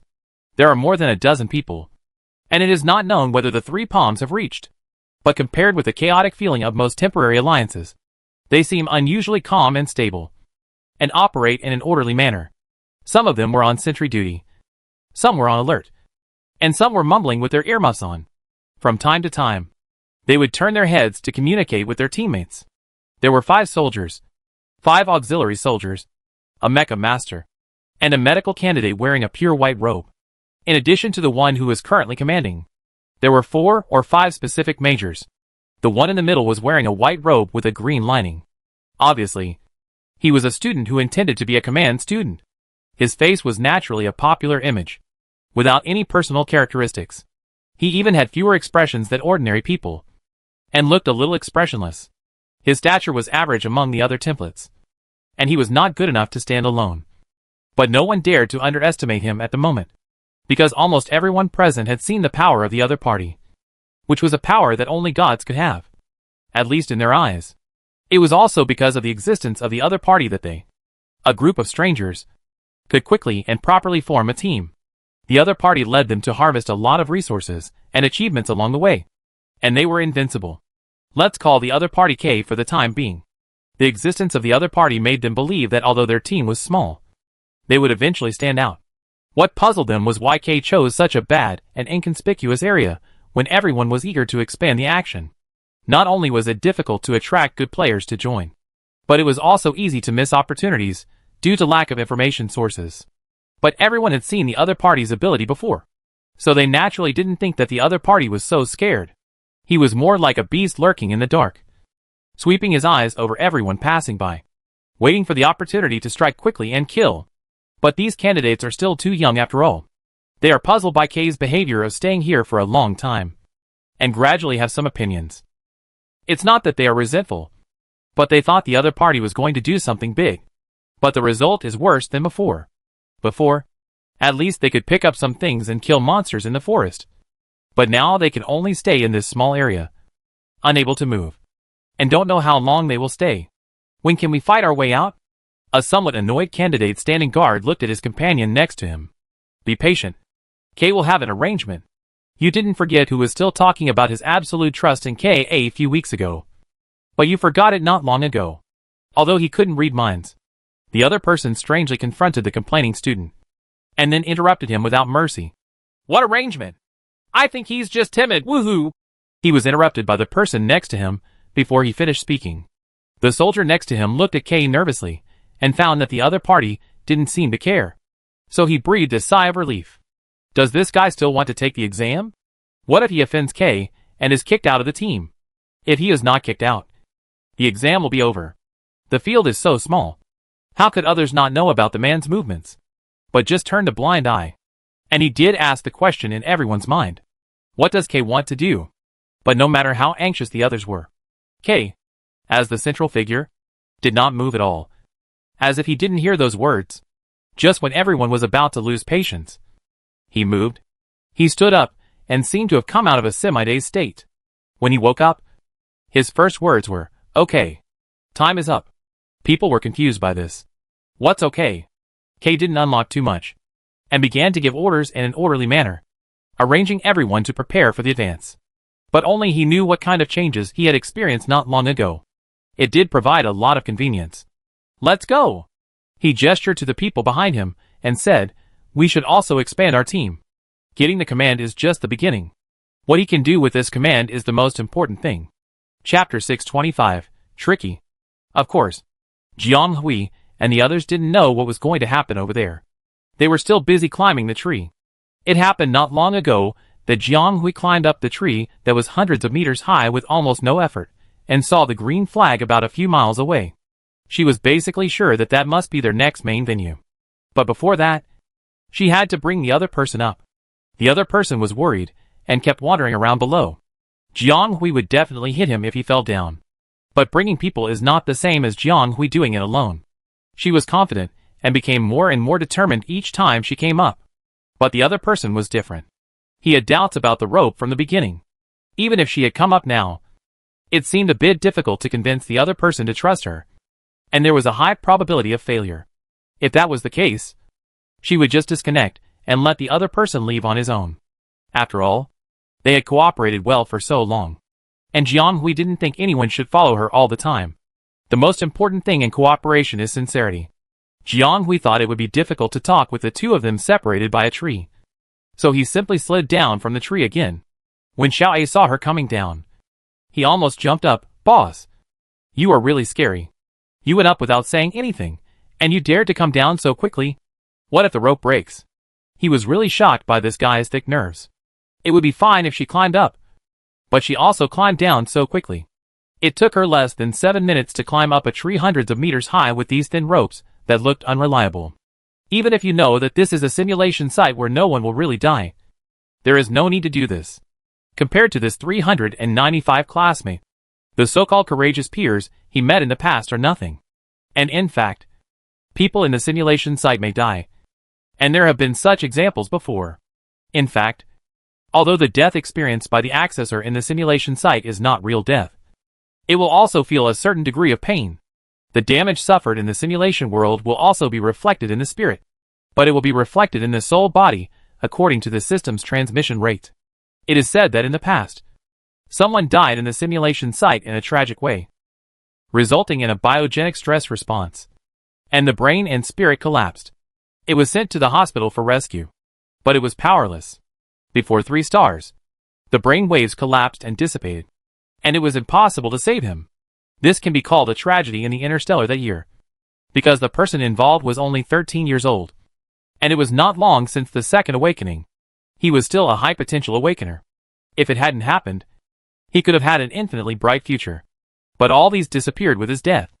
The accident happened at a famous simulation fun place in the capital, which opened various themed simulation cabins to teenagers. Because of the great effects, it was very popular among teenagers. The holographic cabin they used at that time was the top brand in the galaxy, and it was said to be extremely safe. But I didn't expect such a tragedy to happen. So people are not absolutely safe in the simulation world. If you have bad luck and get into an accident or operate at the limit, you may die. Now many schools have set up courses such as virtual scenario emergency plans to prevent such tragedies from happening again. After all, Technology should benefit mankind, and it should not cause a young life to disappear in such an extreme way. This extreme behavior of classmate 395 was extremely dangerous in Xiao Ai's eyes. Seeing that he had returned safely, he did not care about his usual casual appearance, and could not help but scold Jiang Hui. The other party seemed to have listened and did not refute. But at the very end, Xiao Ai heard the other party ask, "Do you want to go up with me? We will take action on the top later." Do you want to go up with me?" Sitting on the simple news tremblingly, Xiao Ai felt that he must be crazy at this moment. Just now he thought Jiang Hui was crazy, and now he must be crazy. He wanted to refuse at first, but after seeing the other party's calm eyes, he agreed inexplicably, and got on the simple bracket in a daze. When he woke up, the person had been hung up, and the other party was lowering the weight from the top, because Xiao Ai could not climb up by himself, and he was not very brave to climb. But now, he remembered that what he was worried about was not the ropes that looked like fragile skin. It was not a question of whether to climb or not. Oh my God! He would not fall down halfway. Would he? How painful would that be? He looked at the ground with a trembling heart. With just one glance, he was getting higher and higher from the ground, and then completely out of the safe height. As he rose, Jiang Hui, who was the other end of the balance, gradually shrank. Xiao Ai's expression gradually changed from panic to numbness. Now it seemed that it was useless to regret. He had already impulsively agreed to go up. Jiang Hui didn't know that the other party had so many twists and turns in his heart. She acted as the falling force of the other end while injecting mental power to reinforce the rope, and wrapped it tightly several times to ensure the stability of the rope. After all, it was supporting the weight of two people, so it was definitely not enough to just rely on this rope that could not be supported by one person. Naturally, there had to be another layer of insurance. Time passed little by little, and it seemed like a long time had passed, but it also seemed like only a moment had passed. In his fear, Xiao Ai found that he had actually really gone up. It was not until his feet stepped on a fairly wide branch that Xiao Ai felt a little more real. He followed Jiang Hui's instructions to protect and reinforce himself, and then he took care of the bottom of his shoes before he began to look around. In fact, with this process, he had gradually overcome the panic he had before. After all, he was not afraid of heights, but he had doubts about the feasibility of the matter because of the limited tools. Now that his feet were actually on the branches that were hundreds of meters high, he was not without nervousness and panic, but more of an indescribable excitement and excitement. This was really exciting. Hearing the rustling sound below, Xiao Ai breathed a sigh of relief, knowing that 395 had come up. Sure enough, he didn't need to worry about this person. He should worry about himself. Jiang Hui came up and found that this person was looking at her in a daze. She thought he was still not used to it, so she comforted him. The branches above are more stable. Don't shake them, and they won't fall down. Then she looked at the place where she saw the flag just now, and was stunned for a moment. This is tricky. She saw a green flag when she came up just now, but now there are 7 or 8 flags raised in just a few minutes. The shadows of these small flags were raised high, distributed in various parts, and there was a hint of tension. Chapter 626 Group Formation. Since the start of the unified examination, they have not been told any information, nor have they been given any resources. They are just thrown into a simulated scene. The rules are not specified, and resources must be found by themselves. Where everyone can go depends on luck. This unified examination is really exhausting, but Jiang Hui has basically adapted to it, and has tried hard to open up a relatively smooth road in such a completely information asymmetric environment. After collecting information from all parties, Jiang Hui can probably distinguish some information in the venue. First of all, it can be confirmed that this dedicated system is far more intelligent than they imagined, and has a strong ability to distinguish. Then, there are more people in this venue than he imagined, but the chance of them running into each other is not high. It feels like the flow of people is being consciously separated. It is conceivable who did it, but all this probably only ends at this stage. The restriction will definitely be lifted in the next stage, because the real hodgepodge is coming. Jiang Hui knew that things would inevitably develop into the current situation when she learned from the beginning that this situation had been specially divided into professional categories and decorated with different clothing and accessories. The division is to clarify roles and functions, and the flow of resources is to allow individuals to accumulate buffer time. And now is the time for the feast to begin. Because there are no rules. Not everyone can follow that road to get to where they are supposed to go on time. Most people may end up going astray, being late or even taking the wrong road, and eventually forming a bad situation. Just like the two of them now. Jiang Hui's guess was indeed correct. The system does have a crowd diversion setting, and it also uses probability distribution to eliminate the possibility of artificially created fairness issues. But if we talk about probability, it must be a very random distribution. The system sets different paths for candidates with different probabilities of being selected. They finally arrive at the inner circle at different times and face different situations. Some arrive first, some arrive later, and some may run further and further away under the traction. These are all part of the assessment.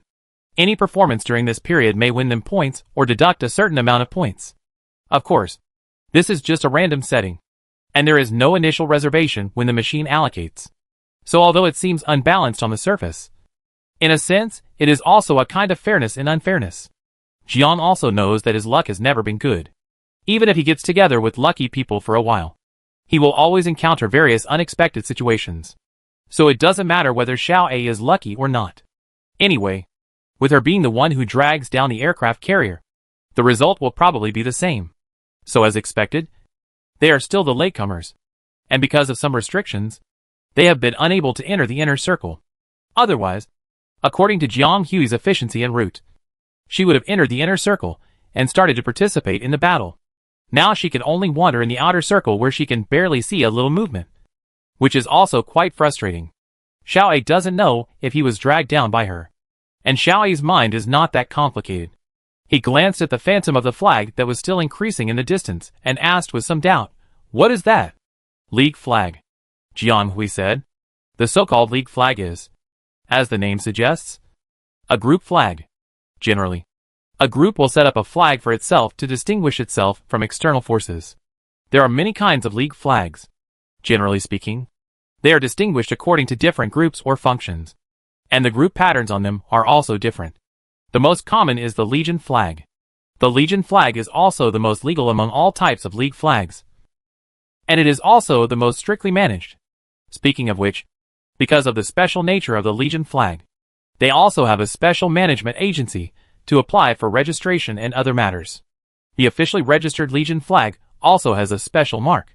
If the outside world, such as the media, wants to report the style of the Legion flag, they need to seek the consent of the Legion leader and pay a signing fee, which is equivalent to the copyright fee.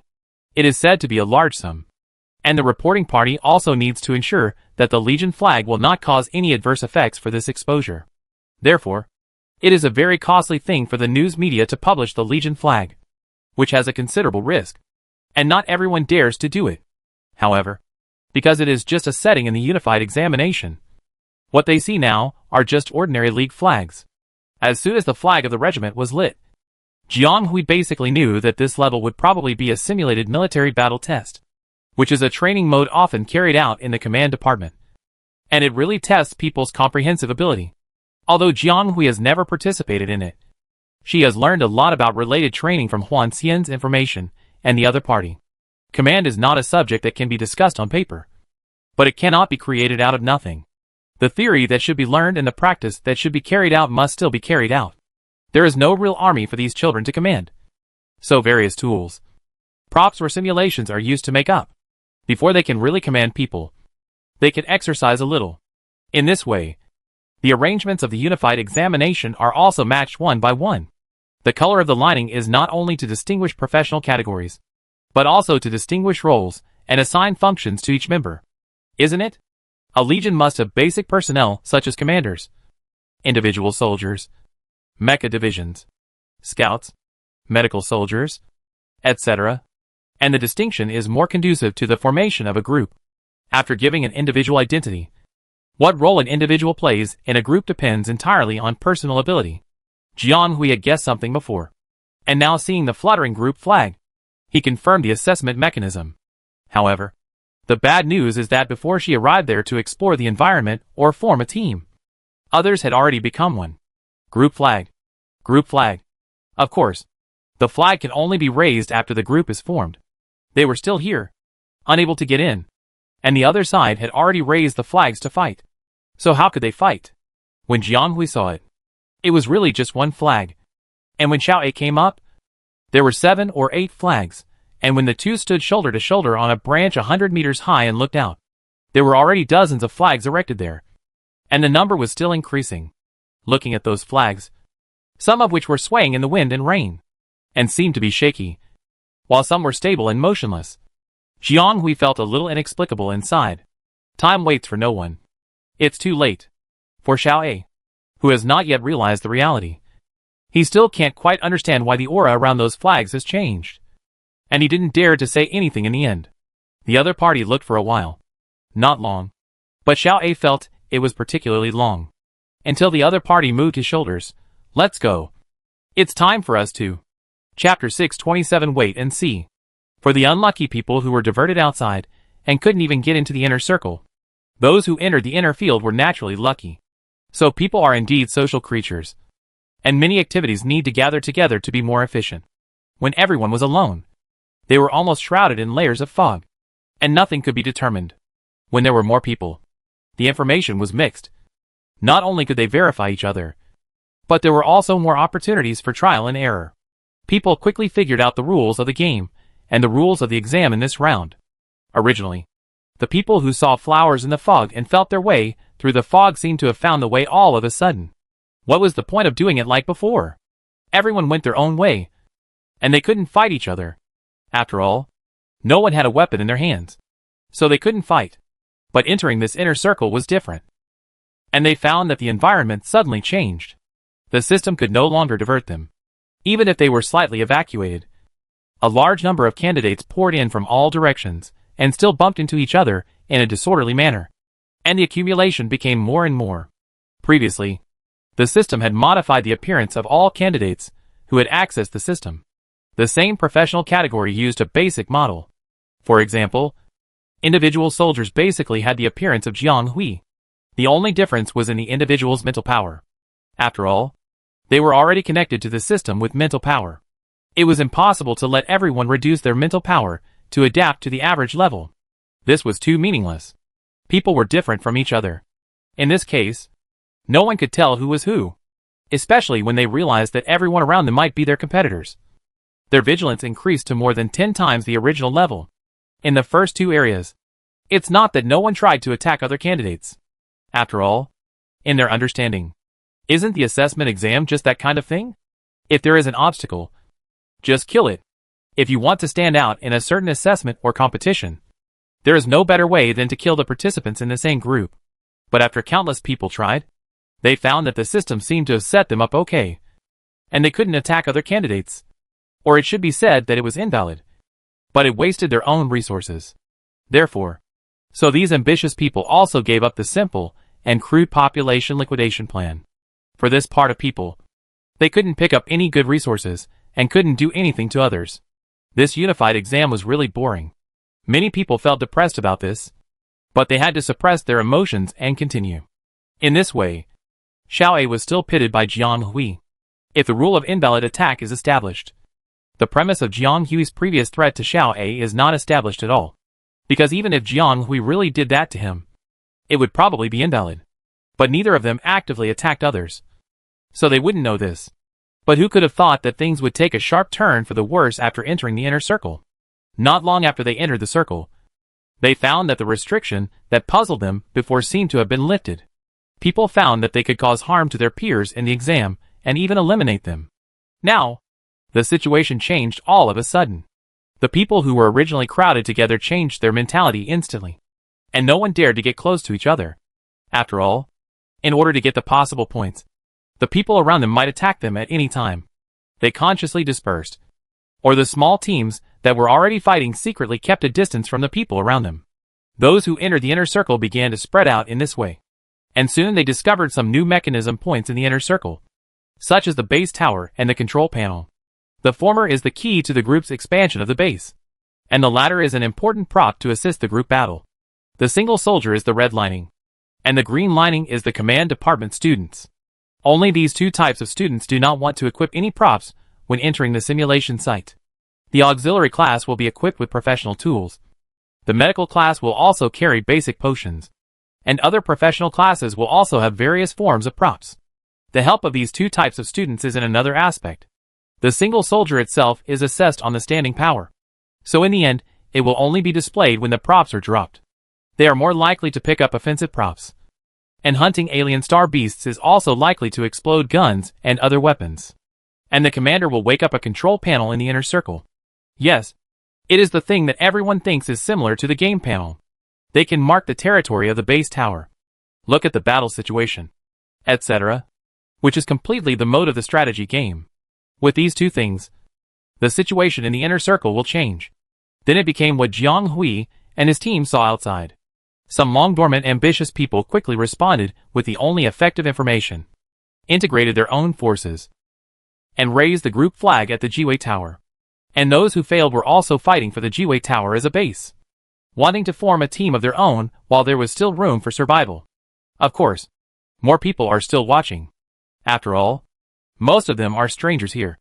And in fact, they are all competitors. You can't just pick them up and force them to team up with you. Right? Who knows if the one you pick up is a powerful assistant or a wolf that breaks into the house? But the price of their waiting and watching is to hide and lie dormant more carefully, so as not to be exposed in the formed team. They don't want to be forced to join any group without choice. Nor do they want to be cannon fodder in advance. Just like Zhou Xiuwen now. He is a student of the logistics department, belonging to the auxiliary type. He has some supplies on him, and his luck is good. He sneaked into the inner circle, but he was in trouble here. He is no longer the same as he was a few years ago. At that time, he was still muddling along, thinking that he could get by as long as he could. And he was always protected by Jiang Hui, even though his ability is not obvious. His companions have never hurt him. It was Jiang Hui who made him realize that if he wants to protect the people or things he cares about, he needs power. A lot of power and voice. And he is far from enough. Over the years, he has also understood his father's painstaking efforts, and has learned from his father, his elders, and his friends to forge ahead. Even if it is hard and uncomfortable, he has never given up. Because Zhou Xiuwen knew that the efforts he made now were to allow more people to live and have the opportunity to choose freely. He would do anything for this. Faced with the chaotic situation here, he hesitated to take action, because he did not want to join any group in order to stay here safely. Zhou Yuanjing's teachings over the years made him never give his initiative to others at any time, unless he himself is the commander, or that person comes. So where are you now? Chapter 628 Pray. Move a little here. The branches over there are a bit high, Jiang Hui said, and lent a hand with some concern. But he was stopped by classmate A. The other party gradually gained some experience while climbing the tree with her, and was not as scared as before. In fact, Xiao A was also forced to do something. She had already come up, and she agreed to it herself. She couldn't let Mr. He drag her down. Classmate 395 did take good care of him, as she said. But how to say it? Although he is not a single soldier, he is a tall man of 1.9 meters in reality.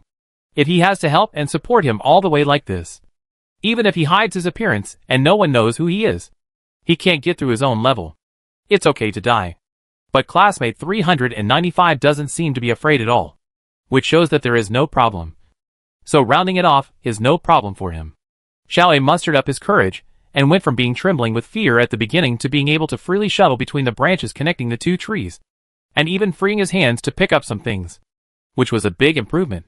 Yes, there were things falling from the trees. I don't know if it was a setting or a principle of compensation, but Jiang Hui found that the probability of them picking up and exploding props has increased, and the quality is much higher than before. On a big tree that looks like a giant bird's nest, Jiang Hui and his partner even found 6 guns and a set of simple operating racks. 3 of them are rifles that Jiang Hui often uses, but the models are slightly different. But there are no problems with the feel and joints, because it is not convenient at the moment. Jiang Hui can't remove the stones on the spot, so he can only check based on his past experience with guns, and conclude that there is probably no problem with using them. Jiang Hui picked 2 for backup, and asked Xiao A to put away the rest. The other party had storage space, and most of the things he picked up during this period were received by him. Jiang Hui only kept a small part of them for backup. After all, eggs should not be put in one basket, otherwise there would be nothing left. Xiao A was really average in terms of combat power. He didn't have any requirements for weapons. He didn't take precious guns, but chose a machete instead. But he tied half of the blade. In his opinion, if a clumsy person like him got excited, he might not stab anyone but himself. But without a weapon, he was worried about emergencies. So he followed Jiang Hui's advice and tied the lower third of the machete with something, leaving only the tip, so that it was more maneuverable and safer, and could borrow more force. Xiaoyi had no sense of direction at all, so he followed Jiang Hui all the way. In fact, the trees above were often uneven, and there would be situations where it was suspended in the air, and there was no way to go to the other side. But this was not a problem for Jiang Hui, although she couldn't bypass the main system to conduct illegal operations. Given her connectivity with the data, everything here was much more accepting and tolerant of her than ordinary people, and could even be said to be tolerant. So in the virtual world, in a sense, Jiang Hui was simply a bug. It might be a little hard to understand. Let's put it this way. For this simulated world, the system is the manager and the operating program itself. And the candidates taking the exam are the anchors for accessing the program. So although Jiang Hui is also an anchor, she was mistakenly considered to be part of the code of the operating program. With this strange connection, Jiang Hui easily saw through the protective barrier that the system used to intercept and divert people. Theoretically, it is not impossible for Jiang Hui to get through. But as mentioned before, the essence of Jiang Hui's entry into the system is still an anchor point. Although she was misidentified because of her mental strength, she is not a part of the system itself after all. If she forcibly breaks through the intercepted information wall, she may touch the system's patrol network and alerts. If she thinks it is a mutation and a virus, or even finds his abnormal mental anchor point, it will be more trouble than gain. So Jiang Hui was not too anxious when she was deeply intercepted outside the inner circle. One reason is that there is no way, and the other is that she feels that things are still under control. She has roughly figured out the rules of this area. The most important thing now is to use this rule to let them achieve the most favorable situation to narrow the distance with the people in the inner circle. But the plan has to be moved forward a little. Jiang Hui began to wonder if he had made a wrong move on the grid.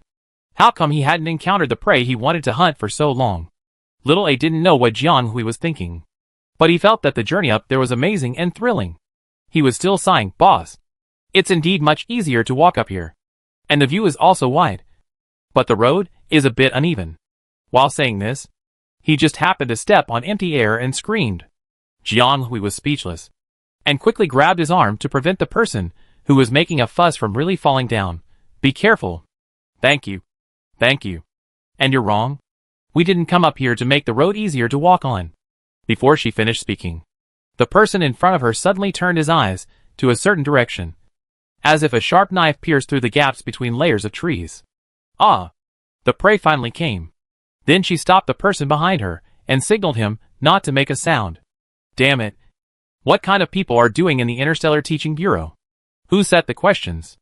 "I want to complain," a voice that could not be distinguished by gender said angrily. "Just take a break. You have been scolding me since you came here, and you are not tired. I think you should stop complaining endlessly and find a solution as soon as possible. If we delay any longer, I am afraid that Lantis Academy will not accept us, let alone the capital military academy. Lantis Academy is the smallest direct military academy in the capital, and it is also the lowest ranked one. Below it are ordinary military academies. Its position has remained unchanged over the years, but it has always been embarrassing, because there are few outstanding students who go there to study. Most of them are those children of nobles with average grades, or some civilian disciples with few choices. The person on the other side was immediately unhappy when she heard this, because her mother was a student of Lantis College. Although the ranking and past performance were not ideal, it was still a direct military school, so it would have what it should have. The school itself also had its own charm. Her mother often praised this alma mater to her, so she couldn't bear to hear others mention Lantis College in such a contemptuous tone. That depends on whether you can pass the entrance exam. After all, it is a direct military school directly under the military. I see that you are very confident, but you don't look like someone who is so capable. This statement was really aggressive. Chapter 629 Drop. The man on the other side suddenly turned pale. Although he didn't know why the other party reacted so strongly, he still felt personally attacked. "You didn't apply for this school?" The man was even more embarrassed and annoyed, his voice full of unhappiness. "Hey, I wonder if you can say something useful along the way. It turns out that we can't count on you. We haven't seen your sincerity and cooperation for so long. So you really applied for this school? If you don't want to form a team, you can take your people away now. Anyway, there is nothing to be found with a bunch of people blocking here. He even doubted the feasibility of forming an alliance with this person. Why did he mess around here for a long time without getting any benefits? The other party was shocked by the sudden fierce words and frowned. What do you mean? I should ask you what you want to do. The person who felt that he was being teased also said in a deep voice. She didn't know whether the other party intended it or not. She didn't apply for Lantis College. Because although Lantis College is her mother's alma mater, and has valuable qualities that make people excited, it is not a suitable place for her. If she wants to pursue the future she wants, she must go to a higher place. She has always been very clear with her qualifications. If she fails to pass the entrance exam to the United Military Academy, it will be considered a failure. This time she is going to the First Military Academy, or the Capital Military Academy. Is this person mocking her? It was you who agreed to cooperate at the beginning. Although we didn't agree on too much. If there is a problem, both parties must bear the responsibility. It sounds like you are blaming us. Want to put the blame on them? No way. You have to understand that this is a unified recruitment, not your territory. And you can't do whatever you want. Don't think that you can only cooperate with you. You don't know who is taking advantage. As the quarrel between the two people gradually became tense, the rest of the dozens of people also gradually became tense. Because they are actually two teams. They followed two people at the beginning. But now the two people are quarreling. If the two people finally fall out, then their team will be over. This is not a problem. They are a group of people who are looking for their own. And there is no problem if they go alone. I am afraid that the two groups who are quarreling fiercely will directly fight each other without any severity. And then it will really lose combat power. But in fact, their cooperation along the way is really good. It's a pity that although everyone is nominally a companion since the cooperation, they are actually more familiar with the leaders they choose. So it is easy to show up when a conflict occurs. The atmosphere on the scene is extremely tense. And it seems that a fight is about to start. The group of people stopped their movements immediately.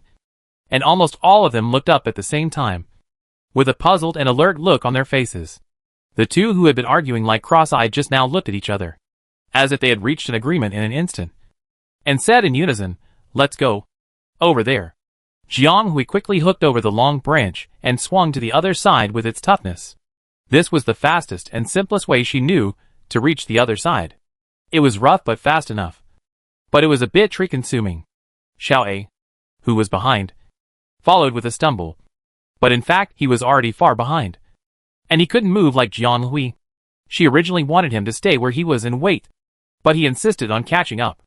Jiang Hui had no choice but to tell him to be careful.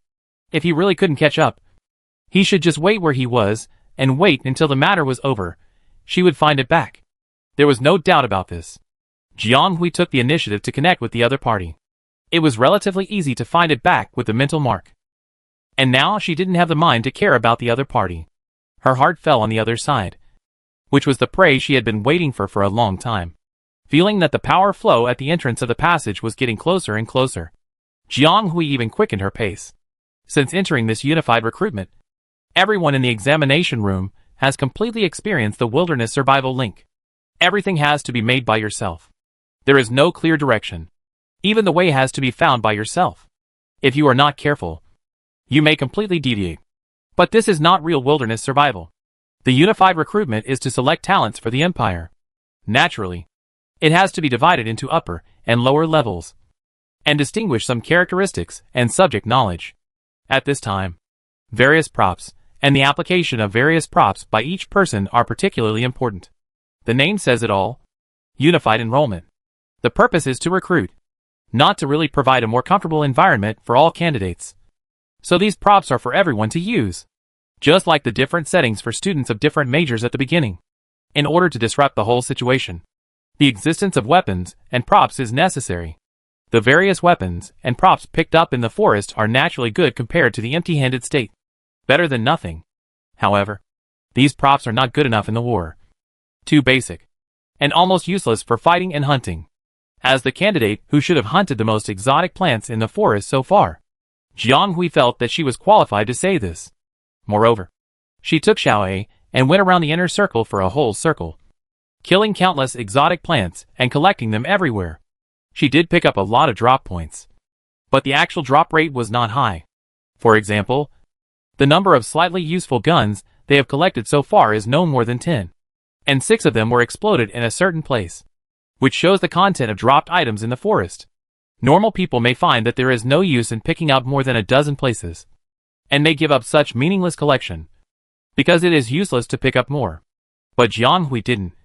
She just took it as a practice and gradually showed some killing intent. She just killed all the way and picked up something every time. As for whether she could get important supplies, she didn't care so much. What the hell? That's because she hasn't encountered a big one yet. Jiang Hui's prey that she was waiting for naturally had a reason. The connectivity she described earlier was not a decoration, but she really felt a part of the data transmission in the data world.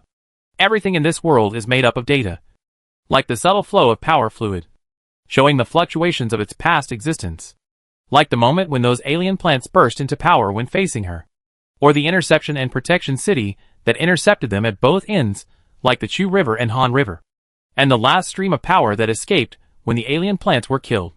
These are all traceable. Everything he saw at the moment was false. It was data, and it could be traced back to its source.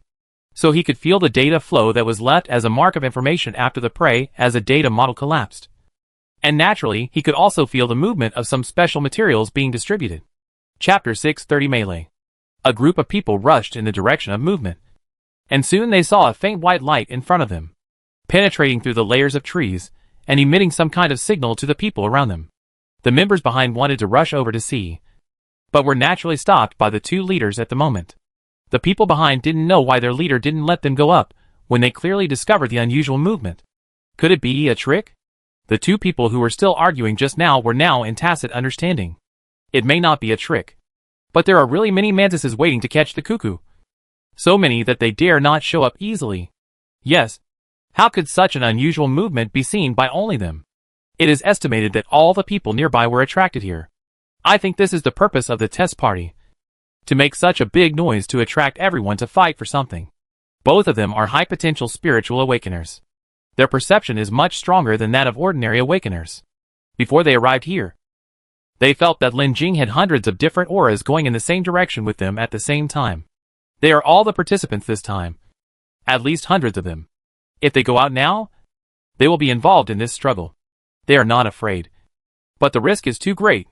So they still. Look! That's a mecha? Suddenly they heard such a roar. The string in their heads broke instantly.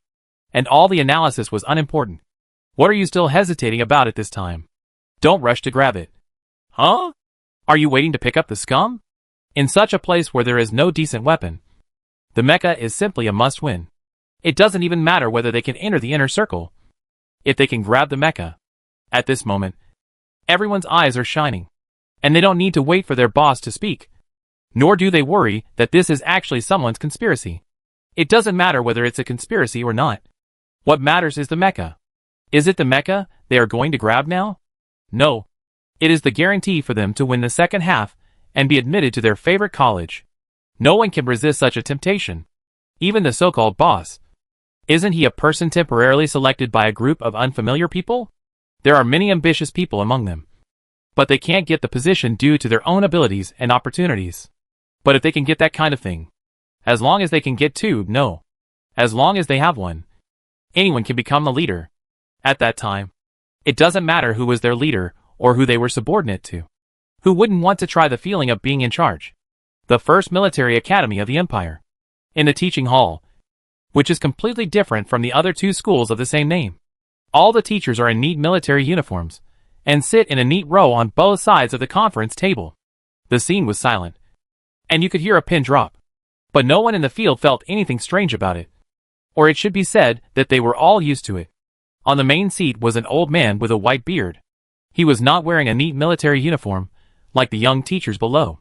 But from his bright eyes, you can vaguely see the other party's demeanor when he was young. When he was young, he must have been a fierce general on the battlefield.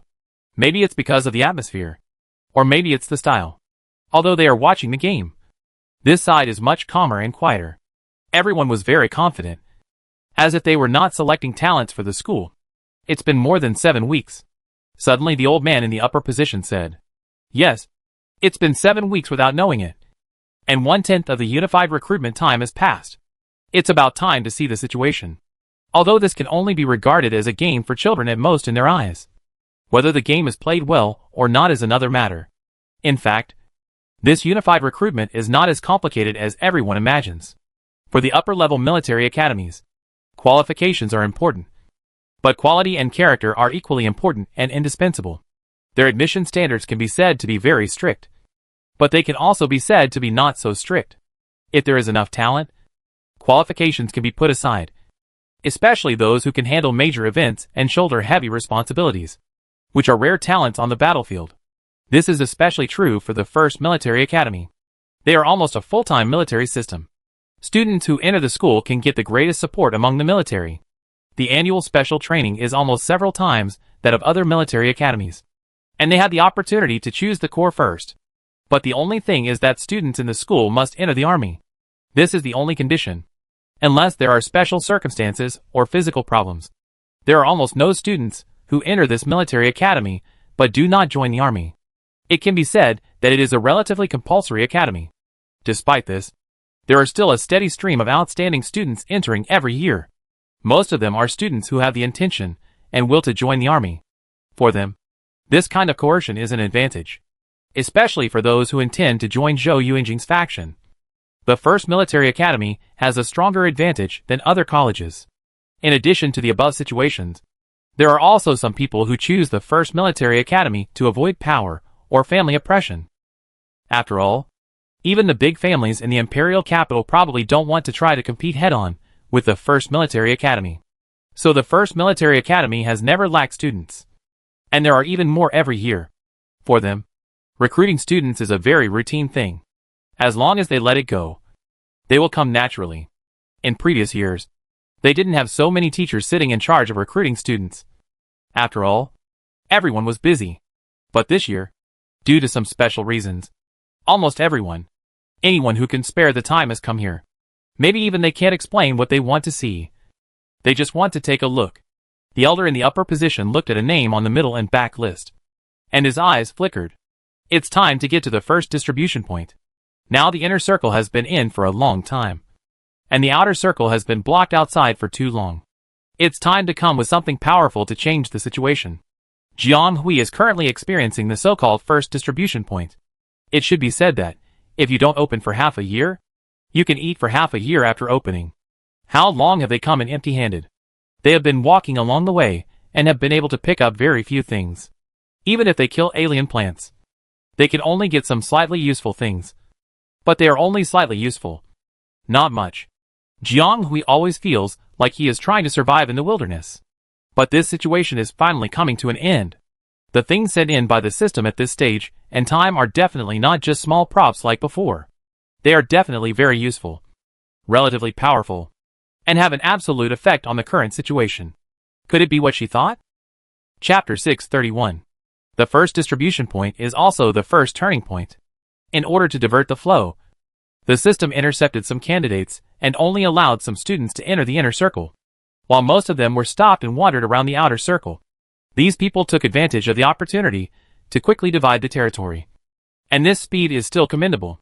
But do they really think that everything will be fine if they take action early? Will the situation remain unchanged like this? Obviously, this is not what the test questioner wants to see. In order to fully assess the true potential and ability of each student, a changing environment and situation are more conducive to assessment. Everything is changing rapidly. And things are also man-made. There is nothing in this world that is definitely permanent. If you want to become a sergeant and fight on the battlefield, the first thing you have to accept is that the situation seems to never stop changing. And you must have the ability to accept changes and a vigilant mentality. This is also the first lesson that the predecessors have to teach them. Although the system allocation has temporarily stopped more people from entering, it seems that people can give more cakes. But getting too much but not being able to keep it is another problem. What major universities want to know now is not only their ability to divide the cake, but also their ability to keep the cake. The latter is more important.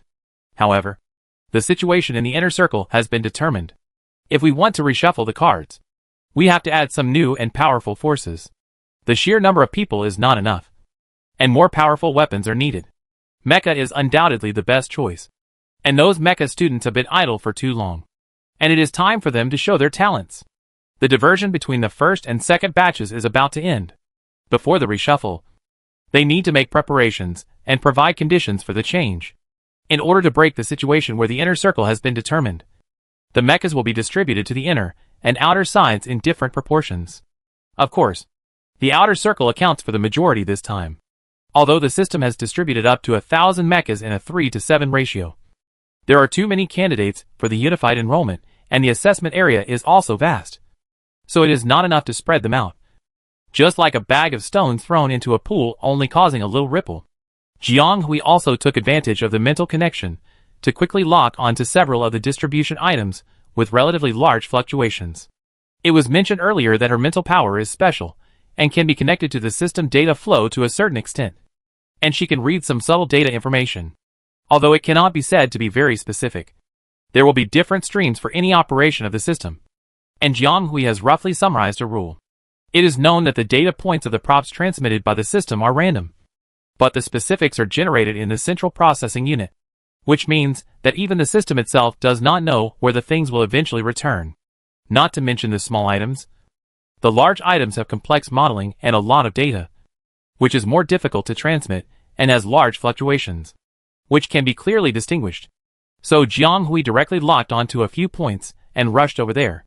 She didn't dare to think about the mecha. It depends on chance. Everything is just her guess. But according to the fluctuations in her feelings, those must be big items. So Jiang Hui didn't waste any words and went straight to the destination.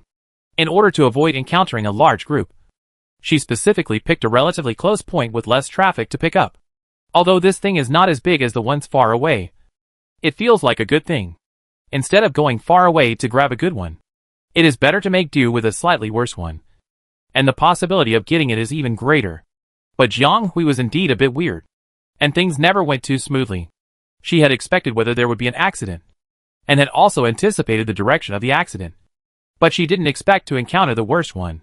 The two who almost parted ways just now will be referred to as 276 and 899 for the time being, although they had a big fight just now and were about to fall out. The sudden distribution link immediately eliminated the trivial contradiction between the two. They turned to face the outside world in unison, and they all wanted to cooperate to take down the mecha first. Unfortunately, the initial movement was like a flash in the pan, and it ended before everyone could even see the tailwind. The lucky person, who was said to have grabbed the mecha, fled at the fastest speed in his life, quickly hiding in the crowd, and could not be found. But everyone knew that everything was different the moment the other party got the mecha. If the other party can really escape the siege of so many people and get the mecha, the next time they meet, they will probably be in a different identity. Perhaps as their new leader, or perhaps as their powerful enemy. Although everyone felt a little regretful for missing such an opportunity, they were not discouraged. After all, there will always be two. They believe that this situation is definitely not an isolated case. They believe that there are still a batch of mechas distributed in this venue that no one has discovered. They have to hurry up and find the distributed mechas as soon as possible. Otherwise the troops they have painstakingly formed will probably immediately become nutrients for others, and they will have no chance to turn over. Whether the team can have such a lethal weapon plays a decisive role in the entire battle situation. They were already falling behind those in the inner circle, and they must not fall behind in this regard. So the people who had just gathered together to compete for resources because of the mechas dispersed again, and went back to look for the scattered mechas. Unfortunately, the luck of 276 and 899 seemed not very good, although they encountered several distribution points after that. Unfortunately, the things they wanted were not what they wanted. After picking up another set of potion sets, both of them couldn't help but get a little irritable. If they had nothing before, they would naturally be happy to pick up a potion set like this, because it could slow down their loss rate and ensure continuity in the future. But compared with their target mechas, they were still far behind, and could not bless the team's strength. Sooner or later, they would become nutrients for others. They were unwilling to accept it. Time passed little by little, and it had been almost 20 star minutes since everyone discovered that there were mechas among the distribution items. The time was not long, but for such an important situation, 20 star minutes was already long enough. If they didn't hurry up, their chances of finding mechas would become increasingly slim. At that time, they could only watch an opportunity to grow bigger slip away before their eyes. Thinking of this, the whole team could not sit still, and fell into a more vigorous search. However, such a search is not entirely based on hard work, but also depends on luck. This requires them to be lucky.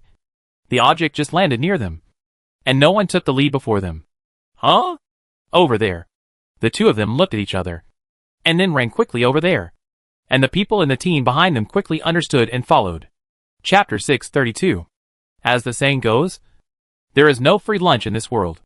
They should have known that the teaching bureau would not let them score so smoothly. Just like in the various adventure novels popular nowadays, there is no way that there will be guardian beasts or levels next to opportunities or treasures, making it difficult for you to get what you want. They found another random distribution point in the direction of the movement. But this time no one got there before them, and they arrived first. But the process of getting the things was much more difficult than imagined, and they were considered to have taken it on. The light this time was brighter than the previous ones they had seen. According to their previous experience, this was probably a big thing. Although it was only a few steps away, everyone was still very nervous, fearing that if they were late for a while, the things would be taken away by others. When they arrived, the things were indeed still there. It was a small box that was just right. I don't know what was in it, but it was definitely not a potion set or something like that. Everyone in the team immediately wanted to go up and get it to avoid any changes. Compared to the outspoken and bold 276, 899 was more cautious. She thought more and always felt that there was something wrong with the magnetic field around her. But before she could say anything, a group of people, including members of her original team, rushed over and couldn't wait to check. Seeing these people glowing and even showing a little wolf light, 899 inexplicably had a bad premonition. She seemed to have underestimated human nature. But now it was too late to stop them. Even the head wolf couldn't stop the subordinates below. Otherwise, he would be in trouble under the crowd's excitement. Seeing another person who was as crazy as the others, 899 had to keep an eye on him and retreat to the middle line. She was really afraid that she would be swallowed up by these people in the next moment. Although Jiang Hui had been as fast as possible and Xiao A also delayed, they were still not as close as others. Before she arrived, another team had arrived in advance, and it was estimated that they would reach 3 points faster than her. At this rate, she would never be able to get that thing. Just when Jiang Hui was hesitating whether to change lanes or rush forward, she suddenly sensed a strange and turbulent breath. This breath, it's not too late to go and see. Ah! Get out of the way. Idiot. Don't block the way. Damn. Where did this thing come from? Damn teaching bureau. What is this arrangement? The space that was still full of joy just now was in chaos at this moment, and the crowd was scattered. Now it was impossible to tell who was the boss and who was the subordinate. They even forgot that they were actually just in a simulated scene, and everything they saw was fake and illusory. They only knew that if they were attacked by this star beast, they would die here and lose the qualification to continue to participate in the unified enrollment. This was the result that none of them wanted to see. Back to a few minutes ago, they found that they had found something that had just been distributed before others. Although they didn't know what it was, they could see that it was not a common potion set. Judging from the appearance, it should be something they had never picked up before. Even if it was not the one they wanted, it could open up the current situation. So the group of people went crazy, and the leaders were even faster than the two leaders, looking at the small box in front of them. Their greed and ambition were about to overflow. One person wanted to get ahead and even jumped sideways to grab it, and the others also had ferocious eyes, and they didn't care about anything at the moment. However, there must be a guardian beside the treasure, and the robbers who wanted to occupy it without ability were tested first. The one who got ahead knocked over the box when he flew, revealing the things inside, because it was just uncertain before. But now it was in front of him. In the box was a mecha button with a faint blue glow. At this moment, the whole scene seemed to be silent for a moment, and everyone's actions were paused. The few people who got ahead originally seemed very fierce. If someone was watching from the front, they could probably see the terrifying light in their eyes. Hiss. So people's heads really can't be too full of blood, because once the blood is up, they don't care about anything. Just as the first person was about to touch the button of the mecha again, a brown-black shadow rushed over and accurately wrapped around the neck of the first person. and then tightened before everyone could react. Crack. A sound that made people's bones and flesh ache reached everyone's ears. Although the sound was not loud, it made everyone present tremble with fear. The person who was still vigorous just now seemed to have all his vitality sucked out in an instant, and fell limply to the ground after being released by the giant python. It was obviously just a virtual scene, but it was so real in the face of death, which was a huge shock to the students present who had not experienced much. They didn't expect this to happen. For them, no matter how powerful the unified recruitment is, it is just a game. Virtual and fake. Everything is fake. There will be no real pain in death. However, at this moment, they suddenly realized how vulnerable they were in front of the beast. It was simply vulnerable. After the unlucky guy who first delivered the food died, he only stayed for a while on behalf of the simulated world, and his body quickly dissipated. And soon there was no shadow, no trace. The opponent can no longer continue the next unified recruitment. I think the opponent is not feeling well at this moment when he is transferred out of the examination room. But the rules are like this. The opponent's unified recruitment journey is over. Because he was eliminated too early, it is estimated that he will not be able to enter the final round of intent admission, and the next few rounds of admission. And now all of them are exposed to this ferocious beast without any defense. But they are unarmed. The snake-shaped star beast just killed a person with blood. But it is still not satisfied, and has a little interest in the large group of prey in front of it. It was terrifying before it stretched out, and the thin part that was wrapped around a person's neck was almost a circle larger than the head. However, when it stood up, the pointed snake head was half a meter taller than people. You should know that the physique modeling of these candidates is based on the standard of the average height of the profession. Not to mention the height. The average height is 1.7 meters. What does it mean that a snake head half a head taller than them is hanging in the air?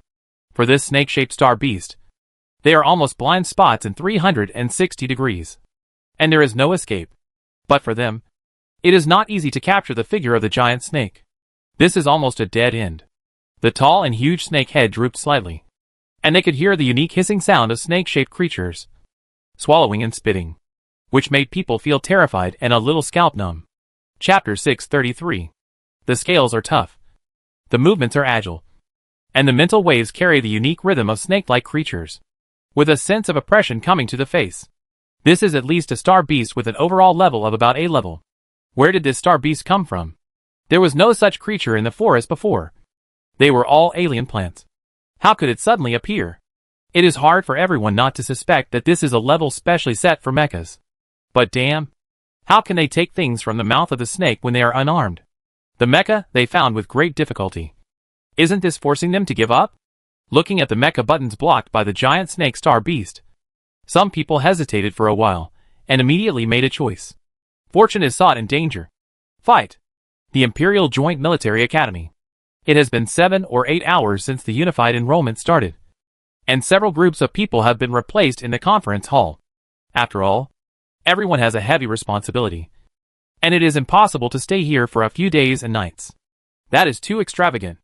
They are Imperial soldiers who never stop fighting, and fighting is the main theme of their lives. But most teachers will come to take a look when they are free, especially to see if there are any good seedlings in their own majors. Not to mention the situation in the command department. The mecha department has not been put to use yet. Only the majors such as single soldiers are more interesting, and you can watch them from beginning to end, or even watch them all. This year is indeed worthy of Guyao's year. There are many talents, and there are more excellent seedlings than in the past. They all apply for their joint military academy at the same time, which is something they can't imagine.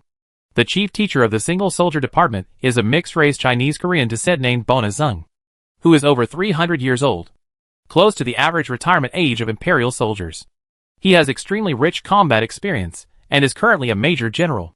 If nothing unexpected happens, he will be a lifetime honorary major general after retirement, and will be recorded in the history of the Empire. For a sergeant, this age is a bit too old, although it is still a long way from the average lifespan of interstellar humans. But how long can a person's golden period last? Most interstellar people have completed the basic process of life and started to enjoy life at the age of more than 200 or 300. Because in the last 100 years of life, the entire peak state of a person will begin to decline, and will begin to age completely in the last few decades. Sergeants are no exception. The more than 200 years between their graduation and the natural retirement age stipulated by the imperial law almost occupy a person's best state. Of course, there are exceptions to this, such as some senior military officials, who often do not retire on time, and they may fight for this position all their lives until the end. For example, the Legion Commander or the Marshal. 300 years old is just the beginning of everything. This Mr. Bona feels that he is not such an extraordinary genius. It took more than 200 years to climb to the Major General. According to his current speed and ambition, he probably won't be promoted a second time. However, he has rich combat experience and has come all the way steadily. He has independently presided over several major battles and achieved good results. At this age, he almost took the initiative to take on the responsibility of teaching and educating people. Therefore, all the teachers in the Imperial Joint Military Academy are more respectful of him. He is old and can't run around on the battlefield day and night like when he was young. But he always misses his past life. Seeing these young people of another generation, he seemed to see his former self and felt as if he was also infected with youthful vigor. Looking at the rapidly changing rankings on the big screen, Bona couldn't help but sigh that he was getting old. And now the world is dominated by young people. Major General Zung, you are joking. It's just a child's trick. How can it deserve such praise from you? A slightly younger young sergeant below disagreed. Looking at his uniform, it has reached the school level. There is a very special golden red medal on the shoulder where the medal is pinned. The color is as red as blood, and the gold is like a stream of light flowing on the edge. In the middle is a simulated meteor, which looks very bright even under normal light. This is a very special medal. The other party has firm eyebrows and a serious look. At first glance, he is a very strict master. He is the head teacher of the first year, and this batch of freshmen will be entrusted to him for overall teaching. Dingwan, you are too serious. Young people need more encouragement. If you do this, they will blame you. Bona seemed to persuade. In fact, the words he used were mild. Everyone knows that Su Dingwan has a strict temperament and is almost harsh to his students. Being a student under him is harder and more difficult than some regular sergeants. Although those who choose to study in military academies in the end will probably take this path and don't care about the hardship, many people still can't accept this kind of forcing the growth of seedlings. So this Colonel Su's reputation in the school has always been not very good. This year it is his turn to lead the first-year students. Bona feels a headache just thinking about it. But good seedlings should not be afraid of training, and they need to practice more. So let it be. After lingering on the big screen for a while, his eyes fixed on a certain point, and his expression became a little intriguing. I have been watching this team for a long time. Although there are also promotions, it seems to be a bit slow for her qualifications. Let me see. It's still hovering in the outer circle? How did she get this score? Even Bona was puzzled now. He knew that this unified recruitment would be divided into 3 stages of human resources and resources. One stage was time advantage. One stage was weapon advantage. And the other stage was overall advantage. Each stage corresponded to different situations and circumstances, and candidates needed to find their own different positions to fight. This required them to have excellent adaptability and adaptability. Otherwise they might be eliminated from the same exam at any time. This point should be the second deployment period. The group wandering in the inner circle now are the next wave of people who will enter. They should not have so many conditions to get points, and they have to wait until they get superior weapons. 324 alien plants? 76 A-level plants. This kid won't kill all the alien plants in the periphery. It's really careless. But it's good to be careless. It's much better than those who don't know the situation and wander around, Bona said with a slight smile, hearing that the superior even had some praise in his smile. Su Dingwan looked sideways, because the other parties seemed tolerant, but actually rarely praised people. There were several outstanding students in the first batch who he treated indifferently, but he never thought that he would look at such a not-so-outstanding student differently. He looked at him, and his face turned black, unorthodox. It turned out that although this candidate's score was not bad, the score items were varied, including individual soldiers, mechas, command, reconnaissance, and even medical logistics. There were scores for everything, which made people a little curious about what the other party was doing these few weeks. Chapter 634 Betrayal. As mentioned before, this unified examination system was designed by a large number of professionals in cutting-edge fields. The confidentiality level is comparable to the encrypted data in the Empire's database. Even the backend server is independent and does not even connect to the main brain Hongwang. It will hardly be used at other times except for the annual unified recruitment. However, the Empire will still send a large number of personnel to maintain its operation and keep it confidential when it is not in use, in order to prevent any possible cheating. The system and the server will be jointly guarded and supervised by various departments and blocked throughout the process, leaving no possibility of any tricks. And this system, designed by talents in many cutting-edge fields and maintained by a large amount of computing resources, has the most cutting-edge analysis algorithm in the entire galaxy. Even Hongwang has to retreat a shot on this. After all, Hongwang is an AI based on emotional programming. And this system is more like a simple work system.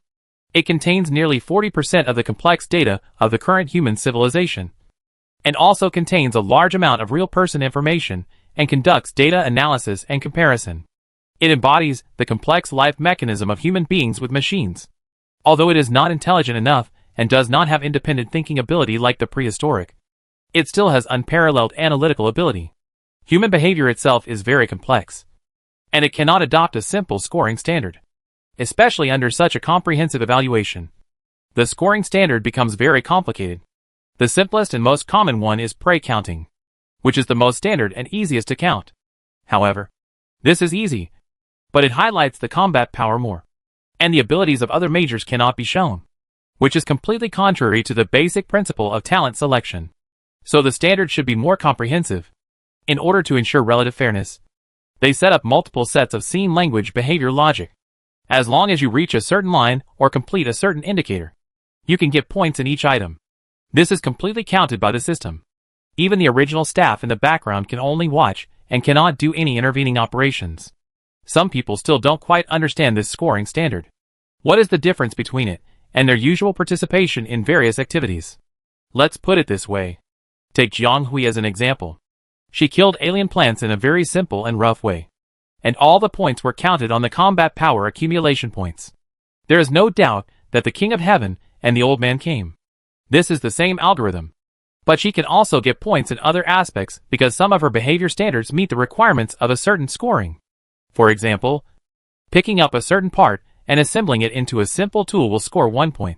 And for example, she completed a set of primary reconnaissance actions to find XX. And for example, she took the initiative to connect with Xiao A and got command points. I have to say that in order to allow everyone to get points, the organizers are also very hard. But probably no one has a more diverse score than Jiang Hui. Her knowledge is too broad and thoughtful. She knows a little bit about everything. Many actions are instinctive, and many things are done by hand. She even built an automatic scroller by herself. These are actually scores, and the scores are entered into the system at the moment of reaching the recognition standard. This process is silent and fully automatic. Jiang Hui herself doesn't even know that these actions of hers are also scored. Of course, even if she knew, it probably wouldn't matter. After all, for someone who has experienced many hardships and death, surviving is the most important thing. In order to survive, you can try any possible methods and ways. Nothing else matters. Therefore, Jiang Hui's scoring record is very complicated, with a little bit of everything. All of them added together are naturally very impressive. Although he is still in the second batch of peripheral individual rankings, he has already squeezed into the top 100 list. And the reason why Su Dinglan looked unhappy and angrily denounced evil ways is because of this. He is a very traditional sergeant, and he requires perfection from everyone under him. As a teacher of the individual soldier department, his requirements for students are naturally hard work and concentration. He hates students who are talented but half-hearted. Obviously, in the eyes of the other party, Jiang Hui belongs to this category. Of course, he didn't think so because Jiang Hui scored a lot. But Jiang Hui gathered the points of this type of students, such as wasting talent, half-heartedness, and scheming. Poor Jiang Hui just followed his own way, but inexplicably caused the dislike of the superiors. And he was innocent. Regarding Su Dinglan's usual strange stubbornness, Bona felt a little amused and waved his hand, and didn't argue with him for the time being. In the end, he just looked at the name deeply before turning away. Inexplicably, he always felt that he would invest in this page again soon. And then Xiaosu might also look at it differently and be surprised. The scene returned to the unified recruitment. in a forest somewhere outside. The story said that the 267 and 899 teams were tracking the whereabouts of the mecha and luckily found traces of the mecha somewhere. But they encountered a super A-level cloud snake almost at the same time. Then the whole team was naturally disrupted. They didn't have much tacit understanding at all. And even the internal structure was divided. And they didn't have the ability to deal with risks. They were in chaos without anyone rushing in. The Star Beast Cloud Snake was the most aggressive type. It flexibly attacked every student who tried to get close to it, and those who tried to get the mecha buttons. None of the dozens of people succeeded. And 4 of them died on the spot like the person in front. Ending this unified recruitment journey. The Cloud Snake seemed to be gradually angered in the process. The frequency of the snake head's strong attack became higher and higher. The crowd gradually turned from active attack to defense, and even retreated a little bit. 276 was a bold man. He just felt that it was not good to go on like this. In the end, he might not only fail to get the mecha equipment, but also lose most of his combat power due to the attack of the Cloud Snake. This result was something he had never thought of, and could not accept in the past. No. He had to take bigger steps. He still took the initiative to provoke the Cloud Snake, and it really attracted its special attention. Although he was stared at and couldn't move, 270 SIX's heart became brighter and brighter. So that's how it is. Then, by provoking again, he finally followed the pattern of the Cloud Snake's movements and successfully went around to the other side, quickly grabbing the lonely mecha button that was thrown out of the box.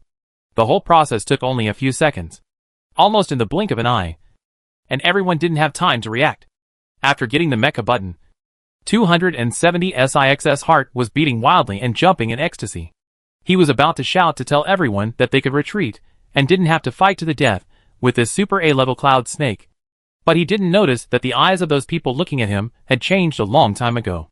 At the moment the mecha button appeared, these little brothers were unwilling to just be the little brothers of others. There were no conditions before. Now it's their turn to be the boss. Chapter 635. Do you want to cooperate? 899. Who was a little further away, only had time to give a warning before the man had already attacked 270 SIX's heart. The man who had just ventured to dig out the mecha button from under the super A-level Cloud Snake was stabbed in the heart by his former companion the next moment. It was really cruel.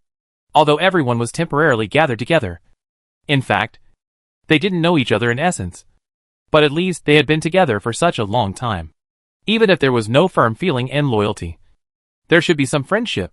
But the person who did it was good. He didn't care about that little friendship at all. He stabbed people without mercy, even more cruel than the enemy. After all, the Cloud Snake was right in front of them. But they didn't necessarily stab it. It was easy to stab their own people.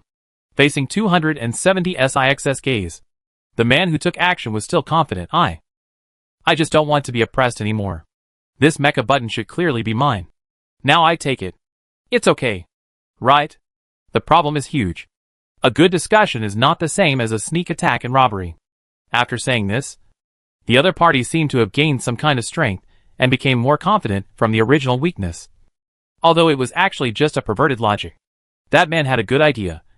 But he was probably blinded by greed and forgot the candidates in the outer circle cannot hurt each other. He had seen such a thing with his own eyes. And at that time 276 was still thankful to say to them fortunately. Fortunately what? There is a fool here who is greedy and forgets such an important thing. Which is really ridiculous. If this betrayal drama were to be replaced in other scenes, it would probably take a crusade to be over. But now, when the Cloud Snake is rampant, there is no time for them to distinguish who is right and who is wrong. In an instant, everything changed. I don't know if it was retribution, but the man was unable to dodge, and was also rolled and twisted by the Cloud Snake that just swept over and collapsed to the ground. Soon, even his body disappeared on the spot without a trace. The man who was stabbed by his companion just now covered his chest in a daze, as if he was recalling the terrible feeling just now. The back of his head and neck were all cold. I don't know if it was his heart that was cold or he really felt cold.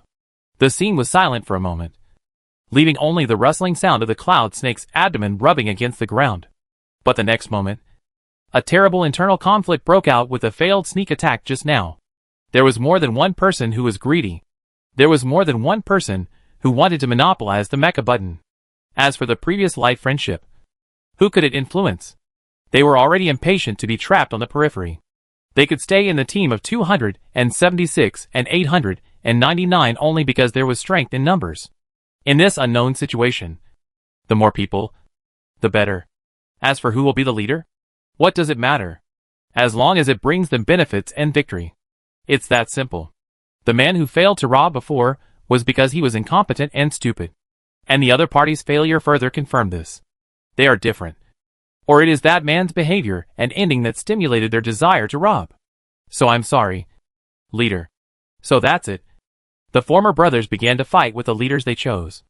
Not only brothers against leaders, but also brothers against brothers, and occasionally avoiding the pursuit of cloud snakes. It looked so busy. There were only 10 people left in a short while. But the remaining ones had no intention of stopping. They had been blinded by the mecha. No one wanted to share the mecha with others. They all wanted to monopolize such a powerful weapon. Therefore, the elimination of others by Yunshi one after another was exactly what they wanted. At this time, they still did not forget to calculate each other, and tried their best to eliminate others by borrowing a knife to kill.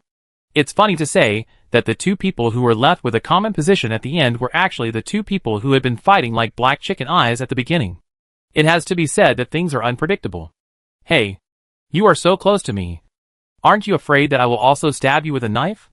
276 said seriously to 899 next to him. You are so stupid that you still want to attack by surprise? If you really have this intention, you won't be stabbed by others. And you won't be forced to this extent. 899 said a little speechlessly. You say it so nicely. But you are the same as me? Your companions. Someone still didn't forget to be stubborn until now. I was dragged down by you. Okay.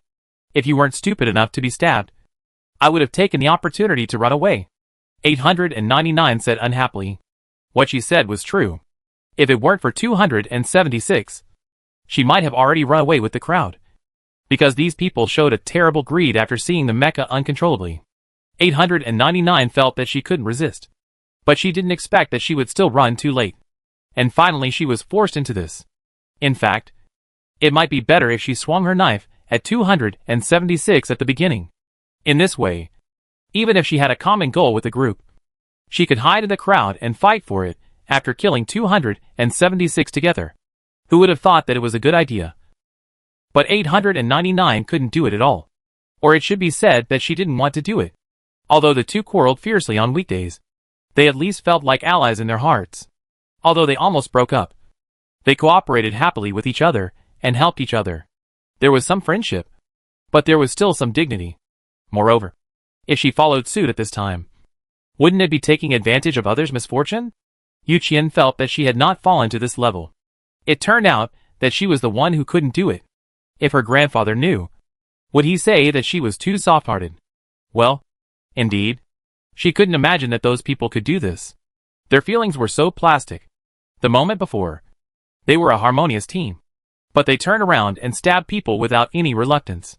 She was shocked. But she also felt a sense of grief. If these people got rid of 276, the blade would be pointed at her first. So even for her own sake, she couldn't stand on the opposite side. But the ending came too quickly. Did she overestimate herself? She and 899 were back to back, with Cloud Snake on one side and the crowd attacking on the other. It seemed that there was no way out. Even if they resisted, they would probably be pushed under the attack of Cloud Snake by them. And it would be useless at that time. But if they hold on, they will become the primary attackers of the Cloud Snake if they are forced to this position. Is there really no way? 899 and 276 sighed at the same time. And they were at a loss for a moment. 276 gritted his teeth and took a step forward. Towards the Cloud Snake. You go and break through those drunkards. They can't stop you. I'll deal with this. To say that he was dealing with it was actually to act as a human sandbag and block the disaster for a while.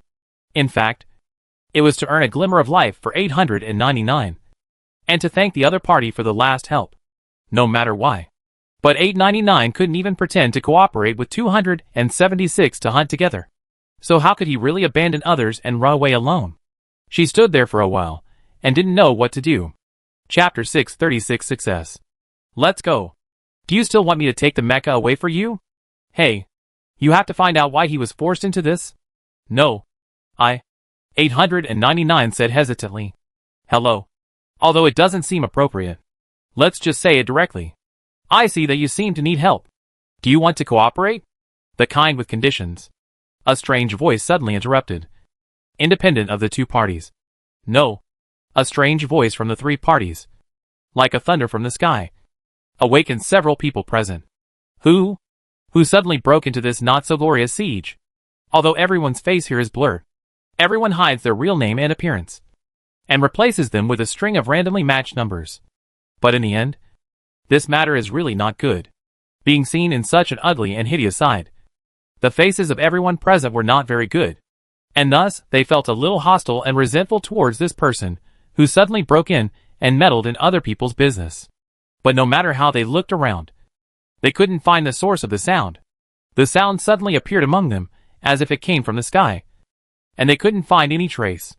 Jiang Hui was a little helpless. Why couldn't these people do it? No one could find her. They were all throwing their seductive eyes to the blind. She knocked lightly on the tree trunk. But didn't show up. She just lowered her head and looked at the two people trapped in the middle below. If there was no reaction, she would have to take action directly. Jiang Hui was also unlucky. She ran straight here following the fluctuations of perception. If 276 and the others were not close, they could reach it in 3 or 2 steps. And this thing would probably fall directly into her hands. She also wanted to find it quickly. And he felt several of them almost at the same time. Those teleporters would not notify people when they were sent. If they were not around, the candidates would have to spend some time to find them. She still had time to find them now. But a movement over there made Jiang Hui change her mind. There was actually a Super A-level star beast in the periphery. Although she didn't like to steal other people's things, it looked like this thing couldn't be kept anywhere. After all, a team that didn't forget to fight and kill each other in front of a powerful enemy would definitely be killed by her stupidity in the end. So she was determined to get this mecha button. But she watched the whole process and found that she didn't need to do anything. Or it should be said that there was no room for her to do anything. And this group of people started fighting among themselves. In the case of not being able to kill each other, using the star beast to kill people. The scene was quite ugly. Looking at the two people who refused to bow their heads, Jiang Hui had a different idea. She felt the situation of Xiao A on the other side. And then looked at the two people who were forced into a desperate situation below. Judging from the visual, they are indeed in danger. On one side, they betrayed their former comrades. And on the other side, the Cloud Snake is ready to attack. It seems that they will only be eliminated in one round. Jiang Hui had other thoughts. These two are quite strong. They can barely escape unscathed under the siege of so many people. They seem to be on the same side. At present, there are only him and Xiao A. Even if they can't enter the inner circle for the time being, they will have to enter sooner or later. If only the two of them go in, there will be more variables. It is better to recruit more people. These two are very suitable. And the mecha button is in their hands. Thinking of this, Jiang Hui made a decision instantly. But she didn't show up immediately. Just stood on the tree and looked down at how the two would respond. 276, how could they respond? They were all furious. They didn't believe Jiang Hui's words. Who would have thought who it would be? They were attacked by both sides. What if another person came to steal the mecha? 276 had a weak thought for a moment. Should he just hand over the things directly? But then he changed his mind and thought that even if he handed over the things to the group of people on the opposite side, he might not get any good results. They were his subordinates. And stealing things from him was also considered betrayal. The betrayer must not tolerate the former superior. And he knew this very well. Hiss. As everyone exclaimed, the Cloud Snake attacked swiftly and almost bit 899's head. So 276 simply pulled it aside. This made him catfish, the end of the upper body snake mouth. But the Cloud Snake seemed to be targeting them after failing to hit them, which also hit the psychology of the traitors. The leader said hypocritically, "I'm sorry. Are you sure you don't want to cooperate?" 276 and 899 heard this voice again, although they still didn't know where the people were. At this moment, the two of them somehow felt rebellious and risked their lives. "If you can really help us get rid of these guys and the Cloud Snake, I can give you the mecha," 276 said loudly, completely ignoring the different expressions of the crowd. "Excuse me. Which classmate are you? If you are really sure, please show up." If you are alone, please leave. You can't deal with him. 276 didn't care about 899's disapproving look, and pinched the mecha in his hand tightly. The source of all the troubles. Jiang Hui was a little surprised. This person is a good person. Although he has some selfish intentions, he is generally good. You said it. Don't regret it, the voice said. Then, there was no movement. Those people were originally afraid of Jiang Hui's elusive methods. But there was no movement for a long time. Is he afraid? That's right. After all, there are so many of them. When everyone relaxed for a while, they were about to laugh at 276 and the other two for being desperate. If so, they believed that the man would run away as soon as he saw the scene. What a shameless thing. The faces of 276 and the other two became more and more ugly. And then, I said you two squat down? The two being chased. The voice sounded again. If you don't squat down, don't blame me for not being able to distinguish between the enemy and me. Inexplicably, 276 and 899 felt that the other party was talking about them. Although they didn't know each other yet. They instinctively obeyed and squatted down. I say you ah! A loud scream. The two felt that the few people who were so proud just now suddenly flew over in an extremely abnormal posture. Not like they were free but pulled over by an external force? 276 and 899 fell to the ground in a mess, with two people on top of them, both holding their backs and crying in pain. They didn't need to look up to know that the Cloud Snake must have been irritated. The Cloud Snake was originally a stress-type defensive star beast. Their mobility was very fast, but the frequency was not high. Every time they had to accumulate a certain amount of power to kill with one blow. So many people acting together would definitely be regarded as an attack. Sure enough, the next moment, the few who flew to the front screamed sharply and were eliminated on the spot. The few behind wanted to get up and retreat immediately when they saw that the situation was not right. But it was not that easy. The Cloud Snake was completely enraged. And 276 and 899 had to dodge with the few survivors. Chapter 637 Let Go. The two of them didn't know how things turned out like this. They were almost forced to jump into the snake's mouth just now. But the group that jumped into the snake's mouth first was the one that forced them. But they were not out of trouble yet. Because the situation became chaotic, and the two of them were in danger. But at least they broke the crisis.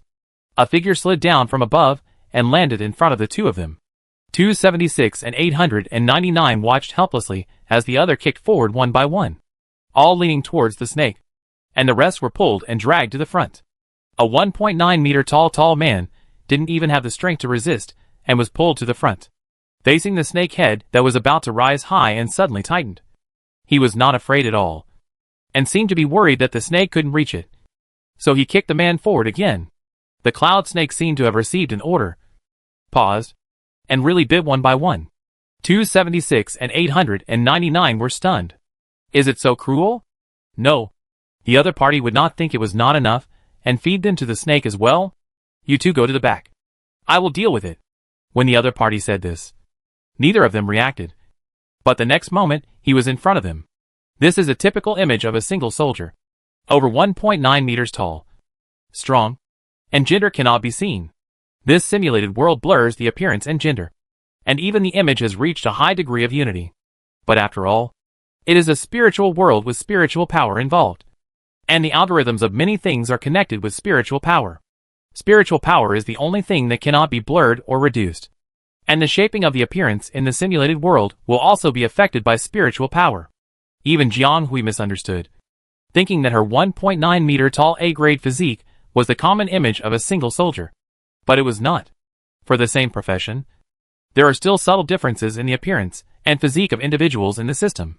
The higher the level of mental talent, the more data points it can support, the stronger the quality, and the stronger the physical physique. Because of data reading problems and various reasons, the general level of single soldiers is B and B+, while A and A+ are rare, and S grade is even rarer. Jiang Hui's physique is still good, stronger than both 276 and 899. It can be seen that mental power must have outstanding features. If it is not strong, it must have outstanding points. But no matter how strong it is impossible to tear the star beast with bare hands. Right? This was the first reaction of the two. However, the next moment made their pupils tremble violently. Just a moment ago, the person they suspected was an NPC in the simulated world was facing the cloud snake. The big snake seemed to be killing intent. This time, it didn't even accumulate momentum. It raised its huge snake head high and rushed down suddenly, coming towards the opponent. But the man was like a fool, motionless. 276. The two wanted to go up and pull, but they saw the other party pull out a gun from behind? No. This kind of gun can hunt a super A-level star beast? Impossible. Right? And the distance is so short. It is impossible. Ghost. They watched the other party shoot a blank bullet at a distance of 1 meter from the snake's head. It was really a blank bullet, although there was a sound of loading. There was obviously no recoil when it was fired, and there was no sound of objects sliding quickly. It ended quietly like this. The two people behind were dumbfounded no matter what they were thinking at this moment. No. This facts have proved that this guy who killed 10 people by himself is not a good person. And he is not really stupid enough to die. The other party has a clear purpose. As the blank bullet was fired, the big snake opened its mouth as if it was frozen at this moment, and then twisted randomly as if stimulated. There was a long sound in the abdomen, accompanied by more and more violent movements. This super A-level star beast that had taken dozens of lives in just a few breaths just collapsed to the ground, and then quickly dissipated and disappeared. The weaknesses of snake-like star beasts are quite obvious. The mental force waves are generally in the brain, and the core data stream of the simulated model is mostly concentrated in the center of the eyebrows. Jiang Hui destroyed the data core quickly and pulled it back, and then saw this terrible super A-level star beast dissipated and fell down. The appearance is restored, but the precision is not enough. The structure inside the model seems to be deliberately simplified, so the combat effectiveness has dropped by several levels. After all, the last time she faced the swamp-snapping turtle in Atlantis, it was only A-level. At that time, she was still driving a D-level mecha, and it was only after a life-and-death battle that she was able to destroy its mental domain. This super A-level, if it is really A-level, it is impossible to just use mental power to tinker with it casually. So she had a rough idea of the combat power of the simulated star beasts of various levels in the system, and she didn't know whether she was happy or regretful. Hearing the footsteps behind her, she looked at the two behind her vigilantly. 276 didn't speak, and 899 didn't speak either. After all, it wasn't her who agreed to the deal with the mecha button. The former took a step forward.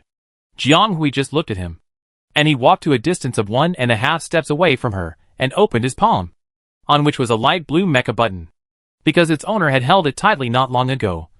It was still warm. The soldier who suddenly appeared took a look at the button, then reached out and took it in his hand, seeing that the other party still believed them and didn't seem to want to kill them. 276 was secretly relieved. Then, the other party changed his tone, and the two of them became nervous again. The deal is done, the other party said leisurely, in order to communicate better in the future. I'm sorry, the other party said vaguely. The next moment, the two felt an extremely strong mental force knocking on their mental barrier. A female voice suddenly appeared in their minds. Please let my mental power in. I need to connect with you first. Thank you. After 3 stars, the two had not recovered yet, and stared at each other in amazement at the newly minted commander. Very good. The star beast was killed. The mecha was obtained, and the teammates were also picked up, and all 15 stars were done. But there is still one missing. Just as Jiang Hui was about to feel the other party's position, he heard a rustling sound. The other two immediately became alert. Although the mecha was no longer in their hands, they now seemed to have a more powerful existence than a single mecha, and as a whole, they instinctively made protection. Don't worry. We are on our own. Jiang Hui sensed it and found that the guy came by himself. Since you are here, come over and meet our companions. As soon as the voice fell, Xiaoyi emerged from the haystack. Boss, are you done? Yes. Come quickly. After getting Jiang Hui's approval, Xiaoyi came over quickly. You run so fast. I almost ran the wrong way. You came just in time. Suddenly Jiang Hui turned his head and looked in a certain direction. It has been released. Chapter 638 Archives. This scene happened to be seen by several officers of the United Military Academy who were retrieving the footage. She is quite skillful. It's more like chopping melons and vegetables than killing monsters. However, her technique is still a bit fierce, not very delicate, and it wastes too much mental energy. I'll have to teach her well in the future. Bona's words seem to implicitly regard her as a student of the United Military Academy.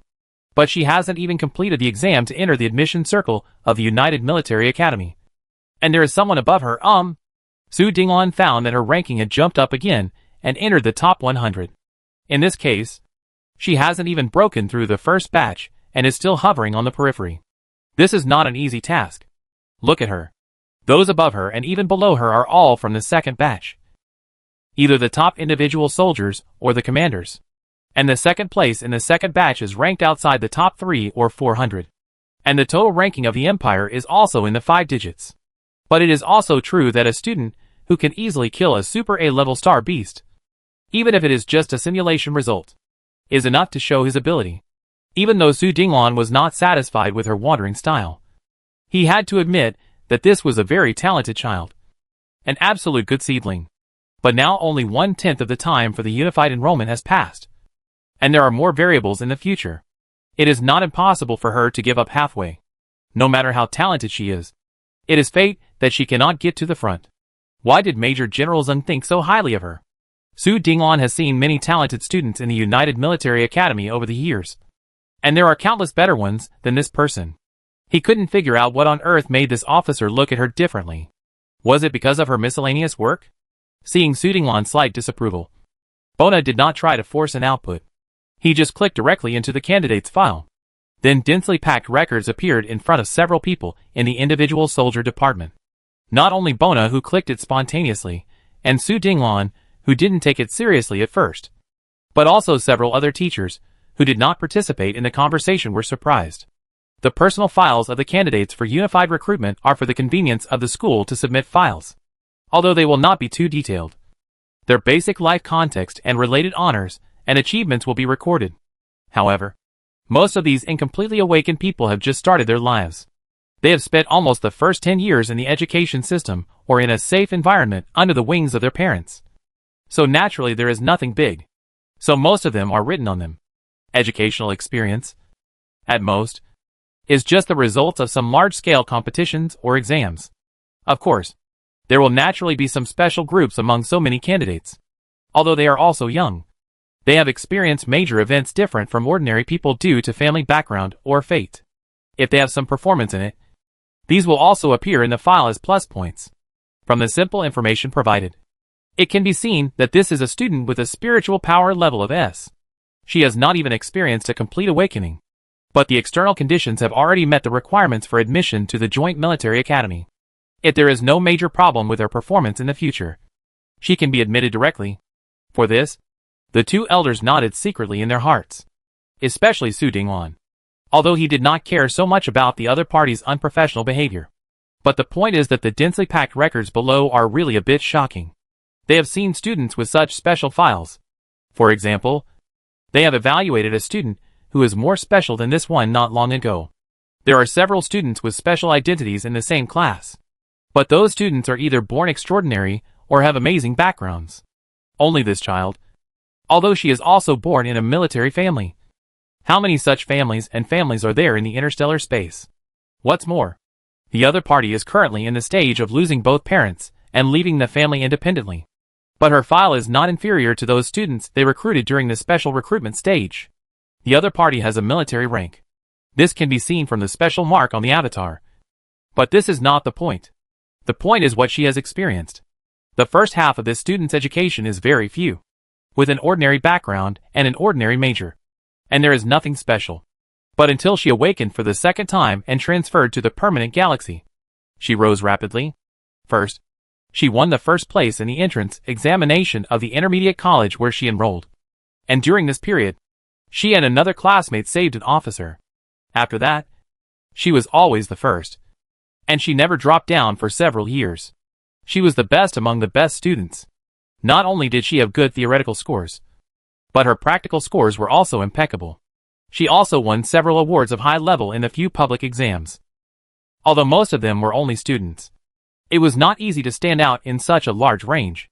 Of course, her most outstanding experience was this year, which happened not long ago. She went to Atlantis for the mecha driving level test. And it happened that a beast tide occurred there, and most of the planet fell. The other party rescued hundreds of people during his suffering, and finally killed a Class A swamp snapping turtle with his own hands. This is a real achievement. After all, even many trained sergeants may not be able to kill a swamp snapping turtle alone. It is really amazing that the other party can do this without receiving any formal training. Bona only paid attention to the other party because his performance was interesting. He didn't know these things about him before. Now it seems that his performance in the simulated scene is also traceable. Although, it is also remarkable. Su Dinglan pursed his lips. Children nowadays are really, no wonder. Bona shook his head. No longer the kind of superficial praise on his face. For the first time today, he looked at the person in the picture with a cautious look that was usually only shown on the battlefield. Speaking of which, this child seems to have some research on command. And he seems to be quite knowledgeable. I wonder how much he has learned. Bona touched his chin. This time Su Dinglan did not deny it. Because it was indeed a fact. Just from the way she connected those people. It was clear that it was not a casual act on a whim, but must have been guided and trained by professionals. But he didn't know why such a gifted person still chose to be distracted after clearly choosing to be a single soldier? As far as he knew, successful warriors, no matter how gifted they were, had their own clear ideas, clear goals and directions to strive for. The sooner the better. And they would never be so indecisive. No matter what the situation is. Indecision is not the path to success. In his eyes, although Jiang Hui was not indecisive, he was not far away from it. He was waiting to learn a lesson. Chapter 639, Admission. Let's not talk about what people outside are saying about Jiang Hui. This weirdo. Jiang Hui herself is in good condition and in a good mood. Because she found that after more than 8 weeks of interception, they finally made it to the initial stage of entering the Central War Zone. But before that, they have to prepare. The meeting participants are Jiang Hui, Xiao A and the 2 newcomers, temporarily referred to as 276 and 899. Jiang Hui didn't say too much, and led them to rush to the only few distribution points that had not been visited, hoping to pick up something useful. But this time their luck was probably at the bottom. In 3 consecutive distribution points, except for one that had a few standard boxes of bullets. The other 2 were relatively unpopular tools. Although it was not a basic tool, it was still a bit technical. But it was not useful for the time being. Jiang Hui asked Xiao A to store it for the time being to see if it could be used in the future. As he collected them, Xiao A asked curiously, "Boss, I've always wanted to ask you. How did you know there was something here?" He has always been curious about this. Although there was light when these things were distributed, the light did not spread that far, and it would dissipate in a moment. How did the other party find things from all kinds of unexpected places? So how did 395 find this place in the first place? He thought it was a fantasy when the other party said she wanted to come here to retrieve the mecha. But she actually retrieved it for her. And also retrieved 2 people. And now the other party is even more outrageous. As if she just looked around randomly, without a direction or destination, and found 3 places of supplies accurately. The entire route was extremely smooth, without any obstacles. And it was easier than walking in a straight line. I guess I felt it, Jiang Hui said honestly. In fact, she really felt it. But it was a way that others could not simulate. But Xiao A did not believe her truth. And Jiang Hui had no choice. Under the increasingly incredible eyes of several people, Jiang Hui led them to sweep 2 more places nearby before stopping. Because something was probably going to run farther away. But now the interception barrier had been opened, and people had already entered one after another. It would not be appropriate for them to stay behind.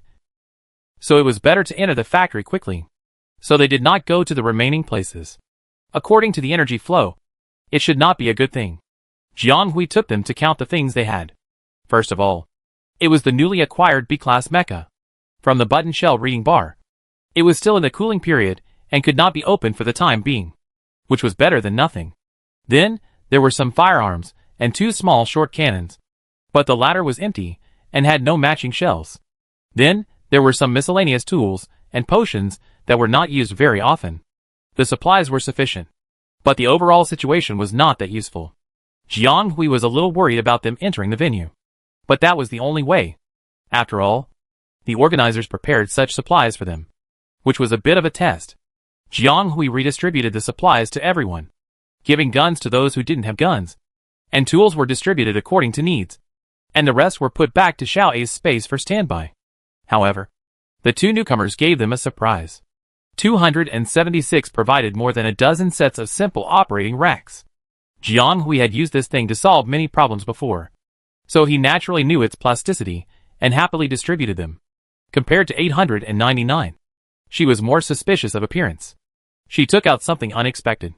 Seeing what the other party took out, Jiang Hui was stunned for a moment, and then flattened it after obtaining the other party's consent so that everyone could see it clearly.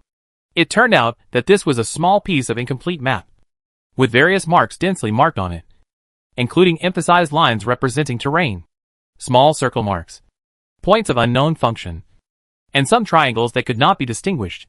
This was picked up by 899 just now. She kept a careful eye after picking it up, and those people didn't know. Otherwise the betrayal would have happened earlier. At first, 899 thought that this might be a map of a place near the outer circle, which might point to resources. But after Jiang Hui said this, she guessed whether this was a map of the inner circle, or perhaps it was sent in by the system as a kind of site material. In fact, the other party might have guessed it right. Jiang Hui carefully looked at the incomplete picture and made a rough conclusion in his heart. Others may not be clear, but Jiang Hui is sure, because as a person connected to the system data flow, she clearly felt what the barrier of the system interception and diversion was like. At that time, in order to escape, she also used her mental power to trace a long distance along the edge of the barrier, and roughly determined that the inner circle was a whole circular area. Then this fragment overlaps with one of the small sections of the edge area she just mentioned. So the inner circle of that section is likely to match the map. So the most correct way is naturally to go back there, and start from there. Do it when you think of it. Jiang Hui immediately closed the incomplete map, and said to everyone, "Let's go." The few people didn't know that after a short period of silence, the other party had such a simulation and huge amount of thinking in his mind. They just wondered why the other party suddenly stood up and wanted to leave. "Let's go. It's time to go in. There will be trouble later," Jiang Hui said. Xiao A, who had followed Jiang Hui for several weeks and began to know her way of doing things, had gradually abandoned his own thinking and blindly trusted someone. He didn't ask much and quickly agreed and stood up. 276 and 899 just came in. Although they accepted the new leader due to the time, they didn't know him well. In fact, their impression of him was mostly based on the brutal impression just now. They couldn't adapt to the situation of suddenly having a commander above their heads for the time being. And they were not used to the other party's style of being incoherent. But since it's like this, what's wrong with trusting each other once? The two looked at each other and quickly stood up and quickly followed the two people in front. Unconsciously, this scattered team began to take shape, somewhere in the inner circle a little further away. Looking at the patrol soldiers hurriedly passing by below, the man on the tree used the method learned from his friend to hold his breath and successfully sent off another group of people. Then he leaned on the book trunk and looked into the distance boredly again. Alas, it's really boring. Zhou Xiaowen stayed here for a while, and he went around the Jiwei Tower all the way to find the person he was looking for. And there was not even a familiar arrangement. It is really unlikely to meet a familiar person in such a large venue. It seems that I really have to change my way. He looked at the bottom, and no one jumped down. But the next moment the space twisted, and the person suddenly disappeared from the spot, as if nothing had ever appeared. After a while, the patrol passed by here again and still found nothing. Chapter 640 beginning. Speaking of this, some people may be confused. Didn't 276 and his team get the mecha before? How come they didn't even think of using the mecha when they were forced into a desperate situation by the traitor in the team? This is very unreasonable. This thing is invincible as soon as it comes out. After all, how can infantry compare to heavy mecha soldiers? Not to mention more than 10 people. Even 100 people can basically flatten them in one go. In the case that the opponent does not have a mecha, there is actually nothing to say. Just start entering the cabin, and you can win without fighting. There is no need to fight. However, 276 and 899 were like fools, holding the mecha buttons and waiting to die. In the end, Jiang Hui got the advantage, which is really incomprehensible. In fact, do you think 276 has never thought about it? They know what the mecha means better than anyone else. Otherwise, why would a group of people make such a fuss for such a thing and turn against each other on the spot, just to seize this killing weapon and gain the initiative? But ideals are beautiful. But reality is very cruel. Can you imagine that the system will let them go so easily? Just like the peerless weapons in the story. No matter who gets them, they are useless. They have to go through a bloody battle and finally fall into the hands of a certain protagonist to play their due role. Of course, Jianghui didn't mean his protagonist. But these dropped mechas have such a headache-inducing limitation. They can't be used immediately, and they can only be used after a certain cooling period. Yes, in order to increase the difficulty of seizing mechas, the system adds a useless cooling period to mechas. That is, they can't be used immediately, and they need to be in hand for a while before they can be used. And the thing must be connected and stay in someone's hand for a long enough time. If it changes hands in the middle, it will be recalculated. That is, everyone has his own cooling period, and the mecha cannot be used immediately. Although Jianghui probably understands that this is also to fully test the coping ability of each candidate and avoid some opportunists from taking advantage of loopholes. This setting is too pitfall. If she were 276, she would probably be angry to death in such a situation. But if it weren't for this, she might not have a chance to take the mecha from the opponent. So it's also thanks to this rule. In short, by chance, the current 4-person team was formed. Jianghui has teamed up with several friends in the past, and they know each other very well. Moreover, those people are either gifted or quite smart and wise. Jianghui brainstorms with them, confirms each other, and occasionally can be lazy and follow the thinking of teammates. But the current situation is different. It's not that she is frustrated with the combination of these people now. In fact, the strength is still very good. But the feeling is completely different. In the past, Jianghui was one of the main brains in the team, the main force and the center. In short, she was very flexible and could move wherever she was needed. Now she is also the main brain, but also the coordination center, and the leader who makes decisions. Little A is not to mention that he is more aware of the times than Hillman. This guy usually doesn't use his brain when he points to something, which makes Jianghui very helpless. 276 and 899 are much better. But the two newcomers have accepted Jianghui's mental connection. But they have not yet become familiar with it, let alone trust each other. Jianghui can see that both of them are people with ideas and some skills. Such people are generally arrogant, and it is difficult to convince them all at once. Again, talking about these things before is empty. So in short, Jianghui's team is not very useful, and Jianghui needs to take more care to manage it. She not only has to be the leader and the brain of the team, but also the overall military strategist. When necessary, she also needs to take on the responsibilities of reconnaissance, logistics, and forward center. So now you know why she has so many miscellaneous points? Now they are about to enter the inner circle. Although they don't know the new rules inside, they think there will be earth-shaking changes. They should be more cautious and can't be scattered by a rush.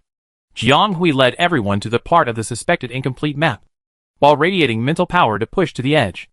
One is to keep watch, and the other is to verify the possibility of the map fragment. She was racking her brains to describe the terrain, but she didn't know that the teammates behind her who she thought were following the road were not quiet.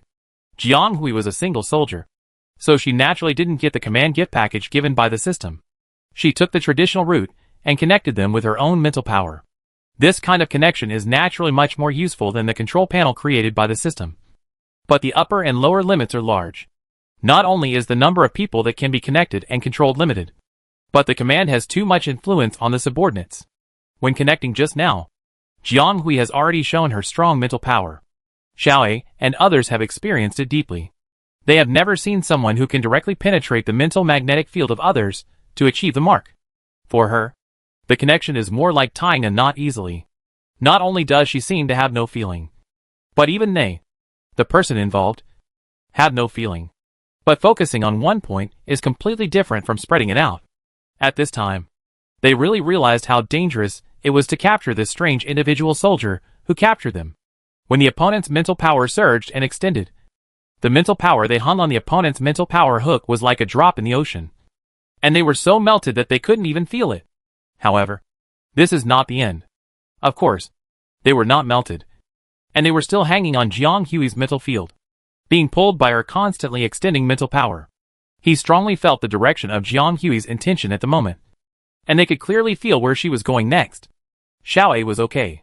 He didn't have much of an opinion. He was originally an auxiliary system, If there was a leader, he would naturally follow the leader. He adapted well to Jiang Hui's mental power pool, but just sighed at the leader's strength, thinking about how great this person was in reality. But 276 and 899 were a little uncomfortable. Both of them were high-potential mental soldiers, and they were sensitive to mental power. If it was a normal command connection, it would be fine. But Jiang Hui's master in this regard was Huan Xian, and it was completely a control-type command.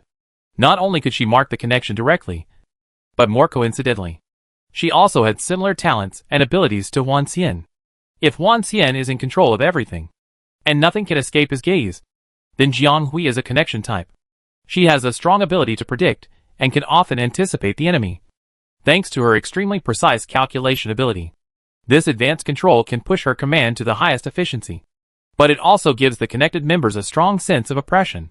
After all, facing ordinary commands may feel like connecting to ordinary communicators, but facing Jiang Hui is like facing an absolute command tower. All-round remote control.